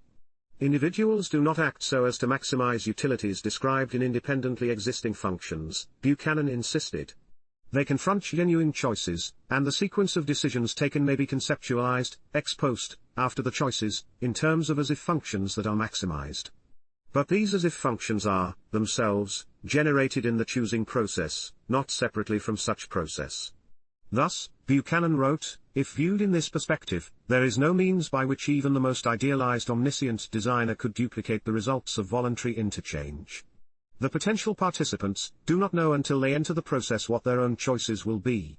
From this it follows that it is logically impossible for an omniscient designer to know, unless, of course, we are to preclude individual freedom of will. This is no mere hair-splitting, for the debate over whether there are alternative paths to the rational use of resources hangs in the balance. If rational use is something definable apart from decision-making through the market process, then in theory one might come up with an alternative method of achieving it. But if rational use is an idea that makes sense only in light of the choices free people make entrepreneurially as they encounter unforeseen, and unforeseeable, alternatives in the marketplace, there is no alternative path. Fundamentally, the market is not a mere means to independent ends. The point I seek to make in this note is at the same time simple and subtle, Buchanan concluded. It reduces to the distinction between end state and process criteria, between consequentialist and non-consequentialist, teleological and deontological principles. Although they may not agree with my argument, philosophers should recognize and understand the distinction more readily than economists. In economics, even among many of those who remain strong advocates of market and market-like organization, the efficiency that such market arrangements produce is independently conceptualized. Market arrangements then become means, which may or may not be relatively best. Until and unless this teleological element is fully exorcised from basic economic theory, economists are likely to remain confused and their discourse confusing. Future of Freedom Foundation, January 11, 2013. Chapter 62. James M. Buchanan's Subjectivist Economics. James M. Buchanan won the Nobel Prize in Economics in 1986 for his pioneering work known as public choice. Less well known, but just as important to libertarians, is his thinking on the nature of economics itself. Considering his deep subjectivism and methodological individualism, Buchanan may be seen at least as a fellow traveler of the Austrian school of economics, and I commend his writings in this area to anyone interested in the tradition of Ludwig von Mises, F. A. Hayek, Murray Rothbard, and Israel Kirzner. Fortunately, Buchanan's writings on the nature and scope of economics were collected in a volume published by Liberty Fund some years ago, What Should Economists Do? I'll draw on those papers here. I want economists to quit concerning themselves with allocation problems per se, with the problem, as it has been traditionally defined, Buchanan wrote in his essay What Should Economists Do? I want them to concentrate on exchange rather than choice. Exchange of course requires at least two people. So for Buchanan economics doesn't begin with Robinson Crusoe until Friday arrives. In fact, Buchanan doesn't like the word economics for reasons similar to those Hayek gave. The Greek word derives from the word for household, conceived as having a single set of ends and resource constraints, hence home economics. Buchanan preferred a term that Hayek and Mises used, catalactics. He also liked symbiotics. The connotation of the term is that the association is mutually beneficial to all parties. This conveys, more or less precisely, the idea that should be central to our definition.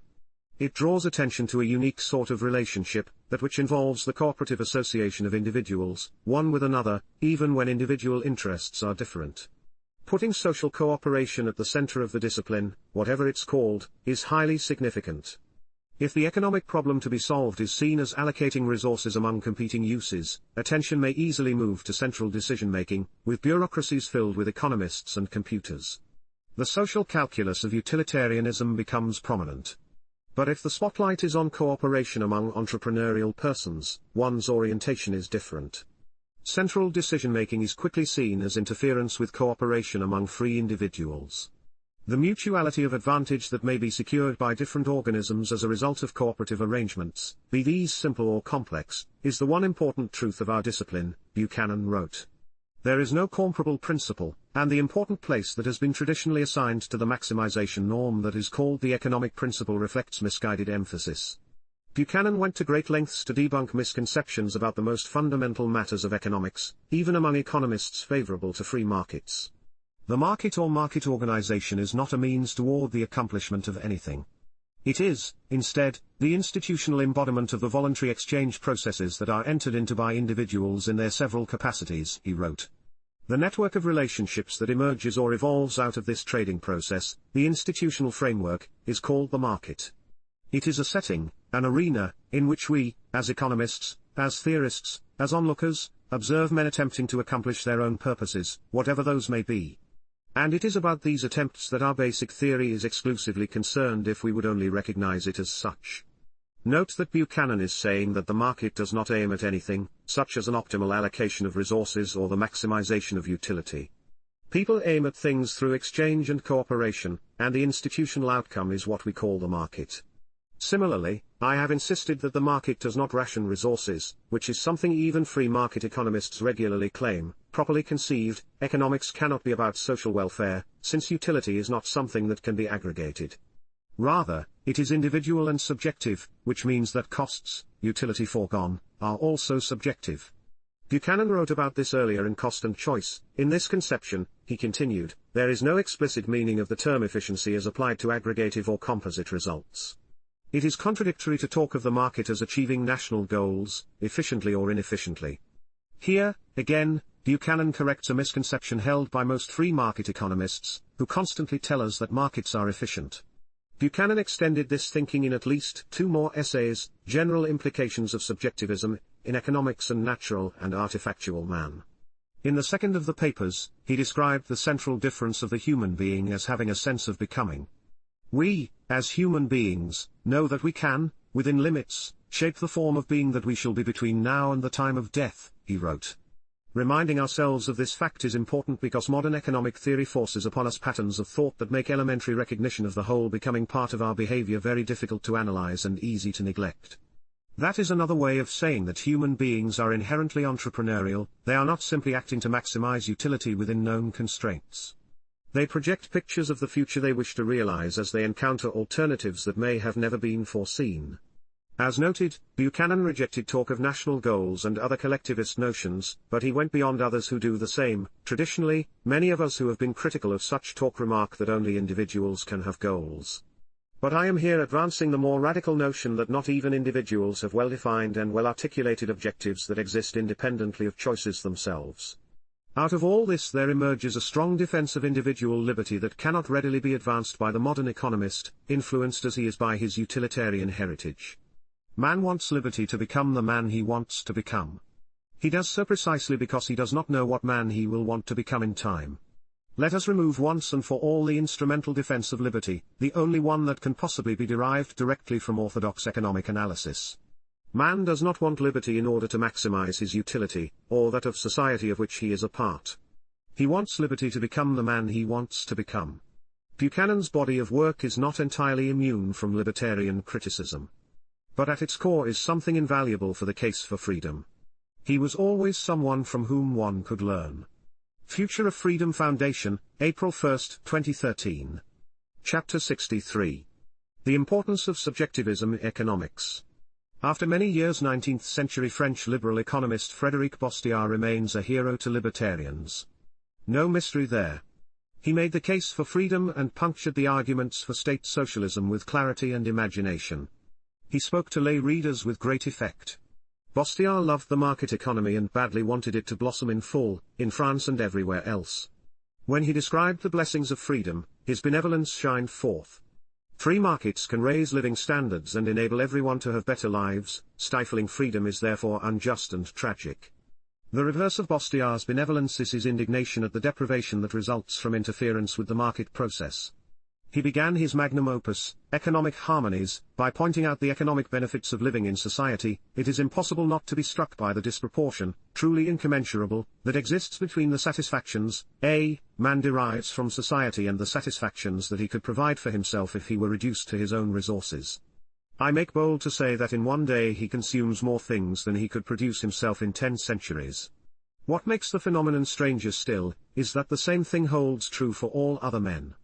Every one of the members of society has consumed 1,000,000 times more than he could have produced, yet no one has robbed anyone else. Bastiat was not naive. He knew he was not in a fully free market. He was well aware of the existence of privilege. Privilege implies someone to profit from it and someone to pay for it, he wrote. Those who pay are worse off than they would be in the free market. I trust that the reader will not conclude from the preceding remarks that we are insensible to the social suffering of our fellow men. Although the suffering is less in the present imperfect state of our society than in the state of isolation, it does not follow that we do not seek wholeheartedly for further progress to make it less and less. He wished to emphasize the importance of free exchange for human flourishing. In Chapter 4 he wrote, "Exchange is political economy. It is society itself, for it is impossible to conceive of society without exchange, or exchange without society. For man, isolation means death. By means of exchange, men attain the same satisfaction with less effort, because the mutual services they render one another yield them a larger proportion of gratuitous utility. Therefore, the fewer obstacles an exchange encounters, the less effort it requires, the more readily men exchange." How does trade deliver its benefits? Exchange produces two phenomena, the joining of men's forces and the diversification of their occupations, or the division of labor. It is very clear that in many cases the combined force of several men is superior to the sum of their individual separate forces. Now, the joining of men's forces implies exchange. To gain their cooperation, they must have good reason to anticipate sharing in the satisfaction to be obtained. Each one by his efforts benefits the others and in turn benefits by their efforts according to the terms of the bargain, which is exchange. But isn't something missing from this account? Indeed, there is, the subjectivist Austrian insight that individuals gain from trade per se. For an exchange to take place, the two parties must assess the items traded differently, with each party preferring what he is to receive to what he is to give up. If that condition did not hold, no exchange would occur. There must be what economist Murray Rothbard called a double inequality of value. It's in the very logic of human action, which Ludwig von Mises christened praxeology. Bastiat, like his classical forebears Smith and Ricardo, erroneously believed, at least explicitly, that people trade equal values and that something is wrong when unequal values are exchanged. Perhaps I am too hard on Bastiat. After all, he was writing before 1850. Pioneering Austrian economist Karl Menger did not publish Principles of Economics until 1871. Yet the Austrians were not the first to look at exchange strictly through subjectivist spectacles, that is, from the economic actors' points of view. The French philosopher Etienne Bonneau de Condillac, 1715–1780, did so 100 years before Bastiat wrote, "The very fact that an exchange takes place is proof that there must necessarily be profit in it for both the contracting parties, otherwise it would not be made. Hence, every exchange represents two gains for humanity." Well, perhaps Bastiat was unaware of Condillac's argument. That is not the case. He reprinted the quote above in his book and responded, "The explanation we owe to Condillac seems to me entirely insufficient and empirical, or rather it fails to explain anything at all. The exchange represents two gains, you say. The question is, why and how? It results from the very fact that it takes place. But why does it take place? What motives have induced the two men to make it take place? Does the exchange have in it a mysterious virtue, inherently beneficial and incapable of explanation? We see how exchange adds to our satisfactions. Here is no trace of the double and empirical profit alleged by Condillac. This is perplexing.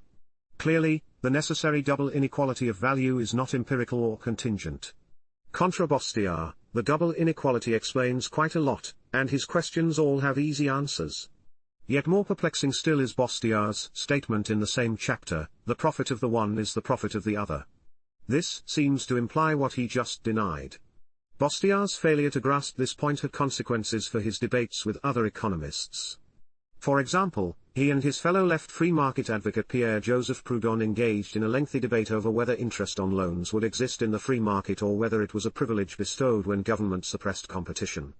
Unfortunately, the debate suffered because neither Bastiat nor Proudhon fully and explicitly grasped the Condillac/Austrian point about the double inequality of value. As Roderick Long explains in his priceless commentary on the exchange, each one trips up his defense of his own position through an inconsistent grasp of the Austrian principle of the double inequality of value. Proudhon embraces it, but fails to apply it consistently, while Bastiat implicitly relies on it, but explicitly rejects it. Proudhon's case against interest seems to depend crucially on his claim that all exchange must be of equivalent values. So pointing out the incoherence of this notion would be a telling reply. But Bastiat cannot officially give this reply, though he comes tantalizingly close over and over throughout the debate, because elsewhere, in his Economic Harmonies, Bastiat explicitly rejects the doctrine of double inequality of value. How frustrating! Bastiat has so much to teach. But here is one blind spot that kept him from being even better. Foundation for Economic Education, September 7, 2012. Chapter 64. What sort of despotism democratic nations have to fear? I took the title from Volume 2, Section 4, Chapter 6, of Alexis de Tocqueville's Democracy in America, 1840. That chapter has been quoted many times in many places.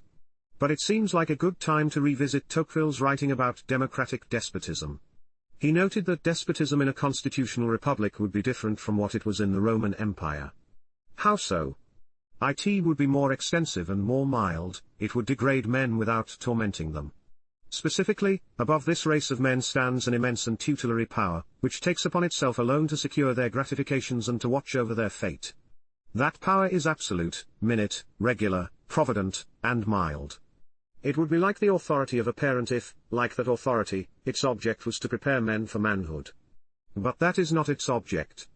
Rather, it seeks, on the contrary, to keep them in perpetual childhood. For their happiness such a government willingly labors, but it chooses to be the sole agent and the only arbiter of that happiness. It provides for their security, foresees and supplies their necessities, facilitates their pleasures, manages their principal concerns, directs their industry, regulates the descent of property, and subdivides their inheritances. What remains, but to spare them all the care of thinking and all the trouble of living? What remains, indeed? He went on with an almost spooky prophecy. After having thus successively taken each member of the community in its powerful grasp and fashioned him at will, the supreme power then extends its arm over the whole community. It covers the surface of society with a network of small complicated rules, minute and uniform, through which the most original minds and the most energetic characters cannot penetrate, to rise above the crowd. The will of man is not shattered, but softened, bent, and guided. Men are seldom forced by it to act, but they are constantly restrained from acting. Such a power does not destroy, but it prevents existence. It does not tyrannize, but it compresses, enervates, extinguishes and stupefies a people, till each nation is reduced to nothing better than a flock of timid and industrious animals, of which the government is the shepherd. Emphasis added. Tocqueville also saw the paradoxes of democratic despotism. Note how relevant they still are. I have always thought that servitude of the regular, quiet, and gentle kind which I have just described might be combined more easily than is commonly believed with some of the outward forms of freedom, and that it might even establish itself under the wing of the sovereignty of the people. Our contemporaries are constantly excited by two conflicting passions. They want to be led, and they wish to remain free. As they cannot destroy either the one or the other of these contrary propensities, they strive to satisfy them both at once. They devise a sole, tutelary, and all-powerful form of government, but elected by the people. They combine the principle of centralization and that of popular sovereignty. This gives them a respite. They console themselves for being in tutelage by the reflection that they have chosen their own guardians. Every man allows himself to be put in leading strings, because he sees that it is not a person or a class of persons, but the people at large who hold the end of his chain. Tocqueville taught us that it is especially dangerous to enslave men in the minor details of life. Subjection in minor affairs breaks out every day and is felt by the whole community indiscriminately. It does not drive men to resistance, but it crosses them at every turn, till they are led to surrender the exercise of their own will. What would he have thought about governments laying the foundation for, say, controlling our medical decisions? He concluded, thus their spirit is gradually broken and their character enervated. It is indeed difficult to conceive how men who have entirely given up the habit of self-government should succeed in making a proper choice of those by whom they are to be governed, and no one will ever believe that a liberal, wise, and energetic government can spring from the suffrages of a subservient people. A constitution, which is republican in its head and ultra-monarchical in all its other parts, has always appeared to me to be a short-lived monster. Tocqueville might have had his timing off, but with a fiscal crisis on the horizon, the product of a bloated welfare state, an aging population, and a lackluster economy mired in corporatism, the monster indeed is in trouble. With work, we might still be able to turn things around. Foundation for Economic Education, April 2, 2010. Chapter 65. Real Liberalism, and the Law of Nature. Our leaders invent nothing but new taxes, and conquer nothing but the pockets of their subjects. Thomas Hodgkin. Is government the source of our rights? I fear that today many people would say yes. Not infrequently we hear it said that the government or the Constitution grants us freedom of speech or press or the right to own property. This offends the natural law tradition that was essential to the genesis of classical liberalism, or just liberalism, and the vital welfare-enhancing institutions it spawned. While some prominent early liberals thought to overthrow natural law in favor of the seemingly more scientific utilitarianism, the heart and soul of liberalism is, and remains, the natural law. The freedom philosophy would be impoverished without it. British writer Thomas Hodgkin, 1787–1869, understood this. He deserves to be better known than he is. Hodgkin was an early editor of The Economist and an important influence on Herbert Spencer, who also worked at that publication. Hodgkin is something of a puzzle for many people. He is often described as a Ricardian socialist, but the label is misleading. Having lived before the marginal revolution of economics, in which Karl Menger, founder of the Austrian school, and other economists provided an alternative to the Adam Smith/David Ricardo labor theory of value, Hodgkin did regard labor, rather than subjective utility, as the source of economic value. However, his writings contain indications that he regarded utility as a fundamental economic phenomenon.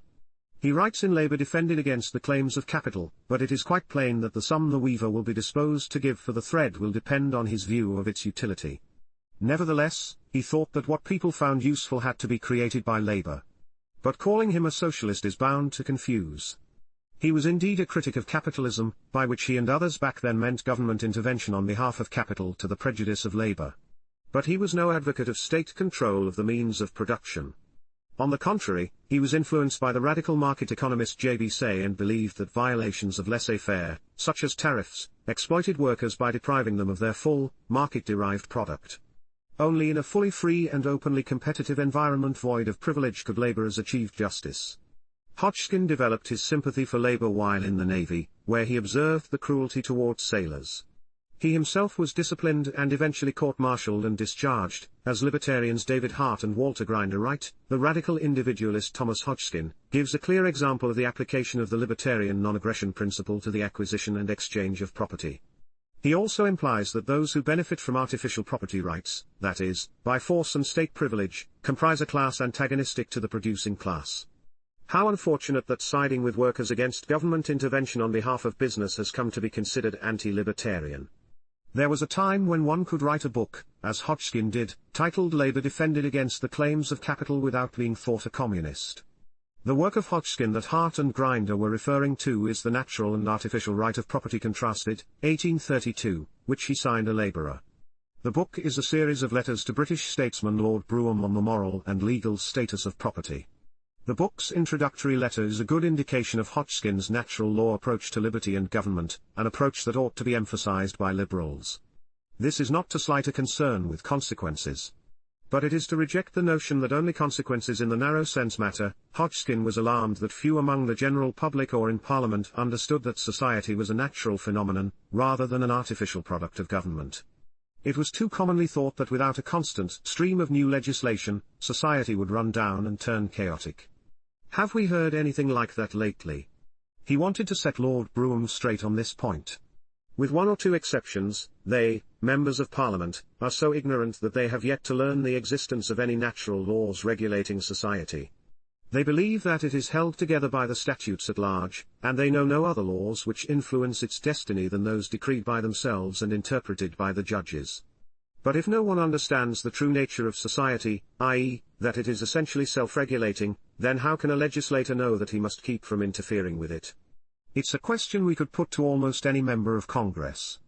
Rapidly therefore as the gentlemen at Westminster work, making 300 or 400 laws per year, repeating their tasks session after session, actively as they multiply restraints, or add patch after patch, they invariably find that the call for their labors is continually renewed. The more they botch and mend, the more numerous are the holes. Knowing nothing of natural principles, they seem to fancy that society, the most glorious part of creation, if individual man be the noblest of animals, derives its life and strength only from them. They regard it as a baby, whom they must dandle and foster into healthy existence, but while they are scheming how to breed and clothe their pretty foundling, lo! It has become a giant, whom they can only control as far as he consents to wear their fetters. How little basic attitudes have changed in all these years. Because we have continually altered our laws piecemeal, paying no regard to principles, or setting out from an erroneous one, that has never since been revised, we are now lost in a vast wilderness of fictions and absurdities.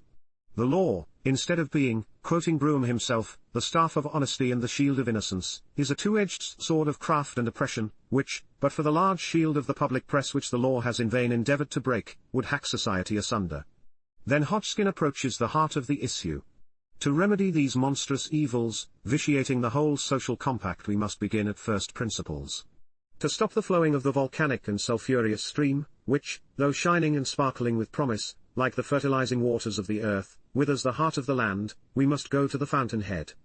Convinced, by the everyday practices of our legislators, that they never study first principles, though they continually and vainly try to modify results, and convinced by the present state of the law that they cannot begin the study too soon, I propose to call your attention to one of those principles, the right of property, some of the consequences of which are now undergoing investigation by two sets of commissioners. He didn't show much confidence in members of Parliament. I note that Congress's rating in public opinion polls is at historically low levels, although I suspect that unlike Hodgkin, Americans probably think Congress is not doing enough. Hodgkin, on the other hand, operated from something like a public choice, as opposed to the textbook public interest perspective. I am aware, indeed, that nothing is more irksome to legislators than to stop them short in their career, by any demands for previous investigation. It is so much easier and shorter to decree than inquire, and so much more flattering to self-love to dictate than examine, that both indolence and vanity combine to make the lawgiver act before he understands. He takes no comprehensive view of society, he grubs forward under the influence of his passions and animal instincts, like the mole, and is quite as blind. If any of those instincts had for their object the welfare of society, I should join the crowd and huzzah him on. Unfortunately for his pretensions, his instincts, his passions, his desires, like those of all animals, have no other object than the preservation and welfare of the individual. Till, therefore, some incarnation of social instincts be made manifest, I, for one, must insist that the legislator is bound to inquire into the natural laws which regulate society, before he tries to bind society down to his own short-sighted views. Self-interest, too, should now dictate inquiry, for mankind are everywhere becoming the critics of his actions, and he will command their respect and obedience, no longer than he guides his conduct by the natural principles to which society owes its rise, progress, and continued existence. Our author had a sense of the knowledge problem that Nobel laureate F.A. called attention to. Unfortunately, legislators haven't yet caught up with either thinker. They still believe, for example, that they can construct a proper immigration policy that will let in only the right kind of people, for example, those who fit the future needs of the economy, as though politicians could predict the future needs of an economy. The progress of the past may cast its shadow before, so that you may have a rough notion that society is to go on increasing in people, in wealth, and in knowledge as it has increased in past time, but what shape that increase is to take, how rapid is to be the progress, and what are to be the new relations, both among individuals and among nations, it will call into existence, what new trades, what new arts, may arise, what new habits, manners, customs, and opinions, will be formed. What is the precise outline society will assume, with all the fillings in of the picture to the most minute touches, all these things, to which laws ought to be adapted, cannot possibly be known, and inquiry into them, with a view of making laws to accord with them, must necessarily make the whole business of legislation appear in its true character to mankind, a mockery of their interests, and a fraud on their understandings. Hodgkin then cut to the chase, raising the issue at the center of his attention, property rights. See if he sounds like a socialist, as we commonly apply that label. Political organization depends very much on the mode in which property is distributed. Wherever the right of property is placed on a proper foundation, slavery, with all its hateful consequences, is unknown. Wherever this foundation is rotten, freedom cannot exist, nor justice be administered. But though the Westminster philosophers, and you also, agree with Mr. Locke, in attributing to the right of property the utmost importance, making it the basis of the political edifice, they differ from him, fundamentally and totally, as to the origin of this right. Mr. Locke lays it down, that the preservation of property is the object for which men unite into a commonwealth. For this purpose, they put themselves under government. Property therefore, according to Mr. Locke, existed antecedently to government, and government was established for the protection of an antecedently existing right of property. Emphasis added, but this conception of property as a natural right is not what holds sway. Hodgkin went on the contrary, both Mr. John Stuart Mill and M. Etienne Dumont described the right of property to be the offspring of law. Mr. Mill says, the end of government is to make a distribution of wealth, or create such a right. M. Dumont expressly says, that the right of property is altogether the work or creation of the legislator, or the law. This difference of opinion is pregnant with momentous consequences. If a right of property be a natural right, not created by legislation, if it be a principle of society, derived immediately and directly from the laws of the universe, all its results will be determined, at all times, by those laws, and the legislator ought to ascertain these results, before he dreams of making decrees, to enforce them. Before he takes any steps to protect the right of property, he must, on Mr. Locke's principles, find out in what it consists. That would seem to be mere common sense. Since natural law operates whether we acknowledge it or not, social engineering that contravenes natural law must come to grief. If, on the other hand, a right of property be altogether the creature and work of laws, as the legislator seems to suppose, he may at all times determine all its consequences. He will have no occasion to inquire into any circumstances foreign to his own enactments, he will only have to frame his decrees with logical accuracy from the principles he lays down. The two approaches are mutually exclusive and mutually exhaustive. There's no middle way. One system looks on the legislator as an ally, in enforcing the laws of nature, to do which he must know them, the other denies that there are any such laws, which in fact its authors do in express terms, and they look on enactments as determining the welfare and destiny of mankind. A more important difference of opinion cannot exist. Either principle lies at the very foundation of the whole political edifice.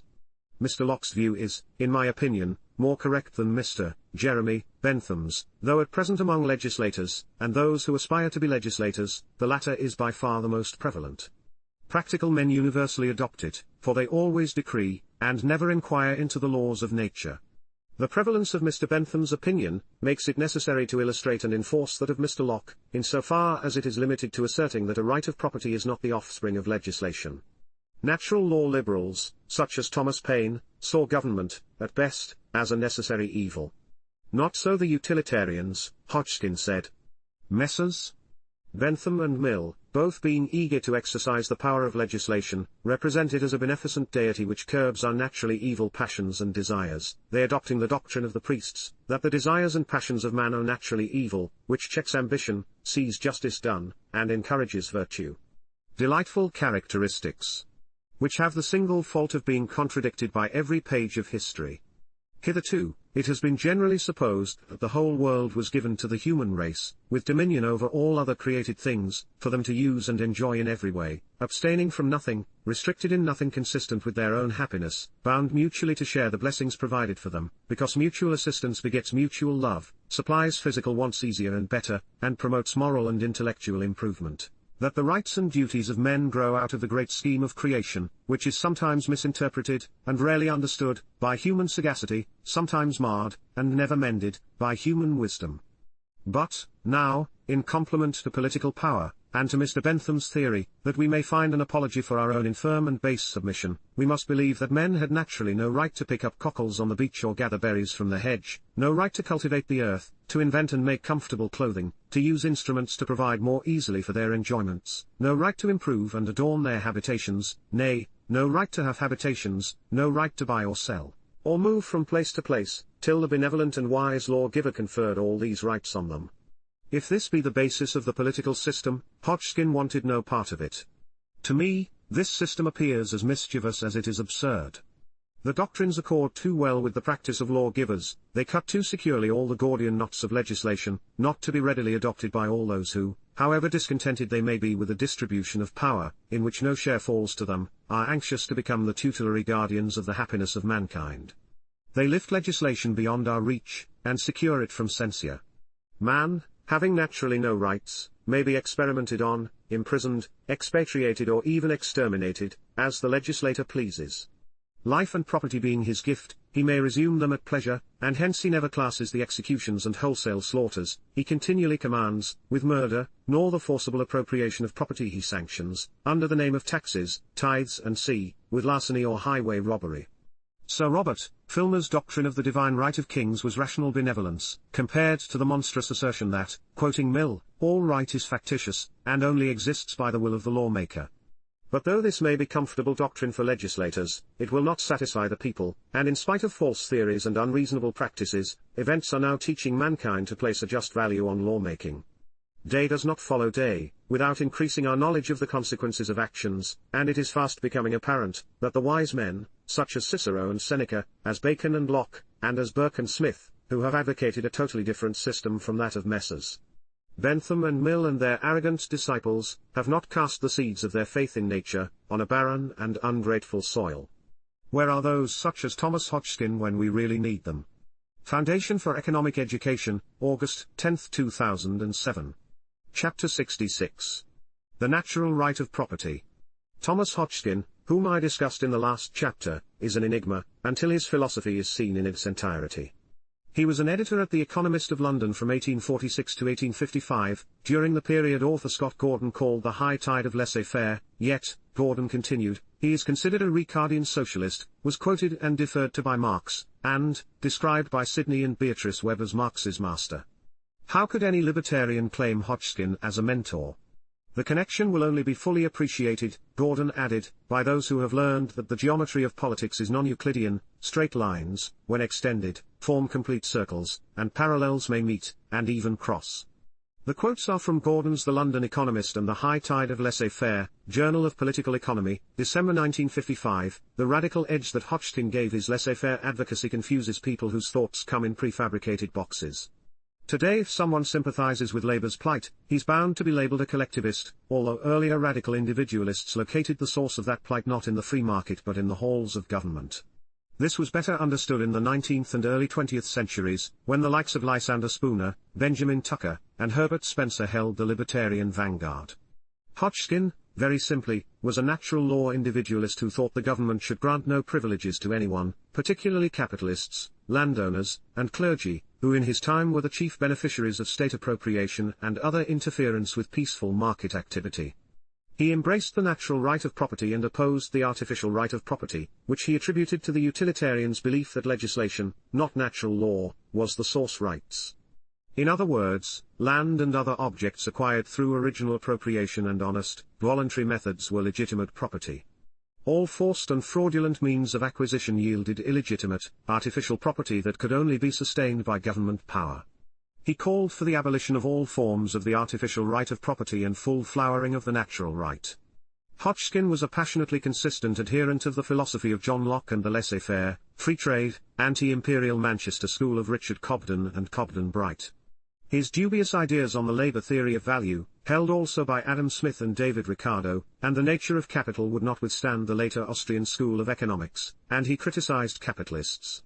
But this was always in the context of systematic government intervention, most egregiously the prohibition of unions, or combinations. Indeed, his early disparaging use of the word capitalist was a clear assault on privilege. Laissez-faire would eliminate most of the misery which exists in the world, he said. He fully appreciated that owners of producer goods and entrepreneurs were laborers too, possessing the right to their full product like any other laborer. Unlike Marx, he did not believe that the exploitation of labor was inherent in market relations but rather was the result of departures from the free market. As for his alleged Ricardian socialism, Murray Rothbard wrote, there is no question that Hodgkin's ultra-laborism influenced Karl Marx, but his extreme labor theory of value does not make him a Ricardian, much less a socialist. In fact, Hodgkin was highly critical of David Ricardo and the Ricardian system, denounced Ricardo's abstract methodology and his theory of rent, and considered himself a Smithian rather than a Ricardian. Adam Smith's natural law and harmony of interest free market doctrine was also more congenial to Hodgkin. Furthermore, even at his most laborist in the 1820s, Thomas Hodgkin widened rather than narrowed the definition of labor. Mental activity is as much labor, he pointed out, as muscular exertion. Not only that, Hodgkin also pointed out cogently that the capitalist is also very often a manager, and therefore also a laborer. This gives context to such Hodgkin statements as, there is then, I conclude, a natural right of property, founded on the fact that labor is necessary to produce whatever bears the name of wealth. If socialism means abolition or crippling of the market, Hodgkin was no socialist as we understand the term today. Hodgkin's intellectual career was something remarkable. He wrote for the public and even helped run an institute designed to teach free market economics. His idea of natural economic harmony, absent government intervention, reminds one of his contemporary Frederick Bastiat, who called The Economist a precious collection of facts, doctrine and experience mutually supporting each other. Hodgkin's philosophical basis was natural law, Gordon wrote. He may appear to be an anachronism in the mid-19th century until one reflects upon the fact that this is precisely what laissez-faire and the economic harmony doctrine were. They were a reaction against utilitarianism, and a return to natural law. Observe his independence of thought. When many thinkers of his day were under the sway of Thomas Malthus's pessimism about the ability of a growing population to feed itself, Hodgkin sounded like Adam Smith, Julian Simon, Peter Bauer, and Jane Jacobs rolled into one, although he had trouble finding a publisher for his views. Hodgkin argued that an increase in population provides a larger market which permits a more extensive division of labor to be carried out. Also, large centers of population are a stimulus to the inventive and creative powers of men. Gordon. Again in Bastiat-like fashion, Hodgkin found the right of property in the very nature of human beings and the world. In his book The Natural and Artificial Right of Property Contrasted, 1832, he stated, "I look on a right of property, on the right of individuals, to have and to own, for their own separate and selfish use and enjoyment, the produce of their own industry, with power freely to dispose of the whole of that in the manner most agreeable to themselves, as essential to the welfare and even to the continued existence of society." If, therefore, I did not suppose, with Mr. Locke, that nature establishes such a right, if I were not prepared to show that she not merely establishes, but also protects and preserves it, so far as never to suffer it to be violated with impunity, I should at once take refuge in Mr. Bentham's impious theory, and admit that the legislator who established and preserved a right of property, deserved little less adoration than the divinity himself. Believing, however, that nature establishes such a right, I can neither join those who vituperate it as the source of all our social misery, nor those who claim for the legislator the high honor of being the author of the finest triumph of humanity over itself. In Hodgkin's view, this natural right is self-sufficient, needing no help from the legislator. A savage, stronger than the laborer or more cunning, may undoubtedly take the fruit of his industry from him by force or fraud, but antecedently to the use of force or fraud, and antecedently to all legislation, nature bestows on every individual what his labor produces, just as she gives him his own body. She bestows the wish and the power to produce, she couples them with the expectation of enjoying that which is produced, and she confirms in the laborer's possession, if no wrong be practiced, as long as he wishes to possess, whatever he makes or produces. All these are natural circumstances, the existence of any other person than the laborer not being necessary to the full accomplishment of them. The enjoyment is secured by the individual's own means. No contract, no legislation, is required. Whatever is made by human industry, is naturally appropriated as made, and belongs to the maker. In substance, I would fain hope, there is no difference between this statement and that of Mr. Locke, but I wish to mark, stronger than I think he has done, the fact, that, antecedently to all legislation, and to any possible interference by the legislator, nature establishes a law of appropriation by bestowing, as she creates individuality, the produce of labor on the laborer. He goes so far to say that the right of property is embedded in the very idea of individuality. The latter would be meaningless without the former. Mr. Locke says, that every man has a property in his own person, in fact, individuality, which is signified by the word own, cannot be disjoined from the person. Each individual learns his own shape and form, and even the existence of his limbs and body, from seeing and feeling them. These constitute his notion of personal identity, both for himself and others, and it is impossible to conceive, it is in fact a contradiction to say, that a man's limbs and body do not belong to himself, for the words himself, self, and his body, signify the same material thing. As we learn the existence of our own bodies from seeing and feeling them, and as we see and feel the bodies of others, we have precisely similar grounds for believing in the individuality or identity of other persons, as for believing in our own identity. The ideas expressed by the words mine and thine, as applied to the produce of labor, are simply then an extended form of the ideas of personal identity and individuality. The idea of property occurs to us naturally and early on as we act in the world. We don't need the legislator to instruct us in its nature or its intricacies. The individual's reason is capable of grasping the concept. As nature gives to labor whatever it produces, as we extend the idea of personal individuality to what is produced by every individual, not merely is a right of property established by nature, we see also that she takes means to make known the existence of that right. It is as impossible for men not to have a notion of a right of property, as it is for them to want, lack, the idea of personal identity. Ideas of property are truly instinctive, and are acquired by children long before they ever hear of law. If they do not belong to the mind, as the legs and the tongue belong to the body, like the habit of walking or speaking, they are so early acquired, and so continually present to us that they appear innate. Through production and commerce people would increasingly improve their material condition, and the condition of those around them. The hitch is that some wish to prosper not through productive effort but through appropriation of the fruits of other people's labor. The most efficient way is through the power of government, which has nothing it hasn't first taken from some producer. The first and chief violation of the right of property, which pervades and disturbs all the natural relations of ownership, confusing and perplexing the ideas of all men as to the source of the right of property, and what is their own, of which so many actions, stigmatized by the law as crimes, are the necessary consequences, and the natural corrections, the parent theft from which flow all other thefts, is that of the legislator, who, not being a laborer, can make no disposition of any property whatever, without appropriating what does not naturally belong to him. That is the source of the artificial right of property. One of the first objects then of the law, subordinate to the great principle of preserving its unconstrained dominion over our minds and bodies, is to bestow a sufficient revenue on the government. Who can enumerate the statutes imposing and exacting taxes?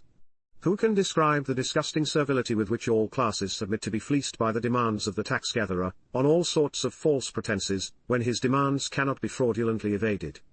Who is acquainted with all the restrictions placed on honest and praiseworthy enterprise, the penalties inflicted on upright and honorable exertions, what pen is equal to the task of accurately describing all the vexations, and the continual misery, heaped on all the industrious classes of the community, under the pretext that it is necessary to raise a revenue for the government? This was written in 1832. Hodgkin never experienced the Congress, the Internal Revenue Service, or the U.S. income tax. Would he be surprised if he visited us today? Nature may annihilate, but she never tortures, not so the legislator. He has inflicted on mankind for ages the miseries of revenue laws, greater than those of pestilence and famine, and sometimes producing both these calamities, without our learning the lesson which nature seems to have intended to teach, viz. the means of avoiding this perpetual calamity. Revenue laws meet us at every turn. They embitter our meals, and disturb our sleep. They excite dishonesty, and check enterprise. They impede division of labor, and create division of interest. They sow strife and enmity amongst townsmen and brethren. Locke's Commonwealth, says Hodgkin, has not lived up to its theory. The natural right of property, far from being protected, is systematically violated, and both government and law seem to exist chiefly or solely, in order to protect and organize the most efficacious means of protecting the violation. The important and yet perhaps trite fact to which I wish by these remarks to direct your attention is, that law and governments are intended, and always have been intended, to establish and protect a right of property, different from that which, in common with Mr. Locke, I say, is ordained by nature. The right of property created and protected by the law, is the artificial or legal right of property, as contradistinguished from the natural right of property. It may be the theory that government ought to protect the natural right. In practice, government seems to exist only to violate it. The more things change. Foundation for Economic Education, August 17, 2007. Chapter 67. Lost in transcription. Following rules, such as the rules of language, of the market, or of just conduct, is more about knowing how than knowing that. This is a lesson taught by many important thinkers, among them, Gilbert Ryle, who used these terms in the title of Chapter 2 of The Concept of Mind, F. A. Hayek, and Ludwig Wittgenstein. On many matters we know more than we can say. Yet we are tempted to identify knowing with saying. It's a temptation best resisted. Wittgenstein distinguished between knowing the height of a structure and knowing how a clarinet sounds. We use the same word know, but we don't mean the same thing. Do you know the height if you cannot say it? Language, economic activity, and law did not begin when someone published a grammar book, an economics text, or a political treatise that people then used to guide their actions. On the contrary, the books were written after the fact to codify what people had long been doing. And importantly, the books could never fully describe what people had been doing or would do in the future. At best they were imperfect codifications, abstractions, that couldn't possibly capture all the details involved in applying the rules to the varied circumstances of everyday life. In truth, they weren't rules, in the formal, self-conscious sense that we usually define that term, until the books were written. Yet they governed behavior. For not only do we not think of the rules of usage, of definitions, etc. while using language, but when we are asked to give such rules, in most cases we aren't able to do so, Wittgenstein wrote. And elsewhere, one learns the game by watching how others play. But we say that it is played according to such and such rules because an observer can read these rules off from the practice of the game, like a law of nature governing the play. Think how children learn something as complex as language and social roles. Ryle put it this way: rules of correct reasoning were first extracted by Aristotle, yet men knew how to avoid and detect fallacies before they learned his lessons, just as men since Aristotle, and including Aristotle, ordinarily conduct their arguments without making any internal reference to his formulae. They do not plan their arguments before constructing them. Indeed, if they had to plan what to think before thinking it, they would never think at all, for this planning would itself be unplanned. This fact about rules has important implications for the struggle for the free society. The belief that basic rules and social institutions are and can be the product of conscious design leads to the social engineer's conviction that society can be redesigned according to a detailed plan. This is a species of rationalism, that conviction easily leads to intolerance of those who won't go along with the plan. It's a short step to proposing that the uncooperative be liquidated, for the common good. See Hayek's The Road to Serfdom in this regard. If in fact society cannot have been successfully designed, it follows that it cannot be successfully redesigned. Societies are too complex, and people will stubbornly cling to their tacit rules even in the face of draconian penalties. Nation builders, take heed. What might this tell us about the classical liberal notion of individual rights? It seems to say that no society went from illiberal to liberal the day some political philosopher read his treatise of government to the assembled masses in the public square. By the time the treatise would have been written, the customs of ordinary people would already have been largely embodied in what we call natural rights. It is even possible, perhaps likely, that the formal expression of those rights got them wrong. Something was lost in the transcription. This is largely what the legal philosopher John Hasnas is getting at in his remarkable 2005 paper Toward a Theory of Empirical Natural Rights. The juxtaposition of empirical and natural only appears contradictory. Rather, it's a well-chosen oxymoron. What Hasnas sets out to do in this paper is to show how individual rights could evolve in the state of nature, that is, in the absence of established government, but not in the absence of any mechanism of interpersonal governance. How might that happen? In the state of nature, problems need to be solved. A small number of people may use violence in attempting to live off the productive efforts of others. Besides that, disagreements over contracts and ownership arise among even the peaceful. In response, and contra Thomas Hobbes, various methods of providing for mutual protection and for apprehending or discouraging aggressors are tried. Simultaneously, non-violent alternatives for resolving interpersonal disputes among the productive members of the community are sought. Those methods that effectively resolve the disputes with the least disturbance to the peace of the community continue to be used and are accompanied by ever-increasing social pressure for disputants to employ them.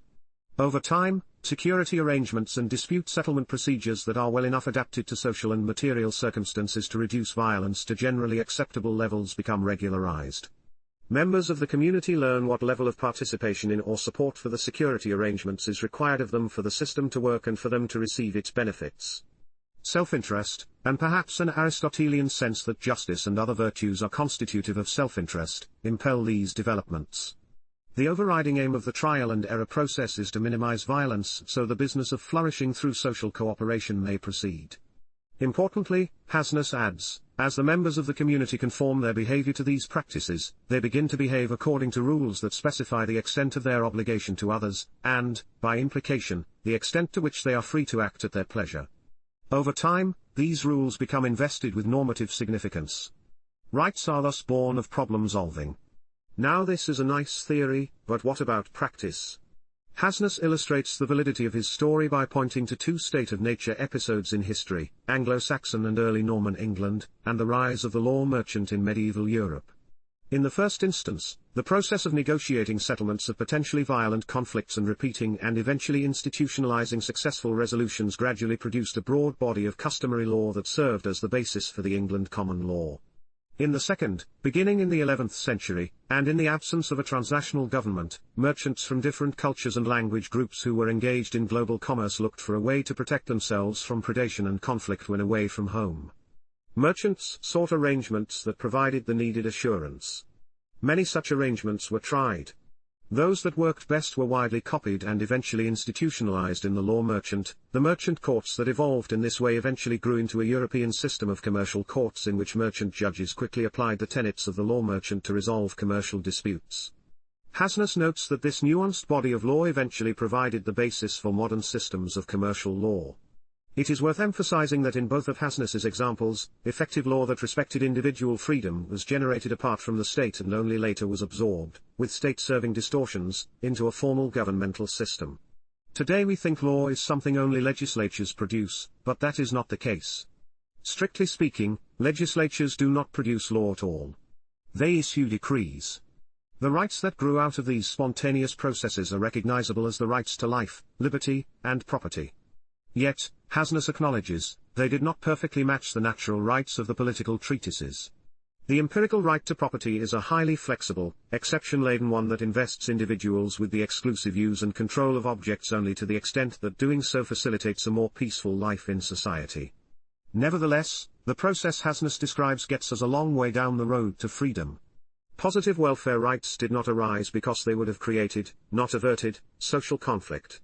No free society or law book will ever be able to describe rights and their application down to the minutest detail once and for all. As noted at the outset, rules are not of that nature. Conflict resolution procedures that address particular disputes between particular parties as they arise will always be necessary, and such resolution will produce, or identify, additional law. The question is whether we want competition or monopoly in the production of law. Foundation for Economic Education, August 22, 2008. Chapter 68. The Rule of Law. This is a nation of laws, not of men and women. How often have we heard this said? It is accompanied by the claim that it's Congress's job to make the laws and the Supreme Court's job to interpret them, along with the Constitution. Or, to put it in the shorthand, judges should not make the law.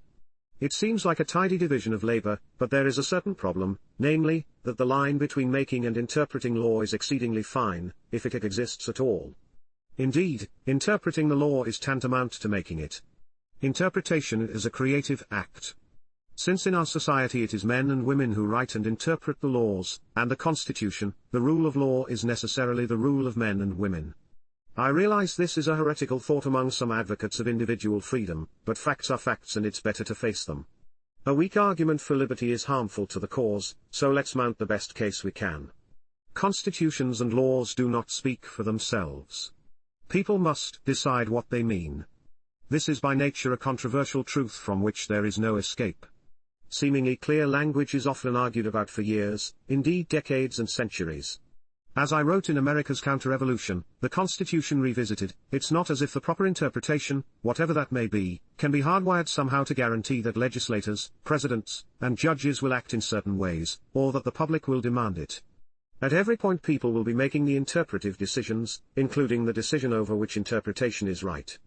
Or as Ludwig Wittgenstein wrote in Philosophical Investigations, any interpretation still hangs in the air along with what it interprets, and cannot give it any support. Legal scholar John Hasnas has taken up this matter in a paper explosively titled The Myth of the Rule of Law, Wisconsin Law Review, 1995. Hasnas argues that laws can never be determinate because no language is exempt from interpretation. The First Amendment to the Constitution is about as plain as language gets, but after more than 200 years its meaning is still subject to disagreement. Or the Commerce Clause, which says Congress shall have the power to regulate commerce among the several states, was initially interpreted as limited to interstate commerce, although that meaning is by no means obvious from the text. The framers were perfectly capable of writing between citizens of different states when they wanted to, and as they did in Article 3 on the powers of the judiciary. Thus to interpret law is to make law. Moreover, in a legal system such as ours, Hasnas writes, there is inevitably a host of incompatible, contradictory rules and principles. This means that a logically sound argument can be found for any legal conclusion. Hasnas gives several examples, because the law is made up of contradictory rules that can generate any conclusion. What conclusion one finds will be determined by what conclusion one looks for, i.e., by the hypothesis one decides to test. This will invariably be the one that intuitively feels right, the one that is most congruent with one's antecedent, underlying political and moral beliefs. Thus, legal conclusions are always determined by the normative assumptions of the decision maker. It is impossible to reach an objective decision based solely on the law. This is because the law is always open to interpretation and there is no such thing as a normatively neutral interpretation. The way one interprets the rules of law is always determined by one's underlying moral and political beliefs. The upshot is that interpreting the law is an intrinsically political act. Hasnas points out that the necessity for interpretation does not mean that the law will be acutely unstable. There is indeed a large degree of stability. The law changes over time, but not day to day. Yet, he writes, the stability of the law derives not from any feature of the law itself, but from the overwhelming uniformity of ideological background among those empowered to make legal decisions. To assume that the law is stable because it is determinate is to reverse cause and effect. Rather, it is because the law is basically stable that it appears to be determinate. It is not the rule of law that gives us a stable legal system, it is the stability of the culturally shared values of the judiciary that gives rise and supports the myth of the rule of law. Hasnas, who advocates competition in the production of law, which some would call anarchism, concludes, the fact is that there is no such thing as a government of law and not people. The law is an amalgam of contradictory rules and counter-rules expressed in inherently vague language that can yield a legitimate legal argument for any desired conclusion. This need not lead us to pessimism or cynicism. As Thomas Paine recognized, the fundamental order that defines any society, indeed, the order without which we would call a group of people a mob rather than a society, originated not with top-down legislation but from bottom-up custom, contract, and common law processes. The great liberal legal scholar Bruno Leoni wrote in Freedom and the Law that a legislature is analogous to a central planner, with all the knowledge problems that plague it, while a common law system is more like the free market, with far better access to the knowledge of time and place that is scattered throughout society and unavailable to a central authority. Better to progressively shrink the sphere in which legislators can operate so that people are free to govern themselves through voluntary exchange. Advocates of liberty will ultimately carry the day not by invoking impossible standards like the rule of law not of men, but rather by directly upholding the standard of freedom and justice. Postscript, in Theoretical Inquiries in Law, 2008, Hasnas developed his thesis further in The Depoliticization of Law, where he writes, law can arise through a process of evolution. It can be a product of human action, but not the execution of any human design. In such a case, those subject to law are indeed bound, but not by the will of any particular human beings. Although law is inherently coercive, it is not inherently a vehicle for domination. To the extent that the ideal of the rule of law consists of a vision of a society governed by laws but not men, this conception of law places the ideal within reach. Foundation for Economic Education, August 2, 2012. Chapter 69. Sotomayor, Freedom, and the Law. The dreary Senate hearing on the nomination of Judge Sonia Sotomayor to the U.S. Supreme Court in 2009 left me so in the doldrums that my only chance for solace was to dig out my copy of Freedom and the Law, 1961, by Bruno Leoni. Leoni, 1913–1967, was a professor of legal theory and a lawyer in Italy. He was also an eminent liberal scholar and champion of individual freedom, who served as president of the Mont Pelerin Society. Freedom and the Law has a provenance worth describing. In 1958 Leoni, F.A. Hayek, and Milton Friedman each gave a series of lectures at the Fifth Institute on Freedom and Competitive Enterprise at what is now Claremont McKenna College in California. To say this meeting was consequential would be a gross understatement. Hayek's lecturers were incorporated into the Constitution of Liberty. Friedman's grew into Capitalism and Freedom, and Leoni's were collected as Freedom and the Law. Leoni's work was critical in helping to launch the multidisciplinary movement known as law and economics, in which these two areas of knowledge are applied to each other to achieve an otherwise impossible depth of understanding of society. His work was highly relevant to the Judiciary Committee's hearing on Sotomayor. In speeches she suggested that because of sex and ethnicity, judges either can't or shouldn't try to be impartial in their rulings. Moreover, President Obama said he wanted a court nominee with empathy based on life experience, as well as knowledge of the law. However, under questioning by adversarial senators, Sotomayor seemed to back away from both approaches. At one point, she said, they, judges, don't determine the law. Congress makes the laws. The job of a judge is to apply the law. And so it's not the heart that compels conclusions in cases. It's the law. The judge applies the law to the facts before that judge. I look at the law that's being cited. I look at how precedent informs it. I try to determine what those principles are of precedent to apply to the facts in the case before me and then do that. We apply law to facts. We don't apply feelings to facts. This is clearly what the conservative senators wanted to hear, but observers of varying ideological stripes were disappointed that Sotomayor stooped to feeding the television audience such pablum. She more than implied that a judge's job is mechanistic, the facts plus the law plus precedent equals a ruling. Nothing in human affairs is that simple. Judgment and interpretation are required every step of the way. This is why, contrary to popular fable, the line between the rule of law and the rule of men and women is so fine as to be non-existent. See the rule of law in this volume. Laws, which are intended to be applied to an unlimited number of unforeseeable future circumstances, do not speak for themselves. Human beings must interpret them. This does not mean language is inherently impenetrable. I could hardly write if I believed that, however, there is a broad middle ground between impenetrability and perfect clarity. As libertarian legal scholar Randy Barnett noted, while I do not share the view of law as radically indeterminate, I sure think it is a whole lot more underdeterminate than Judge Sotomayor made it out to be in her testimony today. If the law is underdeterminate, if there is scope for interpretation and more than one competing interpretation can be reasonable, what is an advocate of liberty to do? Leone offers us hope. Let's start at the beginning. Why do we care who is on the Supreme Court? We care because down the street from the court is the legislation factory we call the US Congress. It has virtually nothing to do but churn out bills. In fact, most serious pundits judge Congresses by how many bills they churn out. All the incentives faced by members of Congress push in one direction, to legislate, that is, meddle in people's peaceful affairs. Furthermore, we know that much of this legislation, since it interferes with what people want to do, will spawn litigation. Eventually some of these cases will wind up before the Supreme Court, the rulings of which will become the law of the land. Hence the interest in Supreme Court nominees.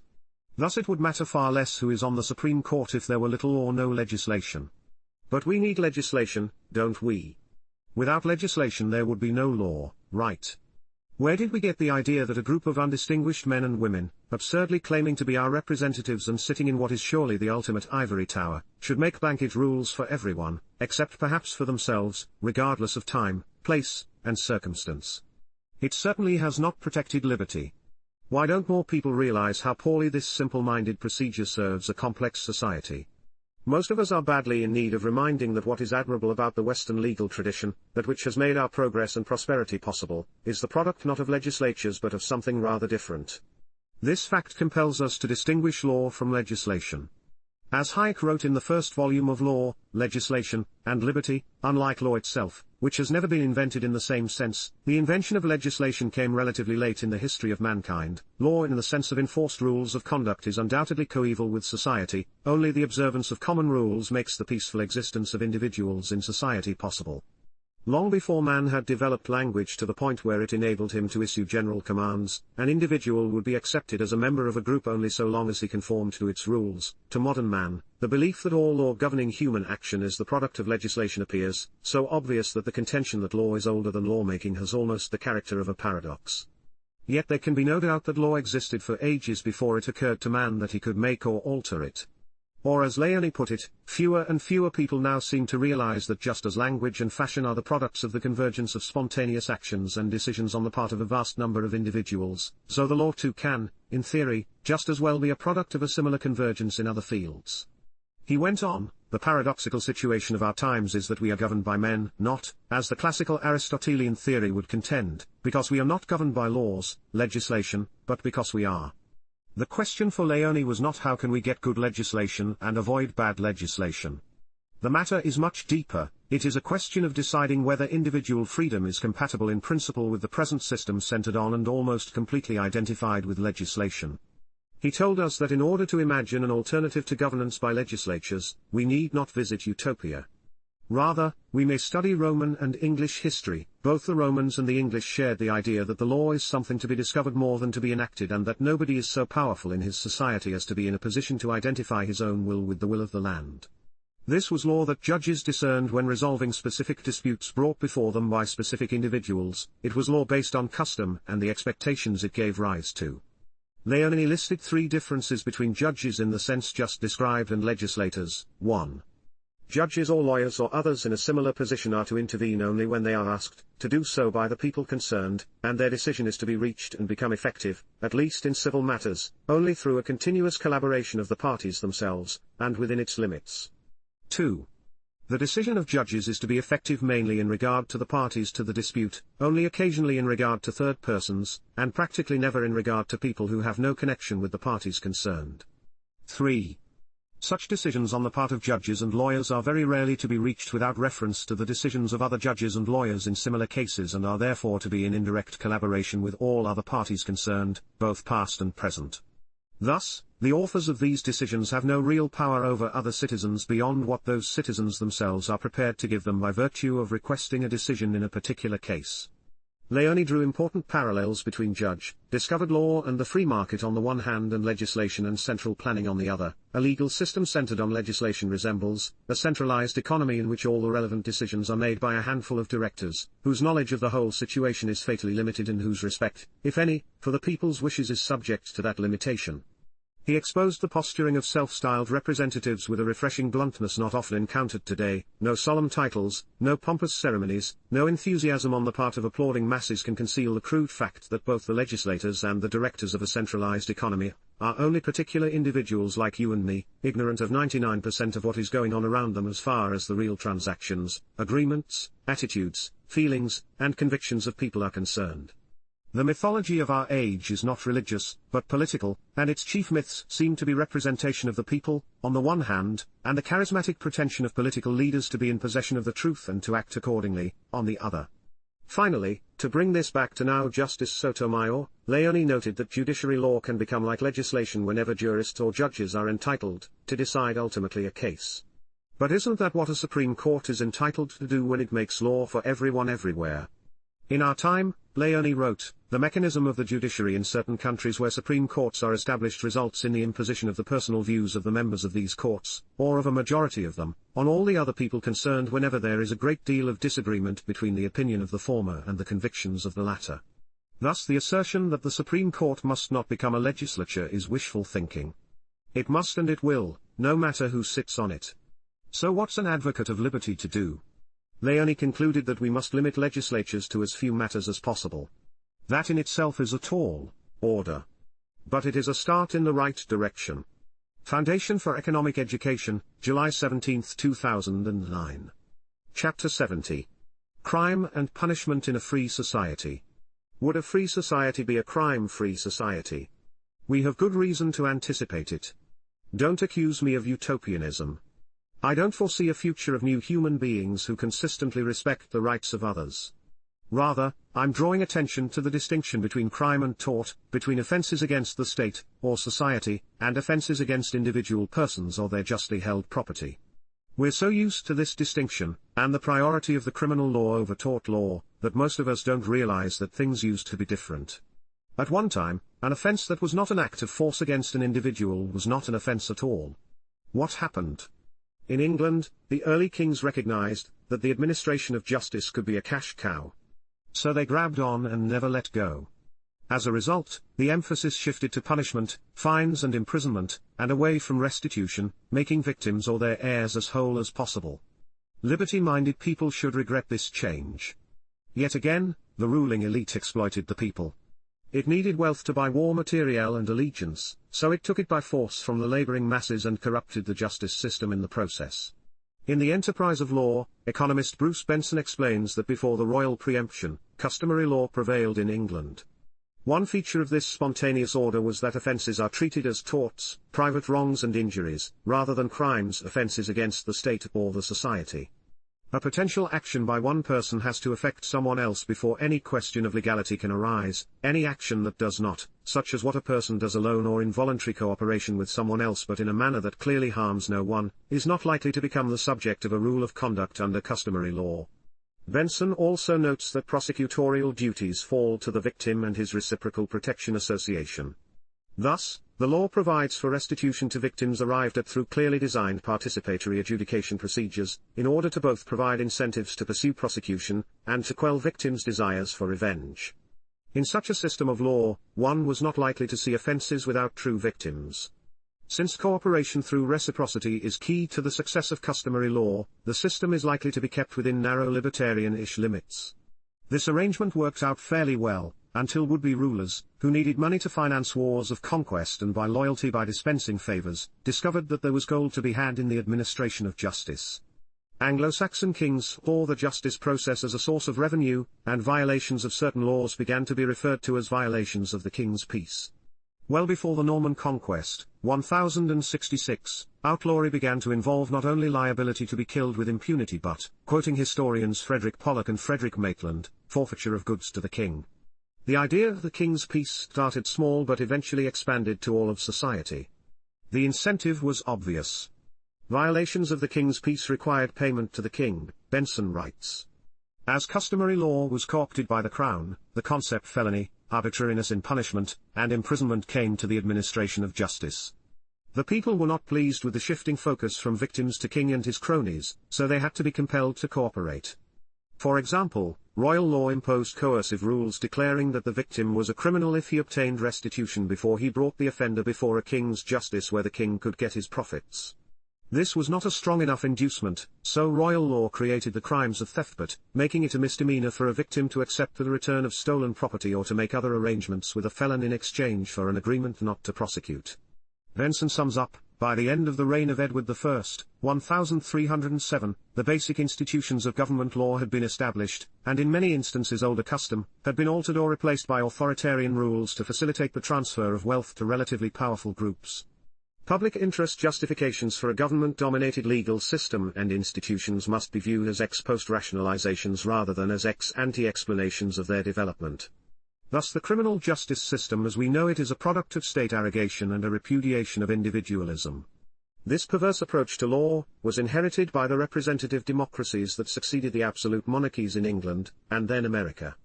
For reasons too obvious to need elaboration, a system of justice aimed at restitution makes eminently good sense. Someone is wronged, so the perpetrator should, to the extent possible, make things right.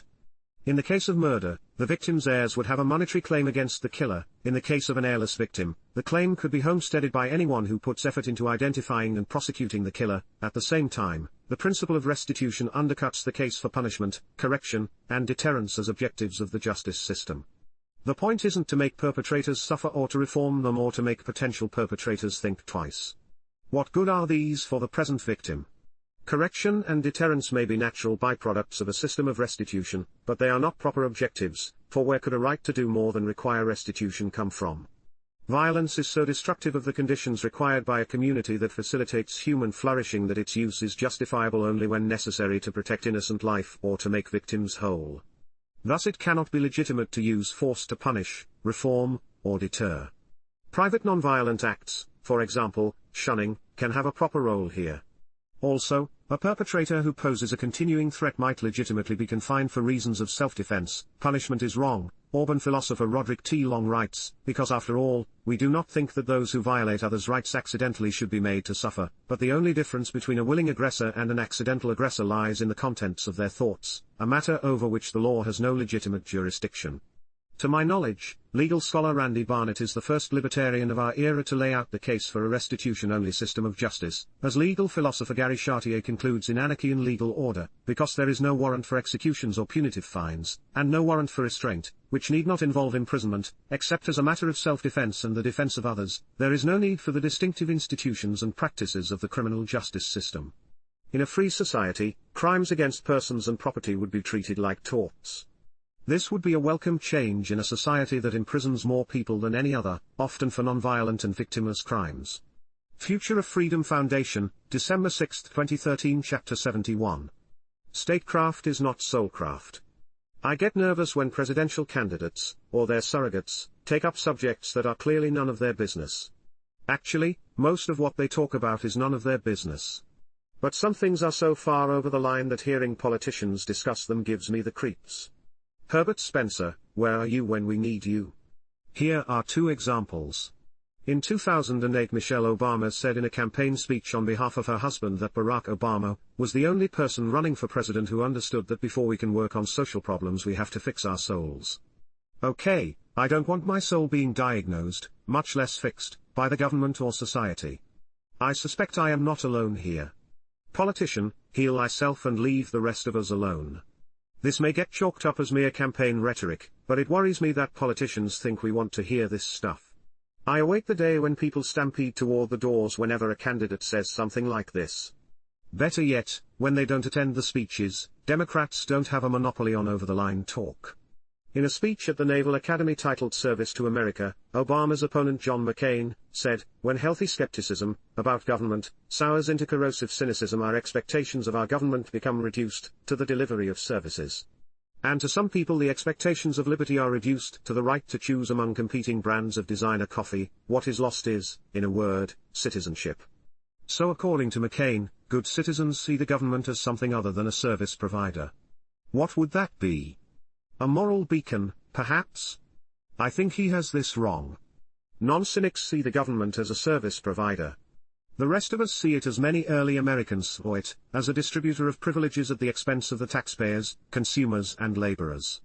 As for the expectations of liberty, no one who cares about freedom reduces it to the choice among coffee brands. McCain went on to say, sacrifice for a cause greater than yourself, and you invest your life with the eminence of that cause, your self-respect assured. All lives are a struggle against selfishness. This may shed light on the first McCain quotation. Did he propose that we see the nation, embodied in the government, as that cause greater than ourselves? He was not entirely clear. But he did echo John F. Kennedy's famous line, ask not what your country can do for you, ask what you can do for your country. Nobel laureate and economist Milton Friedman had the right response, neither half of the statement expresses a relation between the citizen and his government that is worthy of the ideals of free men in a free society. McCain had an uncomfortably expansive sense of citizenship. It was not just about voting, he said. Citizenship thrives in the communal spaces where government is absent. Anywhere Americans come together to govern their lives and their communities, in families, churches, synagogues, museums, symphonies, the Little League, the Boy Scouts, the Girl Scouts, the Salvation Army or the VFW, they are exercising their citizenship. That seems ominously pretentious. Why aren't people seen simply as living their private lives and interacting with others for mutual enrichment? Because McCain, like many others, apparently believed that the truly private life is the selfish existence of a hermit. In his speech he said, there is no honor or happiness in just being strong enough to be left alone. And, self-reliance, not foisting our responsibilities off on others, is the ethic that made America great. McCain paid this tribute to self-reliance before warning that when it combines with an exaggerated skepticism about government, it transmogrifies into corrosive cynicism. His use of the phrase left alone is ambiguous because there are two senses of the term, one, literally left by oneself, and two, respected in one's freedom and choices. McCain conflates the two. Few people seek to be left alone literally.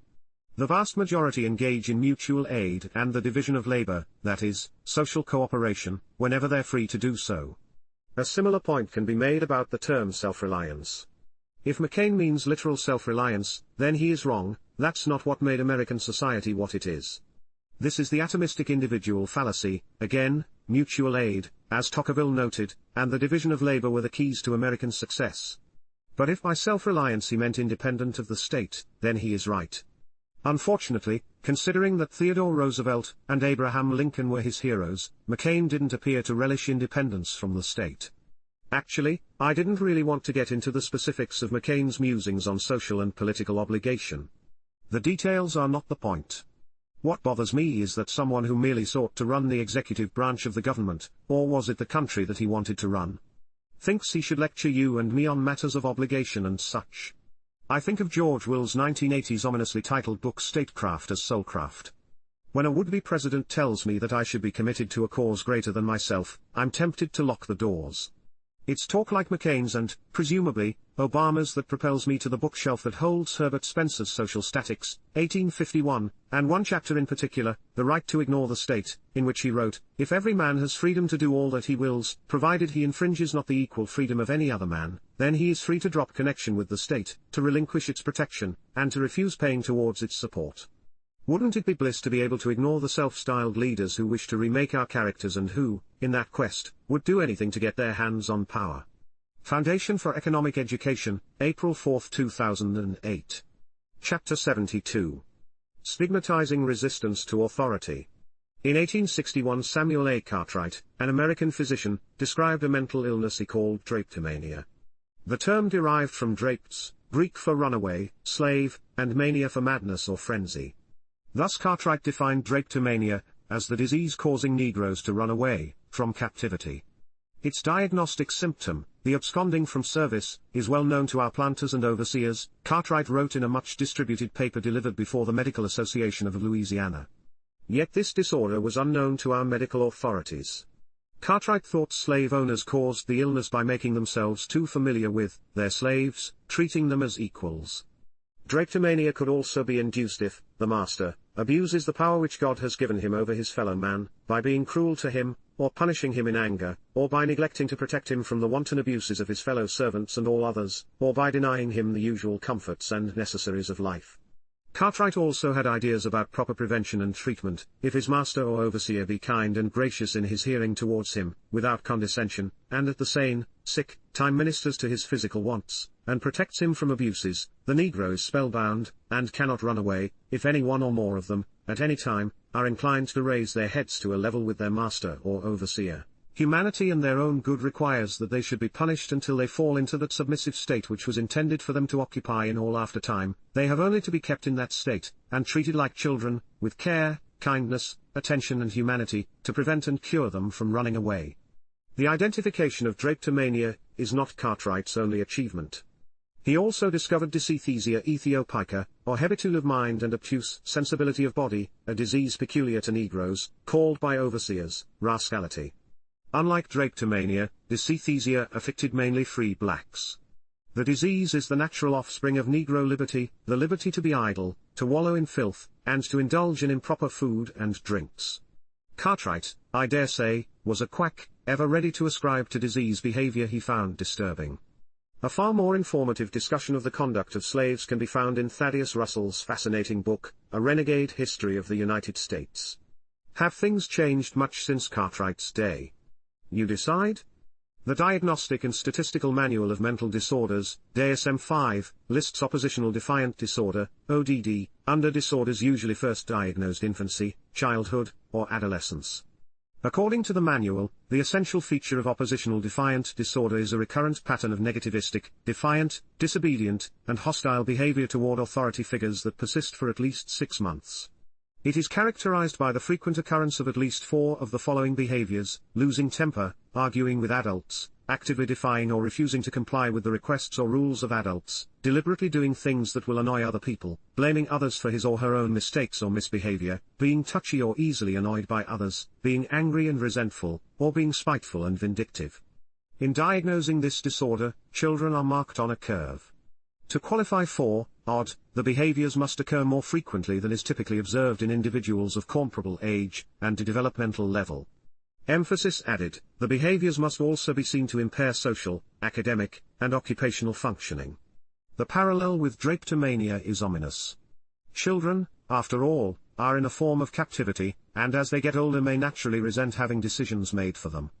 They may especially dislike being confined most days in stifling government institutions allegedly dedicated to education, public schools. Some may rebel, becoming vexatious to the authorities.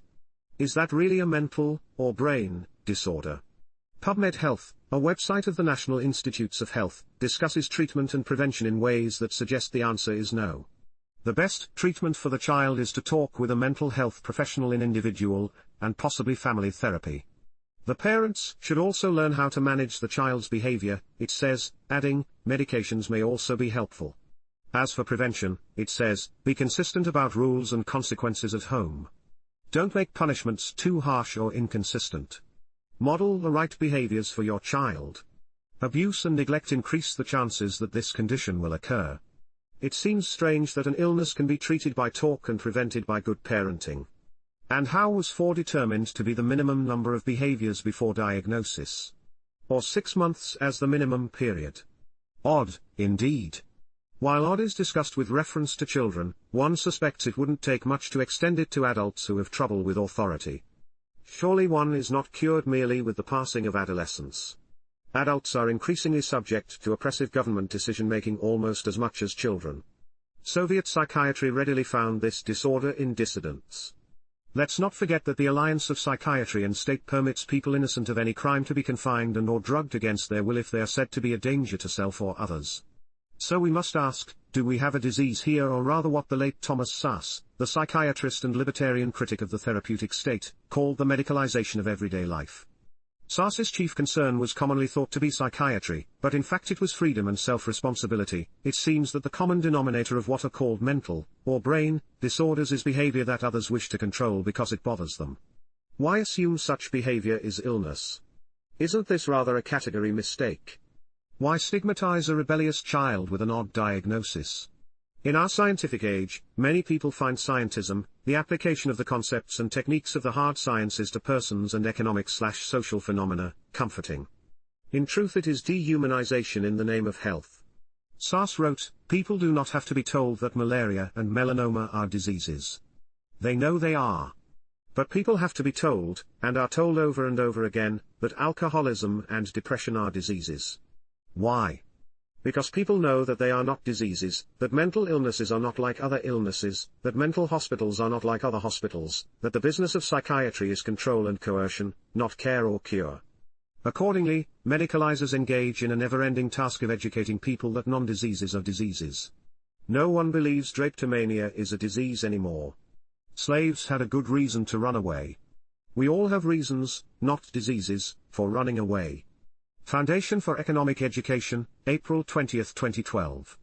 About the author. Sheldon Richman is the executive editor of the Libertarian Institute, senior fellow and chair of the trustees of the Center for a Stateless Society, and contributing editor at antiwar.com. He is the former senior editor at the Cato Institute and Institute for Humane Studies, former editor of the Freeman, published by the Foundation for Economic Education, and former vice president at the Future of Freedom Foundation. Richman is also the author of Coming to Palestine, America's Counter-Revolution, The Constitution Revisited, Separating School and State, How to Liberate America's Families, Your Money or Your Life, Why We Must Abolish the Income Tax, and Tethered Citizens, Time to Repeal the Welfare State, and a contributor to the Concise Encyclopedia of Economics. He keeps the blog Free Association at sheldonrichman.com. Check out Sheldon Richman's great 2019 book, also published by the Libertarian Institute, titled Coming to Palestine. In this incredible volume of essays, collected over 30 years, Richman exposes the true history of Israeli dispossession of the Palestinians. Coming to Palestine turns the typical story most Americans have been told about Israel's founding on its head. It is a ringing endorsement of reason, freedom, peace, and toleration in Palestine and Israel. Check out Coming to Palestine and our other great Libertarian Institute publications at https://libertarianinstitute.org/books/. About the Libertarian Institute. The Libertarian Institute is a 501c3 non-profit organization dedicated to promoting individual freedom, and opposition to the permanent war state, the prison and police states, and corporate state. All donations are fully tax-deductible. I-83 to 2,869,616 The Libertarian Institute 612W. 34th St. Austin, Texas 78705 https://libertarianinstitute.org/donate